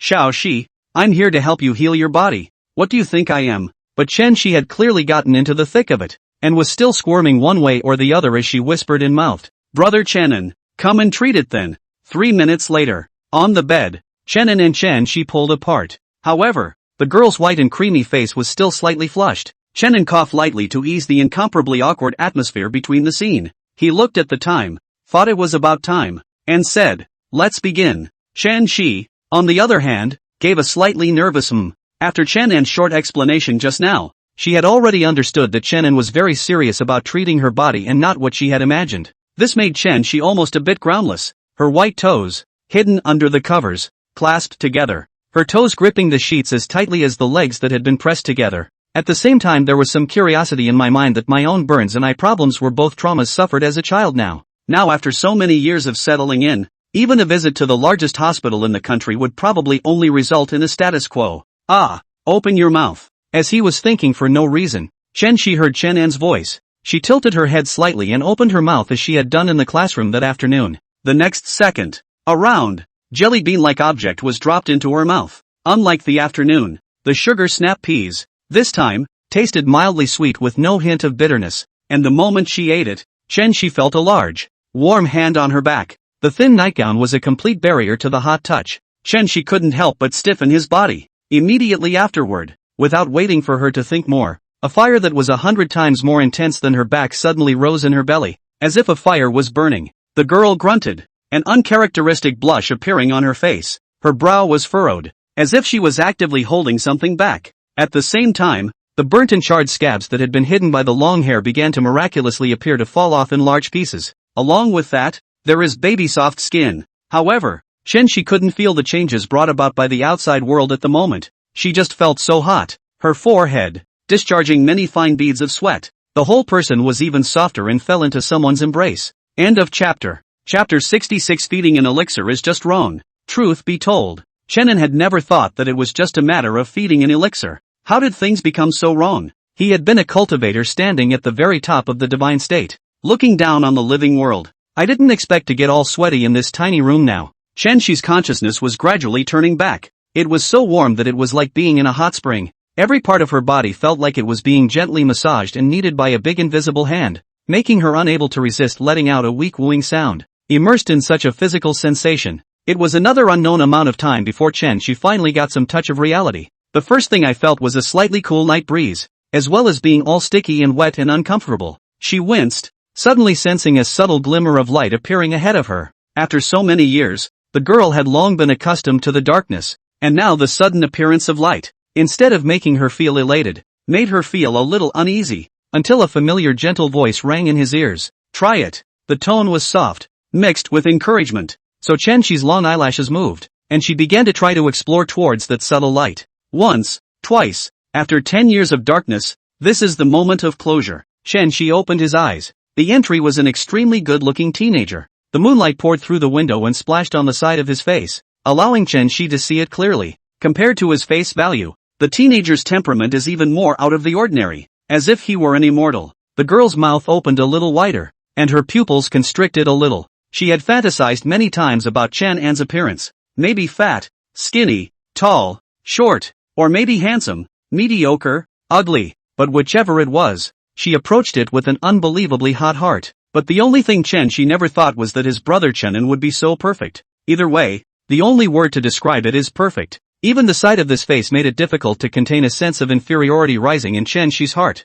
How did it feel? Didn't let you down? Seeing that she didn't say anything, Chenin raised an eyebrow. She suddenly froze. How did she see it? A little while later, she was still silent, only reaching out a hand and gently stroking up Chenin's cheek. Chenin felt a little itchy, but didn't rush to open it. He asked patiently, "What's wrong?" Only to see the girl's eyes move slightly. Her hand began to touch over and over restlessly until she was caught by Chenin, and in the face of the teenager's questioning gaze, Shi inclined his head and explained in a small voice, "It's not that you asked me to try it out. I just want to see if I'm dreaming." Chenin was a bit speechless, but couldn't find much of a rebuttal. Shi quietly moved to snuggle up next to Chenin, then reached out and wrapped an entire arm around him. Her voice could not hear the joy of losing her sight, but only the dependence and faint sadness that could not be wiped away. "Brother Chenin, why do you have to look so good? If only you were uglier and a big fat guy, then I wouldn't have to worry that I'm not good enough for you." Chenin was stunned to hear this. He then took out his cell phone and opened the camera.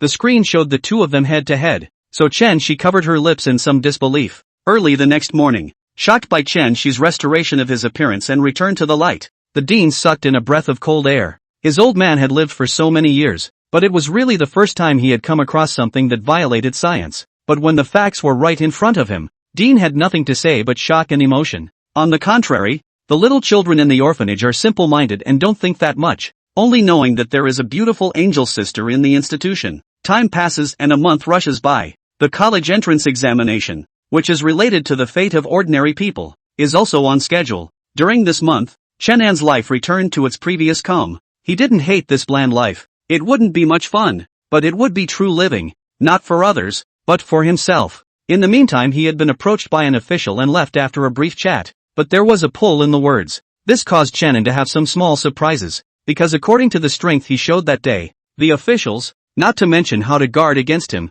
would at least have to conduct some meticulous inspections and cross-examinations. But in the end, it was nothing, just a few random, inoffensive words like a nag. For example, the latter is a good thing, such as the young people should know how to contribute to the country and protect the country, etc., etc., etc., etc. But about how Chang'an's cultivation came about, it was never mentioned. All of these doubts dissipated when Chenin thought of Luo Kongdan. Mostly, the other person helped from there to keep his life clean. In fact, for Luo Kongdan himself, Chang'an's heart was extremely complicated. Although he knew about that encounter with the other side in the beginning, the picture in his mind still seemed to be covered with a layer of gray, unwilling to take the initiative to uncover it. It's a complex psychological state that no one can relate to. During this time, he also had a few encounters with Lin Jingxiu. Mostly, the young girl was the one who unilaterally told the story, while Chen silently acted as a listener. Lin Jingxiu recounted many interesting things on Xincheng Mountain, and also said that by the time the college entrance exams do not have to care. We are all already guaranteed students of the Xiaoxian Joint University. The list has been handed over. Another conversation came up about Luo Tsongan, and the young girl, with admiration in her eyes, said that she would love to be as gentle and powerful as her master. Chen was non-committal. He thought to himself that when Luo Kongan wasn't having a fit, that was indeed quite reasonable. It was the day of the physical examination before the approaching high school entrance exam. What the nation's high school seniors don't realize is that this experience is unlike any other. It adds an extremely unassuming process to a long list of unusual items. In this process, people with qualifications for immortal cultivation will be screened out, and they will be unified by the officials for a simple science. The beginning of the content, Chen could guess about 8 or 9 times. Probably what I'm going to say next. Completely reversing your previous perceptions? Or words to that effect. Anyway, the words may vary, but the overall meaning is the same. Afterwards, they would also be asked to sign a confidentiality contract, not allowing any relevant information to be disclosed privately until the matter of aura recovery had completely appeared in the public eye. Otherwise, there will be immediate and strict control, limiting the freedom of life. And even this life may not have anything to do with cultivation. And if you don't have a spiritual root, then just take the college entrance exams peacefully as you did in previous years. The country is a whole behemoth, and what's needed is a step-by-step approach. Those who learned that they had been chosen, on the other hand, were all thrilled inwardly and could not hide their excitement. After all, they were teenagers of 17 or 18 years of age, and once they had gained their ambitions, if it were not for the serious consequences brought about by the disclosure of the information, surely there were people who could not help but talk about it and show off a little bit. But no matter what, to be chosen by the officials, it also means that their lives, from this moment on, will be reversed. Gao Qingyang is one of these. Ever since he learned of the news that the aura had recovered and that he still had a spiritual root, his heart was so smug that he couldn't help but feel a sense of inexplicable superiority when he saw anyone, especially when he bumped into Chen and Lin Jingxiu who were loitering around.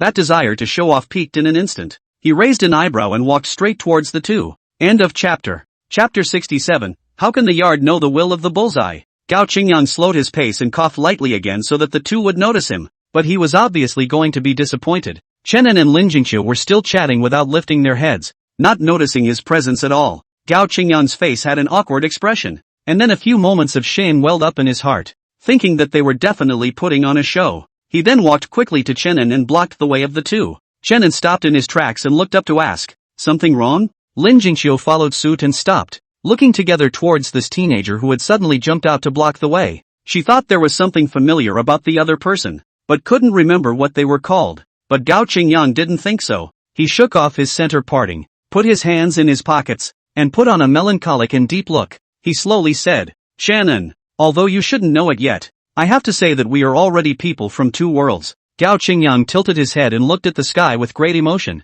It can't be helped. People can't be generalized. Some people are born to be the shining stars on the starry sky, while some people can only spend their lives in mediocrity. He suddenly laughed to himself again. By the way, you'll probably just find me baffling now that I've said all this, but that's okay. Alas, it's pathetic to live in a world of knitting good forever. Finished in one breath, Gao Qingyang only felt that the stifled emotions in his heart have been cathartic. At this moment there is only a cavity of free will, and cannot wait to let loose and sing. He thought that if there was a heart demon in cultivation, this was his way of breaking it. After all, Chen was able to get acquainted with Lin Jingxiu all because of that letter from him in the beginning. How could this not make him feel suffocated? Whenever just one thought back, Gao Qingyang couldn't help but pound his chest. However, what made Gao Qingyang somewhat surprised was that while he was speaking, Chen had not interrupted out loud, but rather waited patiently for him to finish. This made him feel slightly better about Chen. "I'm glad you know what you're doing." Gao Qingyang was thinking about it when he suddenly heard Chen speak. He asked, "Isn't it good to live for yourself, even if it's mediocre, as long as it's for yourself?" When Gao Qingyang heard this, he snorted. He had a disdainful face.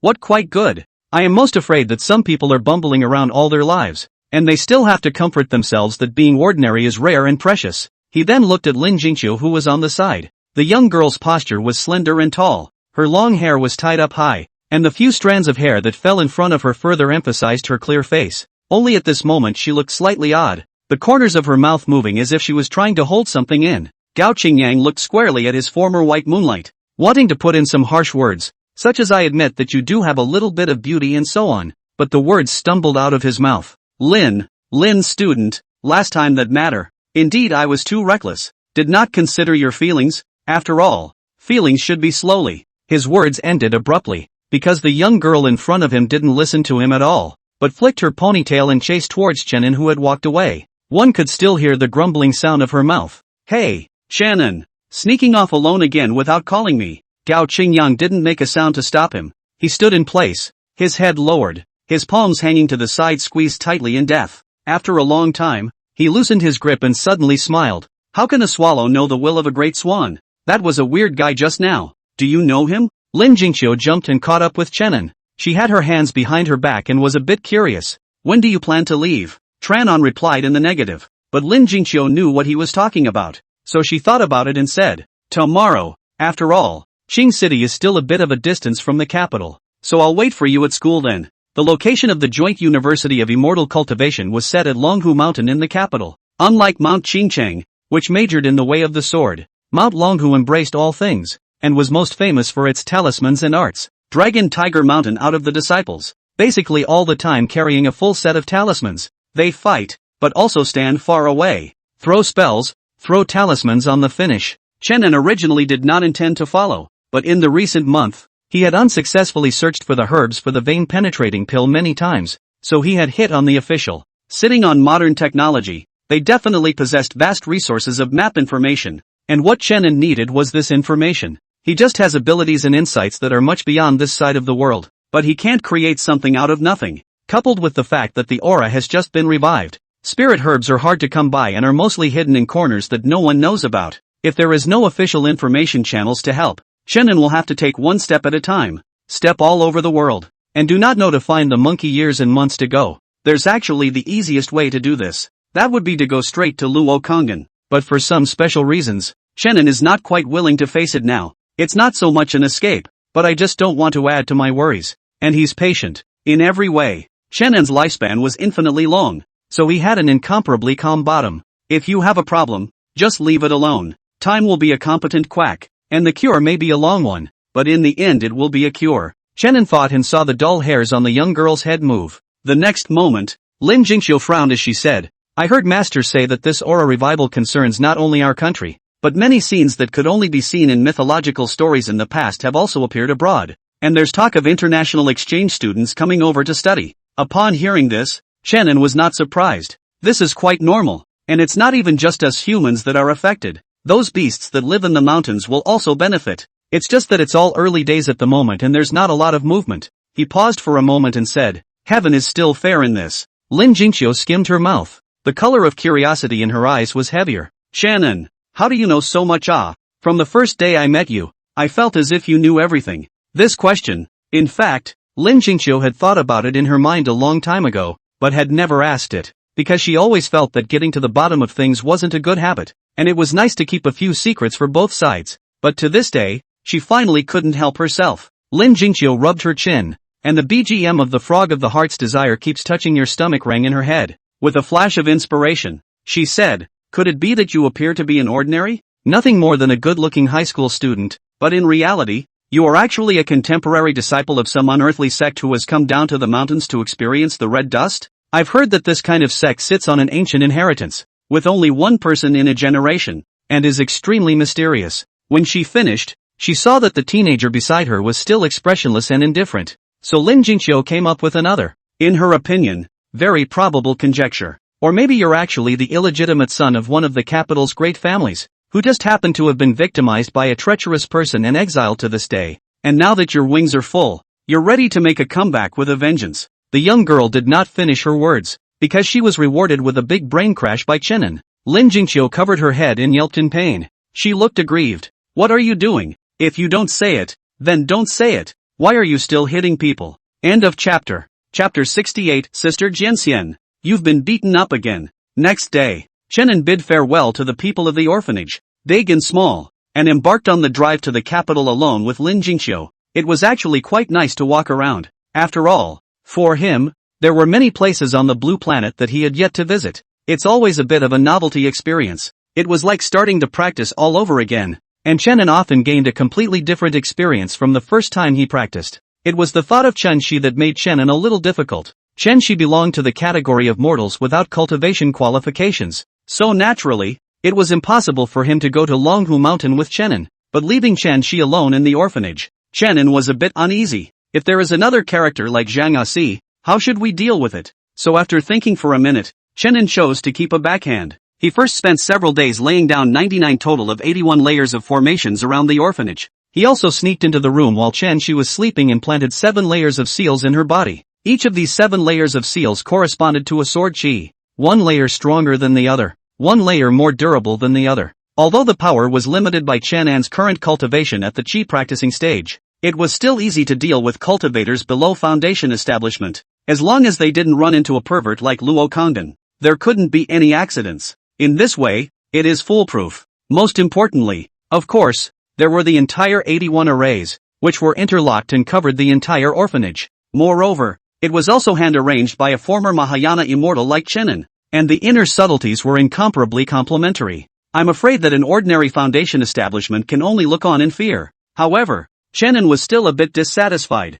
If he couldn't really find any formation materials that could be used, otherwise he would have been able to perfect the formation on the spot for another 1,000 or so layers. The main focus is a solid one. After all, if one were to say who had the highest percentage in Chen Xian's heart right now, it would undoubtedly be this girl he had grown up with. In the misty depths that no one knows, the story belonging to Su Chi continues. But what she found more painful than those compulsive memories was the vicarious experience of being there, because it would have been everything she actually experienced. But what made her a bit puzzled was that the voice that always echoed in her head had inexplicably disappeared during this time. Instead of any celebration, Su Chi was somewhat unspeakably nervous. She also had an inexplicable delusion. Just based on how much the other party valued Chenin, it was impossible to watch that man die. Must be, there's something else she doesn't know about the information. Shenzhou. After leaving Luoyang, Chenin took Su Chi and continued on his way. They traveled all the way south, visiting many cities, from the bustling and lively capital to small towns in the middle of nowhere. During this time, the fact that there was a great demon harming people in Luoyang had also fermented wildly in Qin. Even when Chenin was drinking tea at the roadside tea house, he could always hear people talking about it. For example, how that demon was so vicious that he actually laid his hands on Ji Yun, the father who had raised him for many years. It is also said that the demon at least has the last bit of conscience, did not leave no one to kill all clean, because most of the news that people are talking about now is word of mouth from those who escaped from the house at the time. But whichever it was, everyone's demeanor would become a bit frightened when talking about this former second miss of the Ji family, the Fox Demon. Simply because even that chief of the Zhengqing sect, Chu Qingli, Fairy Qingli, had failed in front of this Fox Demon. One must know that it was a true young generation pride. A pride that could battle Jindan with the power of their foundation establishment cultivation and possessed a wealth of practical combat experience. Not a nothing, fledgling. Since she had come down from the mountain to practice, she had chopped off countless demons, not realizing that she would actually reap the first defeat of her life in Luoyang. Outsiders only said that the Fox Demon had deep cultivation and amazing strength. Only Chenin, who knew the inside story, tended to let out a light laugh when he heard it. Soon, though, he couldn't stop laughing. For a woman in a sky-blue dress and a curtained hedge sat down at his table. When Su Chi, who was on the side, saw this, her eyes lit up as she excitedly said, "Sister Jian Xian, you've come to get your ass kicked again." When Chu Qingli heard this, the corner of her mouth hidden under the white veil twitched slightly. Her bulging breasts rose and fell for a while, but in the end, she still only stared at Chenin and spat out 2 cold words from her mouth. Again, Chenin was helpless. Ever since that incident at the Ji mansion, the other party had been chasing after him, and wherever Chenin went, she would follow him over and beg for battle. Though every time you get your ass kicked is all, Chenin knew that she wasn't doing it for anything else, just for the breath in her heart. Not angry anger, but defiant anger. Chenin tried to reason with her. Look, the one who killed was the Fox Demon. It wasn't me. Besides, after I subdued you in the first place, I only tied you up with a rope and didn't do anything out of the ordinary to you. Even if you want a clean slate, you shouldn't put the blame on me, should you? But the woman just lifted her long sword, her eyes flashing with shame. How dare you mention it? It would be just as well if you killed me with a sword, but you used that laborious rope. Instead, Chu Qingli didn't finish her words because she couldn't help but tremble at the thought of the series of things the Fox Demon had done to her in the other courtyard. Chenin raised an eyebrow. Why? What's wrong with that rope? The only thing that answered him was a bright sword light. In the third year of finding Su Chi, Chenin took her all the way through the mountains and finally arrived at the intended destination, a secluded valley. The area is surrounded by mountains and water, and the environment is tranquil and full of verdure. Excellent place for a retreat. Chenin cut down wood to get water, built a house, and opened a cave on a nearby peak, deciding to live here for a long time. Su Chi had curiously asked why he had traveled a long way, not far, to come here. Chenin was silent for a little while and replied, "It's all fate. What is destiny?" The young Su Chi did not understand. She just tilted her head, thinking that the master is not fighting with that sword fairy sister to beat his head silly. Why else has it gotten more and more godlike lately? It's just like those charlatans who hold up signs on the street, opening their mouths about destiny and closing their mouths about destiny. For a month thereafter, they settled down here, and Chenin formally began teaching Su Chi to cultivate. After drifting around for 3 years, even the lively character of Su Chi would inevitably feel a bit tired, so she doesn't appear to be resistant in the face of a now calmer life. Instead, she gradually became somewhat fond of the feeling of purifying herself in the valley, far away from the noise and clamor of the world, every day to see the people they want to see. Love to do what you want to do. The master never forced her to practice. Everything is based on preference. However, unable to resist Su Chi's heaven-defying talent, her progress was still very rapid compared to normal people. Chenin did not feel surprised. How can a villain who can be chosen by the heavenly Tao, who is destined to stir up a bloody storm in the future, die out into the crowd? End of chapter. Chapter 69, Chu Qingli, the more frustrated, the braver. That year, Su Chi was 9 years old, but the days of quiet purification in the valley did not last long. A month later, deep in this secluded dense forest, the first uninvited guest was welcomed. The visitors, Chenin and Su Chi, were both familiar with each other. That sky blue dress was as if it was Chu Qingli's standard, because it was off the beaten path and deep in the mountains. She rarely took off her curtain hedge and showed her true face.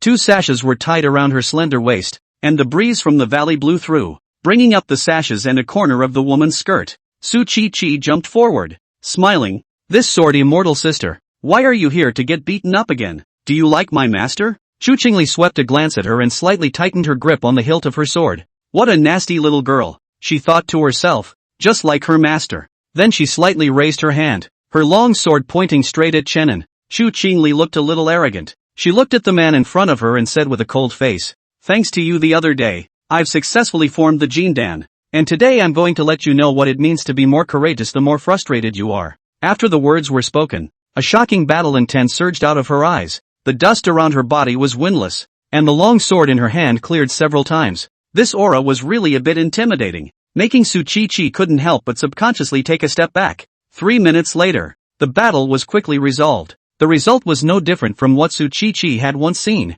Even by time, that was no more, no less, a perfect 3 minutes. Because the effort it took Chu Qingli to finish a set of sword moves was about 3 minutes. The woman lay on the ground, half of her body embedded in the dirt, and the long sword in her hand was stuck upside down to the side, trembling slightly, symbolizing her powerless struggle. Around her, there were traces of sword chi streaking across everywhere, highlighting the battle that had just passed by in a flash. Her sky blue dress was also much torn, exposing large swaths of white skin inside. If not from time to time there is still a weak breathing. Onlookers most likely thought it was a mass grave just dug out. Chenin frowned and didn't say anything, just took Su Chi's hand and turned to walk back to the valley. Only Chu Qingli was left alone, not knowing if she was dead or alive. But Chenin knew that it most likely wouldn't be long before the other party made a comeback. After all, both had fought out several times with more serious injuries than this. Chu Qingli was like a small strong man that could not be defeated, extremely tenacious in its vitality. The more miserably they were beaten,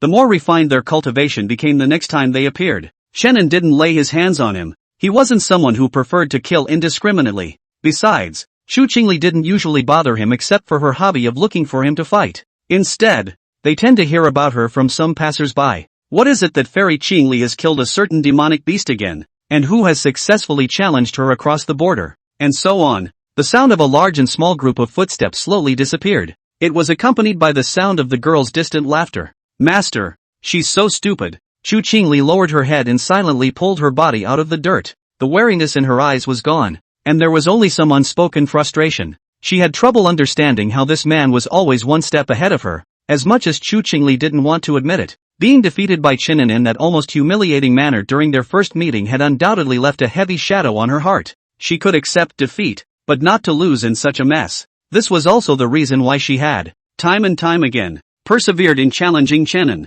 What Chu Qingli wants to maintain is just such a little bit of insignificant dignity. The woman slowly stood up straight and left, disoriented. Her murmur drifted on the wind. So, you've long since attained Jindan. For Su Chi, there was nothing else in the valley. Daily practice with the master, play together, and that's all. Perhaps it was because she had seen too much prosperity in the world after following Chenin in the previous 2 years. She didn't find such a life boring at this moment. As for the proportion of both practicing and having fun, it's about half and half. During this period of time, perhaps it was because Chenin had been too indulgent, causing the girl's nature to slowly become a bit petulant, and she would always make some other requests during the time that was supposed to be spent practicing cultivation, and Chenin never refuses. Su Chi-Chi's requests are often sky high. It could be that 1 second she was yelling to pick up a fishing rod and go fishing, and the next second she was going to hang on Chenan's arm and pout, begging the master to play her tunes. The two men's rods are made of bamboo by Chenin, and their fishing is also very sophisticated, never bait at the hooks, and whether or not they can be caught is purely based on metaphysics. Su Chi-Chi was ignorant of the fact that fishing also requires baiting, while Chenin was simply lazy. Anyway, the girl was following her master's example. So when the two of them went to the lake to fish, they often went and came back empty-handed. Su Chi-Chi didn't know why, but only occasionally muttered that this Thai lake didn't even have a single fish, but she was still willing to go. As long as you are with the master, whatever you do will be soothing. The little girl didn't know how to describe the feeling. It was like being in a hot spring. Her whole body was warm and even her hair smelled happy. As for blowing music, it was a small hobby that Chenin used to pass the time when he had nothing else to do. He occasionally played tunes he had heard on the Blue Planet, as well as tunes that had been passed down in God's native land. Outside the valley there is a small bamboo forest that is not too big, and Chenin is using the bamboo there to make a transverse flute, including a fishing rod. It's easy to make a flute, but if you want to play a bamboo flute loudly and make the sound clear, you need to use a good flute membrane. Most of the flute membranes were made of reeds, and Chenin circled around the valley without finding any. He didn't force it. He just used his spiritual energy to conjure up a flute membrane and just made do with it. But ultimately, it was missing some flavor, like cooking without salt, making Chenin slightly regretful. Walking out of the valley to the east is a not-so-small lake. On one side of the lake, a large and a small bamboo chair. On the bamboo chair, there was a large and small figure lying. Su Chi-Chi held the fishing rod in both hands and looked at the lake with a concentrated expression. The lake is so clear that you can see many creatures in the water swimming back and forth. Su Chi-Chi looked at it for a while and suddenly asked without a clue, "Master, what is the name of this lake?" Chenin was stunned, and thought to himself that the nearest village to this place would probably take several days of foot travel. The mountains are always off the beaten track, so where did this lake get its name? So he said, "There is no name." Su Chi-Chi's eyes lit up as she listened. "Let's give it a name then." Chenin reclined on the bamboo chair, narrowing his eyes falsely as he casually asked, "What name do you want?" The girl lowered her head and thought furiously for half a second. Only after a long time did she open her mouth with a serious face. "Master, such a big lake, why don't we just call it the Great Lake?" Chenin sighed, but expressed his approval. "Then call it the Great Lake." And so the lake has had a name of its own ever since. Great Lakes. End of chapter. Chapter 70, Possessiveness. Su Chi-Chi is really talented. Her innate Tao body could be called unrivaled in the world in terms of the cultivation path, even if every day. Just like Chenin, the upper beam was not straight and the lower beam was crooked, and there was nothing to do all day. That realm also soared rapidly. Chenin was able to do so with such ease because of the accumulation of the previous 8 lifetimes. For every life he completed, he would gain the physique of the heroine of that life. The effect of this simple stacking was terrifying, but Su Chi-Chi wasn't. She was just simply gifted. Su Chi-Chi was 9 years old when he officially started practicing. Now that a year had passed, she was on the verge of building her foundation. That's even with the fact that she wastes a large portion of her day having fun with her master.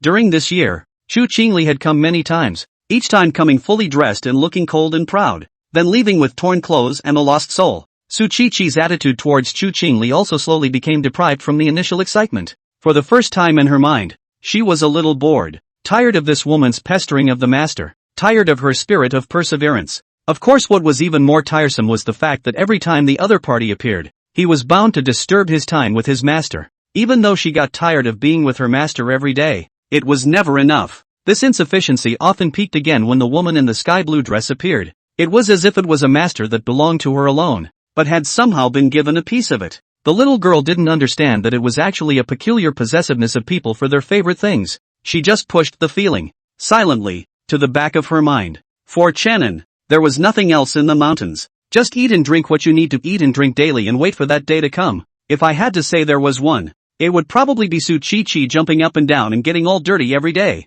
This caused Chenin to be somewhat distressed. She always favored climbing trees. First she climbed the trees in the valley, and when the trees inside the valley were pretty much climbed by her, Su Chi started to hit her target outside the valley. She grew up with a quirky and lively nature. The first few months, I could sit still a bit, but now, it's really no different from a normal bear child. Wow! There was the scattered sound of water. Chenin is washing Su Chi's face. There was a visible gash in the girl's dhoti, not sure where it was hanging, but fortunately the person was unharmed. Her little face was gray and her big watery eyes were dripping. Su Chi enjoyed Master's gentle rubbing. Her heart was happy, but on her face she pretended to be chagrined and put on a careful demeanor. She whispered, "Master, Chi is so naughty. Isn't it causing you a lot of trouble?" Chenin's wiping hand paused for a moment as he shook his head. "You're willing to stay with me in this uninhabited, deep mountain, so how could I possibly think that you're a nuisance?" Su Chi hemmed and hawed. She then pinched up a corner of her Dao robe and pointed at the slit that had been cut open,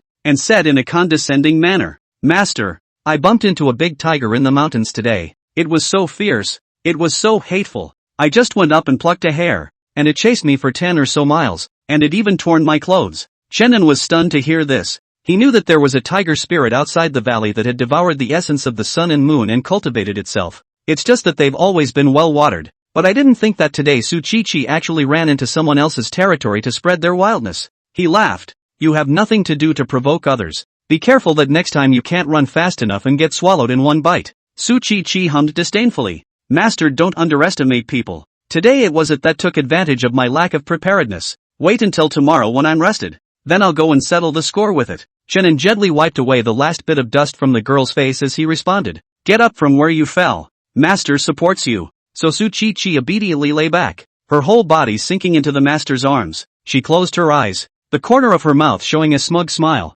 Think it's already celebrating and cheering ahead for tomorrow's revenge plan. The girl, who had spent the day outside of her skin, soon yawned somewhat drowsily, and with her head tilted, she simply fell asleep in her master's arms. The sun was setting in the west, and the sky was all orange and red with magnificent evening sunsets. Chenin maintained a half-squatting position, gently embracing the girl without moving. He waited until a subtle purring sound came from his arms before he gently picked up Su Chi and walked towards the house. On the second day, Su Chi got up early. She started by bouncing around the valley, moving around and stretching her fists. Then it was back to the room, with a special invitation for the master to watch, to see how she crusaded against the big, hateful tiger, and how she made a clean breast of it. For a girl's request, Chenin was never one to refuse. He smiled in agreement. So the two walked out of the valley, and traveled east for half an hour, and saw a large, snow-white tiger lying in the forest. It snored slightly, obviously still asleep. Su Chi's eyes lit up. She waved her small hand,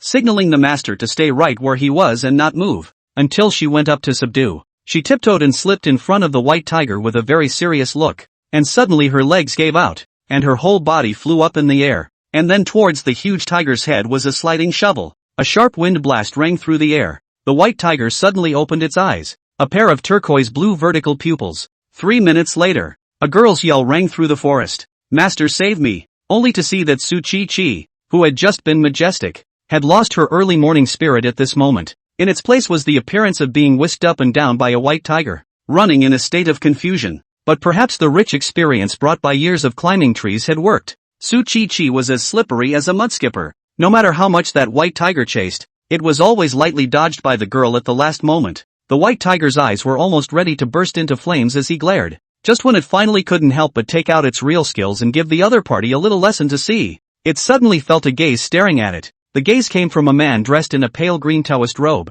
He stood in the forest and looked over with a calm expression. There wasn't much emotion in that gaze, and naturally there was no talk of a warning. However, the white tiger's claws that were about to be extended were still subconsciously retracted again. It instantly wanted to slide all the way down to its knees in front of the man to ask for forgiveness, with a strong desire for survival all over its body. But the man just shook his head slightly. So the white tiger with a smart mind immediately understood the meaning. It fiercely let out a roar, and straightaway frightened the birds and beasts among the mountains and forests.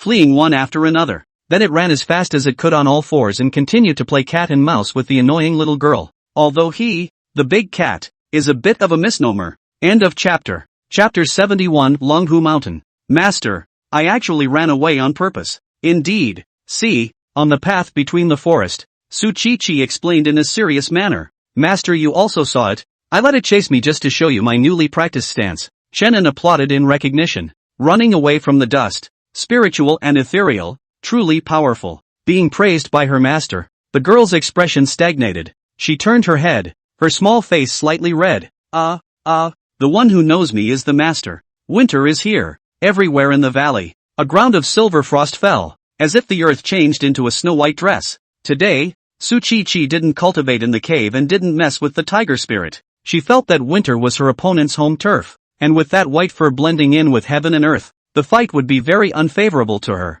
The master once said, 30 years east of the river, 30 years west of the river. Don't kid yourself. She didn't feel like she had to rush. She could drag her master to a fishing trip first. Big lake, old location. Su Chi was draped in a cotton jacket and breathed into her hands. She was a bit puzzled. Master, we're cultivators. What's there to be afraid of with a mere heavenly cold? Shannon threw out the fish hook and said, the atmosphere is here. It's not quite reasonable not to add 2 pieces of clothing. Su Chi froze, then nodded in realization. So reasonable looking. The two began to fish quietly. The white sky and earth were silent. Su Chi perked up her ears and could hear her master's rhythmic breathing. For some reason, a sweet smile played at the corners of her mouth. Blue Star, to the south of the capital, a series of peaks crisscrossed the city, creating a magnificent succession of mountains. Among them, there was a mountain peak that towered over the most, its top hidden in the clouds all year round. On the mountainside, an elegant and noble pavilion was built.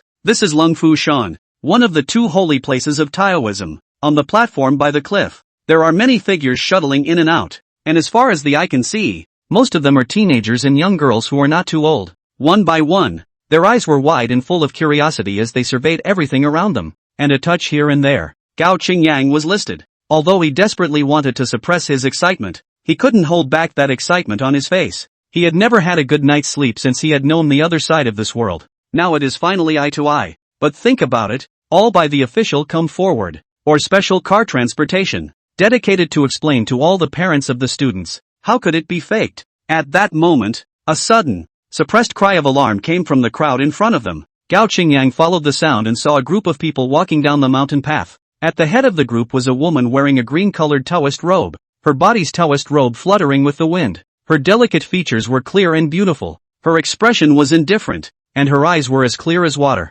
She walked all the way, not feeling much special, but giving a sense of distance that could only be seen from afar and not touched, as if she were a fairy who had been left behind. It was no wonder that these half-grown teenage girls couldn't help but let out gasps and exclamations. Even the CG characters in modern games and anime were nowhere near the shock that the woman brought to them. In the next second, Gao Qingyang heard the lowered murmurs beside him. Wow! This face value and temperament. It's also too unbelievable. Hey, look, you guys are just not well informed. I've heard about it. This is the teacher of our sword cultivation department. It said that his cultivation was created to be a god, and he comes from another Taoist holy land, Mount Qingchang. Even the big leaders of the capital have to honor Master Luo when they see him. Speaking, this person is a physique-rich chubby teenager. His eyebrows show a few points of complacency, is showing off their own insights. As soon as he finished speaking, there was immediately someone who impatiently asked, "What bull? What the hell is the sword cultivation department? When did we choose a department?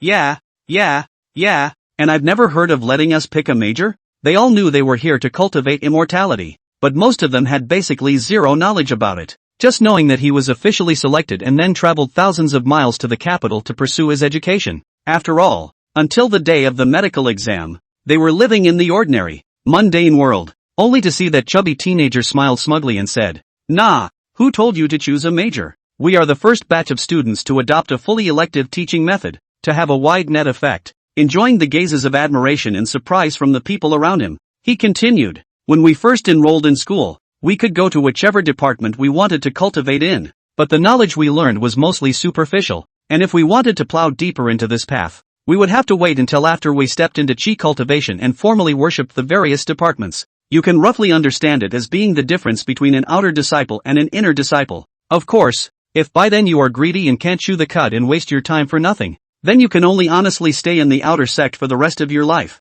The crowd listened with a look of realization. Although members have never eaten pork, can they still not see a pig running? To put it bluntly, it's not just a modern university skin, but in reality, it's still playing the same set of cultivation clans. Gao Qingyang also made a silent note in his mind. This can all be crucial intelligence up front, and sometimes it's just one step at a time. Holy, why are those two following behind her so good looking too? It was soon noticed that the woman was followed by two other men, a man and a woman, who looked similar to them in age, but their face value and temperament were not inferior to anyone else. For some reason, upon hearing this slightly jealous exclamation, Gao Qingyang's heart suddenly thumped. A bad feeling welled up in his heart. He raised his eyes and a perfect teenage face came into view. The young man followed behind the woman named Luo Shi. His expression quiet and indifferent, his steps calm. If it's not Chenin, who can it be? That face was just too recognizable. And even Gao Qingyang, who was bored in his heart, had to admit it. He's just a good-looking guy.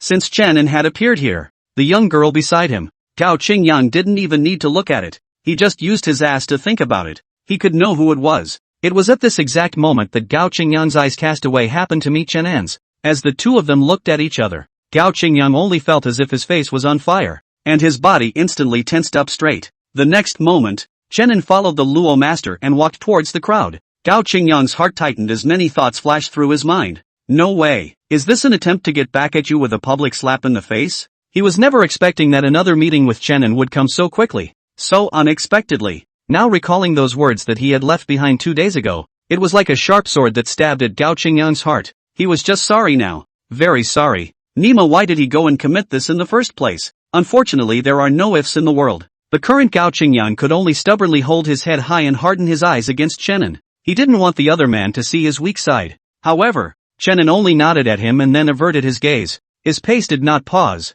and his demeanor remained flat. Nor did he look at Gao Qingyang one more time. End of chapter. Chapter 72, entering the university for the first time. After the Master Luo who represented Qinchang Mountain showed up, there were more people with extraordinary temperament who led their disciples one after another. The commotion didn't stop at the cliffside platform. There were constant cries of surprise coming from the crowd, similar to the atmosphere group at the bar. Among them, and vaguely centered on the chubby teenager, surrounded by one small circle after another, for there was no interruption in the paraphrase of his mouth about these immortal masters. And in the middle of the platform, the group behind Luo Konggan grew a little bit in number as time passed. Gradually, disciples from other peaks of Qinchang Mountain joined. However, they were all following the eldest brother and sister within the peak, and the Nine Peaks Peak Master only came with Luo Konggan. In fact, Luo Tsongan could have not come, or even pushed out the position of instructor of the sword cultivation department and hid in Qinchang Mountain for purification, and no one would have dared to say anything. But just like the comment given by Chenin, she was still very talkative as long as her other consciousness wasn't awakening. When she wasn't having a seizure, then she was still very talkative. The entire Castle Mountain knew that she was gentle and kind by nature, so when the Castle Mountain patriarch approached her, she naturally did not refuse. Finally, as the last group dressed in bright yellow Taoist robes walked down the cliffside, a clear, pleasant crunching sound gradually rose. The noisy sounds on the platform suddenly disappeared. The chubby teenager quietly looked over, a trace of imperceptible coldness flashing under his eyes. He said softly, "The people from Longhu Mountain. They're coming." The people all arrived, and then a middle-aged man with a solemn expression stood out. His gaze was like a falcon as he toured the room and opened his mouth to introduce his identity. "My last name is Yan and I was your first principal." A long string of uninteresting platitudes later, behind Principal Yan, 3 more men in suits stood out. They each held a list in their hands, toward their slice, and read it. Those whose names were read came forward to receive their unique identification number plates.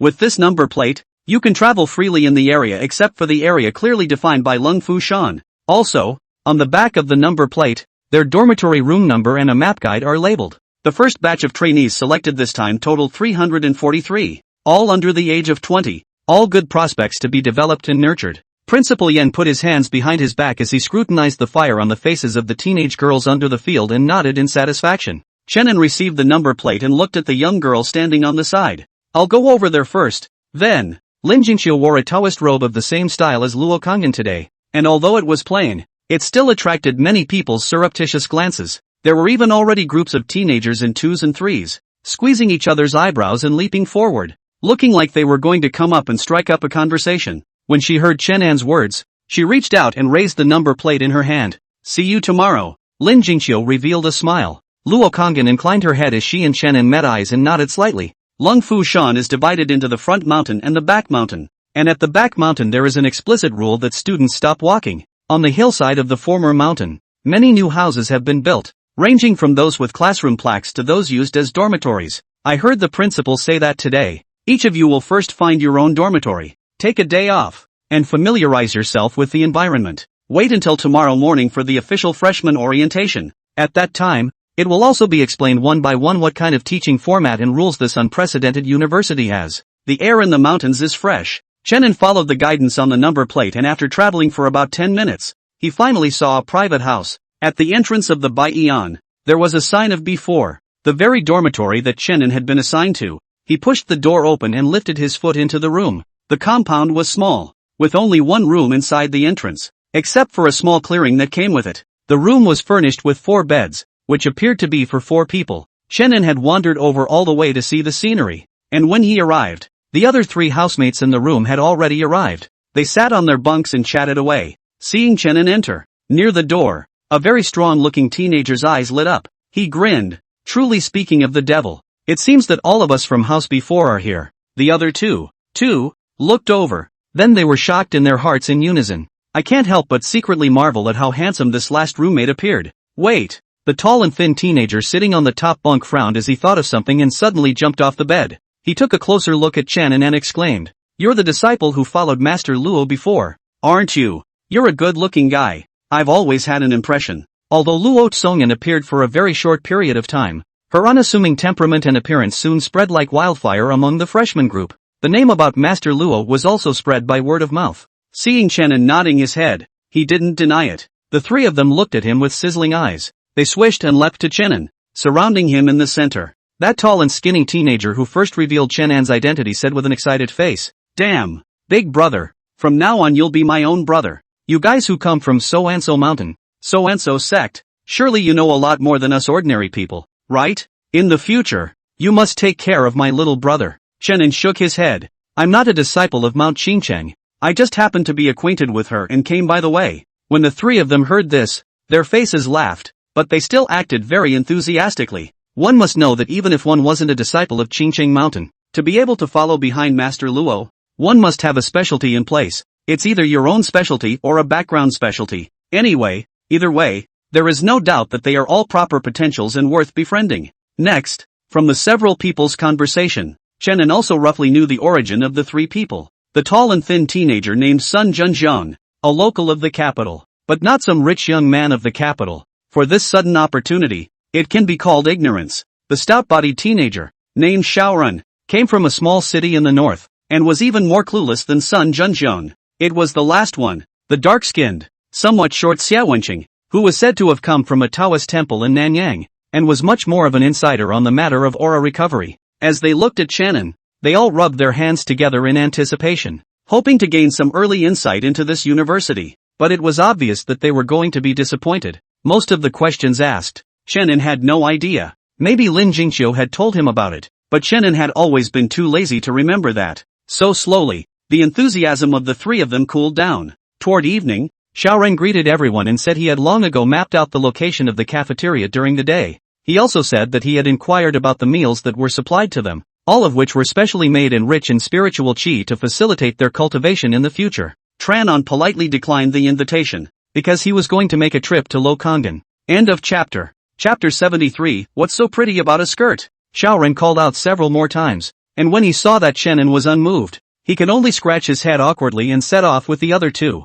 After they left, Chenin got up and walked out of the other courtyard. The cool evening breeze was pleasant. Longhu Mountain is actually very large. Not a separate mountain as commonly understood, but a whole continuous mountain range just like Mount Qingcheng. Accommodating a few hundred people in the area is not a problem. The dormitory where Chenin was located was a mountainside closest to the outside world. He stood on the road, surrounded by patches of greenery and trash cans and street signs everywhere. Very modern. I think it was planned a long time ago, but only now is it officially in use. Chenin followed the road all the way in. From time to time people passed him by, and between their comings and goings they could always be heard marveling at the surrounding scenery. clouds drift in and out of the sky. When has a prospective freshman ever seen such a magnificent scene? As he walked, Chenin suddenly thought of something. Doesn't he seem to know where Luo Kongin lives? It could be a matter of mindset or personality. Chenin does a lot of things very casually now. For example, the intention to come to Luo Tsongan and ask something was a sudden thought. Since there was no pre-planning, naturally, she didn't ask about her residence. So what to do? Chenin stood at a crossroads, somewhat bewildered. Someone off to the side saw his dumbfounded appearance and covered his mouth to stifle a laugh. Chenin looked over. It was a girl who was fashionably and provocatively dressed. She had a big wave that was more popular nowadays, a circle of eyeshadow, and a short uniform skirt on the bottom half of her body. To those who didn't know, they would think that this wasn't some kind of immortal cultivation holy land, but an ordinary university. The wind blowing from the mountains was not light, especially towards evening, and it was more or less chilly. It's really not your average warrior who dares to go out in a short skirt under these circumstances. The long legs underneath that skirt attracted the eyes of passing passers-by from time to time. When the girl saw Chenin looking at her, there was no shyness on her face.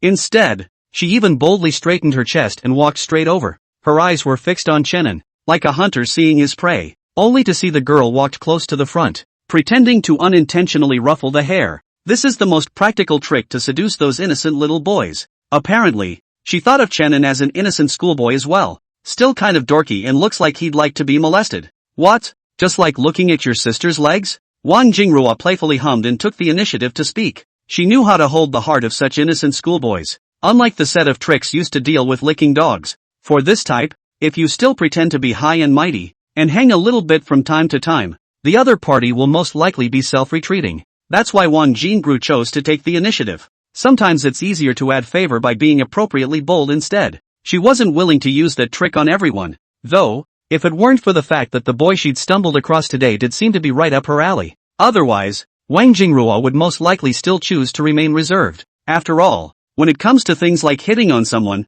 the one who takes the initiative first is bound to be a little more passive. Without averting his gaze, Shannon said, "I wasn't looking at the legs." Wang Jingrua was stunned, and then she revealed a smile, but she was laughed at by her anger. "Lost, I thought you were some kind of innocent little boy, but I didn't realize that your eyes were open and your face didn't even change." Wang Jingrua snorted coldly. "You're not looking at the legs. Then what are you looking at?" But even in Wang Jingru's opinion, this was already considered in-your-face debunking. However, Shannan's expression remained bland, and he could not see any shame. He just answered honestly, "I was looking up your skirt." "A dress?" The smile on Wang Jingrua's face stuttered, and she was a bit puzzled. What's so great about a skirt? She lowered her head and spun around, not noticing anything out of the ordinary. At that exact moment, a gust of wind came and blew up a corner of the kilt. The young girl let out an exclamation of surprise and hurriedly pressed her hands against her short, restless skirt. Shannon raised an eyebrow. "Because I wanted to see if the anti-gravity skirt in the anime exists in reality."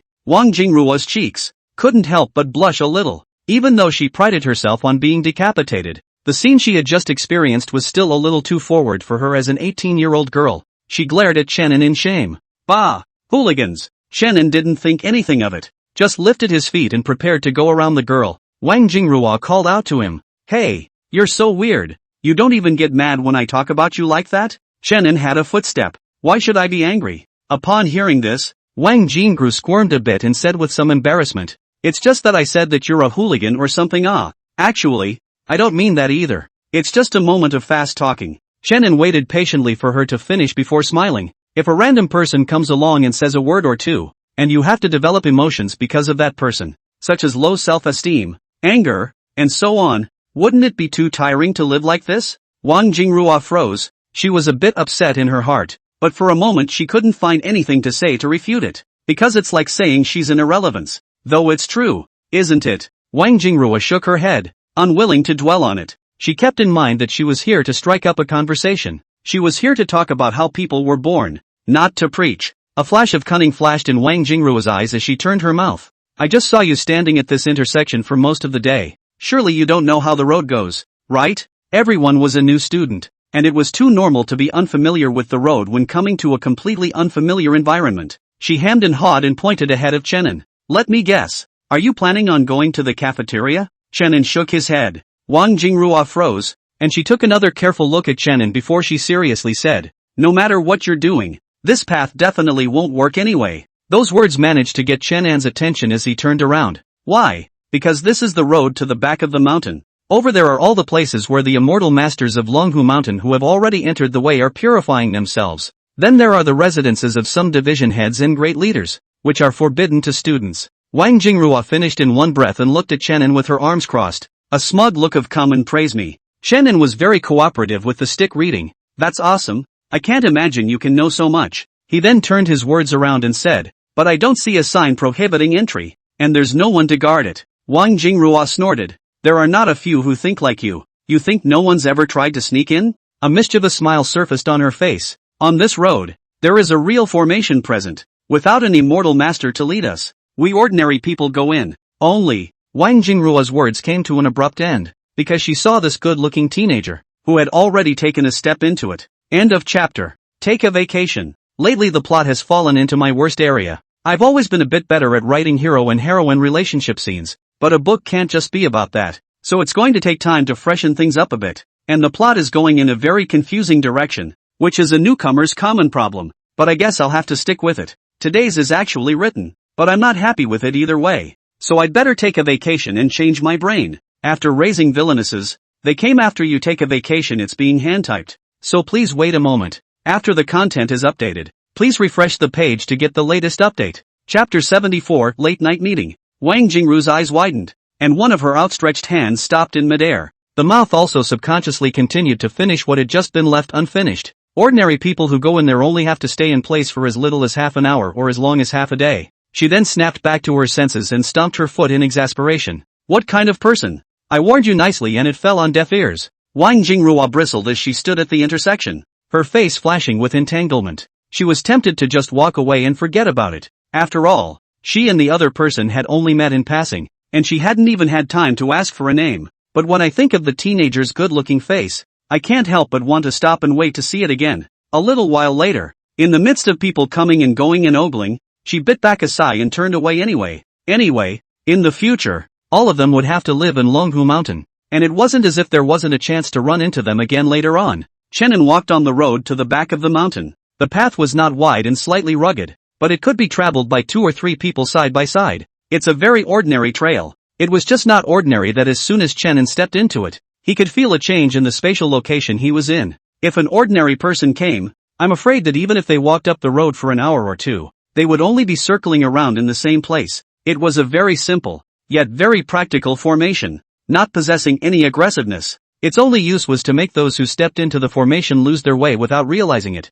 and then slowly lose themselves. Whenever a person reacts and learns to wait in place meditatively for 10 minutes, the formation will naturally send you out. Chen An had already known all the wonderful uses of this formation just by sweeping through it. He couldn't stop the cultivators with high cultivation, but there was still nothing wrong with stopping the freshmen outside the mountain who hadn't been formally initiated yet. Chen An frowned slightly, because in his opinion, the means of arranging the formation was just a bit too crude. It was so rough that he even felt a little tainted in his eyes. Chen An then casually flicked his hand and refined the formation minutely, not for any other reason than to be able to look good. A minute later, Chen An re-stood on the path. As he raised his eyes, many more branches branched out ahead of him, like thin branches extending out from the trunk of a tree. The fog at the end was so misty that it was not too clear to see, and could only be vaguely seen as a separate courtyard. Chen An's footsteps didn't stop. He was going to go through them one by one in the dumbest way possible. Of course, he didn't need to walk in and ask them one by one. He just needed to get closer so he could feel Luo Kangdon's scent.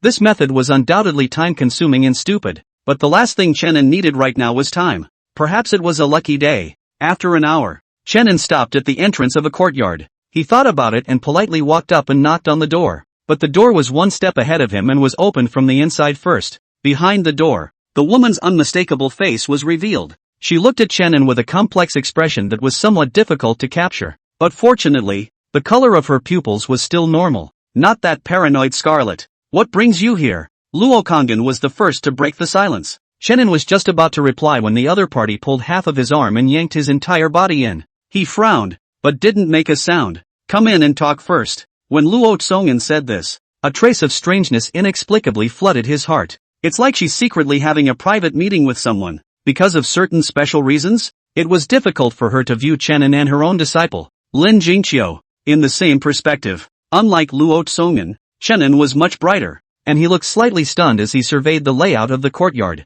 because except for the absence of the big acacia tree that I remembered, the stone table and bamboo chairs placed in the courtyard looked so vestigial. Even the general orientation is exactly the same. Behind him, Luo Konggen's inquiry rang out, interrupting Chen An's contemplation. What's the matter? Coming over all of a sudden. What do you want with me? Chen An hummed. Wanted to ask how she's been doing. He looked at the woman in front of him. Her figure looked much fuller compared to what she remembered from her teenage years. Perhaps voluptuous is not the right word to describe it, as those two words tend to give off a vulgar vibe. But at this point in time, Luo Konggen won't. Her thick and smooth long hair was coiled behind her head, and she was still wearing the light green-colored Taoist robe, looking very plain and elegant. The feeling is only a dignified one that can be seen from afar but not approached. So how can it be vulgar? Luo Tsongen's expression gave a start. She lowered her eyes and didn't answer directly, but asked back, "You're caring about her? Or is it her, not me, that you actually really want to see?"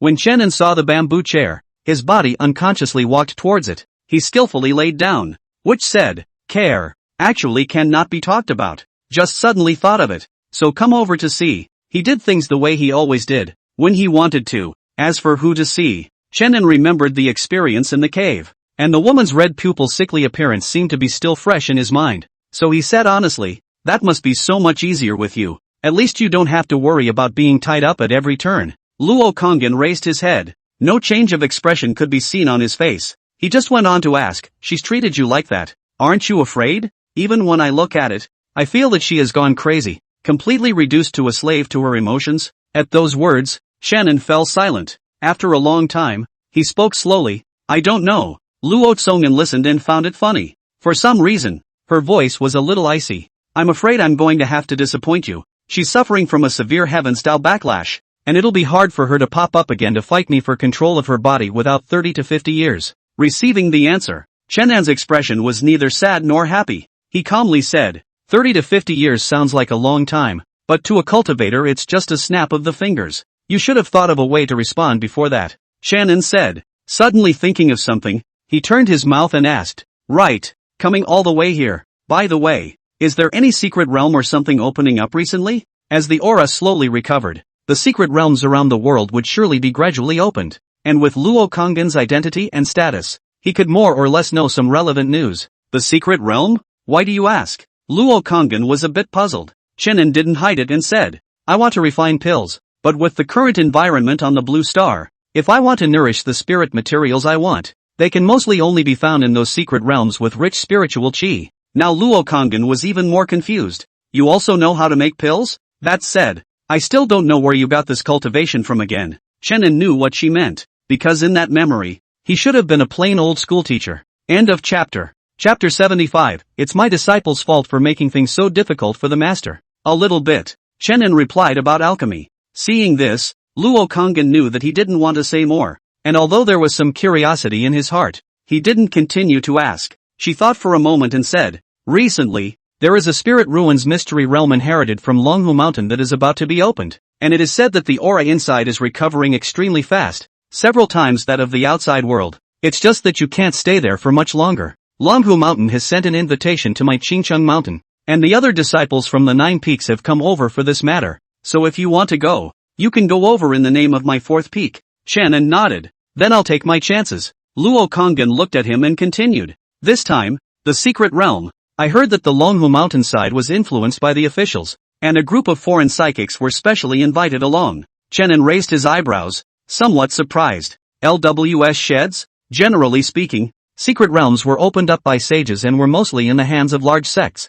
Every secret realm was extremely precious, and I didn't expect that Longhu Mountain would be willing to put down such blood money. Luo Konggen explained. "This is normal. If Longhu Mountain wants to rely on officialdom to get to the top, it has to come up with something. Moreover, the Spirit Ruins mystic realm is very unstable inside because it was just activated, and the moment a cultivator beyond the late Qi practicing stage goes in, it will cause the mystic realm to collapse. This is also the reason why Longhu Mountain is willing to take out the secret realm and share it. Everyone can only go in with some low-level disciples. Fishing for some benefits can be done. If you want to explore deeper, you definitely can't do it." Speaking of this, Luo Konggen thought of something and laughed. "I was worried about you only being at the first level of Qi cultivation. I almost forgot that you are able to cross the border to kill evil cultivators at the 3rd level of chi cultivation, Chen and Xin said. That was already a month ago, but now his strength has been slowly recovering. He was about to say something when he suddenly heard another knock at the door. It was followed by a perky teenage voice.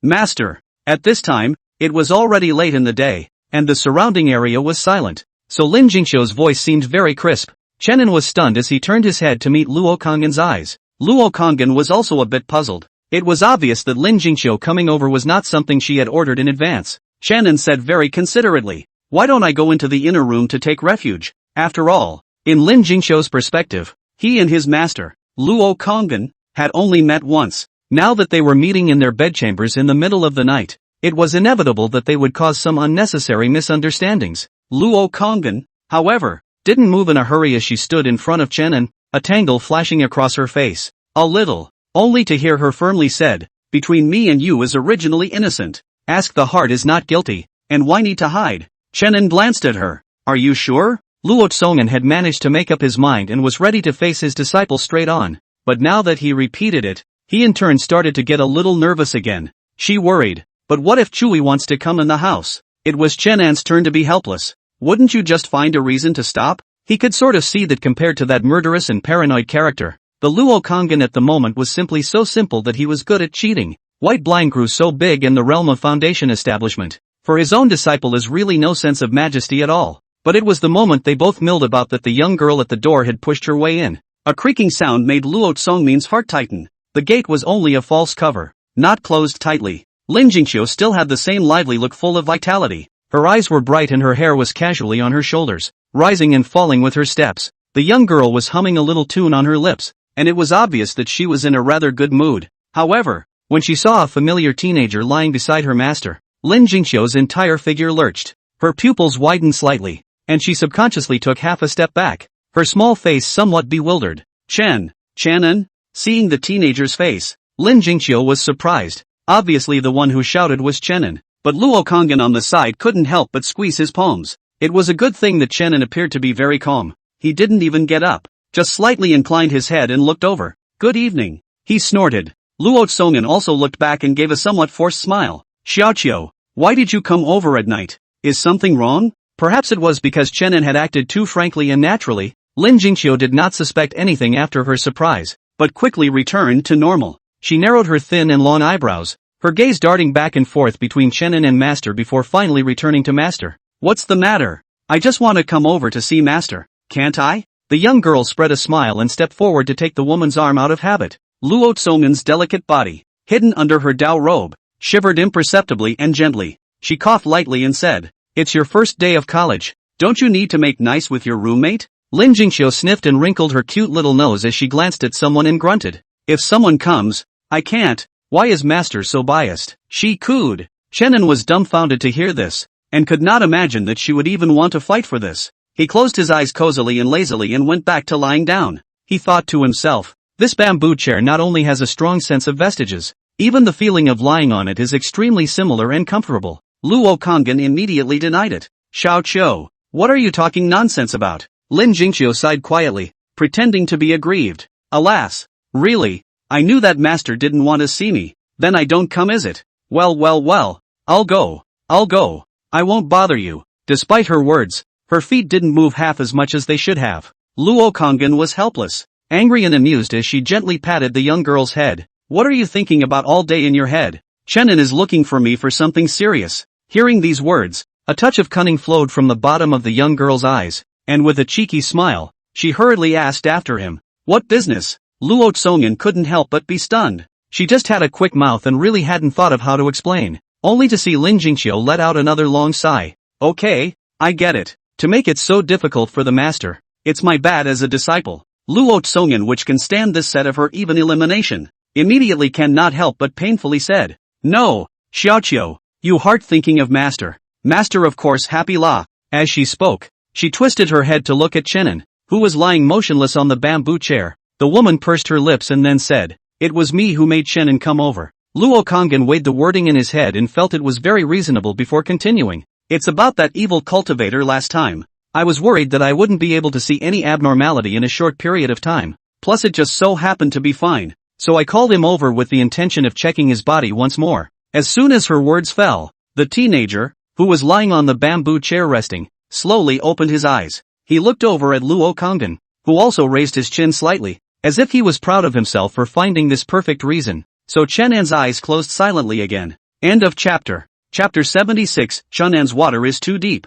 Check. Body? Hearing those 4 words, a flash of suspicion appeared on Lin Jingxiu's small face. She nodded without moving. So how is Chenan's body? Any problems? Luo Konggen choked for a moment, then replied, well, body times? Chenan really couldn't listen anymore. He coughed lightly, stood up and said, then you guys chat. I'll go back first. When he finished, he didn't delay much and headed straight for the door. As she passed by Lin Jingxiu, the young girl let out a cry and reached out to take Chenan's hand. Hey, what's wrong with you? I just got here and you're leaving right? She acted purely subconsciously, wanting to retain a bit, until the real warm touch in her hand came. She froze, and then her small face flushed red. Chenan didn't react much and didn't struggle, only casting over a look that was a bit puzzled. Luo Konggen, who was standing on the side, took it all in silently. Her eyes moved slightly, and her heart was full of mixed feelings for a moment. If it had been any other teenager, Luo Konggen definitely wouldn't have thought about it that much.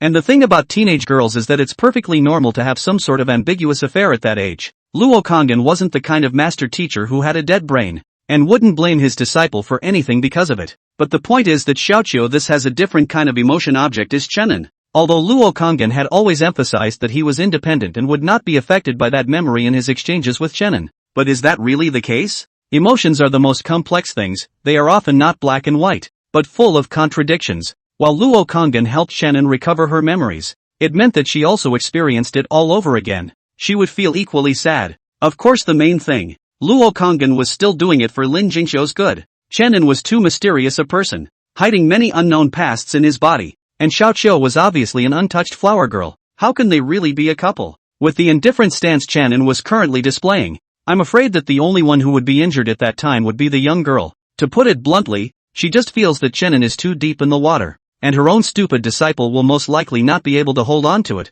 and will only hitch herself up to lose a clean slate. Thinking of this, Luo Konggen couldn't help but sigh deeply. The relationship between the 3 of them, that is really cut and dried. And just as her mind was racing, Lin Jingxiu beside her had completely returned to her senses. She averted her eyes, and loosened her hand again, holding Master's arm and whispering, what are you looking at? What's wrong with pulling your hand? Stingy. Chenan laughed. I obviously haven't said anything yet. Lin Jingxiu, however, didn't care. She pretended to be very hardened on her face so as to cover up the shyness inside. You have it, in that look of yours, there's a strong sense of dislike. Chenan didn't argue with her, just continued to take steps. This time, no one stopped them again, mainly because Lin Jingxiu couldn't think of any reason to stop them for a while. She looked at Chenan's departing back, and recalled the warm feeling of the 2 of them just now at the touch of a button, and not knowing what she associated with, she inexplicably felt a little hot in the face. So the young girl reached out and fanned herself by her face. Luo from the safe program to watch. Heart feel even more is not a taste. Chenan stepped out of the courtyard, and a gust of mountain wind blew, rattling his pants legs. The mountain winds were even colder at night. He looked up. The bright moon was high in the sky, and its dim moonlight illuminated the path. There were no street lights on the paths, so I guess I didn't think they were needed at all. Because for cultivators, even the first-level cultivators who had just started practicing Qi would be able to see things at night. Chenan greeted the night wind, passed through the formation, and returned to the 4th alien house. He took out his number plate and opened the door, stepping into the courtyard. I only saw the room was brightly lit and full of people. Everyone was 17 or 18 years old and at the peak of their energy. No one was definitely sleeping at this moment. Chenan pushed open the door and saw 3 roommates gathered in a pile around a long table. When they saw Chenan return, Sun Junjiang and Xie Wenqing were no longer as enthusiastic as they were initially, and only nodded as a greeting. On the contrary, Xiao Ren's character remained the same, greeting Chenan with a big grin as he took his seat. Chenan, you've come at the right time. Xie Wenqing is giving us tips on immortal cultivation. Quickly sit over here and learn together. When the time comes it's 1 step forward, 1 step back. Xiao Ren waved his hand in the air vigorously, looking refreshed, but Chenan obviously wouldn't be interested in this kind of thing. He said that it wasn't necessary, and then went outside to wash up, then returned to the bed, lying very flat. Seeing this scene, Xiao Ren just withdrew his hand and did not make another sound, but Xie Wenqing next to him couldn't help but snort coldly. What's the point of pretending? He didn't purposely lower his volume, and all 4 people in the room could hear him clearly. In Xia Wenqing's perspective, I am kindly giving you knowledge, or knowledge that is precious to newcomers, such as the several systems and gradations of immortal cultivation and the like. As a result, even if you don't cherish it, you still deliberately put on an attitude of indifference. What is it if you're not pretending? Sun Junjiang also frowned and laughed in agreement. Maybe he thinks it's cooler to be a maverick, and refuses to join us for dinner. The tiny dormitory, which had only been inhabited for a short time, had already begun to have some slight fires spreading. Although Shaoran also had some slight words in his heart, he still opened his mouth to defend Chenin. After all, Chenin is following Master Luo, so maybe he already knew about these tidbits of knowledge before he was unwilling to listen to them. Sun Junjiang interrupted him, the anger on his face becoming more apparent. Come on, if he really knows, why did he refuse to tell us this afternoon when we Baba asked him? There was some coldness in his tone, so he either knew about it a long time ago but hid it and refused to share it with us, or he doesn't know about it and he's still acting like an asshole here. Sun Junjiang's words are very nonchalant. The juvenile mind is always so easy to be impulsive, not willing to think more, clinging to their own ideas. For example, when he thought of the possibility that Chenin might have lied about not knowing how to do it because he was hiding something, it was difficult to treat Chenin with a level head. Unlike some old foxes who can hide their emotions and smile with you on the surface but stab you in the back. The downside was obvious though, and now that he'd said that, the atmosphere in the room was awkward as hell for a moment. But let Sun Junjiang, how cynical, lying on the bed of the teenager still lying flat. Fingers have not moved a point. Seeing this, Xia Wenqing couldn't help but get annoyed. Alright, leave him alone. He really thinks that if he flatters Master Luo, everyone has to flatter him. I'm not going to spoil him. At this time, Shaoran seemed to have sensed something. He carefully moved towards Chenin's bed, and then his expression became odd. He looked back at Xia Wenqing and Sun Junjiang and said, he seems to have fallen asleep. End of chapter. Chapter 77. I'm going to evolve. Not long after Chenin left the back mountain maze, a middle-aged man in a plain shirt came fluttering in. He had a disarming air and was quick on his feet. Only his brow was furrowed as if he had stumbled upon something troubling. The middle-aged man's name was Meng Mao, and he was an instructor in the Formation Cultivation Department of the Immortal Cultivation Union University. And the reason he was annoyed right now was precisely because of the matter of his upcoming role as the Formation Cultivation Department's mentor. Lung Fu Shan has been passed down for thousands of years and is now in its 74th generation. Meng Mao is the 73rd generation of disciples of Longhu Mountain. The most famous of their generation has a total of 7 people, known as the 7 sons of Longhu, each extraordinary. Among the 7 sons, there are those who are good at fighting, those who are good at persuading, and those who are good at making money. In short, Meng Mao, being the youngest of the 7 sons and the one with the lowest cultivation level, was inevitably pushed out by a few good senior brothers to block the gun and assume the position of mentor. But Meng Mao only wanted to cultivate in the mountains, seeking longevity and finding the way, but now he was forced to go out as a teacher. How could he not be upset? The key thing was that at that time, he was still coaxed by his senior brother. I only remembered that at that time. In front of the master, the senior brother asked with a smirk on his face, in our generation, in terms of cultivation, we may not be able to rank senior brother Meng, but if we want to talk about attainments in formations, if senior brother Meng calls himself the second, who among us would dare to call himself the first? Good guy this meal boast. To Meng Mao listened to, then the whole person is light up. Hastily patted his chest complacently said, what brother said is very good. I can't imagine that I usually don't show the mountains, don't show the water to hide so deep. Can also be found by the senior brother? Really don't dare to be. Don't dare to be. Meng Mao's words were humble with a billion points of complacency mixed in. Meng Mao's complacency did not last long, however, for the master soon appointed a candidate and departed, satisfied. Then the senior brothers left satisfied,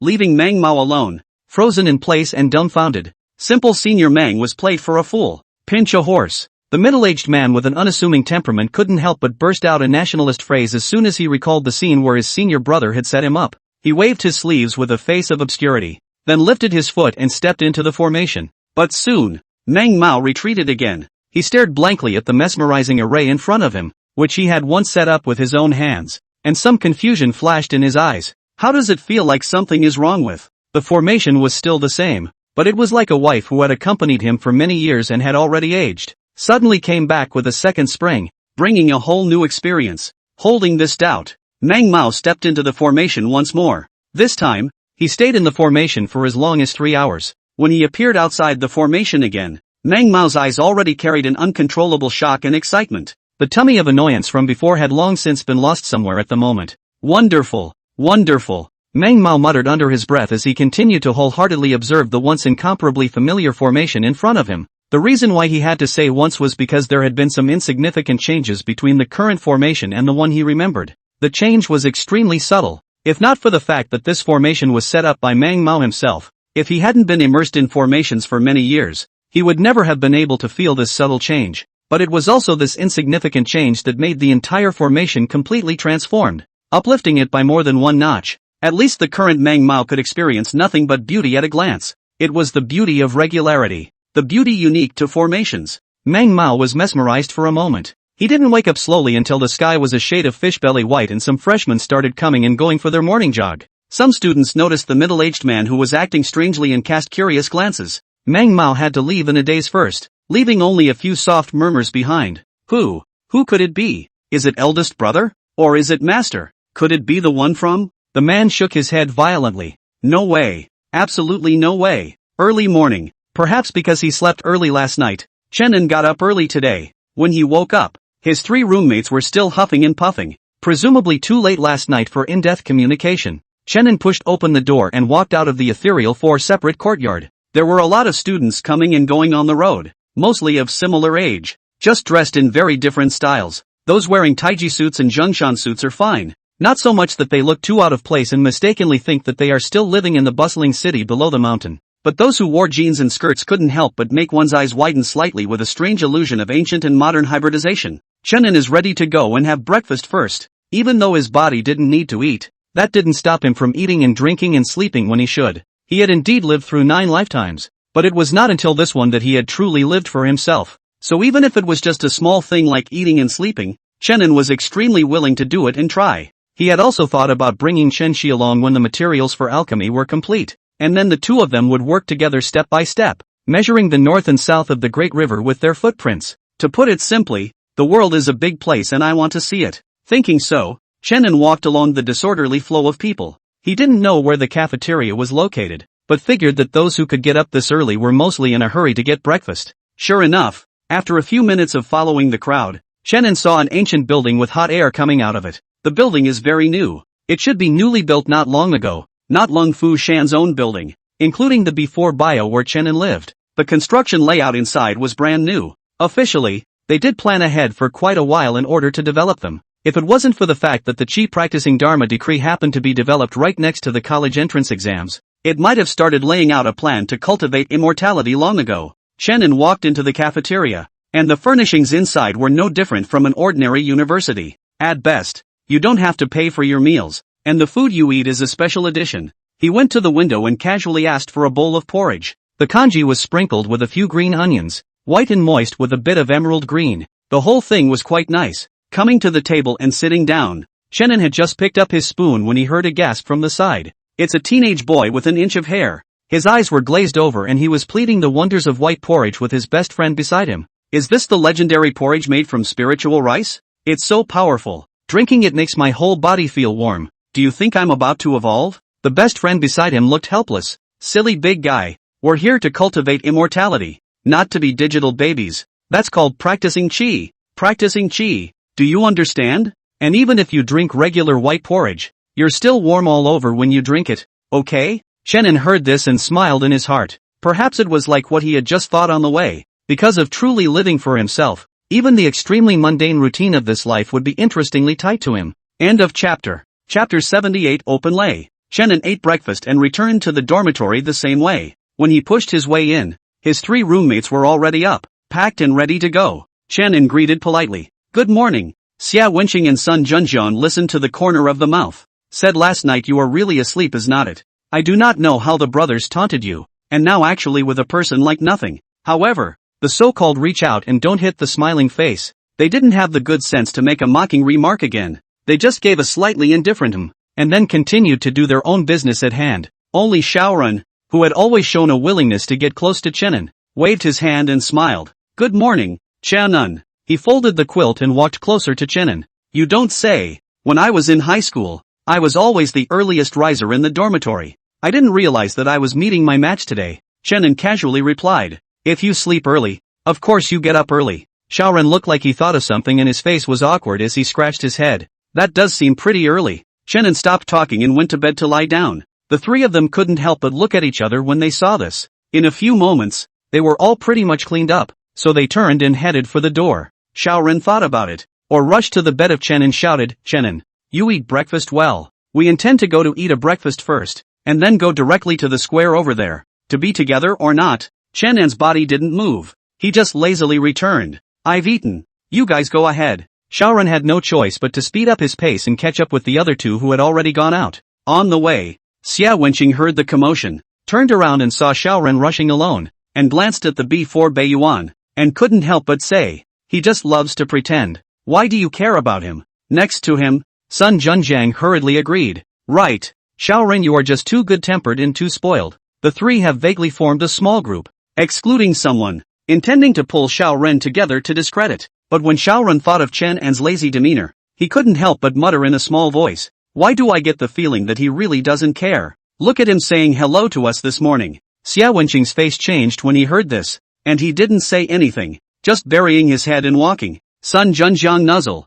He looked at Xia Wenqing's back, elbowed Xiaoren and whispered in his ear, "Don't say this kind of words in the future. You're not blatantly talking about Xia Wenqing clowns." He couldn't help but grumble a bit. "Who's going to cover us from now on if you kids offend him?" Xiaoren raised his eyebrows and said, "Good, you thick-browed Sun Junjiang. It turns out that you are sober on Earth na." The three had eaten breakfast in the cafeteria and made their way back to the square where they had received their number plates yesterday. It's said to be a square, but it's actually a cliffside platform. Through yesterday's night of familiarity, the teenage girls now seem more active and lively. Xiaoren stood in the crowd and looked left and right, but he didn't see Chenin. Sun Junjiang noticed his movements and poked him with his elbow as usual. "Don't you look? He's not there." Xiaoren was puzzled. "There are so many people here. How can you be so sure he didn't come?" Sun Junjiang grunted. "With his looks and temperament, if he really came, would he still need you to look for him here?" When Xiaoren heard this, he had the intention to retort, but then he felt that what he said did have some truth to it.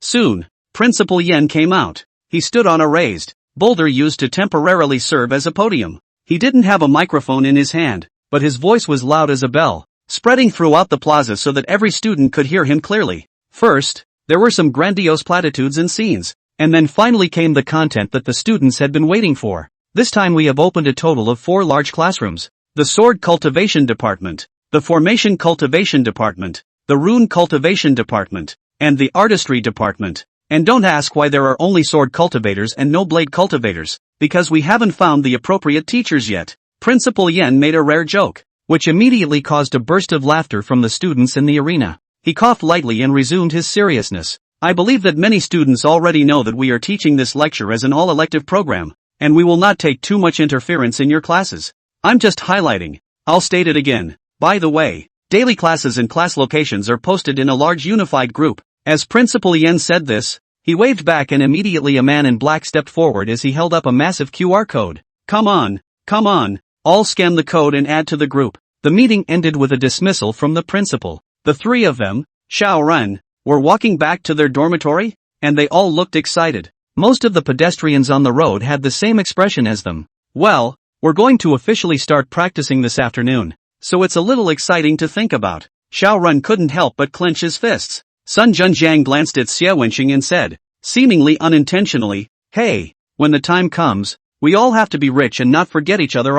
No matter who passes the examination and enters the inner gate first, we have to remember to take care of my little brother." Xiaoren understood and immediately flattered. "That would have to be our big brother Xia." Xia Wenqing sniffed, and seeing that they finally mentioned themselves, he couldn't help but feel a surge of darkness, but he was still modest on his face. Wherever, over and above, Xiaoren and Sun Junjiang looked at each other and stopped talking. The three of them returned to the dormitory. Xiaoren took the lead to push open the door of the room, and sure enough, he saw a certain teenager lying on the bed in a false sleep. Despite having guessed in his heart, Xiaoren was still surprised. "Shannon, you really didn't go to the meeting?" "Didn't go." On the top bunk came the slow, plaintive voice of a teenager. Xiaoren couldn't help but spit out, "Are you planning on just lying there all the time?" He then educated in a serious tone, "We are the 3 new teenagers of a new era with new qualities and new culture. How can we be so slack? We have to know that in the future, when we defend our country, we will be relying on the talents cultivated by the combination of science and technology and immortal cultivation like us."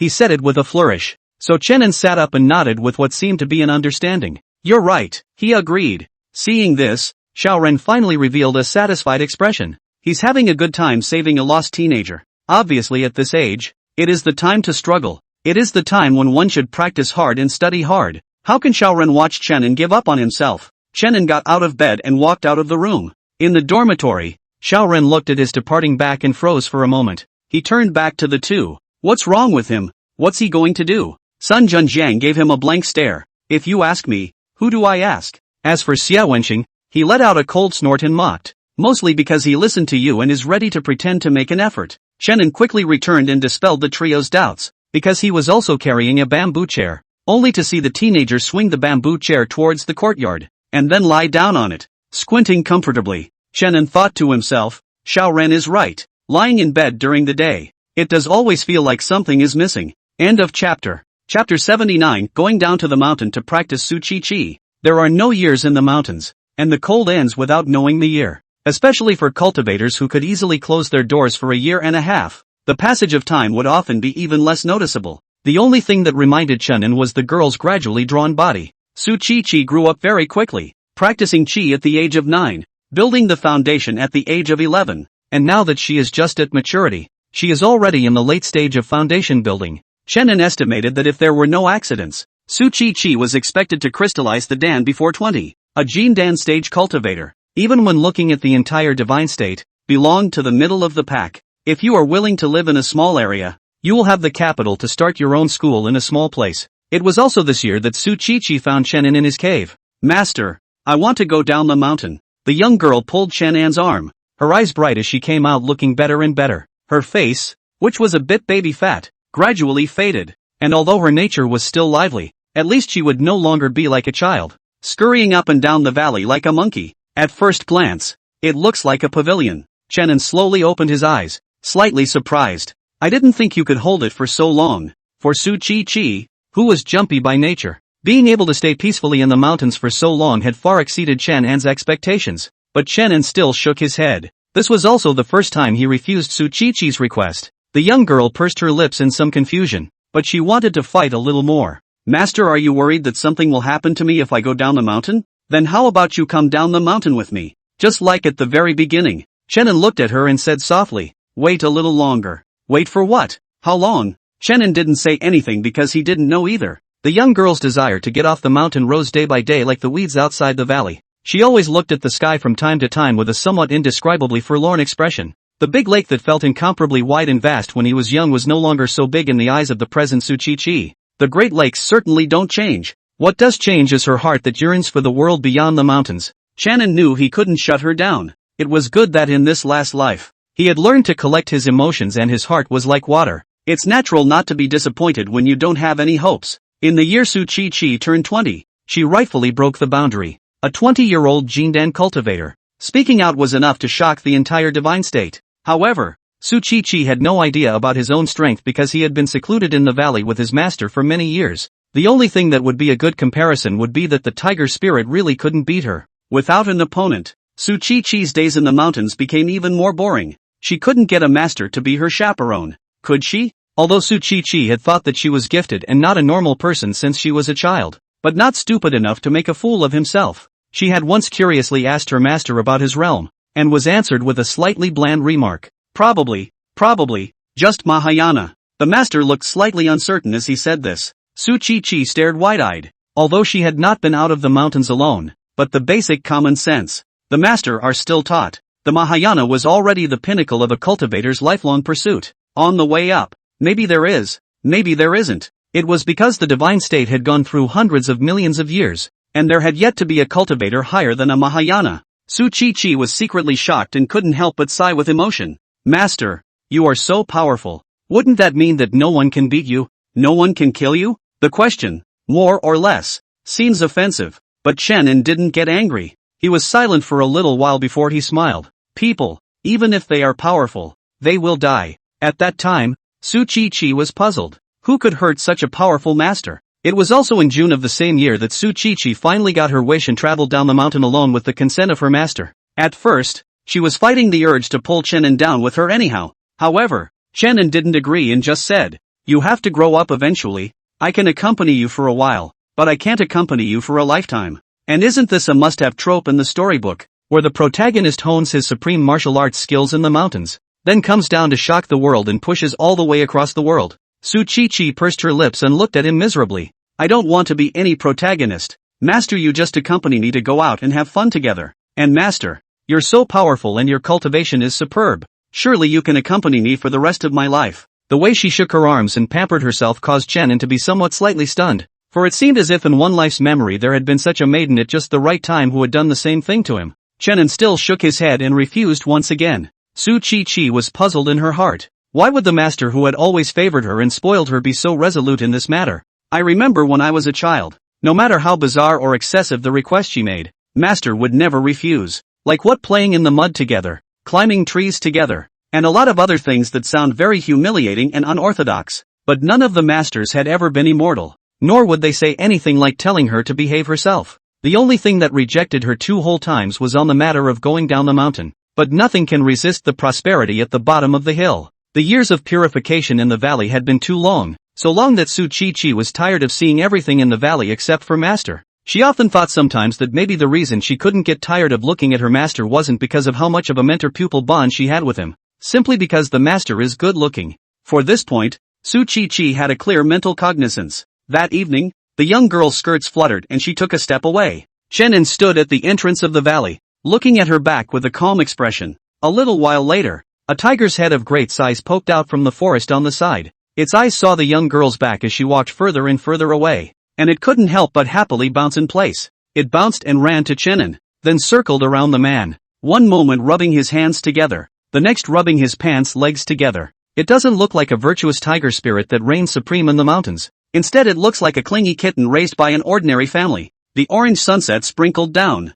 adding some golden color to Chenin's body. He stood, quietly looking in a certain direction, not knowing whether he was looking at the people or the sky. The young girl didn't look back. Chenin knew why she didn't turn around. Because as soon as you stop your footsteps, you mostly don't want to leave. After dusk comes night. Chenin casually touched the tiger head lying beside his leg and said softly, "Let's go," only to see that as his hand stroked down, the white tiger's body actually began to faintly glow. It's really just a very brief separation, and it'll be back in no time. The young girl consoled herself in her mind, while waving her small fists in the air, her mood becoming a little bit jumpy. From then on there was one less delicate and lovely maiden in the valley, and the large cultivation world under the mountain has one more chivalrous female warrior who favors cutting down demons and eliminating devils. It is said that this lady warrior, but she hates those devil demons the most. End of chapter. Chapter 80, 3 years, woman. After Su Chi went down the mountain, the valley rarely became cold. As Chenin stood in the middle of the valley, he would occasionally feel a bit of a trance. Time goes by so fast. The little girl who often got herself covered in mud and worried about her master's scolding at the beginning has gradually grown up. In the 3rd year of Su Chi's departure, a new woman was welcomed into the valley, and it's still 2 of them at once. Looking at the dying woman in front of him, covered in tiny wounds, Chenin frowned slightly. The sky blue dress was much torn. As for the owner of the dress, naturally it was even more miserable. Chu Qingli was cloaked in hair, her face was covered in ghastly bloodstains, and what she held tightly in her arms was a white fox. The white fox's fur was no longer snow white and beautiful. It was stained with clumps of hardened blood, and its body was motionless, with only an occasional beat in its heart area to prove that it was still alive. It was hard to imagine what Chu Qingli had gone through to bring the white fox all the way here. Feeling the man squatting down, Chu Qingli struggled to open her eyes. Her eyes flashed with a touch of unbearable pain, but she still managed to smile and said, "I got it back." The voice is hoarse and mocking. After she finished speaking,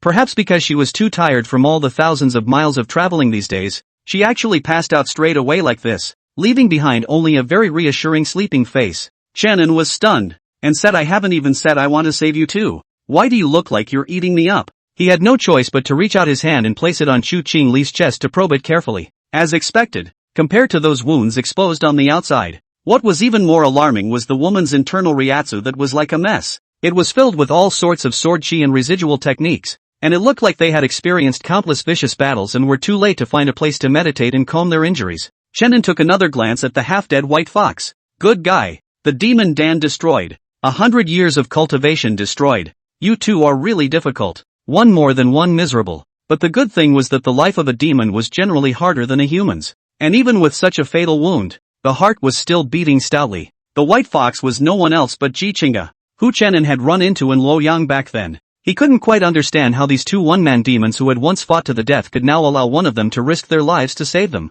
So yeah, the man's emotions are really complex and contradictory to the core. Inexplicably, Chenin suddenly thought of a problem he had seen in his previous life. If Sister Skyfall and the Green Plum which were poisoned in front of you at the same time, and you only had one antidote in your hand, who would you save? But Chu Qingli and Fox Demon were neither heaven-sent sisters nor any Qingmei demoness. Chenin smiled. No matter what, he felt that he would not have this kind of trouble, because, the person he wanted to save, how could a mere poison take him away? 1 hour later, a large warm and soft bed, Chu Qingli slowly awoke. Her complexion still bore a bit of fatigue, only that those tiny little wounds on her face had one by one recovered as before. The first moment she woke up, she froze a little. What a great smell! What a big, soft bed! That was her first feeling. Immediately afterward, Chu Qingli looked like she thought of something and began to touch around her body carelessly. Finally, it wasn't until she felt the familiar touch in her arms that she let out a long sigh of relief. Luckily,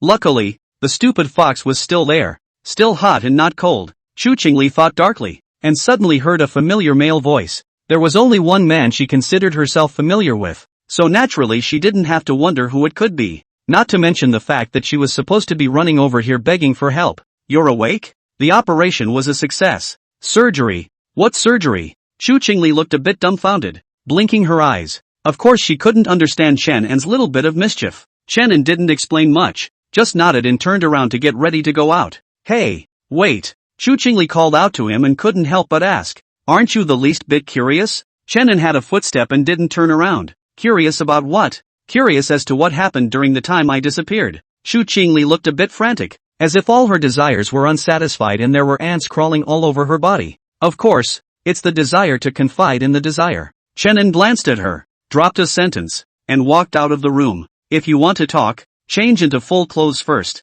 His words were light, nothing special. It's not like he's being flirtatious or snarky. It's just a very kind and well-intentioned reminder. So the woman who landed in the room subconsciously looked down. What a great spring day. The divine kingdom has gone through vicissitudes for hundreds of millions of years. There were countless supreme geniuses who came out of the sky and were proud of the heavens. They either rose to prominence at the end of the microcosm, or were originally from a large sect and became famous at a young age. Throughout history, there have been many capable people. But the discussion of these geniuses across generations in the cultivation world, that has always been a debate. Who's better, and whose talent is truly a force to be reckoned with? Every name that has left a mark on history has its own group of loyal fans. They each have their own way of saying it. Among them, the one with the loudest voice was the demon who came from the heavenly diffusion sect 1,000 years ago, but willingly fell into the devil's path. The bloody storm she had set off in the immortal cultivation world had left those who heard of it with chills in their hearts and minds. Even though not many people clearly knew about that tragic past by now,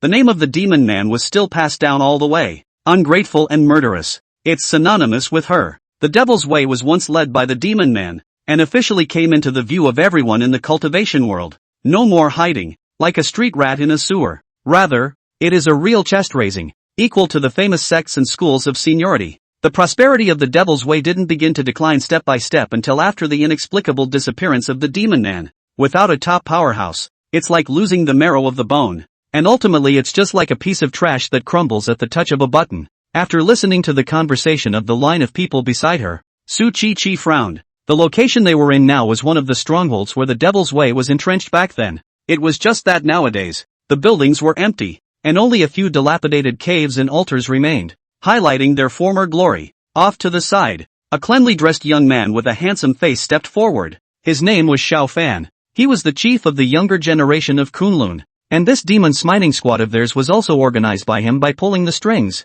In order to do so, naturally, is to want a bright and open, to promote good and punish evil good name. This would lay the foundation for him to compete for a higher position in the sect in the future. But in the recent past, a new person has been added to the demon removal squad. The young girl's unassuming appearance and temperament. Every knit of her brows and smile tugged at Xiao Fan's restless heart. End of chapter. Chapter 81, Conspiracy? Accident? Miss Su, what's wrong? Seeing that the young girl did not move, Xiao Fan took the initiative to ask. The concern in his words was overwhelming. Su Chi returned to her senses, revealing an awkward yet unobtrusive smile. It's okay, it just seems familiar here. Xiao Fan was unsure, but still laughed. These strongholds are pretty much the same, so maybe Miss Sue has seen them somewhere else before. Su Chi shook her head and didn't say much. She was clearly in a low mood, just walking silently through the ruins, stopping now and then to look around. In the evening, the group returned to the city and rested in the pre-prepared mansion.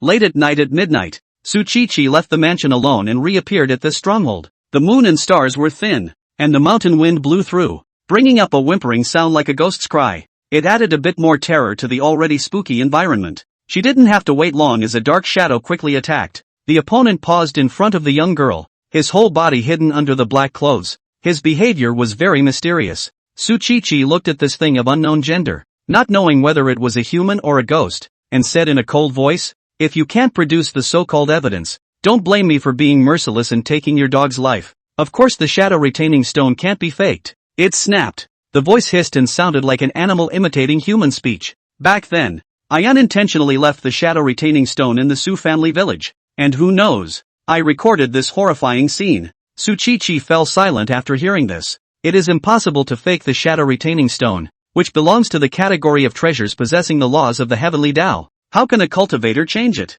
The master had also said that this thing, the shadow retaining stone, was just like a cultivator who wanted to cultivate and had to build a spiritual platform, which existed naturally, so how could it be faked? If you don't believe that, how could you possibly come over tonight? You just believe it, but you don't want to believe it. How long are you going to keep fooling yourself? The voice was suddenly urgent. Su Chi hung her head low and suddenly said, "Give me the shadow retaining stone. I want to confirm it again with my own eyes." Come to your senses. The retaining shadow stone was in your hands 3 years ago. How many times do you really need to confirm it? On the ruins, with these last hasty words, the figure disappeared. All that was left was a cheek that flickered in and out of the moonlight. In her hand, which dangled to the side, she held a palm-sized raw stone in a death grip. The stone was glowing slightly wonky. That's a sign that the retention stone is enabled. As Chu Qingli told her story, Chenin slowly understood a rough idea about her and the fox demon. When he was in Luoyang, the fox demon did not harm Chu Qingli,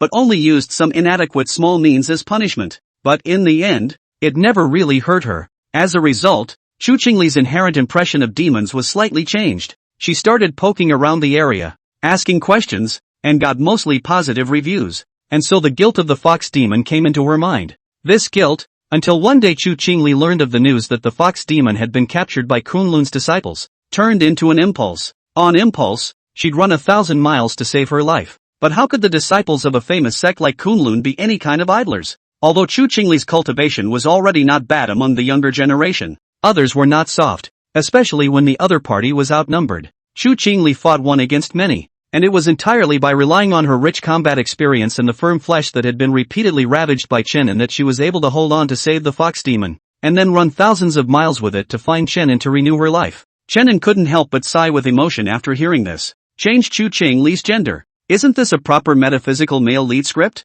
I can't help but see a human and demon love scene. So, when you moved, you didn't think about not returning once you were gone? Facing this question thrown out by Chenin, Chu Qingli looked hesitant. She squirmed for half a second before stammering, "I guess." Thought about it. Her eyes moved slightly as she looked at Chenin with some anticipation, hoping that he would continue to ask. But who would have thought that Chenin would just nod his head and stop asking more questions? As if there was nothing at all like the curiosity that a regular person should have. Chu Qingli secretly gritted her teeth. The words "I'll marry you if I come back alive" never came out either. It wasn't long before Chenin re-entered the room. The room was originally for Su Chi to use before, and now that Su Chi was gone, he arranged for one person and one demon to go in, temporarily serving as a resting place. He rushed at the woman who was lying on the bed and said, "Come on. I'll help you comb through the spiritual energy in your body, or else it won't be long before you'll have to end up with a wasted cultivation as well." When Chu Qingli heard this, she didn't know what came to her mind, and her face suddenly reddened.